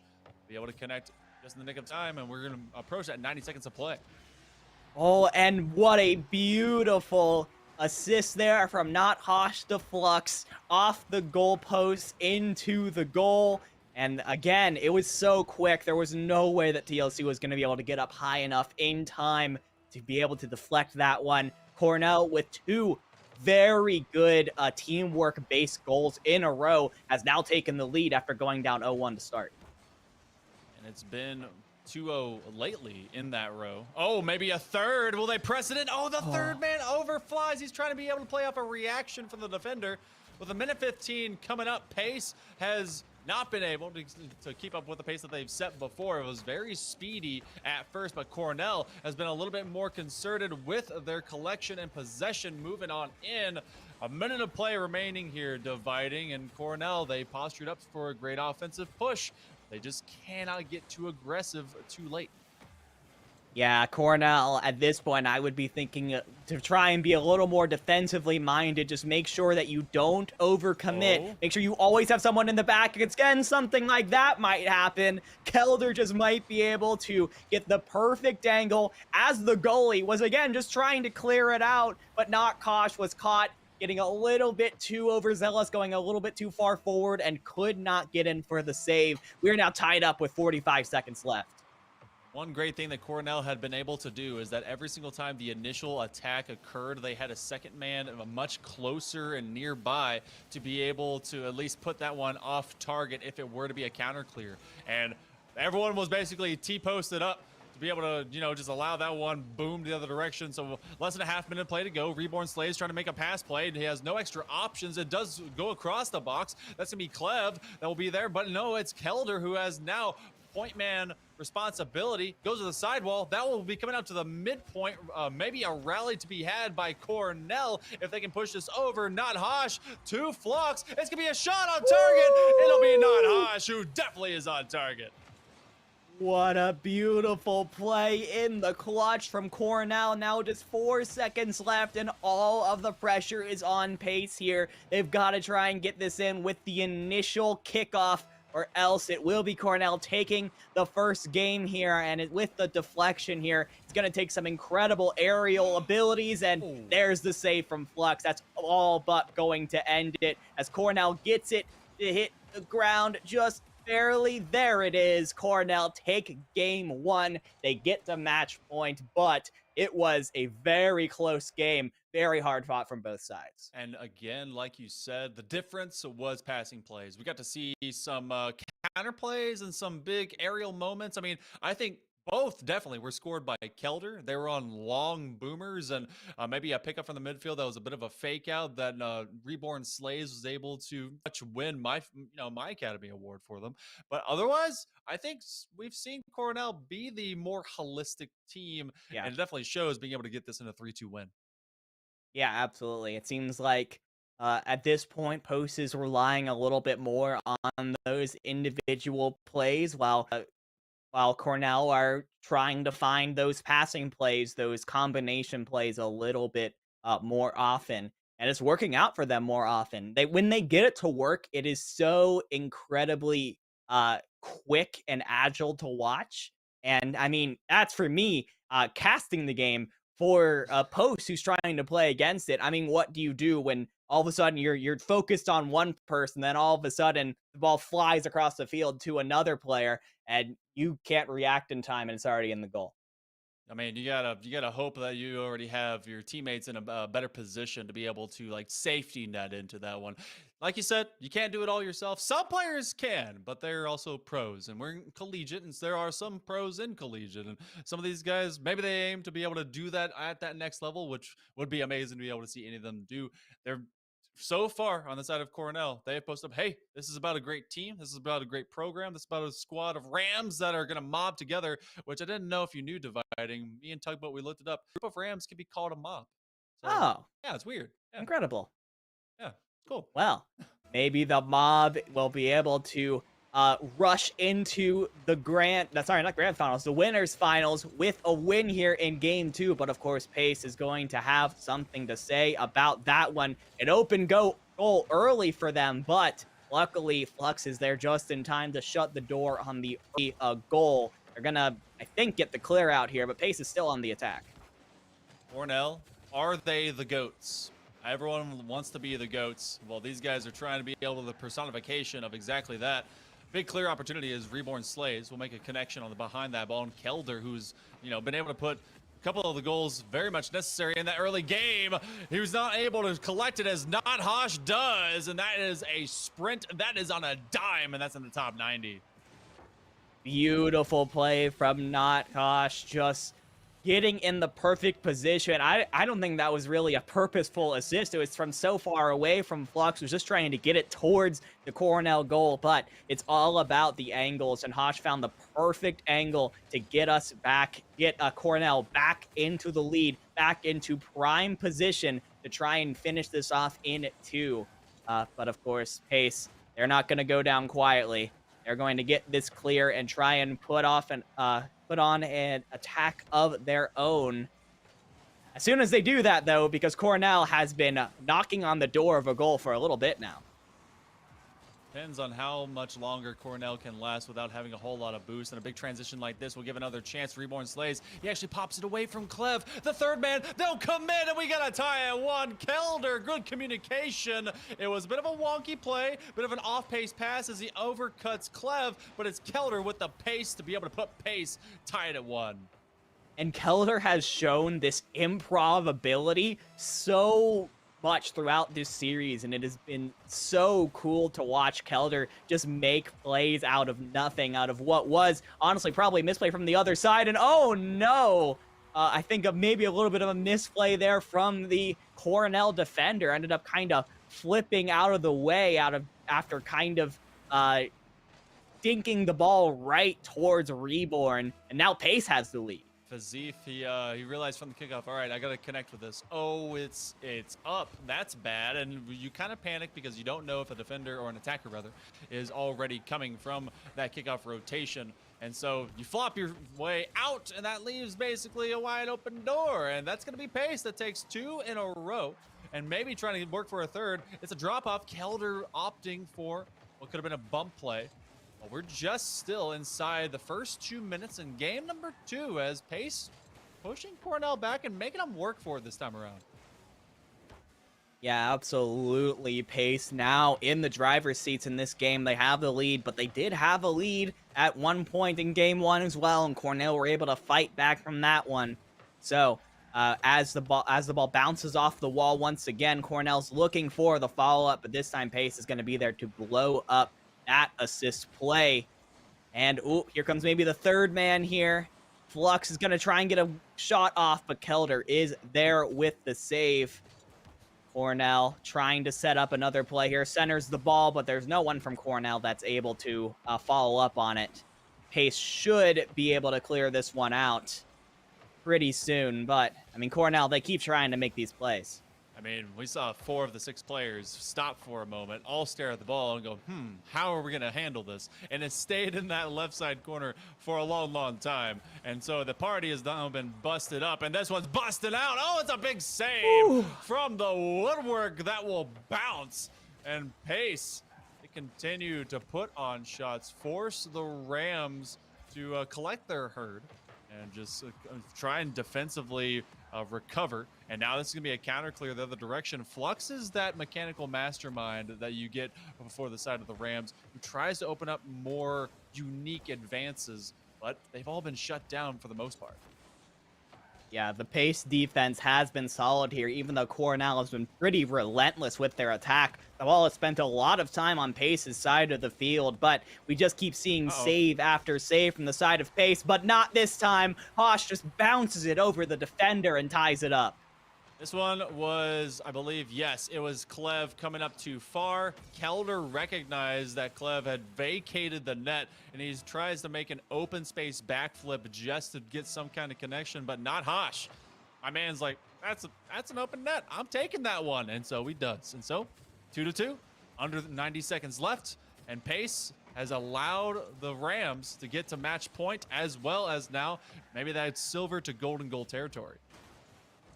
Yep, this could be the series here if Cornell can get a goal here in the next minute. And it's crazy how one small rotational error immediately comes back to bite pace here. Their defense was holding up so well, but Cornell are now back into this one. They've got the potential, like you said, golden goal to try and get this in. The goal is open, and there it is. 13 seconds later, Cornell, they have taken the lead once again, and if they can hold this for another 44 seconds, they will be moving on to the winners finals. There's a bit of deja vu from game number 1. I think the timing of when the goals occurred, and of course the score line overall is really painting it up. Demon Slays or Reborn Slays. Demon Slays may be a cool rebrand, but Reborn Slays was just there a little bit too soon. He was that third man. He came in from the outside wall and otherwise just couldn't make sure that this one stayed on the forward half. Gonna see if he can put one on target. He does, but there are 3 defenders stacked in the box. That's a counter the other direction. Flux trying to be able to get the winner. Oh! Able to get a nice double tap from the ground. Finds it, and that could be the nail in the coffin. Yeah, it's going to be really difficult now for Pace to come back from 2 goals down with 23 seconds left. They put up such a good fight, but after they lost the lead, you can see the desperation. They put everything into that attack, and then once Cornell got the clear, all it took was a master at the controls in Flux to get an easy double tap and get the 2-goal advantage. Now, as we head down into the final 10 seconds, Pace, they've got to put something in right now to have any sort of chance. It's a pass over, it goes to the box, but there will be no strike, there will be no dice, there's no more luck to be had. Cornell, the Rams, they will be joining Hartford in the winners finals as they shut down Pace 2-0 in this series. And honestly, this does seem like, at least as of day 1, the 2 best teams in the Rocket League tournament. Of the teams that, at least that I've watched, they are the ones that have most consistently been good at playing around each other. They've been very consistent in their rotations. They have these assist plays that they follow up on each other on. So I'm super excited to watch that matchup tomorrow between Cornell and Hartford. I think it's going to be a really good one to try and get a spot in the grand finals. And it's going to be a battle of full team concepts. That's really been kind of the winning factor. You have your individual acts, you have your great, you have those moments, those shining moments of brilliance, but it's about the consistency of play. Being able to come back from a deficit always shows a team with good resilience to them. And so that's our winners final. That will be best of 5, but that's tomorrow. That's Sunday. And for the time remaining that we have today, we'll be finding ourselves in the quote unquote redemption arc series that we might want to call it as we go into our lower side of the bracket. It will be a bit of lower quarterfinal action coming up here. Myself, Hell Monkey Man, and Dividing will not be going anywhere, but you might get a snack. Well, we'll all be back right after this.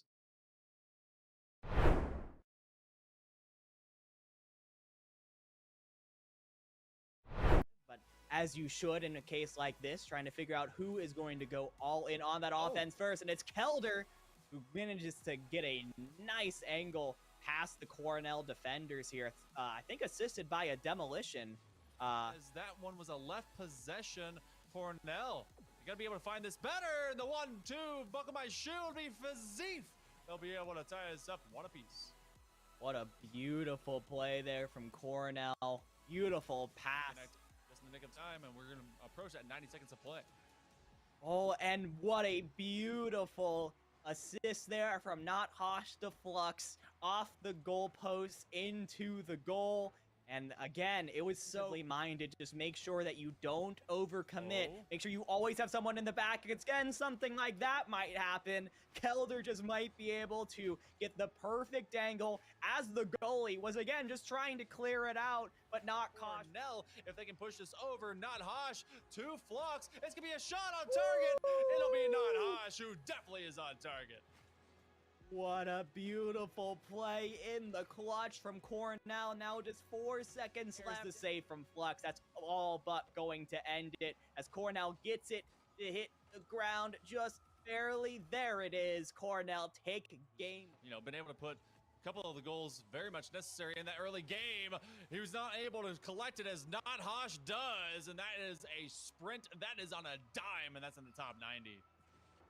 Beautiful play from Not. This will give another chance for Reborn Slays. He actually pops it away from Clev. The third man, they'll commit, and we got a tie at one. Kelder, good communication. It was a bit of a wonky play, bit of an off-pace pass as he overcuts Clev, but it's Kelder with the pace to be able to... Well, it spent a lot of time on Pace's side of the field, but we just keep seeing save after save from the side of Pace, but not this time. Hosh just bounces it over the defender and ties it up. This one was, I believe, yes, it was Clev coming up too far. Kelder recognized that Clev had vacated the net.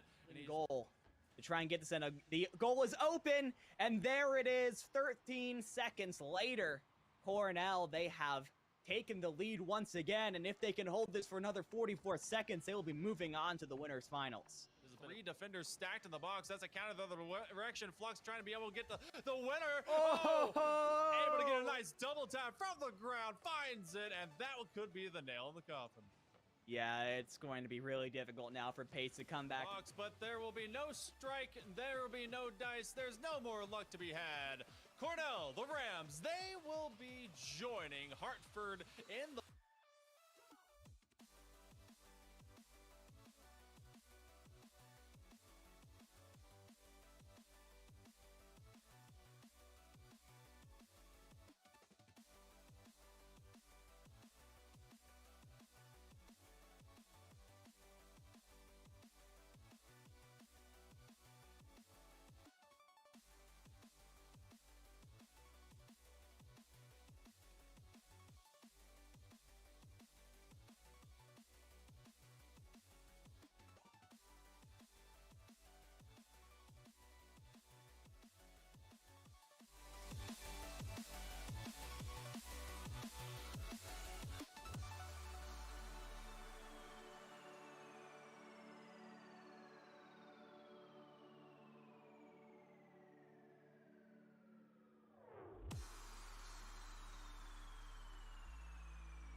man, you got to have that time where you just like disconnect from the scene, just the race. Like, and it's a race that I've created in my head, you know. But you have to step away from it.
Welcome back, everyone. It is time for the redemption arc that you've all been waiting for. I'm Hail Monkeyman in the booth alongside Dividing, and all our wandering heroes have been limited down from 8 to 5. And with our last quarterfinal in this the redemption side, the lower side of this bracket, it has been Post University that was already able to beat NYIT, and now it's Pace and Champlain fighting for that final spot in the lower semifinals.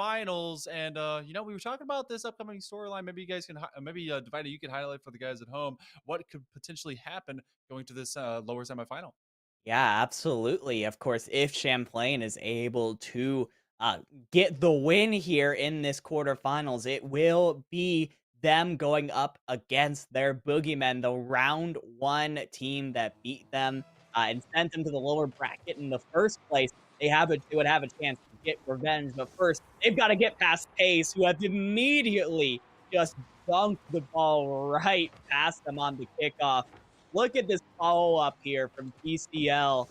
Just a little bit delayed on the kickoff, but that is on purpose. Was able to perfectly take advantage of the way the ball just bounced right onto his bumper. Those delayed approaches, some players will be like, man, you're just not fast enough. I'm like, well, you're not smart enough. And that's just how it goes.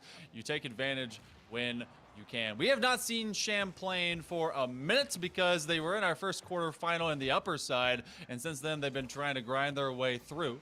Been doing that quite well as they did take on Assumption, 2-0'd them, trying to see if they can put any sort of a similar outcome here against Pace. But we did just see Pace, and you know, they played a very close match to nearly get into that winner's final.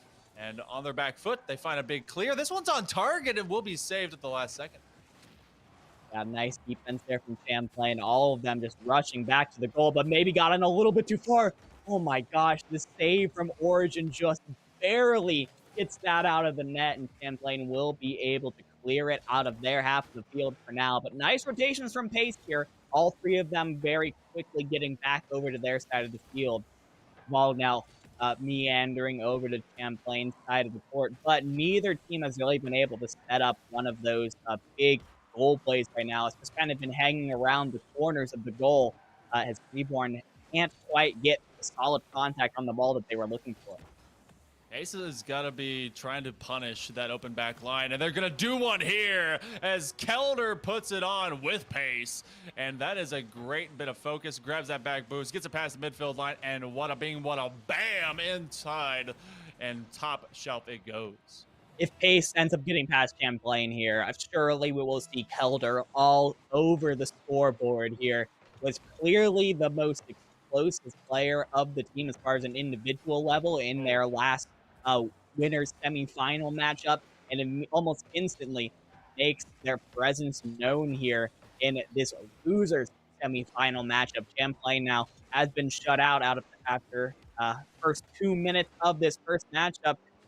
We still have a majority of our first games being shutouts. Of course, the team was shut out in its first winners quarterfinal matchup. So you got to get yourself on the board here. That first goal is so important for overall momentum. Asserting your identity and asserting how you're going to answer to your opponent. And sometimes if your answer is just a little bit better than your opponent, well, then you end up with a larger difference marker. And so far, Champlain has left a lot of these possessions for more want to be handled because Pace has been able to maneuver themselves into an offensive posture more often than not based on the rotation that Champlain is just leaving behind. And now beyond a halfway marker, we're still in best of 3 territory. It is no safer here than it's ever been. And in fact, this is an elimination match. It's the first one you get to see on stream, and it may be the last time you get to see either of these teams. Yeah, one of these teams will not be going any further than this series right now, and Pace wants to make sure that they're going to be moving on, and we'll get to see them in the next game after this one, the last game of the day. And Kelder with another massive double hit there has taken over offensively for Pace. And I mean, when you have someone this skilled, why not just put the ball in their hands as much as possible? Pace now up 3-0 with 2 minutes to play. I believe that was helped out just a little bit by the Reborn Slay's rotation. As soon as he saw that Kelder had an easy touch, a beeline to be able to get back to the ball, he went to go threaten the goalie. And that points, you know, physicality, even as a threat, plays into the mind games, and that's a great win. Reborn Slays will be able to get at least a touch to it. That's gonna be a shot on target. Oh, and it's accidentally own goaled with some pace to it, but that'll be one that is surrendered by Pace. Champlain finds one. I mean, own goal or not, you've got to take that first goal when you can get it. Champlain now with a little bit of life in this series. Still a minute 44 on the clock. Plenty of time for them to get back into this one, but Pace now want to get that lead differential right back up to 3, going very aggressive on this kickoff. Origin and Bino are the two main guys that I always put responsibility for success on for Champlain. Humphreys comes alive in those clutch moments when they need him most, but it's going to be the just proximity success out of Origin and Bino, which will paint the overall picture here for Champlain. That is a big beat. Humphreys has got to rotate away. He's going to be facing his own goal line. A minute 10, less than 70 seconds to go. That's a great undercut by Origin to make this booming clear happen. They've got to start making these challenges better because Pace is now going to start burning time off the clock. Yeah, the more time Pace can burn off the clock with just having the ball possession, the better it is going to be for them. And the more seconds that tick, tick, tick away, the less time Champlain has to mount a comeback here. Pace playing pretty conservatively right now, but I think that is all by design. Humphreys now trying to get that in there, but the defense from Pace is strong. All three of them bunched up around the goal, and Champlain getting shot after shot. They're just unable to get through it. Look at how patient Pace is right now, just waiting for Humphreys to make a move before they go in for the clear. That is going to give them the biggest difference maker of all, because it has taken too much patience for Champlain to get any offense going. That will be the nail in the coffin for this one. It takes 24 of them according to Tugboat, but it'll take just this one, and out of that of the 4, this will be the backbreaker for the likes of Champlain and Pace. It was what a teardrop that was. Beautiful. The hat trick from Kelder in this game ends up being the difference maker, assuming there's no more goals in this one. So, thanks to the offensive firepower of Kelder and Pace, it is looking like Pace is going to go up 1-0 in the series, get to match point, get one game away from making it to the next round of the losers bracket. And that's going to do it. Beautiful offensive work from Kelder and the rest of Pace to get themselves one round away from making it just one more step forward in the bracket. The Setters have always had a great set point man in, I believe it was, oh my goodness, it's not Kendall. What's his name? Oh my gosh. Kelder! Haha! Why did I say Kendall? Either way, Kelder has been fantastic about making sure, hey, we're going to get those shots on target. We're going to be a threat consistently. And then their defense didn't surrender very much at all from Pace. And so this is going to be very difficult, I believe, for Champlain to be able to get maybe that rematch. They have not really done much more than get larger clears without a responsibility of getting that second man up into that next possession. But you know what? Game number 2 cometh. It is a best of 3 dividing. Who's going to be the standout man from either side, maybe to make our difference? Yeah, I mean, obviously, Kelder is probably going to be just as much of an impact player in this second game as they were in the first, but I really just didn't feel like there were many players on Champlain who kind of stuck themselves out as the kind of individually talented striker to try and match Kelder. If Champlain are going to try and even this series up, I think there needs to be a player on Champlain that kind of establishes themselves as that sort of person that can go toe-to-toe with Kelder shot for shot. Go to game number 2. Champlain needs to get an early lead, and they're going to need to take a lot of extra shots for it to happen because the defensive rotation out of Pace has just been darn good. And they've not really given up too much backline territory for Champlain to work with. But it will be Champlain that does elevate. Humphreys looking to see if he can play with some time. He has a weird open area. You were talking about the poise and just the pause that can be laid in for Pace. They are unafraid of just staying on their goal line. Yeah, it's so easy in this game to just go all in all the time trying to get on the ball, but Pace understands when exactly to hang back and let Champlain's attackers make their move before they try and position themselves for the defense. The second time we've seen that from them, and it has worked out beautifully for them both times. But now Champlain is knocking on the door of a goal here. They are not quite going to be able to finish that one off. But again, the defensive rotations from Pace have been rock solid. And the goal try from TCL just barely ends up going right. So here comes Champlain again with another shot. All right, for the low side 50. Bino's been doing that a lot from the top of that notch and near that shooting quarter. But instead, will not render any other passing opportunities, and that option actually will just float over and walk its way into the hands of a Champlain attacker, and then a booming clear. No further connection. We play a lot of volleyball, a lot of pinball, and all the lights are definitely being lit up, except for the one that mattered to be able to get that big point. This one elevates, so does Bino, and playing with time is Reborn. Oh, just can't make a connection on the opposite side, but Champlain still marching forward.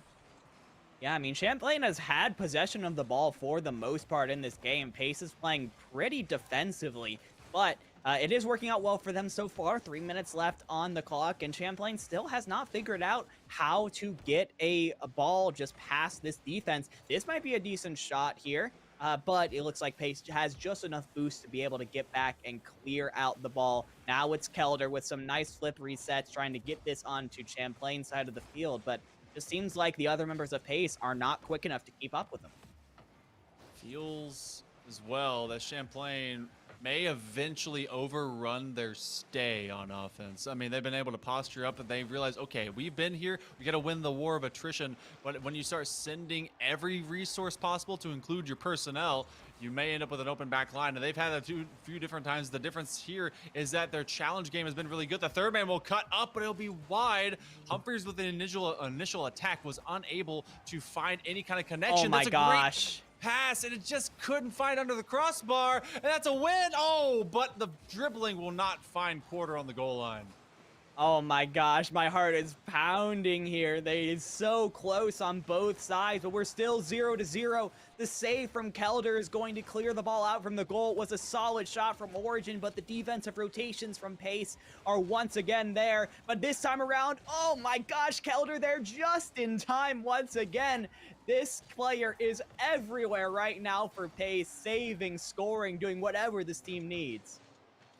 Another attempt. This will be at the near side post, and the defense is leaping. There, you can see them, maybe not desperation, but the communication is starting to happen, especially as one leaps over the other. Pace has had very limited chances to get on offense. That's a shot on target, and that'll be another save out of Bino. A minute 15, 70 seconds coming up for the side of Champlain to find a single goal to give themselves a lead, to tie up this series, to do more. And this final minute of play is going to paint a picture of who will survive this lower side of the bracket and who's going home.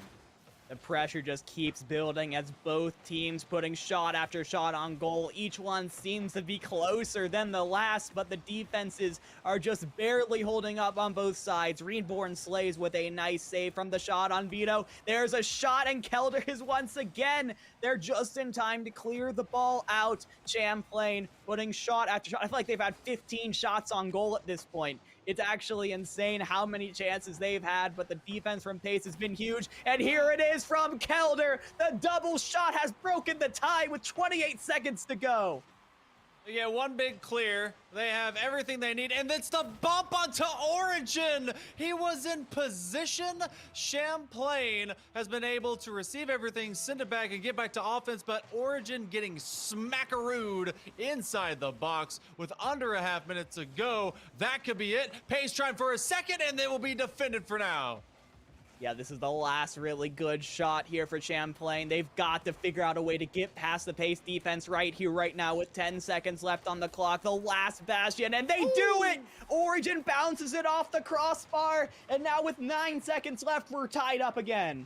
Origin has been asked to be the origin of success for Champlain. He said, you know what, we have to score right now. There's no time. He takes a shot. It goes bar down ski and in. Suddenly, both these squads want to score. 7 seconds left. Pace trying not to give up the ghost. They're trying to give up a chance. It's going to be a floater. It will find the floor. And in game number 2, it's OT. What a heart-pounding game this has been so far, and we get to see even more of it. The defensive rotations from both sides have been fantastic, but we're starting to see it break down a little bit as the pressure builds up more and more. Both Champlain and Pace have made small little mistakes that both teams have taken advantage of here. And now it comes down to which team is going to blink first, who is going to make the next mistake to be taken advantage of here. As of right now, they're just kind of bouncing the ball back and forth at midfield, and now it is Champlain once again on the aggressive attack. Gorn going to be calling up for Clev, and he will be challenged immediately. Origin says, hey, Humphreys, get in this rotation, and that's going to be a shot on target, but the defender never left the backside of the ball.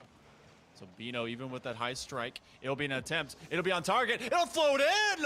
Bino finds the one place the defense didn't exist after this challenge by Origin. A great redirect on target, and we're going to game 3. What a beautiful shot there from Bino. You're absolutely right. If that shot wasn't anywhere else, it would have been stopped by one of the 2 pace defenders that was there. But Bino, I said at the start, we needed to see someone stand up to Kelder on the side of pace and be an offensive threat. And both Origin and Bino stepped up, getting their 2 goals to get themselves into a decisive game 3 situation. That was a game, they were held scoreless, both sides, for the longest time, and I thought Pace maybe had broken the backs of Champlain. They got that one great breakaway, and, they just had to hold on to it, but Origin went downfield, he struck, and then he was able to get his team a chance in OT, a chance. Doing just enough is that phrasing, that name of the game that will, I think, be the difference maker between both these teams.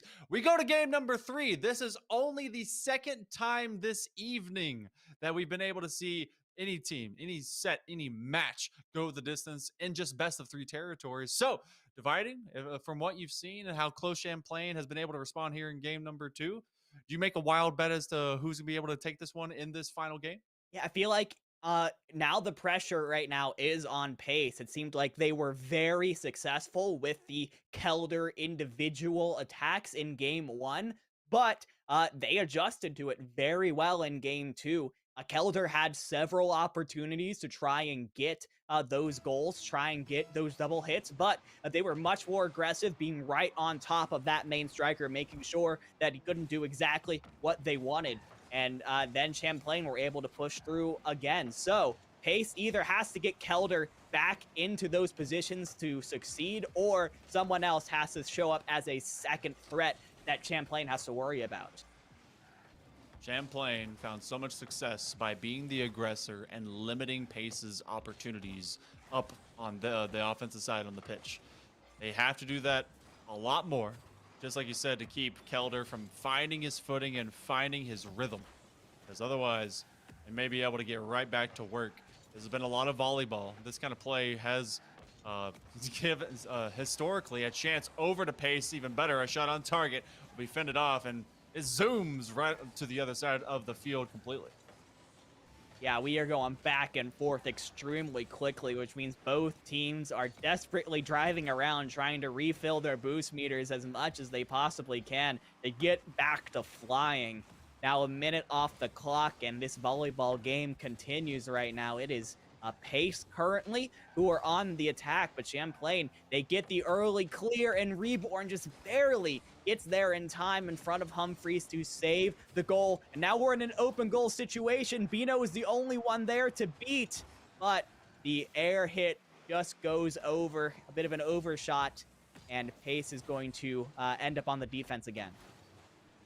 Pace has sent the second man after the initial touch way too close. They're kind of encroached on those rotations, and so being able to, it's a tough thing. It's a tough draw, and that's the chemistry that has to come with your program and of course your team as you play together over time. Is about how you're going to be able to react off each other, and it's just timing overall. Bino will take that midfield boost. Humphreys is going to be like, okay, fine, I'll take the front side corner, but you better be ready for this rotation. It's now a 2-on-1 as the defense will try to recover a 2-on-2. That's a great cheat, and they will be able to get that beat. Kelder to Bino to the shot, and it goes to Humphreys and in. We find a goal for Champlain. What a beautiful play from Champlain. Bino gets to clear, passes it to themselves, and Humphreys is right there. That second man up space perfectly. And Champlain has the lead early in a game for what feels like the first time in a while. Now Pace has to try and get more aggressive here. They have to try and counter this aggressive Champlain playstyle with this aggression of their own, or else they're going to get falling behind really quickly. Another attempt. They're going to try for the negative angle. Origin will just not be able to have it in the nick of time. And we approach halftime now of game number 3. A rarity to be sure and to be seen now in our lower quarter-final match. What a doink! Trying to be able to get that redirect. Origin. Oh, he's faked out. Bino, though, in his proper positioning. And that's just a one-on-one beat. Does it flop its way in? It does. Kelder, he'll be able to win it easy peasy. We're at 2:15 on the mark. Easy peasy indeed. It just rolls on in from Kelder, and the aggression from Champlain finally bites them a little bit as they had all rotated up too quickly to even be able to counter that slow rolling shot from Kelder. So we're tied up once again, a sight that is familiar to us over the last couple of minutes. As now Champlain, they're going to go right back to their aggressive playstyle. 2 minutes on the clock to try and break the tie. Seen Champlain through their upper quarterfinal and apparently this quarterfinal go the distance to that game 3 of a best of 3. I've seen them go to OT a couple of different times as well, but I've yet to see them win a game 3.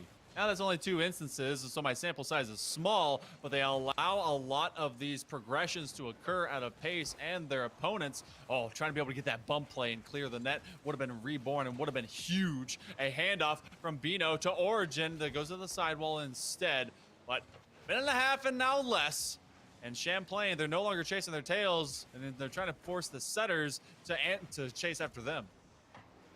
Yeah, Champlain has absolutely been dictating the pace of the game since game 2 right now. It has been pace that has been trying to keep up. It's just with this frenzied style of gameplay, Champlain doesn't have as much time to set up plays. They don't have as much time to really aim their shots, and Kelder just barely misses that one off to the left. Oh, that would have been so close to breaking the tie here, but Champlain gets saved a little bit by the bell. And yeah, this shot just barely goes over Reborn, and that's going to be the clear here for Champlain. 40 seconds now left on the clock, and we're still tied up. The pressure continues to build. Bino will have control and lose it by Reborn, who has no boost. Everyone has no boost. They're no boost warriors. The cut in, and now the cut down.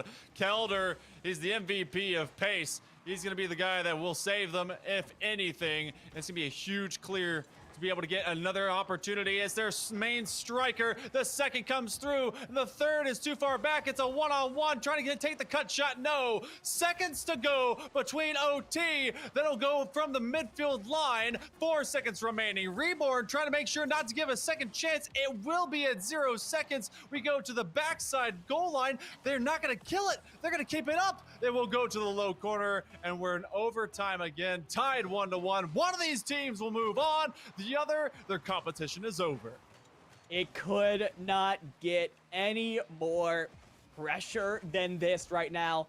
Move on or go home for Champlain and Pace. Next goal wins. It is Pace who was early on the goal, and it just barely goes in off the upright, off the ground, and it is who else but Kelder who gets the blobbing shot to finish it off and send Champlain, our #1 seed, out of the bracket in day 1.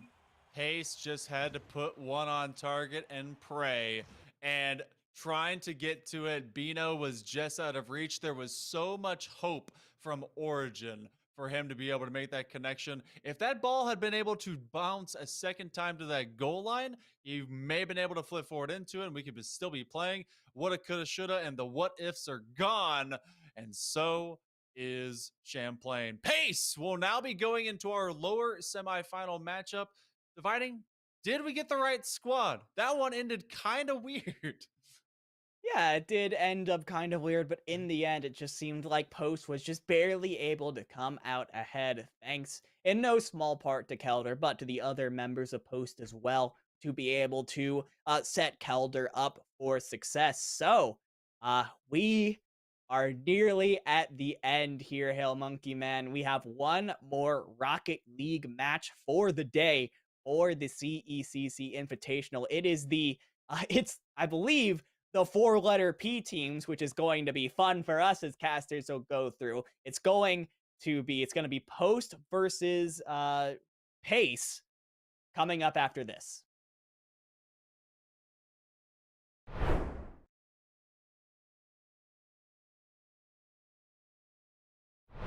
In the first place, they would have a chance to get revenge. But first, they've got to get past Pace, who has immediately just dunked the ball right past them on the kickoff. Look at this follow-up here from TCL. Ace has got to be trying to punish that open back line, and they're going to do one here as Kelder puts it on with pace.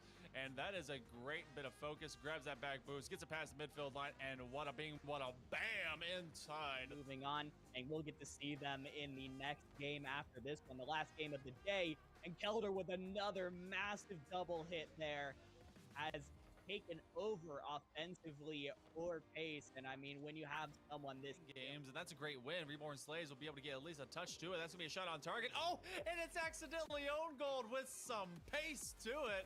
But that'll be one that is surrendered by Pace. Champlain finds one. I mean, own gold or not, it's taking too much patience for Champlain to get any offense going. That will be the nail in the coffin for this one. It takes 24 of them according to Tugboat, but it'll take just this one, and out of that of the 4, this will be the backbreaker for the series. Get to match point, get one game away from making it to the next round of the losers bracket. And that's gonna do it. Is that their challenge game has been really good. The third man will cut up, but it'll be wide. Humphreys with the initial attack was unable to find any kind of connection. Oh my That's a gosh. great quarter on the goal line. Oh my gosh, my heart is pounding here. They is so close on both sides, but we're still 0-0. The save from Kelder. Maybe not desperation, but the communication is starting to happen, especially as one leaps over the other. Pace has had very limited chances to get on offense. That's a shot on target. And insane how many chances they've had, but the defense from Pace has been huge. And here it is from Kelder. The double shot has broken the tie with 28 seconds to go.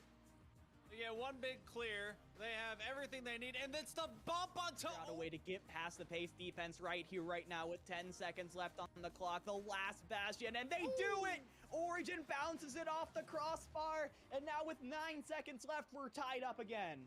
Origin has been asked to be the origin of success for Champlain. It'll float in! Bino finds the one place the defense didn't exist after this challenge by Origin. A great redirect on targets. And we're going to game 3. What a... How you're going to be able to react off each other, and it's just timing overall. Bino will take that midfield boost. Humphreys is going to be like, okay, fine, I'll take the front side corner, but you better be ready for this rotation. It's now a 2-on-1 as the defense will try to recover a 2-on-2. That's a great cheat, and they will be able to get that beat. Kelder to Bino to the shot, and it goes to Humphreys and in. And we find a goal for Champlain. What a beautiful play from Champlain. Bino gets to clear, passes it to themselves, and Humphreys is right there. Positioning, and that's just a one-on-one beat. Does it flop its way in? It does. Kelder, he'll be able to win it easy peasy. We're at 2:15 on the mark.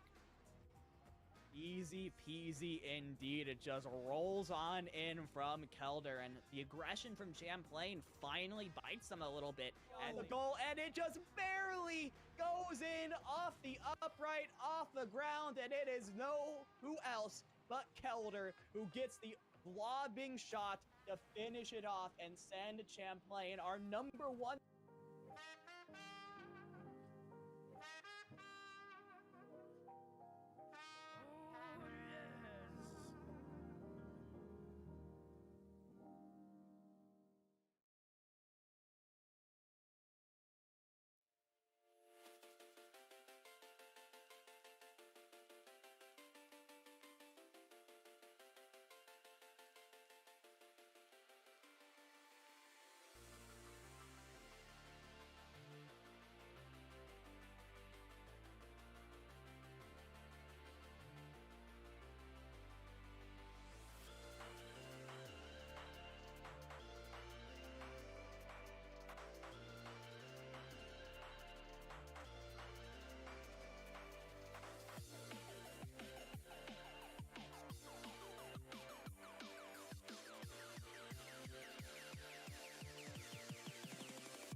We are at the finality of the CECC Northeast Invitational, and I appreciate all of you for sticking with us. I'm Hail Monkeyman in the booth alongside Dividing, and you know what?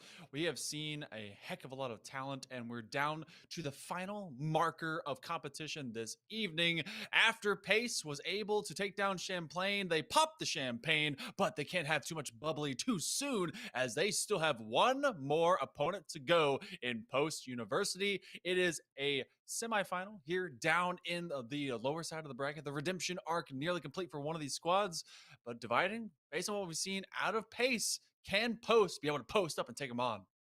Yeah, it's gonna be tough for sure. Kelder is always going to be a threat on this Pace squad, if it's anything that we saw from the last game. But Post, of course, did come through the winners bracket. They took down Champlain as well in their first game of the day. Got a couple of wins in the lower bracket as well to get to this point. So super interested to see how they try and stand up to Kelder and the Pace squad here. It is going to come down to were they watching this this Pace game that was right before this, and will Pace be able to recenter themselves after what was probably an emotional victory?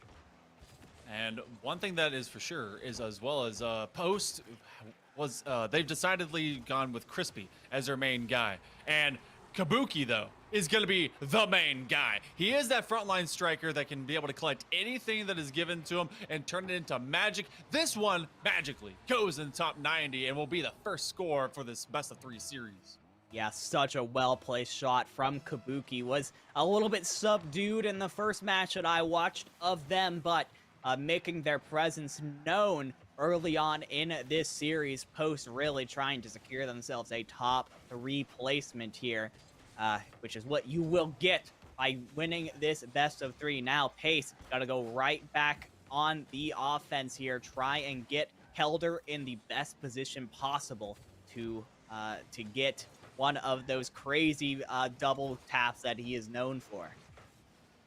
Backside corner defense out of Post, trying to be able to get right in the way of any agile attempts. And that one would be a great cut between, I believe that was Anonimal that did do so. Buki going to be able to at least maintain this offensive push. He does so, has enough space to leap. He actually gets a second touch. This doesn't have enough boost to collect and maybe make a third. That's a free net. Do they respond in time? They do not, as Crispy gets a crispy second touch, and that'll be 2 up on the board for Post. Nicely done there from Post, coming in as the sort of one of the players that they've been kind of swapping in and out throughout this game. Crispy comes in and gets a nice goal to put Post up 2 goals early on. Now a lot of pressure on Pace here. They have been a pretty conservative team for the most part up to this point, just kind of playing defense and then letting Kelder do his thing. But you've got to do something. Or my gosh, what was that from Kabuki? Just riding with the ball on the hood of your car. I mean, look at this ball control here. Just weaving it around the defender. My goodness, all of a sudden I blinked and Post are up 3-0. He was able to speed flip out in space, catch and trap the ball on his nose, and then as soon as he got it, flicked it right beyond the third man. That is focus and control to another level. And to the next level we have gone, as Post have just been able to put 3 up in a hurry with less than 2 burned off this clock already. Pace, setters, trying to see if they can collect themselves. They have a few moments of shining brilliance, and of course, you put up the front striker Post, you're gonna find the front striker of Pace, and it's Kelder that at least gets 1 up on the board. Yeah, get some life back into Pace here. 3 minutes left on the clock with 2 goals down. Pace absolutely has plenty of time to get themselves back into this game. In fact, I would say they are still very much in this game right now, especially if you can keep playing aggressive, keep putting Kelder in those positions to do what they do best. A beautiful shot, though, from Crispy to Kabuki. Puts Post up by 3 yet again. And poor Clev, he's caught in an awkward position. He's facing his own near side post.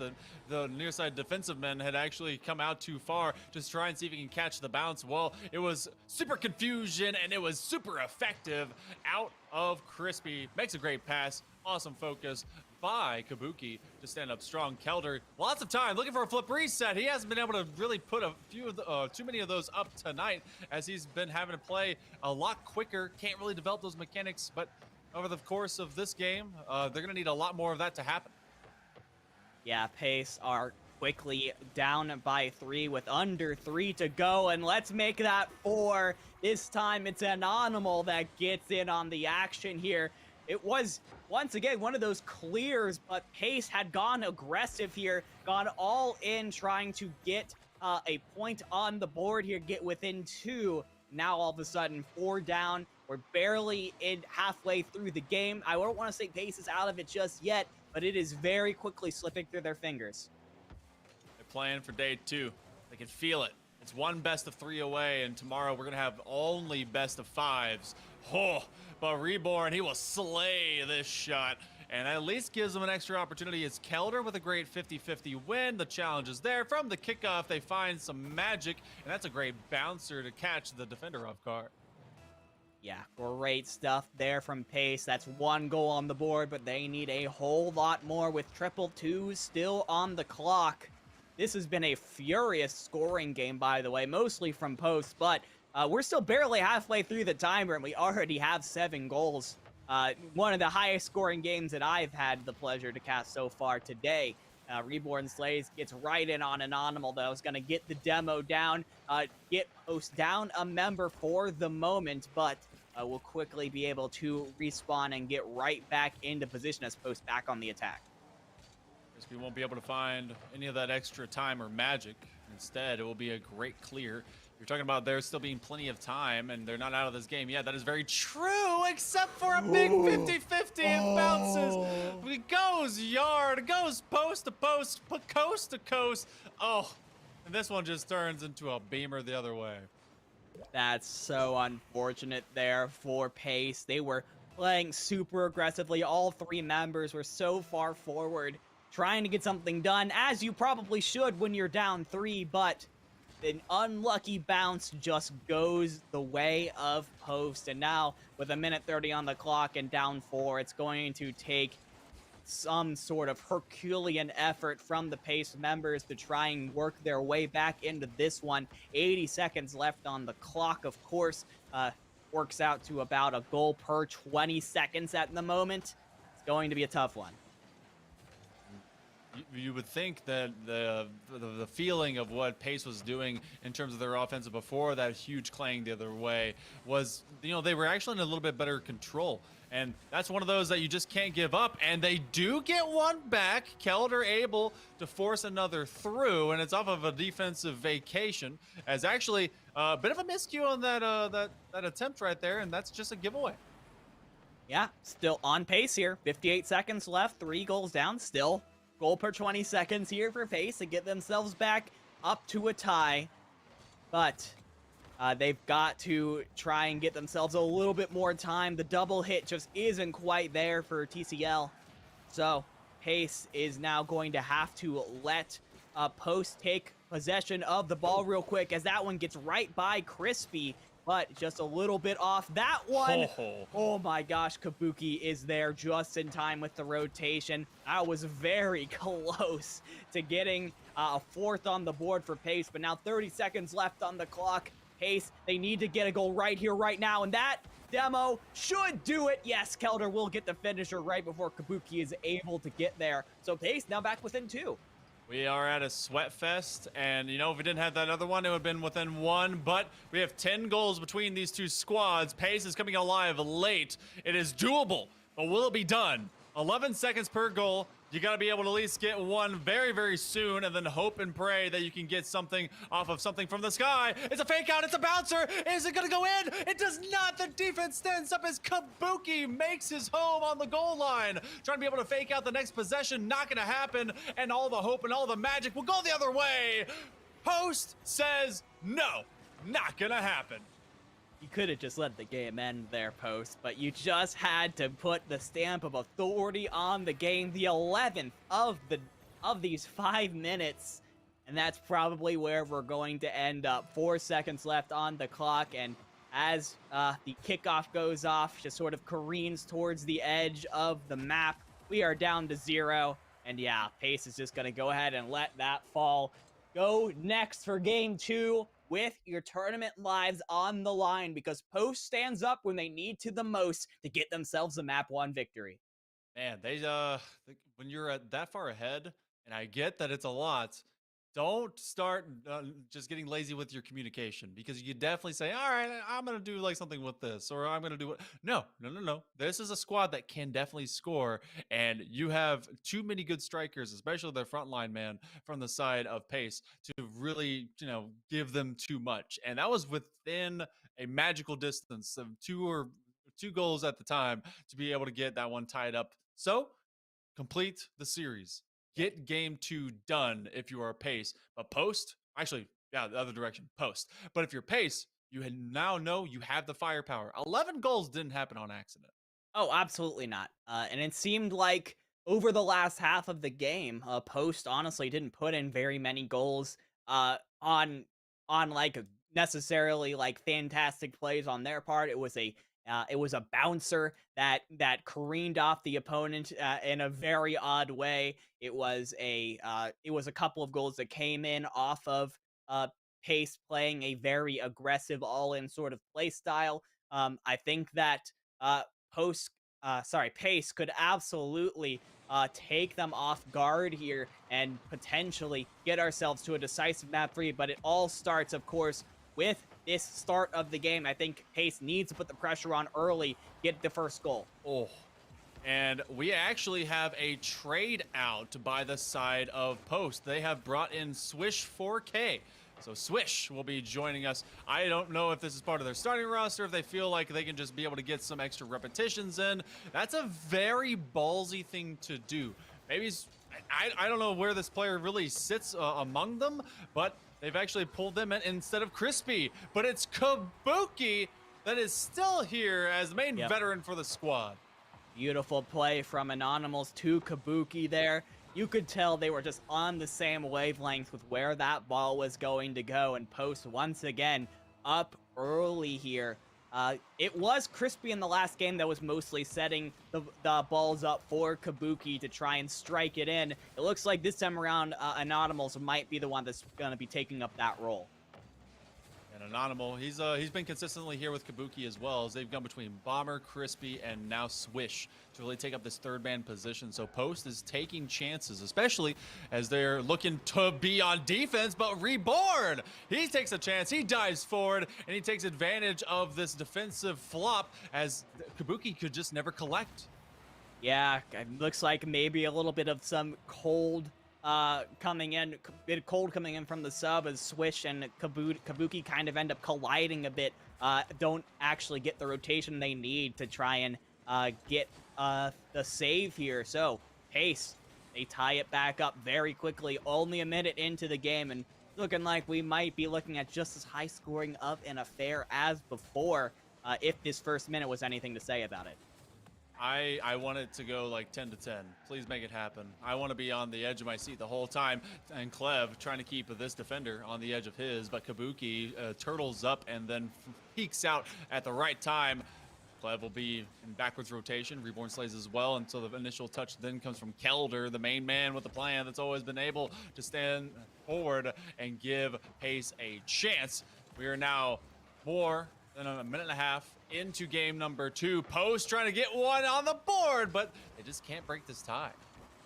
Yeah, nice defense there from Kelder, blocking the shot coming out from the sub Swish, and now it's Reborn dribbling the ball up into the corner, but seems like the second man just isn't quite there in time to try and follow up on it. So Pace is still kind of going on the attack here, trying to set up a bit of a play for their striker, but Post doing a fantastic job right now, being very aggressive here, not letting Post set up the plays, not giving them the time to set up the way they want. But here's an empty net opportunity for Reborn, gets it past the defender, and Pace takes the lead. Reborn, he gets all the airspace, the aerial superiority out of this eagle right here. He gets one final touch, stretches his arms, puts it beyond that just showman in Kabuki, who is only left to watch it bounce on in. And just about at halfway into game number 2. A different outcome at this point in time with Pace in the lead. Yeah, beautiful play from Reborn, who hasn't been... Oh my gosh, all right. Nicely done there for Kabuki. Just lobbing it over the defenders, and all of a sudden, I mean, I was just trying to break down that first play, but now Post, they've tied it back up again. Kabuki, he was, hey, I'm open, give it to me, and it was immediate 1-2 redirect through. It was great, and that's the kind of execution that you're going to see out of Post more often than not, especially at the helm of his leadership. He is always going to say, hey, I can be able to at least try something. Reborn with a pass, it goes over, it doesn't go through, the third man will commit, and that's a clear. It is a foot race. Kabuki's trying to get to the outside angle, see if he can get around Reborn, but no one will connect, and that threat will go away for the time being. Swish will let it go over the midfield line. Yeah, now all of a sudden it's Post who have a lot of pressure on them. Kabuki's able to get back in time, had enough boost in the tank to get in position for defense. And now it is Post that is back there as the ball just keeps on bouncing back and forth and back and forth. Both teams trying to figure out how exactly they're going to play this one. How are they going to try and set this up? So it is a pass play here for Reborn, trying to center the ball here. But Kabuki comes in out of nowhere. It is going to try and get a shot here. Unfortunately, though, Pace was ready with the defense here. The defensive rotations from both sides have been very strong over the last minute or so. Oh, man, Kelder. That one just bounces right off the edge of the goal. That was one half rotation away of Pace getting the lead back. And this is maybe another chance. Oh, it will be a little bit wide. This net has become very dangerously open too many different times. It's going to be a bowler underneath. It's going to be a catch by Anonymal. He will climb the ladder, be able to try and get at least a connection forward. He will send it on through. Clev is called off. Reborn to the opposite end, and you gotta give credit to Pace. They understand the elimination marker that they are currently set at, and Post freely hanging out on the defense. The strike does not go through, and Clev actually vacates the back third. Reborn is in a foot race again. Yeah, now with only 30 seconds left on the clock here, this could be next goal wins, next goal advances kind of situation here for Pace and Post, both of them fighting to get to the losers finals, fighting to move on to day 2 of the CECC Northeast qualifiers, the opportunity to play the loser of the winners finals between Cornell and Hartford, as now 8 seconds left on the clock. Pace offering the last little advance, and it's just barely gonna go in. Kelder sets it up for TCL and is going to, with 2 seconds left. I mean, what can Post do at this point? Reborn was able to get to the crossbar. He was able to get a second touch that I thought would have cleared the ball, but it was next level wisdom, 900 IQ. We're still in aerial play. Kabuki! He's 0 seconds and through! 3-3! Just when you think it's done and we're going game 3, we're tied at the triple mark, and Kelder can't complete the touch. Are you kidding me? Kabuki double taps it to themselves.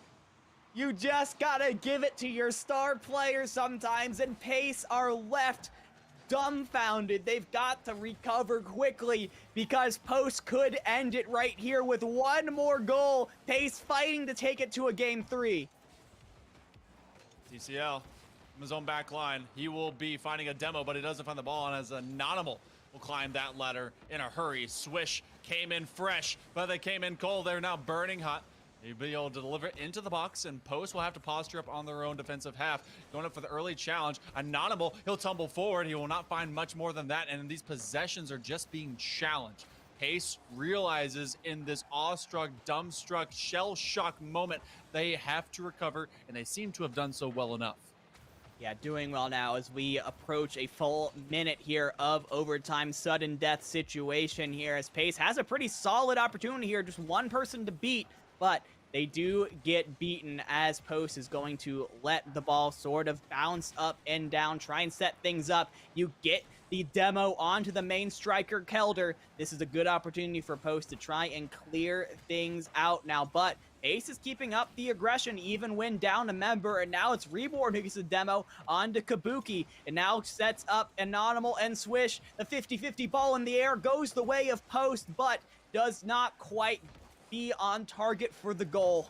So now a minute 30 into overtime, Pace is going to try and go on the aggressive. They've been able to at least have one man on the ball. This one's going to waterfall down. Got to be careful about it. That's going to be shot, and it will go wide and high up into the backboard. Reborn, he lofts it up. He's been airing out this ball a time or two to put these opportunities available. Kelder goes for the forward strike. Clev just wins a 50. Reborn again, trying to slay.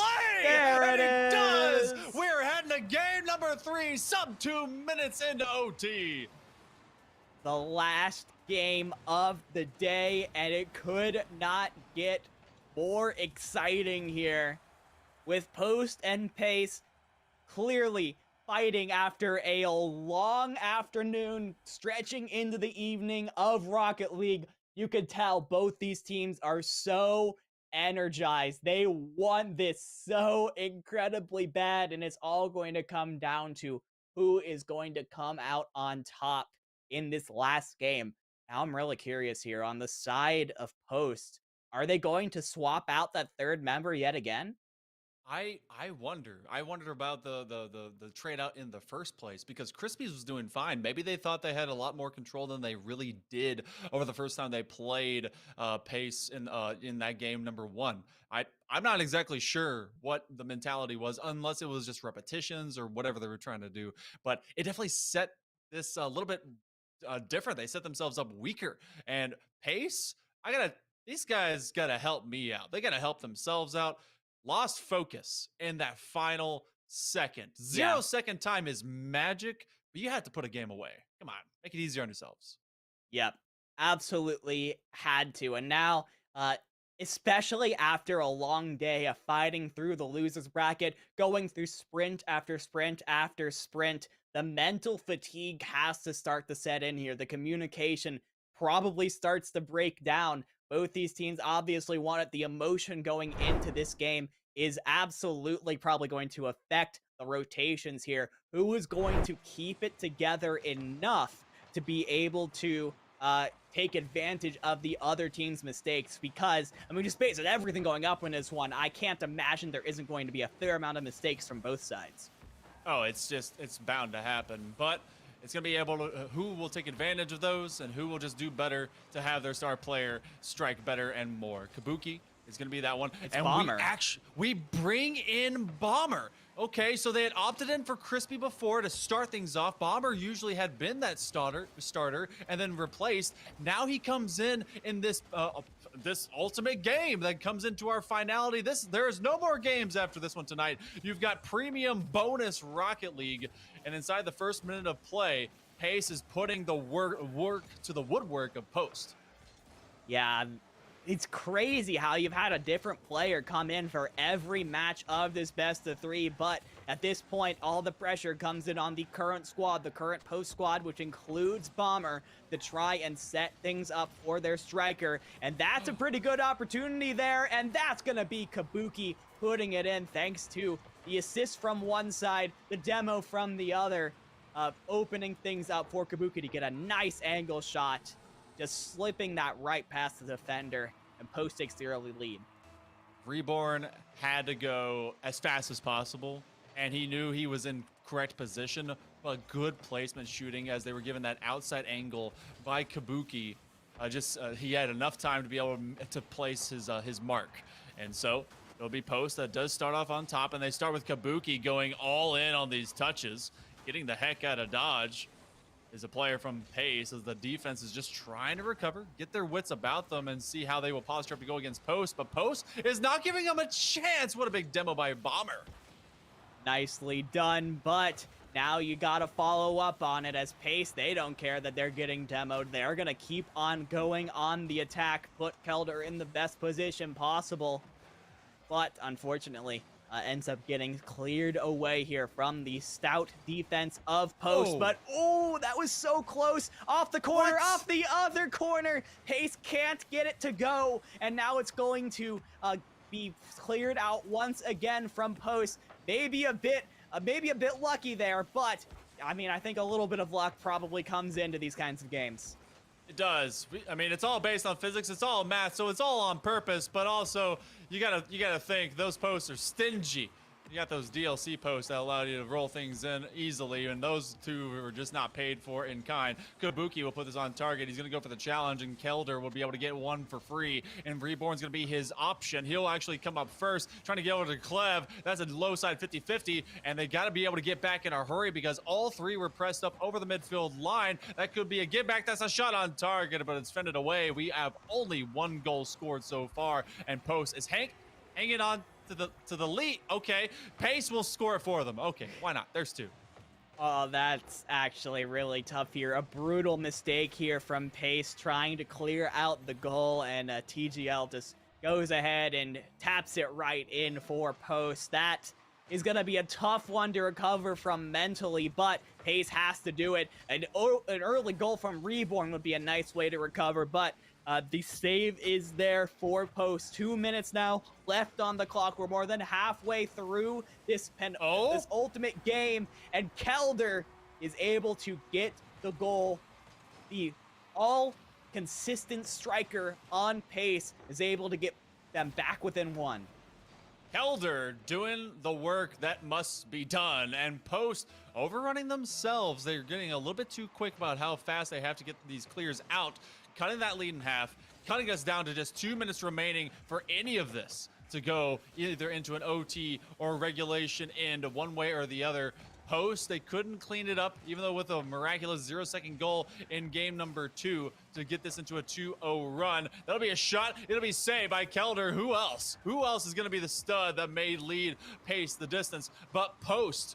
They're trying to consistently just keep the pressure moving in a straight line, straight and maybe the death knell that is Pace. Yes, Pace now trying to get a little bit more aggressive with this one, sending their players a little further forward, but the defense from Post is doing well. They do still have the advantage. Post can't get too aggressive here. They can't let Pace get past their defenses like they are potentially doing right now, but it looks like there is someone from Post that is there in the corner to try and clear this one out. And yep, there comes Kabuki across the field. Now with a bit of an opportunity here from Post as we go under 1 minute to play. Kabuki's going to be the man that leads it from the side of Post. And he's going to be able to just get his nose on target, keep everyone from Pace off Pace. But it's going to be a big win by Reborn. Comes out for the midfield. That's a demo onto Anonymal as Reborn is trying to create havoc in the goal box. That's a pickup by Clev. Kelder has to be this leader that we all know they can be. We have a half minute to go. Dividing, they gotta divide and conquer. You know it best. There's a shot on target, but it'll be bumped away. Yeah, Pace is now starting to get in a little bit of desperation mode here as Post has the ball, has the control in Pace's side of the field, is taking the time away. We're into the final 10 seconds, and Pace, they're not gonna do it almost certainly with that shot from Anonymal, lobs it past the defenses, gets them a 2-goal lead with 7 seconds to go. Clev was trying to set up Kelder, and then Reborn came up too quick. He went too far lateral and not too high. The verticality will punish him. There's no chance for 0-second dramatics. This one can go near the box, but it will not go in. Post will be finding their way into the lower finals as they eliminate Pace. Job well done to the Eagles. Yeah, what a beautiful day from Post overall, coming in as one of our lowest seeds and has now found themselves with a top 3 finish. I'm sure they're looking at whoever seeded them going, take that. You can't define us with a seeding number. We have defied you. So, Post, they move on to the final 3 and will await the loser of Cornell and Hartford in the losers final tomorrow. But I'm really hoping they can figure out their sort of swapping situation they have going on right now, because with them swapping people out basically at will, I'm not sure if they're going to be able to hold up against Cornell and Hartford, who are really complete teams.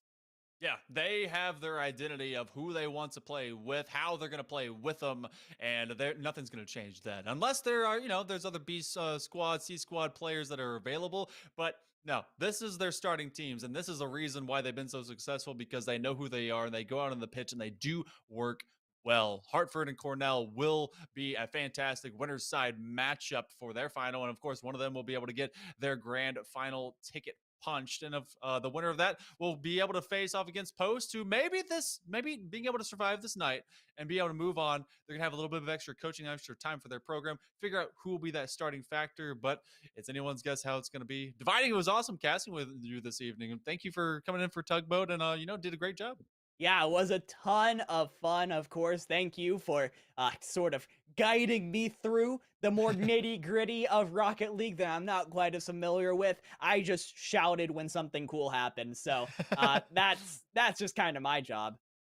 Hey, you know what? Luckily for us, there was a lot of schools that were able to make something cool happen. So we got to do a lot of shouting tonight. So for you guys, you got to hang out with us. And of course, we're going to have one more chance to go talk to Polly. We're going to go to break for a moment. Thank you so much for enjoying and witnessing all of our competitive day. We'll be back right after this.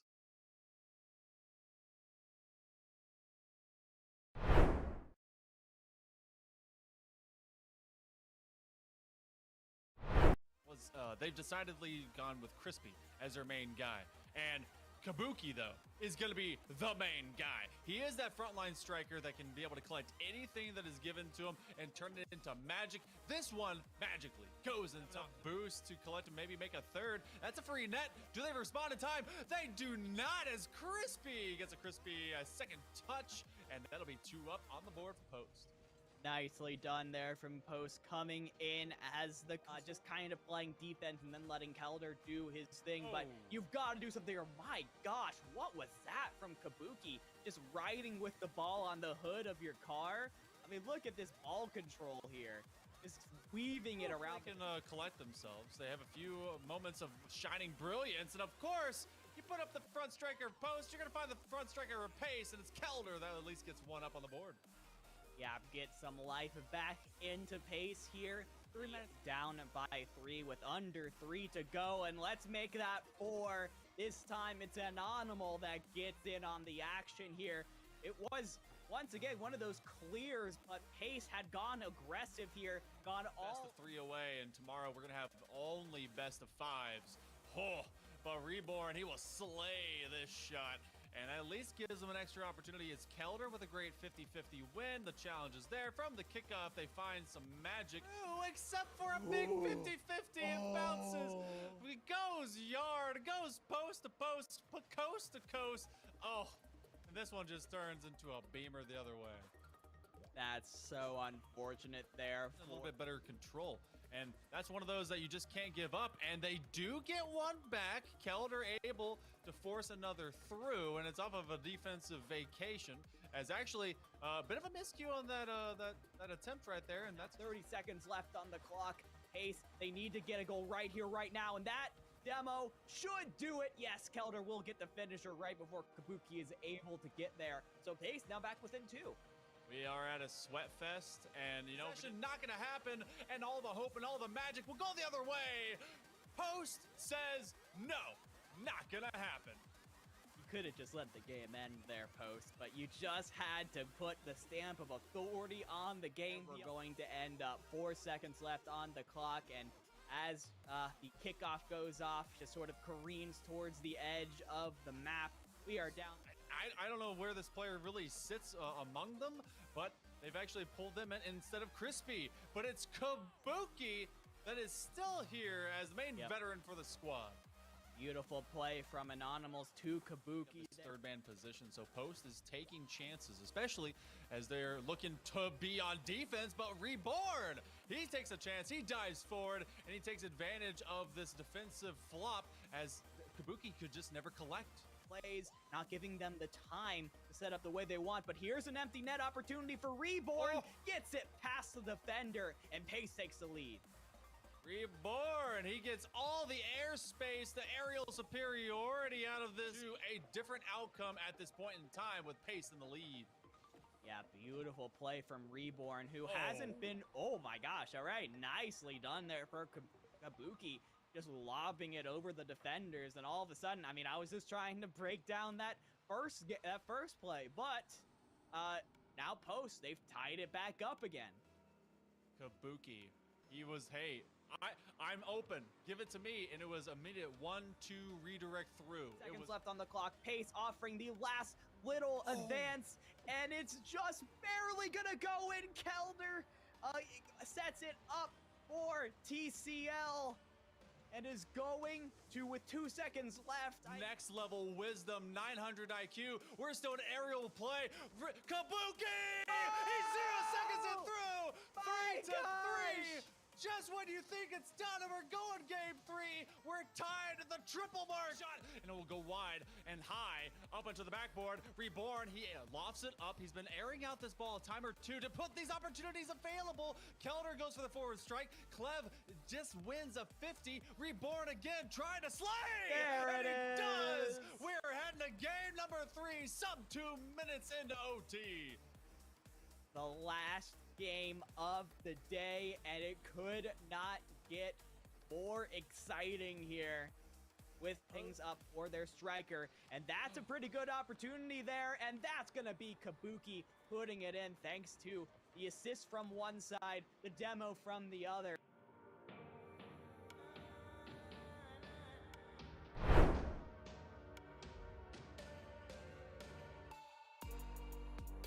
Hello, everyone, and welcome back to the Collegiate Esports Commissioner's Cup Northeast Invitational.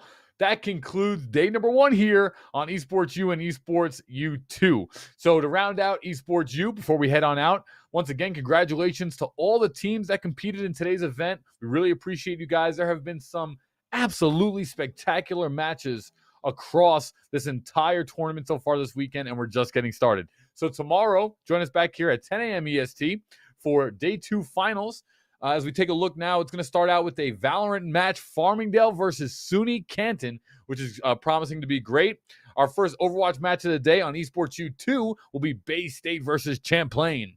And then over for Rocket League, we have the winners finals, which is going to be Hartford versus Cornell. So we have some exciting matches on the ticket for tomorrow. Make sure to tune in right here. And if you haven't done so, make sure to hit that follow button on our Twitch channel right now. From everyone here at Esports U and CSMG, my name is Paulie Hype, and we want to wish you all a fantastic night, and we'll see you here right here early tomorrow, 10 a.m. EST, for the grand finals of the Collegiate Esports Commissioner's Cup Northeast Invitational. So without further ado, we'll see you next time, and it's been a great evening. See you in the morning. Have a nice night.